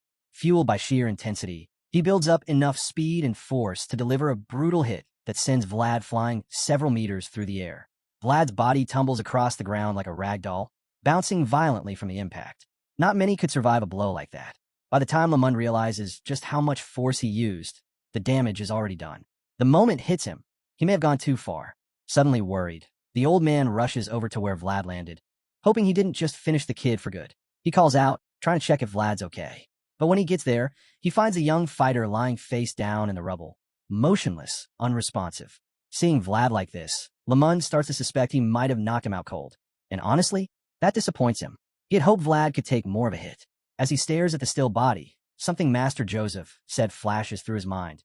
He'd warned Lamund not to go overboard, said Vlad was someone important to him, someone with potential. Clearly, that warning got buried in the heat of battle. Now that realization hits hard. Regret starts to sink in. The boy isn't moving. He might have just knocked out someone his master deeply values, and there's no undoing that. While Lamund's already working through excuses in his head, dreading what he'll have to say to Joseph, Vlad's eyes snap open. Those glowing blue eyes shimmer with rage, a sign that he's far from finished. Lying there, he remembers Sir Gregory's words about the flames. As long as they're still burning, there's still hope. Right now, his flames haven't gone out. Not yet. With a sudden surge, Vlad launches off the ground like a bolt of lightning, charging straight at the old knight who just tried to take him down. Vlad shoots forward and grabs onto Lamund's robe, catching the old knight completely off guard. Before Lamund can react, Vlad slams his head straight into him. The collision is brutal, so forceful it sends out visible shockwaves. It's a wonder neither of them cracked their skulls open right then and there. But as the dust settles, it's clear who got the short end. Vlad sprawled on the ground, dazed and barely hanging on. He's dizzy, barely conscious, but in his mind, he should have won that clash, until he realizes something doesn't add up. Lamund lets out a sigh of relief and reaches for his forehead, revealing a faint glow. He used a magical barrier at the last second to protect himself. If he hadn't, that headbutt might have taken him out completely. Even so, he's clearly impressed. The old knight admits to himself that Vlad has serious talent. With that, Lamund decides the kid's passed the test. Unfortunately, Vlad is completely out cold and doesn't get to hear any of this. The scene shifts back to Sturma. Inside the halls of the Bayezid household, the family head is being briefed on recent events. His white-haired advisor informs him that Lamund is currently in Shoera, and that, strangely enough, the veteran knight has taken an interest in Vlad.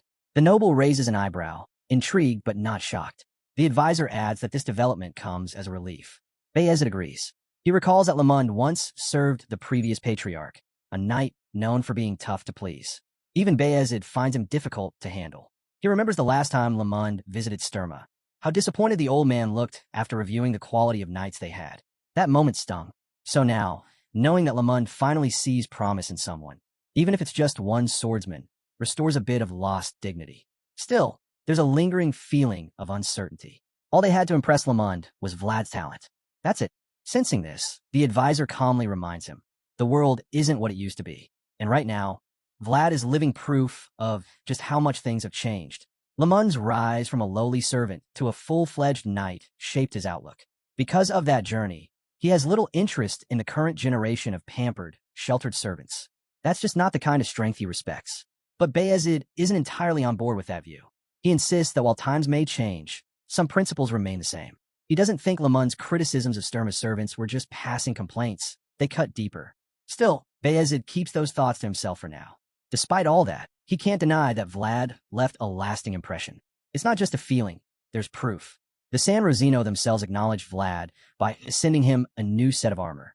Bayezid's face lights up with pride as he gazes at the polished gear, and his advisor points out that this recognition makes Vlad stand out even more in the public eye. Bayezid agrees wholeheartedly. Without hesitation, he decides the armor should be sent to Shoera right away so Vlad can receive it himself. As he makes that call, he feels reassured. Honor, tradition, and legacy haven't disappeared just yet. They're still alive, thanks to one unlikely servant. And that servant? Right now, Vlad is slowly waking up somewhere else. Head pounding, body aching. The beating he took from Lamund left visible bruises, and the lingering pain makes it clear he went through something brutal. Still foggy from the concussion, he begins replaying the fight in his mind. He can't stop thinking about what Lamont did.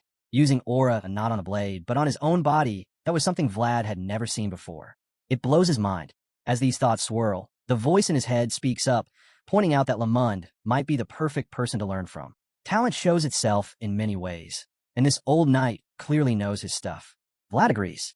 He's starting to see why Lamont is respected. His strength and skill aren't just for show. Thinking back, Vlad realizes how wrong his first impression was. He'd pegged Lamont as a frail old man, probably past his prime. But now, he knows better. He finally understands why people like Joseph look up to him. Right as he's lost in thought, the door slams open. Jemina storms in with a stack of clothes. She stops in surprise when she sees Vlad sitting up. She figured he was just mumbling in his sleep. Clearly, she didn't expect him to be conscious already. Naturally, Vlad isn't too thrilled about Jemina barging into his room unannounced. He immediately calls her out, reminding her to knock before coming in. But the fiery redhead isn't about to back down. She shoots back, saying her hands were full with his heavy clothes, so knocking wasn't exactly an option. Vlad, a little confused, asks why she's even doing his laundry in the first place. He insists he could have handled it himself. Jemina just smirks and sarcastically calls him sir, then explains that laundry's part of the tavern service. In fact, they're happy to do even more since he's staying in their most luxurious room. That catches Vlad off guard. He raises an eyebrow, unsure if she's being serious. Just in case she is, he quickly tries to clarify. He doesn't have enough money for fancy extras. But before he can finish, Jemina cuts him off again. She tells him it's all free. His stay alone is already helping them plenty. As she neatly folds his clothes and sets them down, she explains that Rose's Smiles is now officially a tavern. People still stop by thinking it's something else, but times have changed. This makes Vlad wonder, could just being there really be enough to cover his expenses? Jemina tells him that according to Marcella, his name alone holds value. After all, he's backed by the mayor of Shora and the second son of the Bayezid family. On top of that, everyone already assumes he's a full-fledged knight. That last part makes Vlad tense up. He quickly corrects her. He's not a knight yet, and warns her not to spread that kind of rumor. Jemina is clearly surprised. Holding Lady Alicia's handkerchief, she admits that's what made her believe he already was one. Vlad immediately starts to panic, wondering if something might have happened to the princess. Out of nowhere, Jemina shifts the mood. She tells him how good it feels to have cut her hair and helped him learn to wield a sword. To her, Vlad's already achieved something big in life. Unsure of how to respond, Vlad just thanks her, quietly taking it in. Before he can say anything more, Jemina rushes out of the room, leaving him alone with her words and the quiet realization of how far he's come. People with value shine no matter where they are, and it's only natural that others will be drawn to that light. Speaking of exceptional individuals, remember that black stallion who helped Vlad take down the Death Worm? It's time to catch up with him. After passing on his role as leader of the group, the horse set out to find Vlad again, thinking back to that unforgettable day. But his journey was cut short, intercepted by those who had their own plans for gifted souls like him. The black stallion was caught off guard. A group of hunters had been tracking him, and no matter how hard he tried to shake them, they were relentless. Mounted on their own horses, the men closed in fast. And this time, Vlad, the boy who once rode him in a battle, wasn't around to help. The brilliant stallion was on his own. No allies, no backup, just him and the hunters determined to break his freedom. Meanwhile, back in town, Vlad is trying to enjoy dinner. Not that he's having much success. Lamond is still doing his best to make up for nearly turning him into a smear in the alley. But Vlad isn't feeling very forgiving. The old man insists he already apologized, but seeing that the kid's still giving him the cold shoulder, he promises to make it up to him with something worthwhile. Vlad, still bitter, doesn't buy it. He knows not everything can be fixed with a gift. Some things, like his armor, just can't be replaced. That armor meant something to him. He mutters about how much he liked it, clearly still upset. Lamond nods, saying he understands. He even shares that his own first armor was just as special, given only to servants who showed promise. He remembers hugging it tight when he first got it. That just ticks Vlad off even more. This guy knows how important that armor was, and he still destroyed it.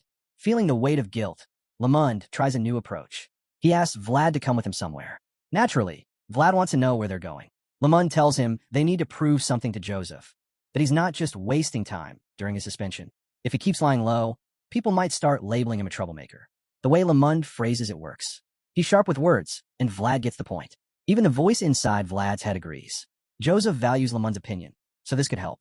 Now aligned, Vlad asks what they're supposed to do to prove he's still useful. Lamond gives a vague answer. They'll report on it later. Intrigued, Vlad presses for more details. All he gets is a grin and a question. do you like horses? The scene cuts again. Now the two are on the road, riding through the wilderness in a wagon. Lamont starts talking about a strange rumor, a mysterious black horse that was seen wandering around Shoera. Then one day it vanished. Some say it was possessed by a ghost. Just then, Gerda speaks up from nearby. He says he's heard that rumor too, and the locals call it the spirit horse. This is all new to Vlad. The story catches him completely off guard. Ghost, meanwhile, adds that he's got a bad feeling about this whole trip. And honestly, Vlad's starting to feel the same. Vlad starts to feel uneasy. The more he thinks about it, the more he suspects that this so-called spirit horse might be connected to the Headless Knight. After all, Dullahan had the power to possess people, just like what happened with the women in that village. If this is another case of possession, then things could be way worse than they thought. His inner voice chimes in, pointing out that if the horse is some kind of spirit, then yeah, there could be a link. Dullahan and the rumors might be tied together. That realization makes the journey feel far more dangerous than Vlad expected. Worried, he glances at Lamond and asks if it's really okay to be sitting around doing nothing. But the old man stays relaxed, insisting there's not much else they can do while following the merchants. Still, Vlad feels like they should at least stay on alert. But the veteran just waves it off, telling him to take it easy. According to him, if the spirit horse is real, it'll come find them. This only makes Vlad more restless. Curious, he asks what makes Lamond so sure. That's when the old man explains, this isn't an ordinary horse. It's fast, yes, but also behaves strangely. Vlad wants to know more, so Lamond tells him how the horse is often seen standing far off in the distance, silently watching travelers go by in their carriages. That strikes Vlad as odd. Why would a horse do that? Lamond just nods, confirming that this creature seems to know exactly what it's doing. The whole thing creeps Vlad out even more. He starts thinking that if this horse is truly being controlled, or worse, possessed, then the investigation squad should have already shown up in Shoera to track it down. Lamond can practically hear Vlad overthinking it. He tells the boy to relax, reminding him that no amount of mental gymnastics will change the outcome. The truth will reveal itself in time. With that, Lamond closes his eyes again like he's about to nap. But in reality, he's watching.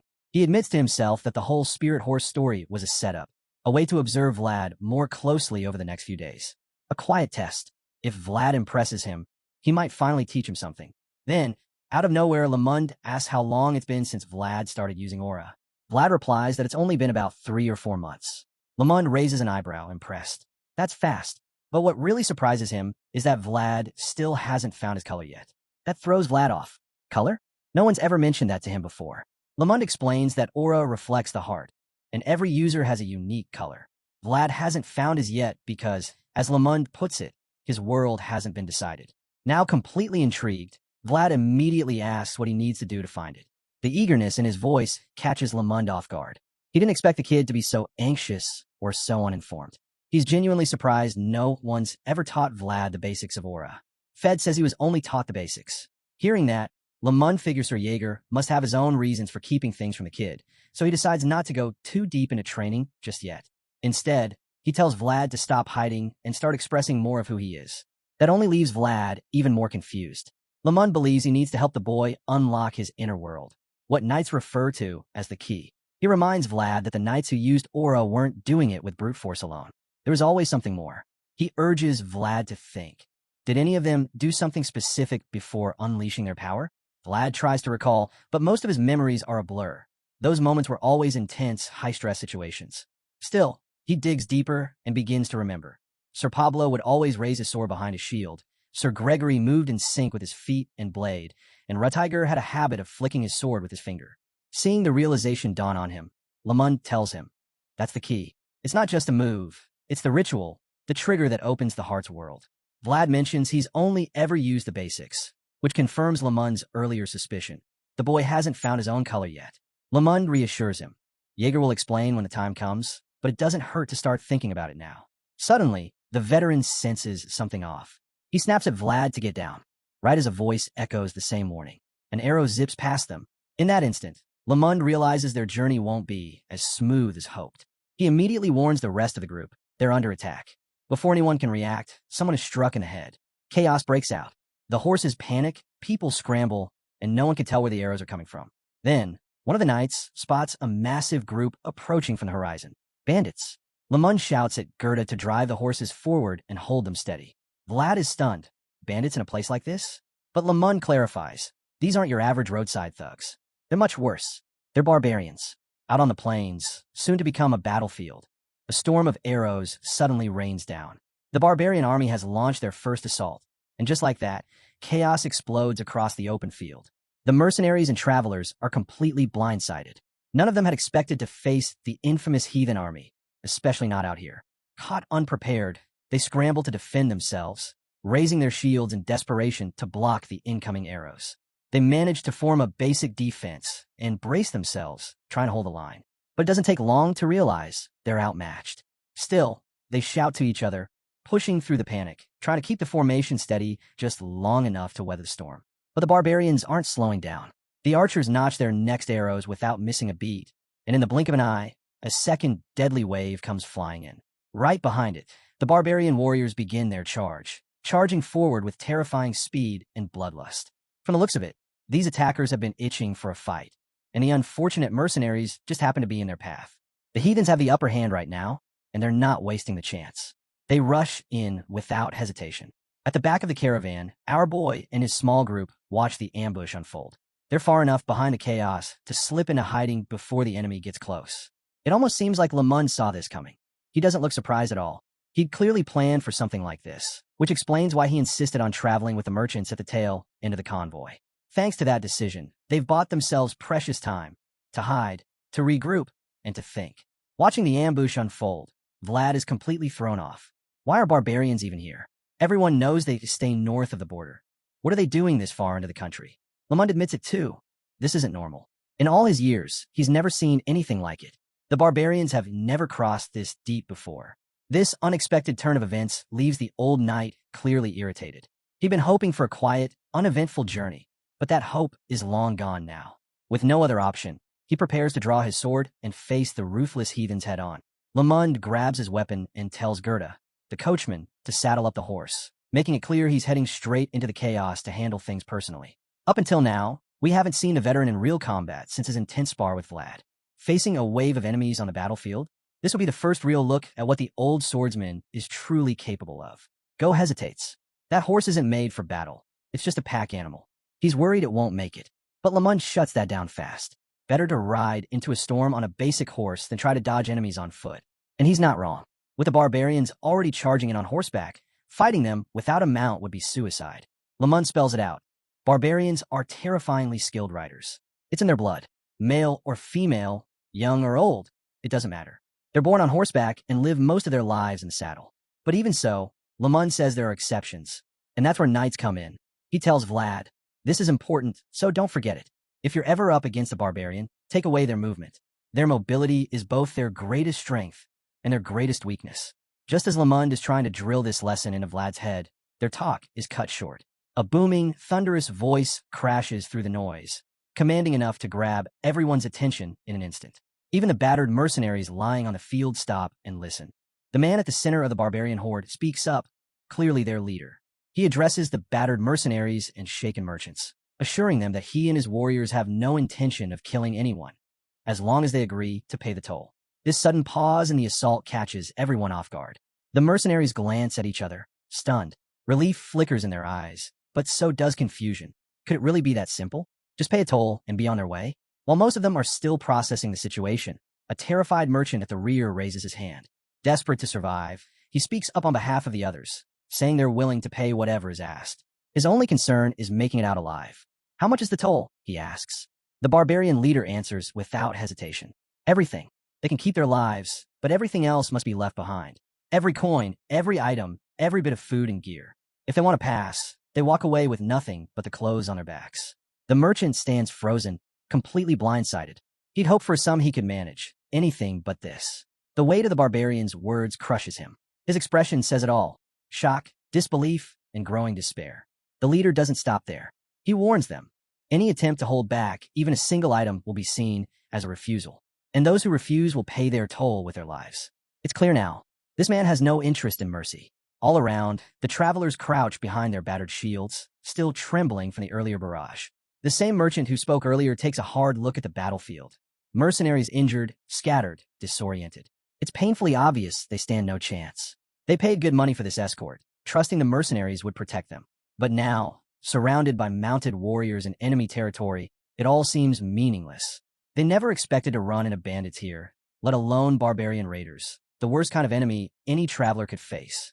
And with no options left, the merchant lowers his head. They'll have to comply. Right now, survival is all anyone cares about. But even with that, the merchant spokesman can't help but question whether the barbarian's promise to spare them is real. He keeps his doubts to himself, though, saying nothing that might provoke a reaction. The barbarian leader gives a signal, and just like that, his men spring into action. One rider surges forward, yelling for the others to follow. The whole group begins advancing toward the merchants. Watching from a distance, Vlad sees what's happening and quickly catches on. They're about to strip the merchants of everything. With a bitter tone, he mutters that he really doesn't like barbarians. Lamond and Gerda both glance at him with the same deadpan look. It's clear they're used to this. To Vlad, it's still unfamiliar, but to them, this is nothing new. Lamond admits he once tried to see the good in barbarians, but that didn't last long. Then they spot a group of riders breaking off and heading their way. The old knight stiffens, warning the boys to be ready. He tells Vlad plainly he's only going to get one shot at this, especially since he doesn't know how to ride. Vlad lets out a sigh. He knows it's going to be rough. Still, he draws his sword and braces himself. Ready or not, here they come. The barbarians close in, just meters away now. Then something strange happens. Vlad glares at them, and somehow, it's not the barbarians who freeze, it's their horses. The animals skid to a halt, eyes wide with terror. For reasons the riders don't understand, their steeds refuse to move forward. They try pushing them, urging them on, but it only makes things worse. The horses start panicking, nearly bucking their riders off. It's not long before they realize something's seriously wrong. The fear in their mounts is real, and it's intense. Meanwhile, Vlad struggles to keep himself together. His power is surging again, uninvited and uncontrolled. He's furious. It keeps showing up when he doesn't want it to. But Lamond sees the opening. With the barbarians confused and their horses in disarray, there's no better moment to strike. Their mobility is broken, and that changes everything. The old man kicks into action, charging ahead on horseback and calling out to Vlad to follow him into the fray. Vlad doesn't think twice. He takes off running right behind the veteran, even if he's only on foot. Sure, it's far from an ideal setup for a head-on attack, but the seasoned knight is willing to risk it. The gap between them and the enemy is wide, and it's clear the barbarians have no intention of dismounting. But Lamond sees a window, a narrow one, but it's there. If they move fast enough, they might just land a solid blow. It's supposed to be a sneak attack, something the enemy won't see coming. But because of the distance, the ambush doesn't go as planned. The barbarians spot Vlad and Lamond charging toward them. Their leader doesn't flinch. He's cocky and completely unimpressed by the sight of just one old man and a kid. In his mind, they're easy prey. With full confidence, the barbarians storm forward, galloping at high speed in an effort to overwhelm the pair with brute force. Their leader shouts for his men to cut them down, prompting them to hurl their curved blades through the air like deadly boomerangs, meant to slice and return. Lamond watches them rush in, and he's done playing nice. The idea that these thugs think they can push him into a corner sets him off. He's not about to let that slide. With no warning, the knight launches forward, exploding toward the enemy with speed they can't even register. In the blink of an eye, he closes the distance and knocks them clean off their horses before they even realize what's happening. With devastating swings of his sword, he tears through the first two, dropping them instantly. The rest freeze. That kind of power, it's unmistakable. They recognize it for what it is, aura. And with that, they finally understand this isn't just some old man. He's a knight. Panic spreads across their faces. Suddenly, they're scrambling to retreat, whipping their horses around in desperation. They know all too well how deadly knights can be in close combat. No one wants to be on the wrong end of that blade. But just when they think they've found an opening to escape, Vlad appears out of nowhere and cuts them off cold. Vlad sneaks in from above like a silent shadow, dropping down right over their heads. The moment they look up and spot him, panic sets in. They know it's over. The first barbarian to make eye contact with Vlad is paralyzed in pure terror. Without missing a beat, Vlad tells them coldly that none of them are getting away. Those words alone make the man's eyes nearly burst from his skull, right before Vlad slices his head clean off and sends his body tumbling off the horse. It happens so fast, the guy didn't even have time to scream. The other one, still mounted, spots the head in the dirt and goes pale. He's frozen, stuck in place, mind racing but body refusing to move. His horse shifts nervously beneath him, but the man's too shaken to do anything. Vlad slowly turns toward him, his gaze sharp and cold. That one look is enough to make the barbarian snap out of it, not to fight but to flee. With panic written all over his face, the man kicks his horse in motion and bolts from the scene as fast as he can. He's lucky Vlad's on foot, because if Vlad had a horse, he'd already be dead. All Vlad does is watch him vanish into the distance. That's when Lamund calls out, telling Vlad that the ambush has failed. The element of surprise is gone. So they need to act now and take down as many enemies as possible before reinforcements arrive. But just as he says that, a new threat shows up, another barbarian dropping in from above, aiming straight for Lamund. Vlad spots it first and yells a warning. Lamund turns fast, just in time to see the curved blade coming at his neck. The knight whips around and blocks the blow with his own sword. The impact is explosive, metal clashing, sparks flying. The old man grins mid-duel, unfazed by the attack. It's clear this is nothing to him. But the barbarian isn't smiling. He can feel the raw power behind Lamund's blade and starts to question where this monster and knight even came from. While still locked in combat, the barbarian finally takes a closer look, and it hits him. The man he's clashing blades with is a knight. Surprisingly, though, he doesn't seem the least bit shaken. That level of confidence catches Lamund's attention. It's rare for anyone to stand their ground after sensing a knight's aura, but this guy doesn't flinch. That's all the proof Lamund needs. This isn't someone he can just cut down with a single blow. With that realization, he stops holding back and goes all in, channeling everything he's got into the fight. At the same time, he shouts for Vlad to get out of there, fast. Vlad freezes. The fact that Lamund is telling him to run means only one thing. This fight won't be easy. Still, he doesn't move. He can't bring himself to leave the old man behind. Lamund, however, won't have it. He reminds Vlad that the mercenaries will scatter if given the chance. And when that happens, the merchants will be left vulnerable. He needs Vlad to protect them. Even then, Vlad hesitates, trying to argue, but Lamund cuts him off sharply. He makes it clear, without a horse, Vlad is only slowing things down. His duty is elsewhere. Left with no choice, Vlad finally nods and takes off running, sword in hand, heading for the others. But before he can get far, another high-ranking barbarian spots him. This one doesn't waste time. He charges at Vlad full speed, blade raised, ready to kill. Caught off guard, Vlad barely reacts in time. At the last second, his instincts take over, and he raises his sword just in time to block the strike. The clash is brutal. The sheer force of the blow, amplified by the horse's momentum, sends Vlad sliding backward, nearly knocking him off his feet. He stumbles through the sand, barely staying upright, as dust explodes around him. Breathing hard, he mutters that the hit was no joke. With the horse's speed backing it up, the attack hit like a hammer, and now he knows he's in for a real fight. Vlad spots the barbarian, turning his horse around, ready for a second charge. Just as tension grips him again, the voice inside speaks up, calm and steady. It tells Vlad to breathe, to stay grounded, and to face the threat head-on. But the encouragement barely lands. Vlad's mind is spiraling. He knows he's at a huge disadvantage without a horse. He can't help but wish he had one right now. Then, out of nowhere, something shifts. Vlad's eyes begin to glow faintly, like he just sensed something beyond sight. At the same moment, dust clouds rise in the distance, catching everyone's attention, including the barbarians. They turn to look confused. No one can tell who or what it is. Some of them wonder if it's another group of warriors returning, but that theory quickly falls apart. The dust isn't from a group, it's from just one figure. Then it becomes clear. Charging across the open field is a single black horse, and it has no rider. As the sound of its gallop reaches Vlad, a small smile forms on his face. He knows exactly who that horse is. The barbarians recognize it, too, and their reactions are far from pleasant. Panic flickers across their faces as they shout warnings to each other, realizing it's the same wild horse that escaped them last time.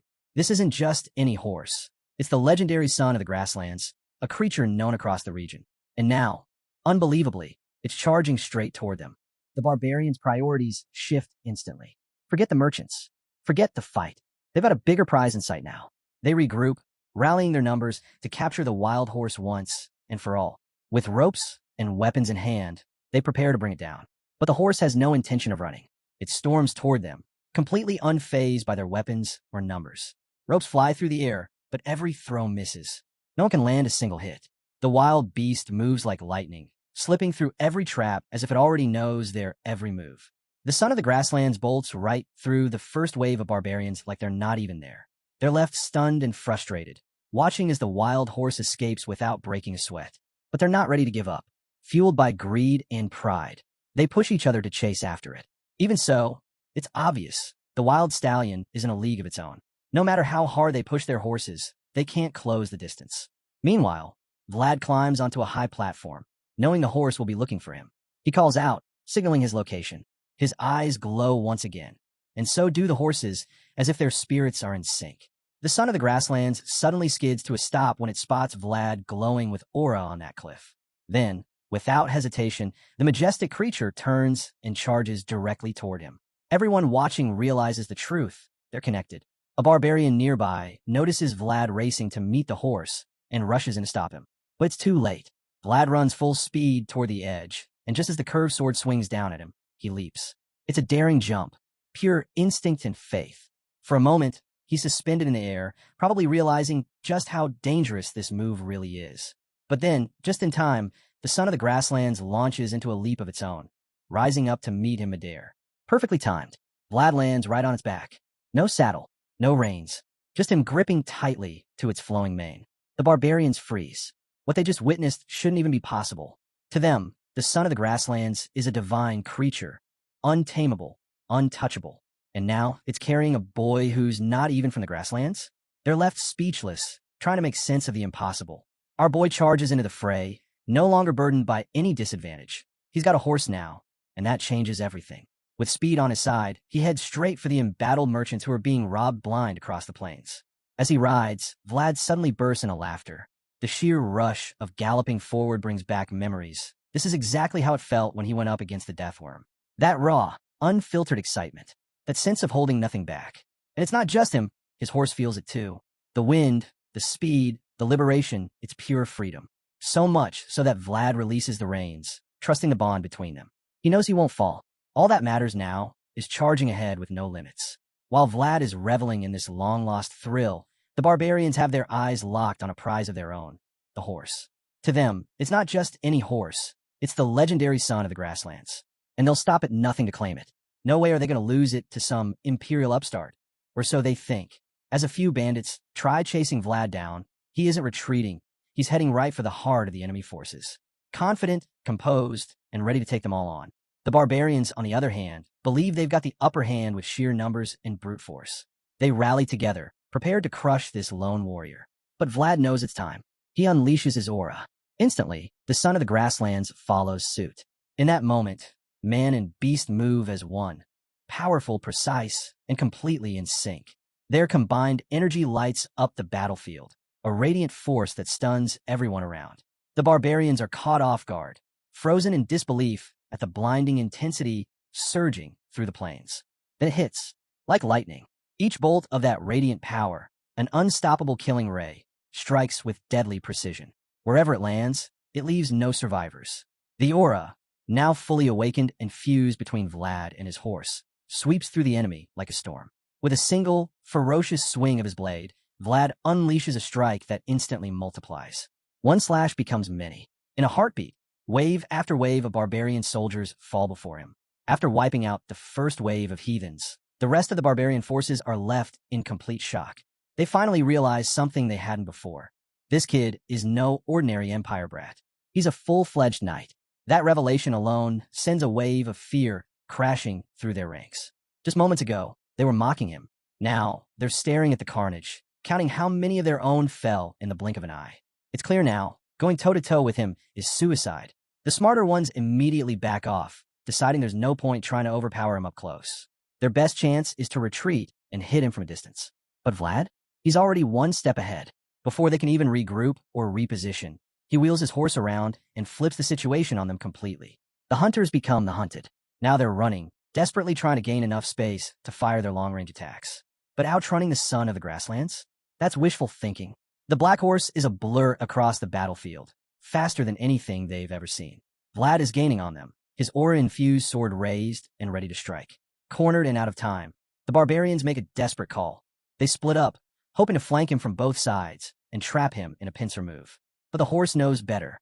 As soon as they make their move, the son of the grasslands lets out a strange cry, one that echoes across the plains. Every other horse hears it, and something shifts. The barbarian mounts suddenly start resisting commands. Riders yell, pull, and kick, but the horses just won't obey. It's chaos. The beasts are spooked, and none of the barbarians can figure out why. The panic spreads fast. Confusion takes over. One of the leaders, furious and completely lost, shouts in frustration, demanding to know what's terrifying the animals so much. But as he glances back, he finally sees the answer for himself. It's Vlad, closing in, relentless, and more terrifying than anything they could have prepared for. Perched atop his steed, Vlad cuts a chilling figure. The air around him is heavy, almost toxic with power. His expression carries a quiet menace, while the black horse beside him looks even more terrifying, its sharp unicorn horn gleaming and glowing eyes burning with unnatural energy. Their combined aura crackles in the sky, warping the atmosphere itself. It feels like a storm is about to erupt. From within this swirling vortex of energy, Vlad emerges, and the sight alone sends the barbarians scrambling. Fear grips them. They know full well they're no match for the warrior and his monstrous companion. In just moments, Vlad has flipped the entire battle on its head. The battlefield itself has turned into a waking nightmare. And he isn't done yet. Looking down on the retreating enemies, Vlad calls out, declaring that they are now the hunted. That this fight is no longer theirs to control. Confidence surges through him, and it's well earned. The same barbarians who were ruthless moments ago are now nothing more than panicked prey. But the moment doesn't last. Suddenly, a familiar threat returns. The high-ranking barbarian officer from before. This time, he's even more dangerous. He's been giving Lamund serious trouble, and now it's clear why. With a vicious swing, the brute launches another attack. Lamund meets it with his blade, but the impact rattles him. This enemy is stronger than most, relentless and precise. Blow after blow rains down, and while Lamund holds firm, each strike is taking a visible toll, not just on him, but on his horse as well. The old steed begins to tremble, froth dripping from its mouth. It's exhausted, clearly pushed beyond its limits. Lamund sees it, too. He knows now. This horse wasn't meant for war. Regret sets in as he realizes how hard he's pushed the animal. With no strength left, both rider and mount are left open. The barbarian seizes the chance, swinging one final time with crushing force. Lamund blocks it, but the hit throws them off course. The strain is too much. Horse and rider stumble, then tumble violently across the sand. A thick cloud of dust explodes into the air, swallowing them whole. As the dust finally settles, all that remains is Lamund's horse, collapsed and barely clinging to life. Its eyes are glazed, its strength spent. It won't be getting back up. Lamund takes a moment, disappointed, but far from defeated. If anything, the fall has only reignited the fire in him. The barbarian seems to pause, surprised by the knight's resilience. Lamund notices the flicker of hesitation and intends to drive it deeper. He wants this savage to remember what it means to fear a true swordsman. A slight smile creeps onto the old knight's face. It's been a long time since someone's managed to rattle him like this, and unexpectedly, the thrill of battle returns. With no more words, he draws his sword again, ready to settle this one-on-one. But when the barbarian turns to see Lamund standing once more, he's anything but impressed. The persistence annoys him. This old man just won't quit. Before their duel resumes, a strange sound breaks through the tension. Both fighters turn toward it. Lamund instantly knows what it is, the call of the barbarian warhorn. He looks back and spots the source. It's Vlad, charging after the fleeing barbarian army. And this time, he's not just fighting, he's leading. Mounted on a legendary black stallion, he rides with such presence that the remaining heathens scatter like leaves in a storm. The barbarian leader, watching from a distance, seethes with fury. The image of his best warriors retreating before a lone boy from the Empire, it's unbearable. His pride burns as he kicks into motion, racing toward Vlad with raw rage in his eyes, intent on crushing this humiliation himself. With that, Lamund's fight comes to an abrupt halt. His opponent no longer cares about the duel. He's now set on dealing with the one who's truly stolen the spotlight. Lamund calls after him, but the barbarian doesn't even look back. What's truly eating him is more than just defeat. It's the sight of Vlad riding that horse. The son of the grasslands had rejected even him, the leader of the barbarian horde. And now, it carries a young Empire warrior with ease. That stings. That humiliates. Furious and humiliated, he bellows at Vlad, demanding he dismount the horse immediately. As soon as Vlad spots the barbarian leader charging straight at him, he's caught off guard. Wasn't this guy supposed to be fighting Lamund? His mind jumps to the worst. Did the old man lose? Is he dead? But then, just behind the charging brute, Vlad sees him, Lamund still alive. Relief washes over him. He exhales, tension leaving his body for a moment. That moment doesn't last. The barbarian roars again, shouting for Vlad to get off the horse. He spits out his fury, claiming the son of the grasslands isn't meant for someone like Vlad. According to him, Vlad has no right to even touch the beast. That crosses a line. Vlad's expression shifts. He snaps back, warning the man not to mess with the wrong person. Who does this guy think he is, trying to order him around? The reply only fuels the barbarian's anger. He roars in return, demanding silence. And as he does, a violent burst of red magic explodes from his body. That's when a voice in Vlad's head speaks up. It explains that certain barbarians have the ability to shape magic into their own personal world. This guy isn't just a brute. He's on the same level as a knight who can wield aura. Definitely not someone to underestimate. Still, Vlad doesn't back down. The barbarian declares that Vlad's life is forfeit, riding the divine horse. That's a sin he won't let slide. But Vlad is more than ready. With fire in his voice, he dares the barbarian to try. The standoff ends there. Both men, aura flaring, charge like warriors in a deadly joust. They crash into each other with full force, blades clashing violently. Then, side by side, they begin their brutal exchange, attack after attack, neither one letting up. The barbarian slashes relentlessly with his curved blade, each strike fast and deliberate. Vlad meets every hit, deflecting with his aura-infused sword. The two are neck and neck, neither one giving an inch. The battlefield trembles under the sheer intensity of their duel. They lock blades, pushing against each other mid-gallop. The barbarian glares at Vlad with burning, glowing eyes, clearly trying to shake him with raw intimidation. But Vlad doesn't flinch. He stares right back, unfazed. Realizing intimidation won't work, the barbarian suddenly pulls a move Vlad doesn't expect. He stops his horse dead in its tracks. Vlad doesn't notice fast enough. He surges forward, unintentionally pulling ahead. That's when a voice in his head warns him. The barbarians change tactics. He's now behind them, aiming to strike from the rear. Vlad immediately realizes what's about to happen, but by the time he tries to spin his horse around, it's too late. The barbarian leader is already bearing down on him, ready to unleash a brutal strike. But just before the blade connects, the son of the grasslands reacts. The divine horse dips low, ducking beneath the incoming slash and pulling Vlad's body down with it. The blade barely misses, slicing the air right where Vlad's head had been just a second before. It's a close call, far too close, but it works. The horse saves him in the nick of time. Vlad takes a shaky breath, still processing what just happened. That was way too close. He quickly thanks the horse, genuinely grateful that he's still breathing. Meanwhile, the barbarian leader is fuming. Not just because his killing blow failed, but because the horse, his dream mount, just pulled off a move that most warriors wouldn't expect from a trained war steed, let alone one supposedly wild and untamable. He knew the horse was powerful, born of divine blood, but he never imagined this level of awareness, this precision. And watching it protect Vlad so naturally, that jealousy burns hotter than ever. Vlad, on the other hand, starts to feel it. He and the horse are moving as one now. Their rhythm is nearly perfect. And while the barbarian is undeniably strong, Vlad's faced monsters like this before. He's confident in his swordplay, but something still feels off. Before he can even put it into words, the voice in his head speaks up, pointing out exactly what's wrong, his riding technique. He has no saddle, no bridle, nothing to keep him steady. He's been hanging on through sheer will and instinct. The only reason he hasn't been thrown off yet is because of the unique bond he shares with the son of the grasslands. Vlad agrees. His thighs are shaking, his legs barely holding on. He's been riding on adrenaline this whole time, but it's catching up to him. If this keeps going, he'll be at a serious disadvantage. He needs to change the game. Then it clicks. He remembers something Lamond once drilled into him. If you want to win against a barbarian, you take away their mobility. That lesson suddenly feels more relevant than ever. With that memory fresh in his mind, Vlad makes a bold decision.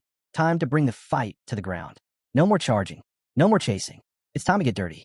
Vlad charges headfirst at the barbarian leader, trying to figure out how to slow the guy down. But the moment the warrior spots him coming, he knows it has to end now. No more dragging this out. He calls Vlad out directly, no backing down, and charges right at him. Seeing the brute close in at a ridiculous speed, Vlad knows he has to act fast.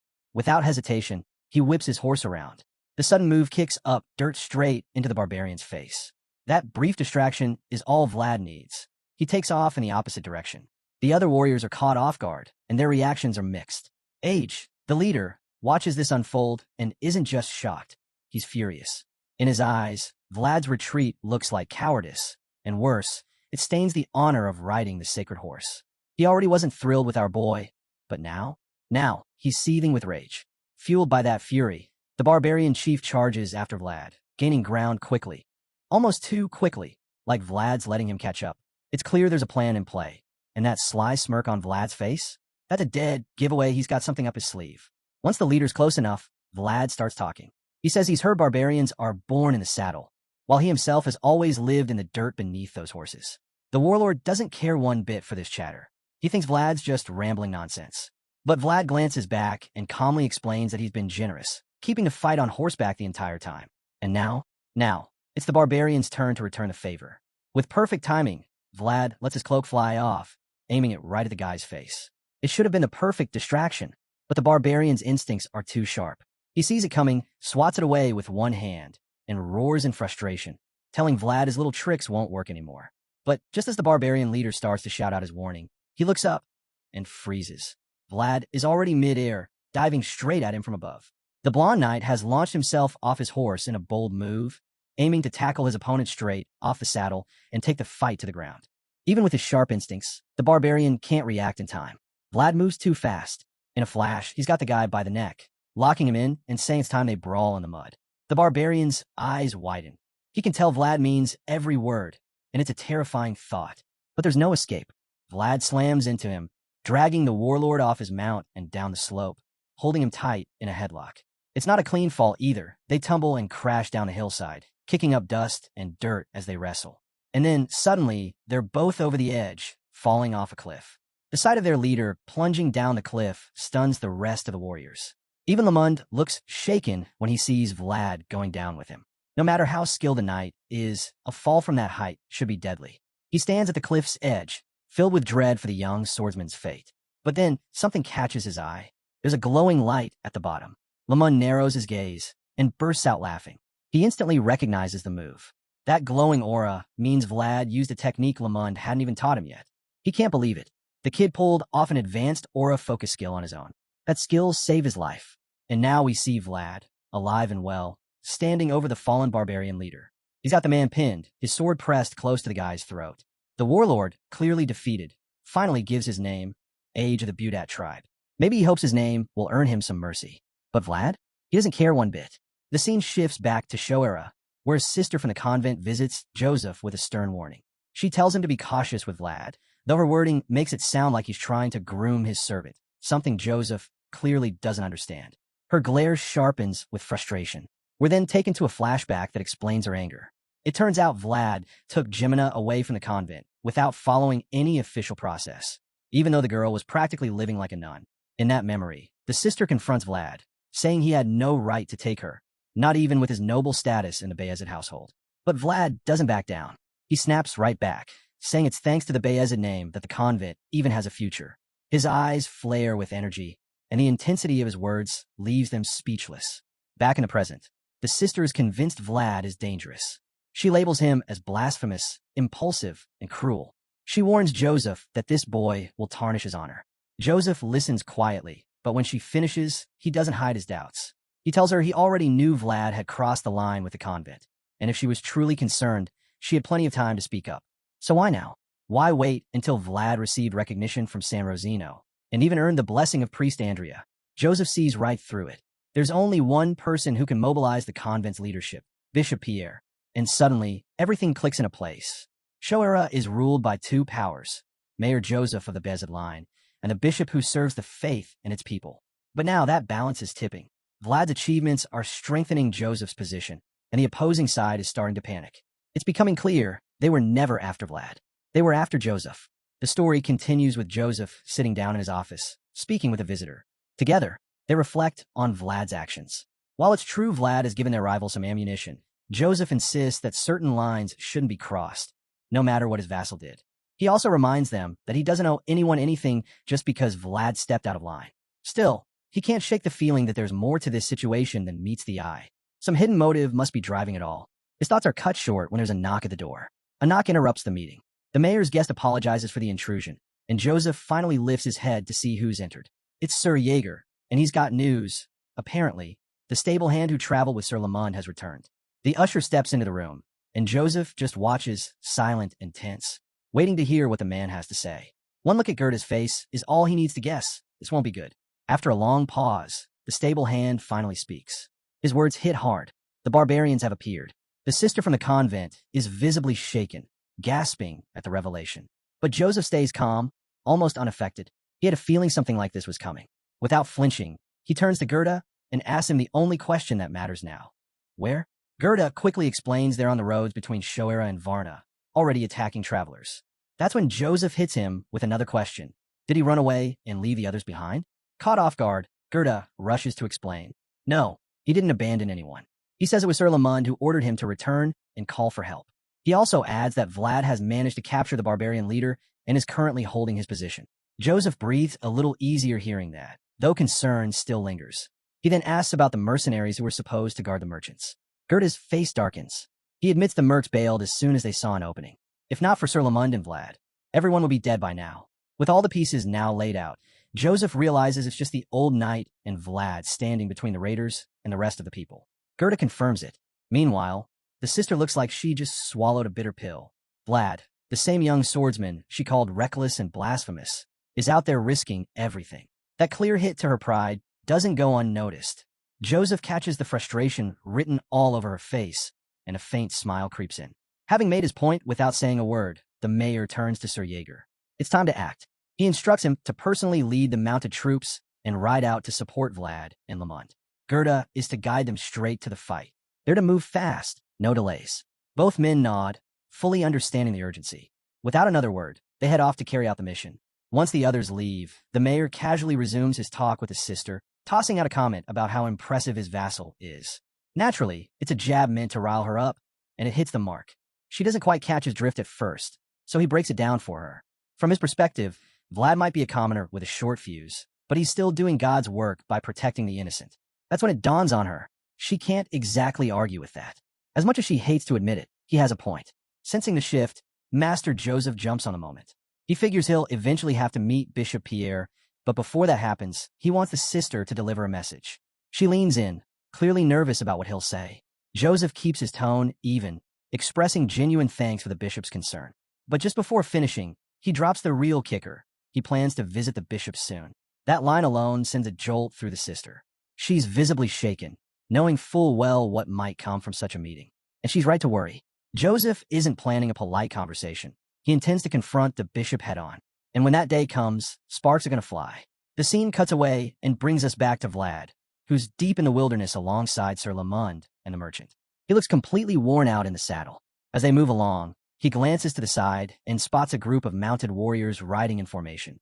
It doesn't take long for him to figure out. They're more barbarians. The old man confirms it, noting that a surprising number of them are heading south. That's strange to him, though. If they were just ordinary raiders, they would have scattered once their leader got captured. That leads Lamond to a troubling conclusion. Their prisoner must be someone with serious clout. Sure enough, the captured warrior is tied up in a wagon, calm as ever, clearly unfazed by their situation. He probably expects his comrades to break him out soon, and that's exactly what Lamond fears. The barbarians haven't left, and that means they're likely planning something big.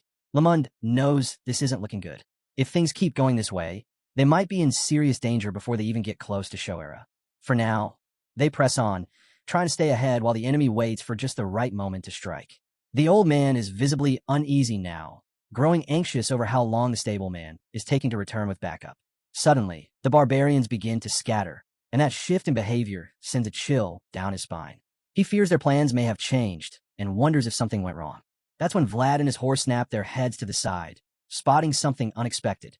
A massive dust cloud rises in the distance. Gerda has finally returned, and he didn't come alone. Sir Lamond narrows his eyes, confirming Vlad's hunch. Reinforcements are charging in, led by Sir Jaeger with Gerda right at the front.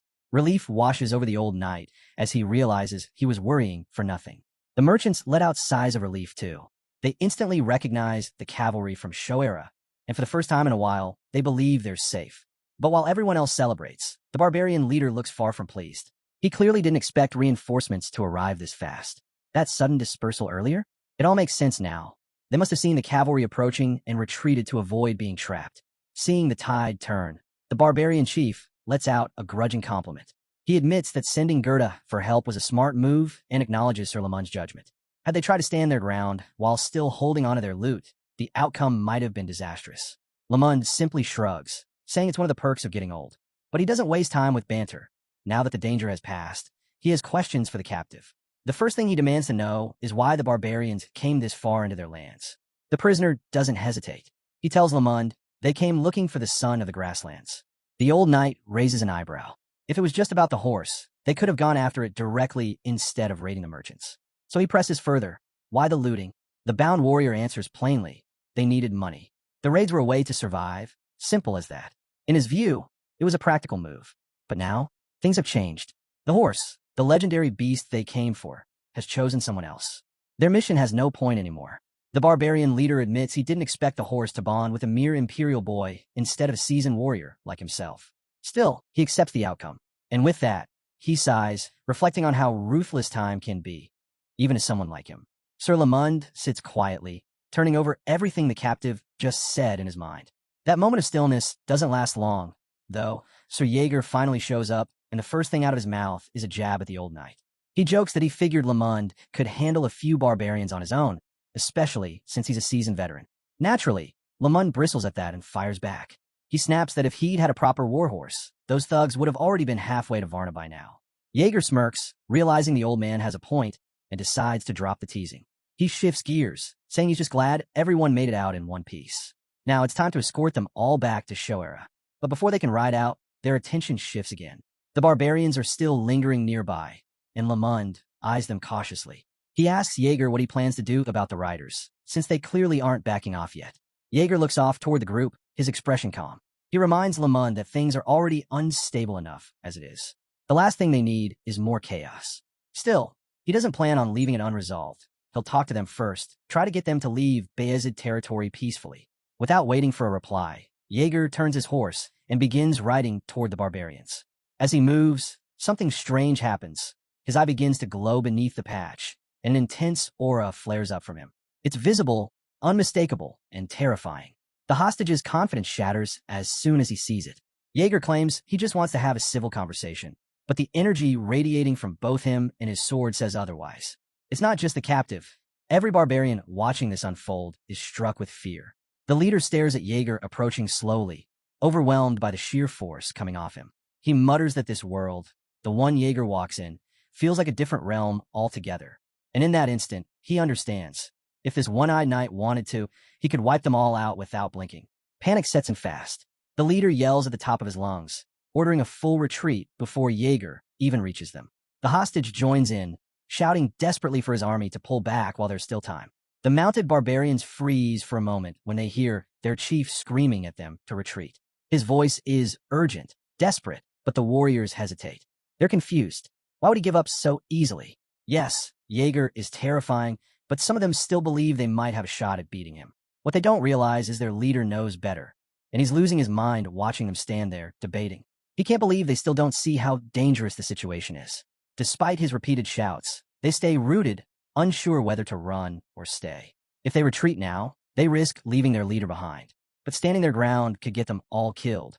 Worse still, they're deep inside Shora's territory. Reinforcements could be arriving any second, and they wouldn't even see it coming. And then there's Jaeger, still approaching, still glowing with that deadly aura. They'd struggled enough when it was just Vlad and Lamond. Now, they're staring down a knight who feels like a force of nature. One of the barbarians finally cracks. He makes the call to fall back, promising they'll return later. He believes the people of Shoera wouldn't dare harm their leader. They wouldn't want to risk igniting a war with the barbarians.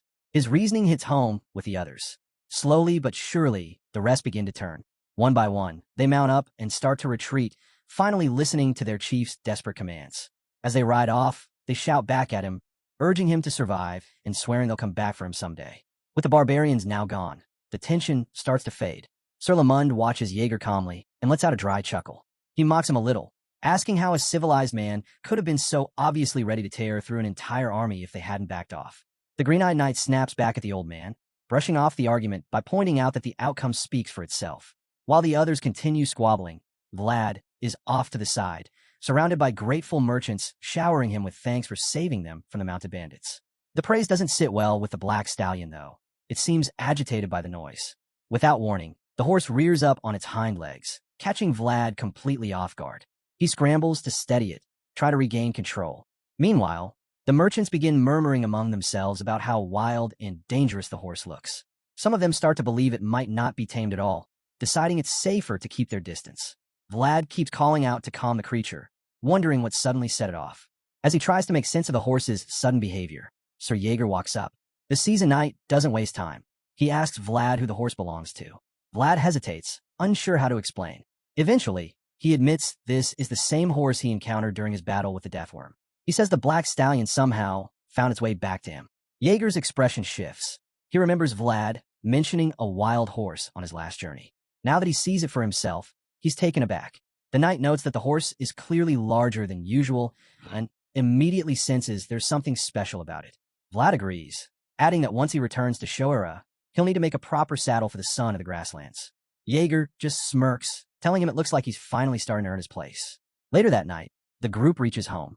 As they arrive at the entrance, Sir Jaeger realizes Vlad hasn't followed him inside. He turns back and asks what the kid's waiting for, wondering if he's not coming in. At this point, our young hero finds himself stuck. The horse has come to a complete stop and refuses to take another step. Vlad looks baffled, totally lost as to why the son of the grasslands is acting up again.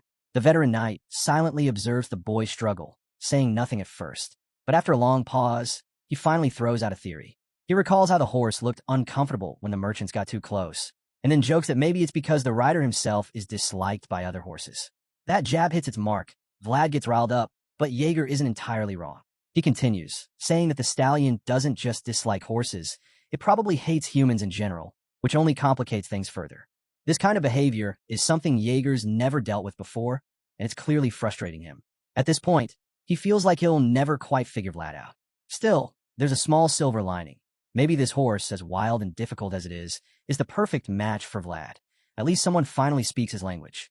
Since the stallion refuses to enter the city, Vlad decides they'll camp outside for the night. He hopes that with some time, he can figure out how to help his new companion overcome its apparent fear of people. The next morning, we cut to Sir Lamond, already nursing his first drink of the day, watching Vlad from afar as the boy circles around with a bouquet in hand, grumbling about how stubborn the horse is.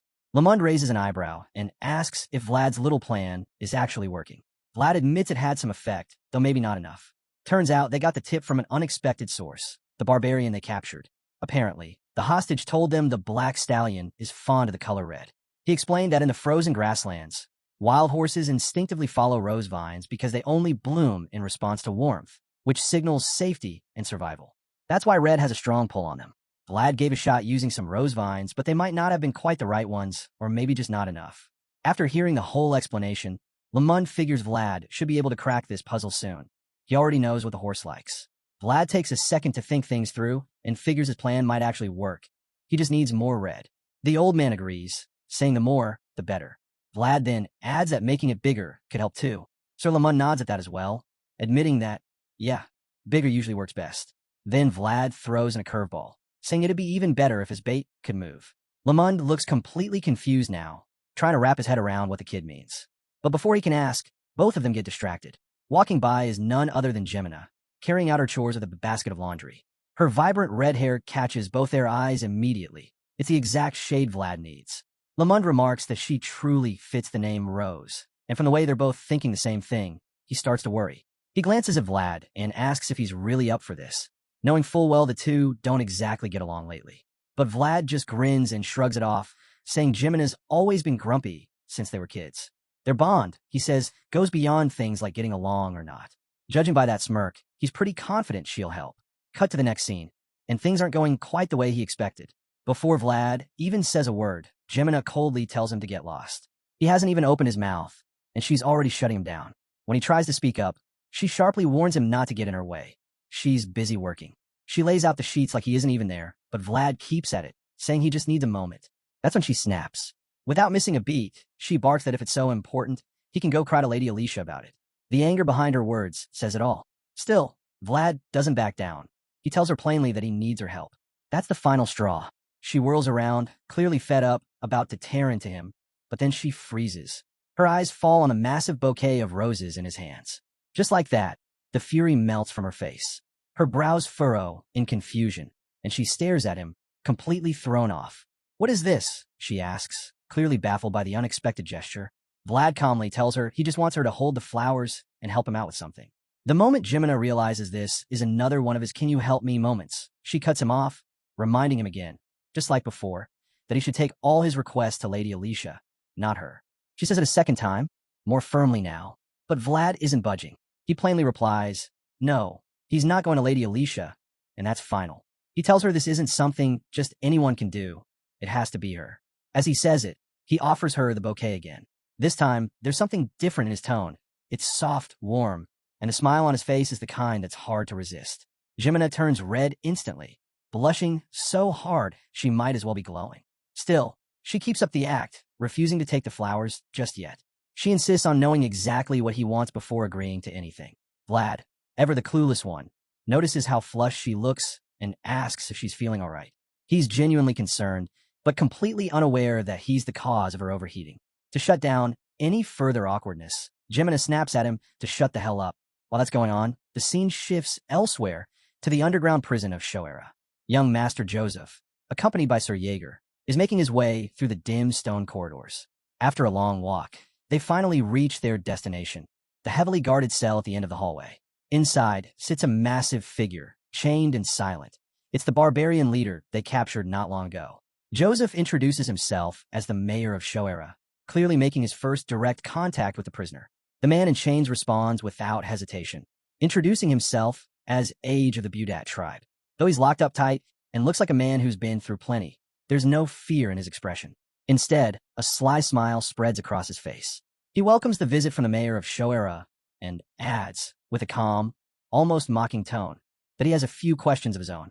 The young master remarks that he sincerely hopes his journey here won't end up being a waste. As he speaks, Joseph scans the prison carefully, struck by the scene before him. Over the years, he's encountered many people putting on an act, pretending to be tough or noble in moments like this, but very few have ever felt genuine. This barbarian leader, however, seems like one of those rare few. From what Joseph just witnessed, he's convinced this man is the real deal, and that only makes him more curious to talk to him. Joseph admits that at first, he assumed this whole thing was just some cultural rite of the Budat tribe. But later, he realized the truth. Capturing a wild horse is actually forbidden among them. And once that clicked, he found it fascinating. To him, every world should be free to shine in its own way. Wild horses, in particular, were meant to run freely through the open grasslands, not be caged or controlled. He says all this to the barbarian leader, suggesting that the Budat tribe must have once believed in those ideals too, before everything fell apart. Inside the cell, Age stays silent. He has no way to justify his actions, because deep down, he knows he's gone against their ancient customs. With nothing to defend himself, Joseph keeps pressing. He scolds Age, saying he broke tribal law and risked his life crossing the Iron Duke's territory just to get here. Joseph refuses to believe that a clan leader, someone expected to uphold tradition, would go this far unless there was something more behind it. So he demands the real reason. Slowly, Age rises to his feet. With his wrists still bound to the wall, he steps forward until he's face to face with Joseph through the bars. He admits that during his time in this cell, he's had a lot to think about. He confesses that maybe this is for the best. After all, he's the one who will shape the future of the Budat tribe. And then, he lays it all out.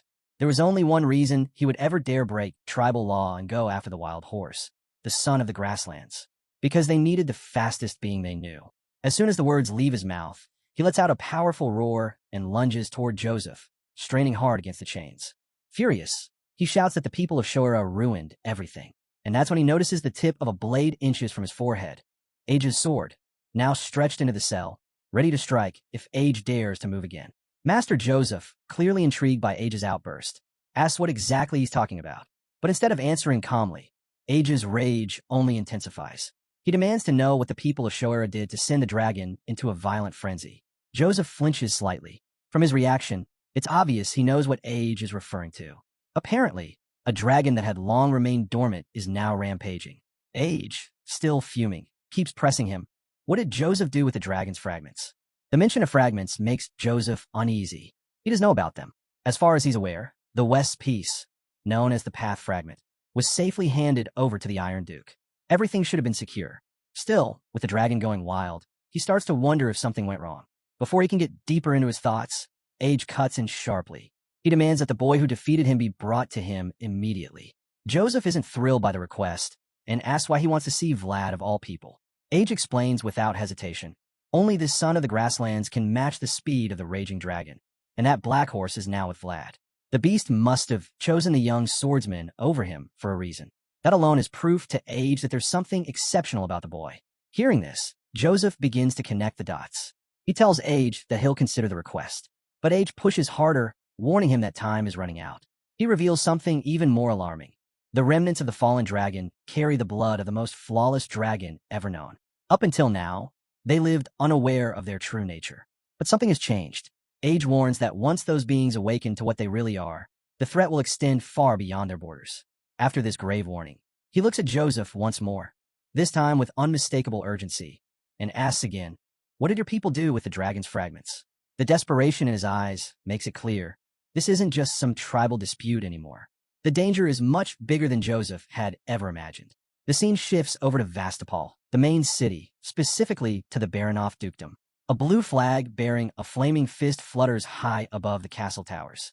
Standing at the top of one of those towers is a white-bearded man, quietly gazing out at the snowy mountains. What catches his eye is the fallen dragon, crying. The sight makes him visibly uneasy. This man is none other than the Iron Duke, Timur Baranov. As he stares through the window, deep in thought, one of his subordinates bursts into the room with urgency, announcing that something's happening to the dragon's fragments. The old soldier's tone makes it clear this isn't a small matter. And when the Duke hears it, his face darkens. The soldier explains that their long-familiar problem has started again. To handle it, he says they'll need the mages. The Duke immediately asks what the mages are doing now, but the news isn't good. This time, magic alone isn't enough to calm the dragon. Realizing how bad things are, the Duke orders them to summon the priests, specifically the ones who can engrave divine prayers. Everyone scrambles to carry out his commands. As they rush around, the Duke asks about the Holy Knights. He's told that Knight Captain Gunther is on his way. Without wasting a moment, the Duke instructs them to bring the knight to him immediately once he arrives. While everyone else prepares, the Duke heads straight to the heart of the disturbance. When he reaches the door, the noise behind it is deafening. The energy pulsing from within is unlike anything he's felt before, and it alarms him. Still, he steels himself and opens the door. Inside, two large chests tremble violently, glowing with wild, surging energy. These chests contain the dragon's fragments, and now they're resonating with each other. As the people of Baranov dukedom race to contain the chaos, the scene shifts once more, back to Show era. There, the entire city is in a frenzy over the young swordsman. A huge crowd gathers at Vlad's residence, arms full of gifts and offerings. But they're met by a young woman who gently informs them that Vlad isn't home. He's out on a mission. Disappointment sweeps through the crowd. Some of them sigh, feeling like they've missed their only chance. One man grumbles that he even prepared a special gift, having been unable to greet Vlad back at the convent. While the visitors continue to sulk, the young lady quietly regrets even mentioning Vlad's name. Maybe she got swept up in all the excitement. But then again, this might be her opportunity. The rumor that Vlad saved merchants from a barbarian attack is spreading fast. If she plays her cards right, she might be able to spread his name even further. With that in mind, she addresses the crowd again. She tells them that Vlad has been incredibly busy lately, and that he's quickly rising as a major talent within the Bayezid household.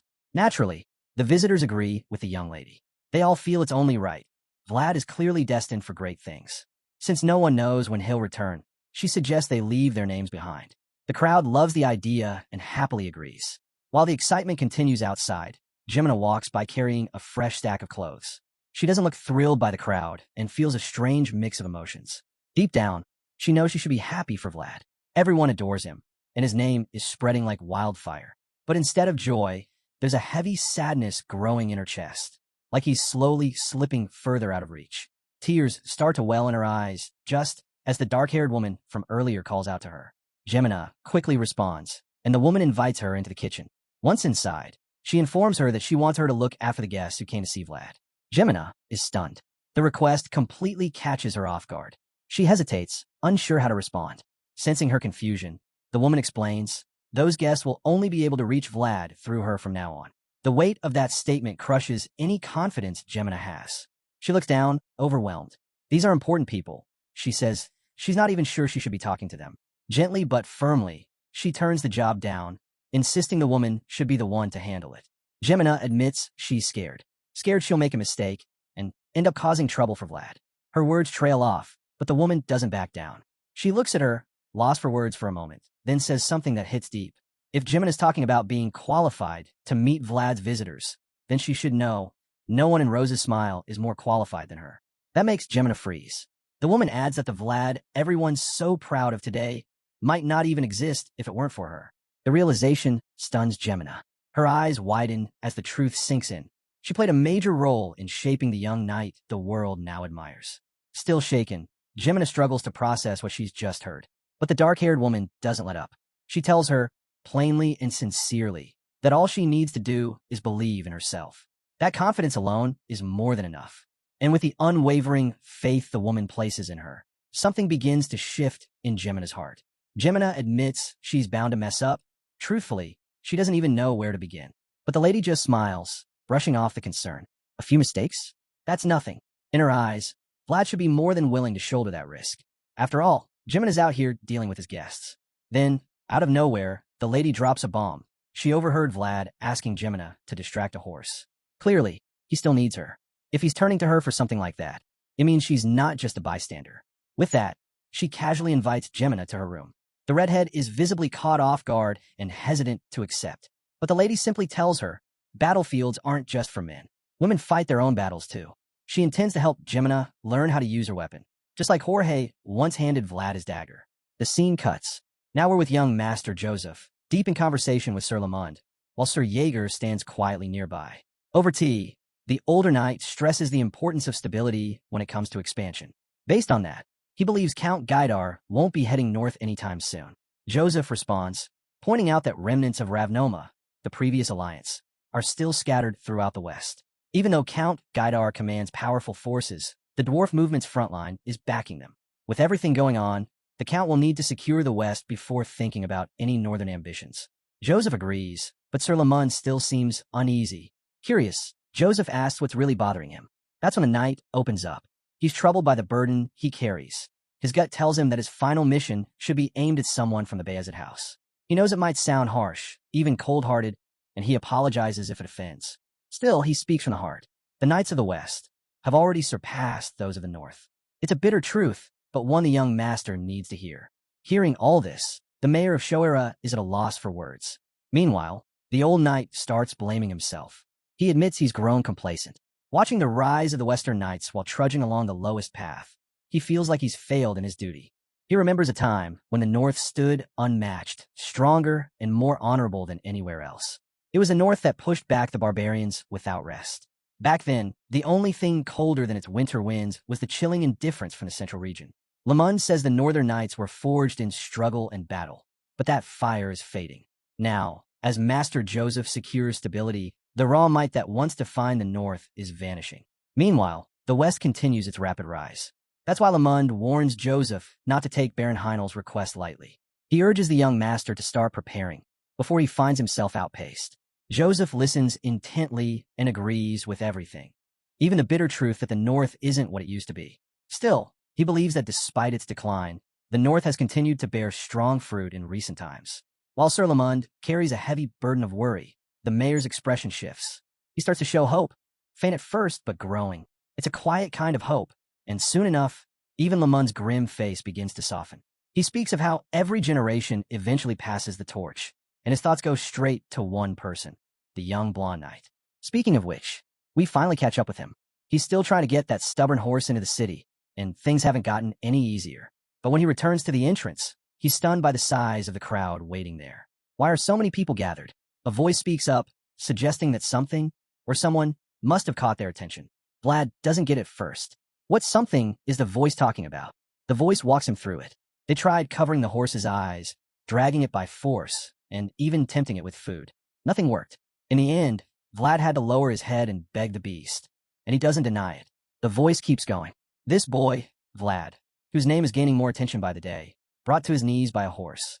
That alone, it says, is more than enough to draw a crowd. But Vlad isn't buying it. He doesn't think his situation with the horse is that interesting. Certainly not enough to draw this kind of crowd. That's when Jemina calls out to him. She's dressed head to toe in red, looking like a bride, and it definitely wasn't part of the original plan.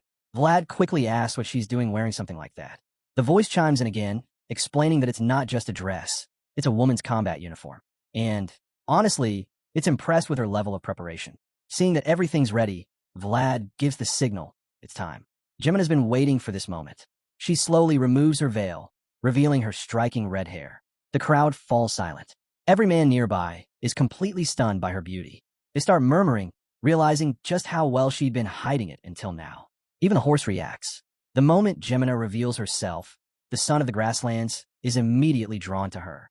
Unfortunately for her, the feeling isn't mutual. Up close, the horse feels even more intimidating than she expected. With all those eyes locked on her, the pressure is suffocating. But she pushes through it. Jemina reminds herself, if she falters here over something this small, then she has no right to stand beside Vlad. She pulls out the bouquet, made of roses and vines, and carefully uses it to guide the horse forward. And just like that, it works. The crowd watches in disbelief as the mighty stallion begins walking into the city. Vlad is thrilled inside, but keeps it together. He gives Jemina a quick nod of approval, encouraging her to keep leading the way. Watching how particular the horse has been, Vlad now fully understands it doesn't just follow anyone. This creature has its own standards. The horse reaches Jemina, who offers the bouquet. It stops and stares into her eyes, an intense, silent moment. Jemina stands still, heart pounding, but finally lifts her hand and reaches out. The stallion doesn't resist. It allows her to touch it.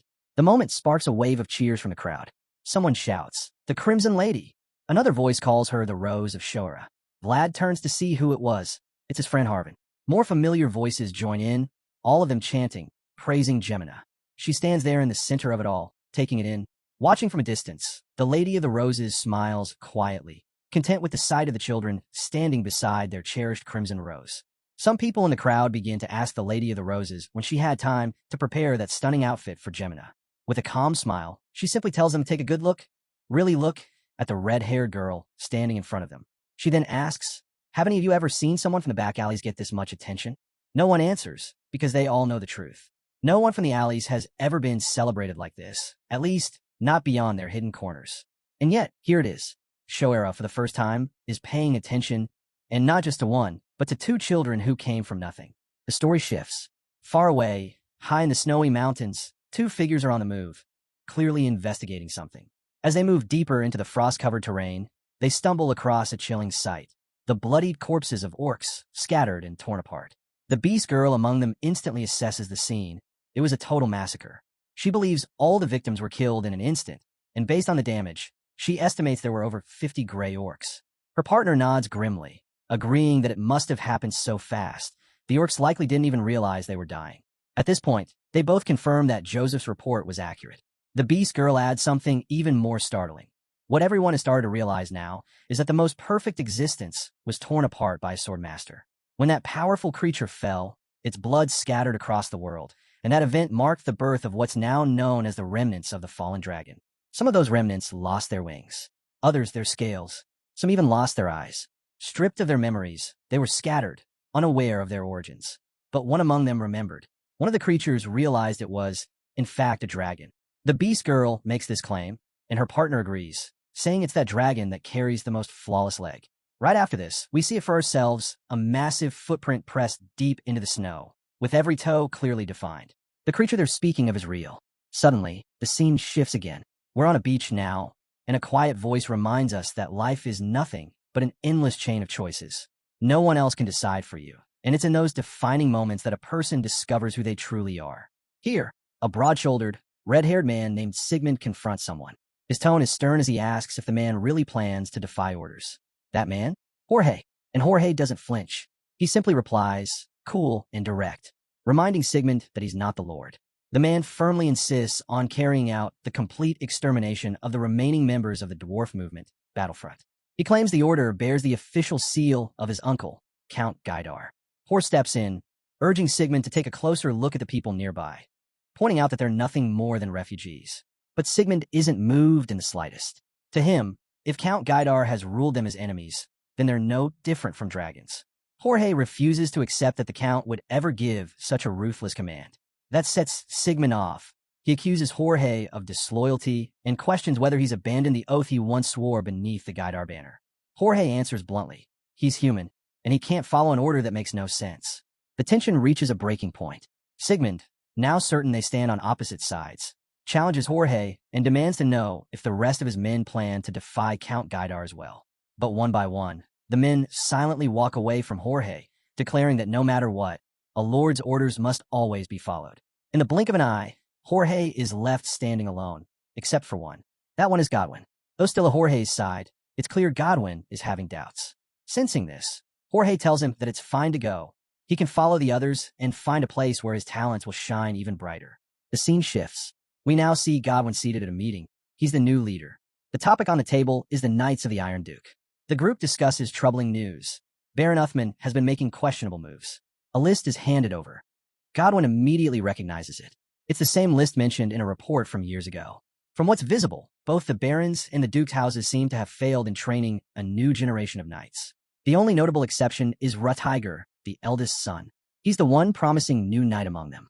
Still, Godwin isn't so quick to dismiss them. He warns that a family's true strength can't be summed up in a report. After all, he used to be Gaidar's hidden sword. He knows firsthand that Bayezid may be hiding a powerful force of their own. Hearing this, his subordinates quickly apologize for jumping to conclusions. Then, one of them speaks up. He's heard from someone back in his hometown that there's an unusual person currently within the Bayezid household. That catches Godwin's attention. He leans in and asks the man to tell him more. The man finally reveals that there's a young servant in the Bayezid household who's been showing remarkable potential. The moment he mentions the name, Vlad of Shoera, Godwin feels a chill run down his spine. The guy keeps talking, recounting how Vlad first appeared during the honor fight in Dearmar and even managed to wield aura. That gets the whole room's attention. The others are stunned. Aura? From a servant? That should be impossible. Some burst out laughing, dismissing the entire thing as a made-up tale. To them, it's just Bayezid trying to save face after failing to produce a new line of capable knights. But while the rest joke, Godwin sits quietly, turning the name over in his mind. It sounds familiar. Then it hits him. Vlad was the same gutsy kid who dared to face him when he killed Jorge. The memory brings a faint smile to Godwin's face. He remembers how badly he wanted to take Vlad with him back then. The boy had something rare, something bright. Still, he isn't fully convinced this servant is the same Vlad. For all he knows, the kid didn't survive. The scene cuts to Vlad, and it's clear he's barely holding on. He looks completely drained, his body worn out. A voice nags at him, telling him to quit complaining and eat his food already. Apparently, his exhaustion comes from a brutal schedule. Combat training with Sir Age in the morning, aura and body strengthening drills with Sir Lamund in the afternoon, and on top of that, a nighttime session for tracking his progress. He mutters to himself that if things keep going like this, he might actually drop dead. But the voice isn't having it. It reminds him how lucky he is just to be receiving this level of training at all. Vlad sighs and admits that he knows. That's the only reason he keeps pushing himself through the pain. Because he's grateful. Just then, Gerda steps into the room, carrying a large bag over his shoulder. Vlad blinks in confusion. Why is Gerda hauling luggage? Gerda explains that Joseph asked him to move in. Still confused, Vlad asks why. Turns out, Vlad recently got a stable for his new horse, and since Gerda's the stableman, he has to stay wherever the horse does. Vlad isn't exactly thrilled about this new setup. He's unsure if Gerda can even handle his horse properly. But Gerda just shrugs it off, reminding him that he's the official stabler of the Bayezid household. With a skeptical look, Vlad dryly wishes him luck. That catches Gerda off guard. He nervously asks why he'd need luck just to handle a horse. But Vlad's too wiped out to even answer. Right then, Gerda mentions that Sir Joseph has summoned him. That gets Vlad's attention. He's instantly rattled. Why would Joseph call for him now? Gerda figures it might be because the young master wants to lift Vlad's punishment. A little later, Vlad arrives at Joseph's place and instantly regrets ever believing Gerda's guess. The atmosphere here is anything but forgiving. Just by looking at the setup, Vlad can tell this feels more like a trial than a pardon. Joseph cuts right to it. He reminds Vlad of the time he disobeyed orders and rescued the children from one of Baron Uthman's villages. Vlad doesn't deny it. Without changing expression, Joseph then asks a sharp question. Would Vlad do it again, even if it meant defying orders a second time? The question stuns Vlad. Joseph says nothing more, just waits, eyes locked on him. Vlad remembers the oath he swore, not to blind loyalty, but to truth. And because of that promise, he can't lie. So, he tells Joseph plainly, yes. If the same situation happened again, he would do the same thing. That kind of answer could easily get him kicked out for good. But instead, Joseph lets out a small nod. This is exactly what he hoped to hear. He explains that it's the very reason he chose Vlad. Honor, he says, is a light meant to illuminate others. But conscience, that's the light that lets a person shine from within. Joseph believes conscience is the compass that brings someone back to the right path when they've strayed. And right now, he's convinced that Vlad has found his own. With that, Joseph presents him with a new set of armor. Something to help protect, not just his body, but that conscience he values so much. Vlad's eyes widen the moment he sees it. It's the armor sent from San Rosino, a legendary organization known for crafting the finest iron gear. And, judging by the quality, it's clear this one was made with every technique they've perfected. Vlad glances at his current armor and feels a wave of emotion. It's scratched, dented, and battle-worn, but every mark tells a story. Joseph nods, understanding completely. He knows that each scar represents a step Vlad took on the path that brought him here. Still, he gently assures Vlad that the new armor isn't meant to replace his past. It's a symbol of the path he's found now. Vlad doesn't quite grasp the meaning at first. Sensing that, Joseph gestures for him, to come closer. As Vlad steps in and takes a proper look, his eyes land on the engraving across the breastplate, Defender of Children. The surrounding knights smile proudly. Joseph has honored him not just with armor, but with a title, a purpose. With his hand on the boy's shoulder, Joseph says this is the path he'll now walk. From this moment forward, Vlad is more than just a knight. He's a protector. The scene shifts, taking us high into the snowy mountains. There, we see Volkov Baranov, heir to the Iron Duke, leading his men through thick snow in pursuit of a dragon. Up ahead, flames flicker across the icy landscape. To Volkov, it's confirmation they're closing in on their target. But they're not the only ones hunting today. Several other horsemen charge through the snow, locked in the same chase for the white-scaled beast. Despite their speed, the dragon is even faster. To have any chance of catching it, they decide to fan out and corner it. As they struggle to trap the beast, Volkov suddenly joins the chase, charging straight into the chaos with his massive spear. Once he's within range, he launches the weapon like a colossal arrow, hoping to bring the chase to an end with one devastating blow. But the dragon moves with shocking agility, twisting through the air and dodging the strike with ease. Volkov is stunned. He knew the creature was quick, but this was something else entirely. What he failed to consider was that this wasn't just any dragon. It was Lindblum, the fastest dragon in existence. Though the strike misses, it distracts the dragon just long enough. The horsemen close in, boxing it in from all sides. Realizing there's no way out, the dragon shifts tactics. It rears back, ready to unleash a fiery breath upon its hunters. Seeing the incoming threat, the riders scatter to avoid the blast. But Volkov stands firm. He refuses to give the dragon the chance to attack. In an instant, he fires off another massive magical arrow, forcing the beast to cancel its breath and take off again to escape. The chase resumes, but the white dragon, swift as ever, pulls away from the riders with ease. No matter how hard they push, it stays out of reach.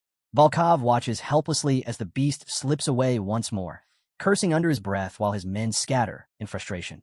His target has eluded him yet again. Meanwhile, we shift to young Master Joseph, who's just received a visit from his older brother. The elder enjoys a cup of tea, casually remarking that nowhere else serves anything quite like it. But Joseph isn't buying the small talk. He cuts straight to the point, asking what his brother is really here for. Trying to play it off, Rutiger initially pretends there's no hidden motive, but Joseph isn't fooled. Pressed, Rutiger drops the act and admits he came with news. It seems the barbarian's warning was true. Joseph immediately knows what that means. A dragon is on the move. Rutiger explains further. If the West was troubled by the Deathworm, then the North now faces the Lindblum. This dragon, said to be the fastest and coldest of them all, lives deep in the icy winds of the North. The local mayor is stunned. It's not the usual season for dragons to migrate, and even then, they don't always move just because it's winter. But Rutiger points out that patterns are shifting. Even the Deathworm acted unlike anything they'd seen before. Worse still, the Lindblum has already tasted the blood of the GRY orcs. That's a dangerous sign. It means they need to stop the dragon before it goes on a full rampage. With that in mind, Joseph asks which direction the dragon is coming from. Unfortunately, Rutiger says it's moving too fast to track. Its trail vanishes too easily. Realizing there's no time to waste, Joseph says they need to act immediately. Rutiger agrees. That's why he was assigned to lead the mission to bring down the Lindblum. Hearing this, Joseph asks how he can assist, offering full support from Shoera. Rudiger's request is straightforward. Appoint knights and start recon. Joseph finds it reasonable and asks how many knights are needed. But Rutiger shocks him by saying he only needs one. That throws Joseph off. Facing a dragon typically takes several hardened warriors, not just one knight. Still, as strange as the request is, Joseph knows the situation is urgent. He has no choice but to go along with it. Joseph, still unsure, asks if just one knight is really enough for this kind of mission. Rutiger answers plainly, when the blade is sharp enough, one is all you need. After all, the Lindblum isn't like the Deathworms. Curious, the mayor asks who Rutiger has in mind for the job. Before Rutiger can respond, someone steps into the room. It's Vlad, the blonde swordsman, announcing that he came because Sir Joseph called for him. The mayor looks puzzled. He doesn't recall summoning Vlad, but Rutiger lights up at the sight. It's been a long time, and he's clearly glad to see the legendary dragon herder of the North once again. That night, Vlad has a quiet talk with Jemina. He mentions the mission will take at least a month. She responds with a soft comment, saying it's good that he's staying busy, and tells him he's been doing well lately. Then, almost absent-mindedly, a small smile plays on her lips as she says their missus would have been happy to see him like this. Vlad's expression hardens. He turns to her and asks why she would bring that up now. Jemina just shrugs. It simply popped in her head. But Vlad clearly isn't comfortable with the subject. It's been over 10 years since the woman passed. Jemina may not remember her own mother, but she remembers Vlad's. She recalls how his mother never gave up on him, even in the worst of times. Unlike her own, who left without looking back, Vlad mutters that he doesn't even remember his mother anymore. Trying to shift the mood, Jemina finishes the final stitch on the crest she's been working on. She shows it off proudly. It's the third one, called San Lo Gino. She admits the Countess's craftsmanship was superior, but still, she's proud of this one. Vlad, however, thinks it stands out a bit too much. Pushing that aside, Jemina suddenly asks if dragons are really that dangerous. Vlad doesn't hesitate. They're walking disasters. With the mission taking a month, she guesses he'll be back by winter. He nods. Then, almost shyly, she offers him a handkerchief. Vlad's taken aback. He asks what it's for, but quickly catches on. It reminds him of the time he accepted the princess's silk handkerchief. And now, Jemina's giving him one of her own. He teases her about holding onto that memory all this time. Flustered, Jemina immediately denies it. With cheeks blazing, she slaps him and snaps that her handkerchief is made of pure cotton, unlike the silk one, which he didn't even know how to use. Still red-faced, she tells him to be safe, then storms out before he can say another word. After Jemina storms out, Vlad touches the fresh bruise on his cheek with the handkerchief she gave him. As he dabs his face, his mind wanders, thinking just how fiery Jemina really is. But then something on the cloth catches his eye. Looking closer, he notices her name subtly stitched into the fabric. A small, surprised smile spreads across his face. He's genuinely moved by the gesture. Soon after, Vlad sets off on his new journey. Alongside Rutiger and the rest of the group, they make their way through the snow-covered forest, hunting the Lin Bloom. During the trek, Rutiger vents his confusion. He can't understand why Joseph sent 3 knights when he specifically requested 1. Turning to Vlad, he asks if he knows the reason. Vlad casually suggests it might have been out of consideration for his older brother. But Rutiger immediately shuts that down. He knows Joseph far too well to buy that. If anything, he's convinced Joseph is still upset with him. What else would explain sending 2 knights who clearly despise each other? It turns out the other members on the mission are none other than Sir Lamond and the barbarian leader. 2 men who look like they'd rather cut each other down than cooperate. Rutiger knows they could be valuable assets if managed properly. But judging by how things are going, that seems like a long shot. Since he doesn't have the patience to deal with them, Rutiger drops the responsibility on Vlad. The boy is left stunned. He doesn't think he's got the authority for something like that. But Rutiger reminds him that Lamond served under the former patriarch, and that alone makes things complicated. As for the barbarian, Rudiger's noticed the old man has a soft spot for Vlad. In his eyes, that makes Vlad the only one who can possibly keep them from tearing each other apart. With a sigh, Rutiger tells him to just do his best. He's already getting a headache just thinking about the 2 in the back. Vlad is left wondering how he's supposed to handle this mess. And while he's still trying to figure things out, the tension between Lamond and the barbarian starts to boil over. The 2 are already trading sharp words, and it's clear that it won't be long before fists or blades fly. As the bickering escalates, Vlad gets visibly irritated. All he really wants right now is to go home.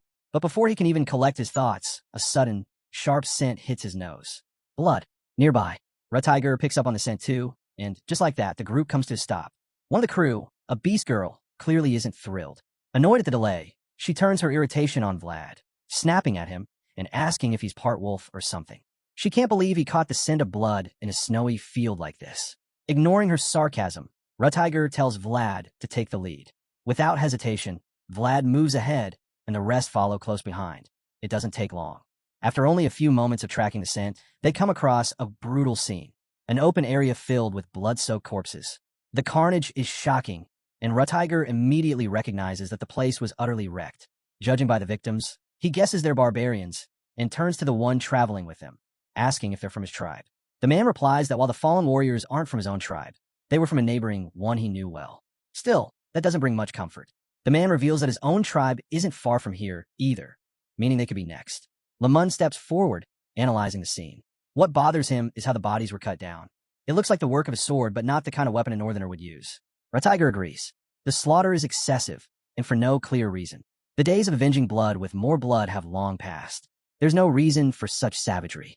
Given how off everything feels, Rutiger concludes that this kind of brutality could only mean one thing. Someone else, an uninvited guest, is here. They continue on until finally reaching their destination. Rutiger breathes a sigh of relief. They've arrived just in time, right before a storm rolls in. He informs Vlad that they've made it to the northern core of Bayezid County, Berenheim Fortress. As they approach the stronghold, Vlad notices something unusual. There are two flags flying. He points it out to Rutiger, who clearly wasn't aware of this.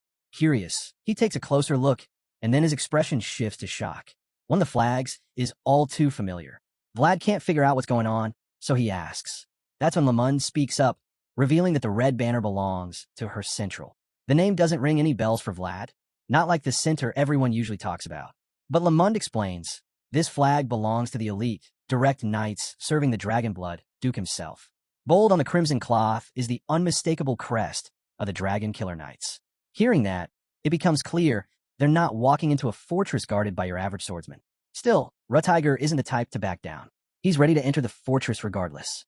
But before doing so, he pulls one of his knights aside for confirmation. The man tells him that the Dragon Killer Knights arrived 2 days ago. Rutiger, hearing the news, turns to the man and demands to know what the Dragon Killer Knights are doing here. It's revealed they've come to the fortress to take down the Lindblum. This clearly annoys Rutiger. He didn't expect them to catch wind of the dragon so fast. Without saying a word, he suddenly signals his deputy, who instantly understands the unspoken command and rushes off to carry it out. Vlad and a few others are left scratching their heads, unsure of what's happening. The blonde guy still doesn't get the full picture, so he asks again, who exactly are these Dragon Killer Knights? Sir Lamund responds plainly. They're a specialized order formed for one thing, killing dragons.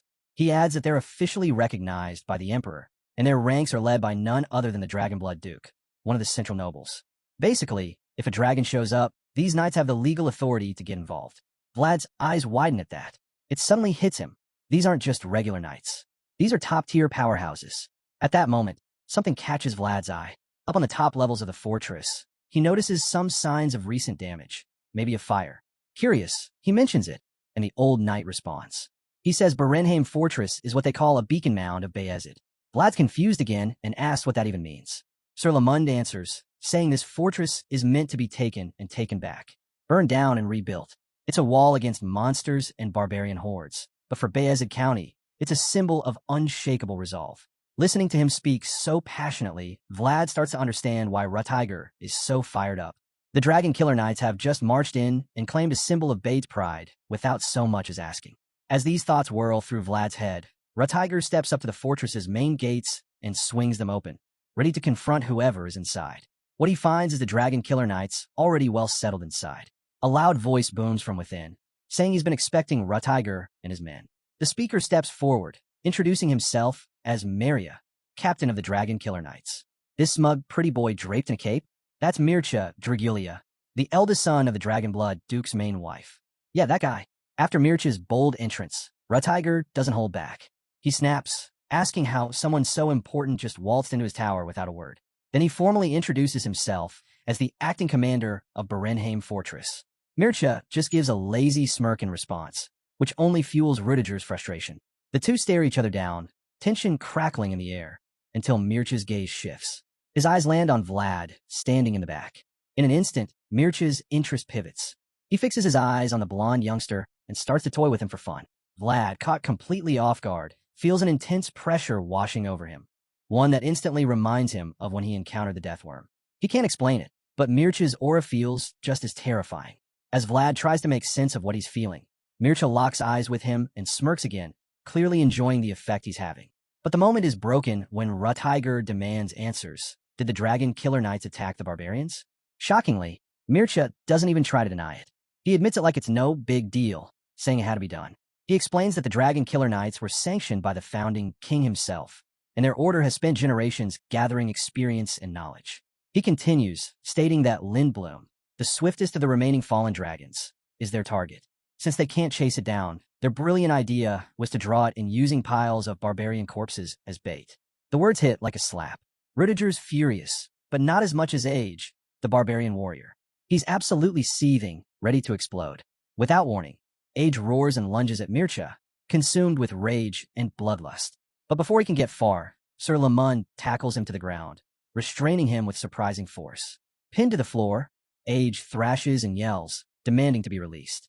But Lamund doesn't budge. He calmly warns that if Age says one more word, he'll snap his neck right then and there. Surprisingly, Age cools down a bit after that threat. Lamund leans in closer, speaking to him in a more measured tone. He tells Age he understands the fury boiling inside him, but that anger only matters if he's strong enough to act on it. Charging in without the power to back it up?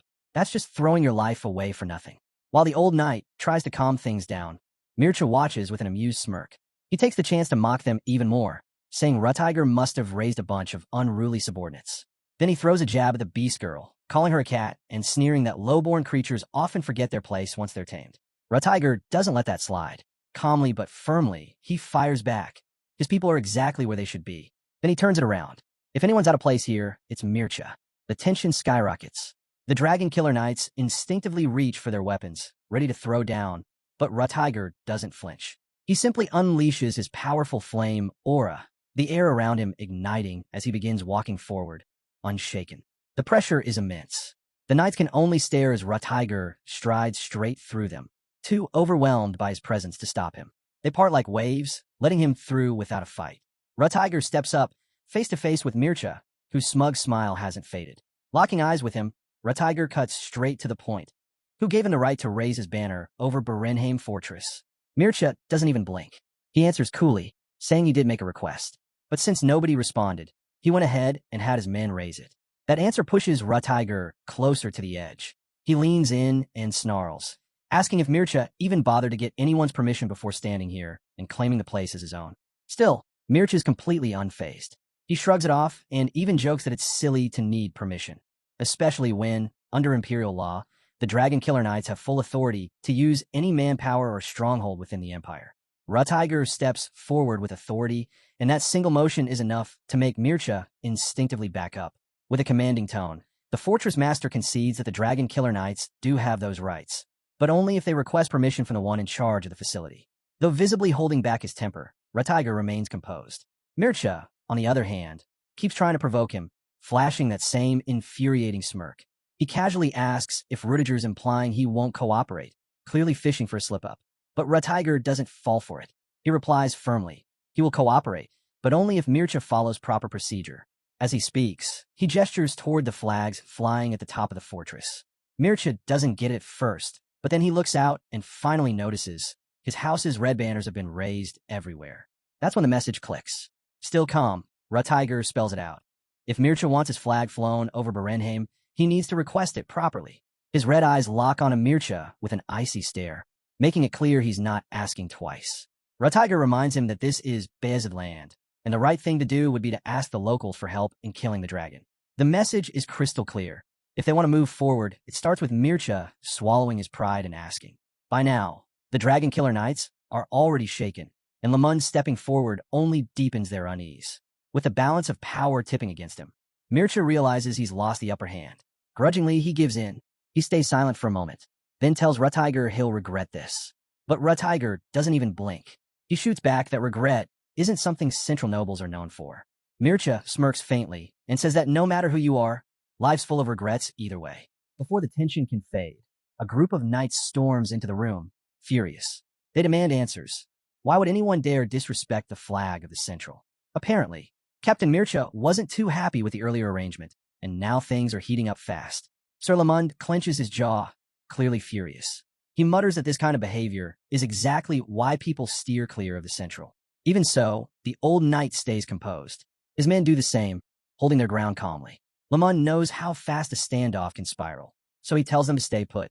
The master of the house hasn't authorized any weapons to be drawn. With that handled, he turns his attention to Captain Mircha. Rutiger backs him up, saying they should at least move forward with what has to be done. If they're going to clash, so be it. But the scene quickly shifts, and now we see a crystal ball resting on a pillow. A seer stands beside it, relaying information to Mircha. The hooded figure begins revealing details about Vlad. He's 17 and was born in the slums of Shoera, deep within Bezid territory. The moment Mircha hears that the boy hails from Shoera, his curiosity spikes. He starts thinking back on the slums, trying to connect the image in his mind to the boy's golden hair and piercing blue eyes. Not to mention the pounding heartbeat he felt the instant they crossed paths. The more he dwells on it, the more convinced he becomes. Everything about the boy feels different, unpredictable. Events surrounding him never unfold the way anyone expects. Because of that, Mircha is certain Vlad can't be far now. The seer agrees. Confident in his instincts, Mircha starts speculating. Maybe the boy was just born too low, a nobody in the mud. That's one possibility. But then again, something doesn't sit right. They say even the strongest seeds can bloom anywhere. But what if noble roots sometimes take hold in the lowest of places, like Shora's slums? The thought leaves him wondering. The pieces don't quite fit, and he knows better than to blindly trust the seer's words. There's more to this kid. He feels it. So, Mircea gives a clear order: dig deeper. He wants every detail about the boy's past. But the seer admits they hit a wall. They've learned plenty about Vlad after he left Shoera, but inside the city, nothing. That doesn't sit well with Mircea at all. Furious, he demands an explanation. His family has planted more spies in the north than anyone. How could they know so little? That's when a voice through the crystal ball reveals the real reason. Every spy inside Shoera has gone dark, and it's all because of one man, Joseph Bayezid. Ever since he took over as mayor, he's locked down the entire city. Total control, surveillance, communication, completely sealed. That's why they've got nothing on Vlad's time inside the city. Mircea grits his teeth, frustrated, but he doesn't let it show.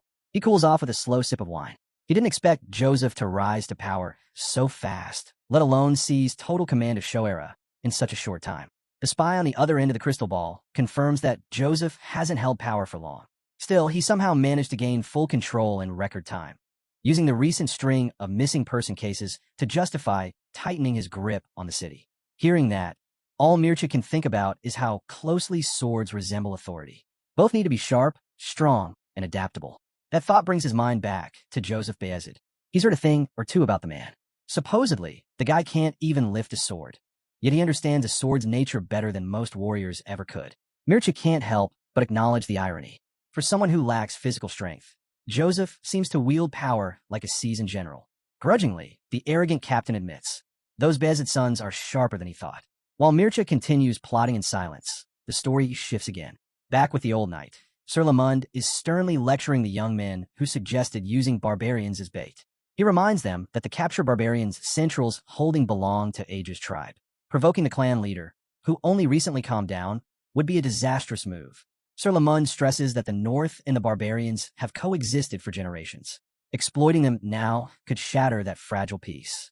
He warns that pushing forward with such a reckless plan might ignite a war across the entire North, all for the sake of killing a single dragon. The two knights quickly realize the weight of their mistake. They bow their heads and apologize, admitting they spoke without thinking. Lamund just sighs, disappointment heavy in his voice. If this is how the next generation thinks, the future looks grim. As the old knight finishes his scolding, Rutiger silently agrees. Lamund is absolutely right. No matter what path they choose now, the consequences will be severe. But then a darker thought creeps in. What if the situation is exactly what the Central wanted all along? Rutiger starts to suspect that this entire mess may have been orchestrated from the beginning. He can't shake the feeling that Central might be pulling the strings, eager to watch the North tear itself apart. The thought weighs on him, but instead of panicking, he shifts into planning mode. After some thought, he gets an idea, one that strangely involves Vlad's horse. He brings it up, mentioning that the son of the grasslands is known for incredible speed. But before he can say much more, Sir Lamund shuts it down immediately. Absolutely not. He warns Rutiger not to even consider it. That horse listens to no one, and everyone knows it. Rutiger is stunned. It's really that stubborn? The old knight confirms it, saying the creature is even more uncooperative than he can imagine. That it's hard. Rutiger had been hoping to borrow the horse, track the Lind Bloom, and maybe take it down himself. But with that route now a dead end, the frustration starts to creep in. He hates to admit it, but maybe that's why people call those other guys dragon killers. The way they hunt is calculated, efficient, and considering the dragon's overwhelming speed, they might be the only ones who can bring it down. The thought grates on Rutiger. He curses under his breath, feeling boxed in. Are they really going to have to follow Central's lead, after all? He's desperate to find a solution, something that lets them kill the dragon without Mircea and his men interfering or getting credit. If only they could just pinpoint the Lind Bloom's location, that alone would solve half the problem. But before he can think further, one of the guards bursts in, calling out his name.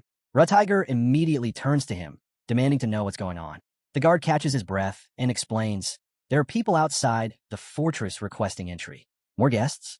Rutiger's frustration deepens. Who could it possibly be now? He demands a name. The guard replies, and it stops Rutiger cold. The visitors are flying a blue banner with a silver iron gauntlet. It's the Knights of the Iron Duke, the Baronoff household. As Rutiger and his team scramble to deal with yet another uninvited force parked at their gates, the scene cuts back to the snowy mountains. And there, we see the Dragon Killer Knight's plan has already borne fruit. The corpses of countless barbarians lie scattered across the snow, bait for a beast. And sure enough, the bloodthirsty dragon has arrived. And that wraps up today's video. If you want more recaps like this, drop a comment below and let me know. Don't forget to hit that like button and subscribe for more awesome content. Catch you in the next one.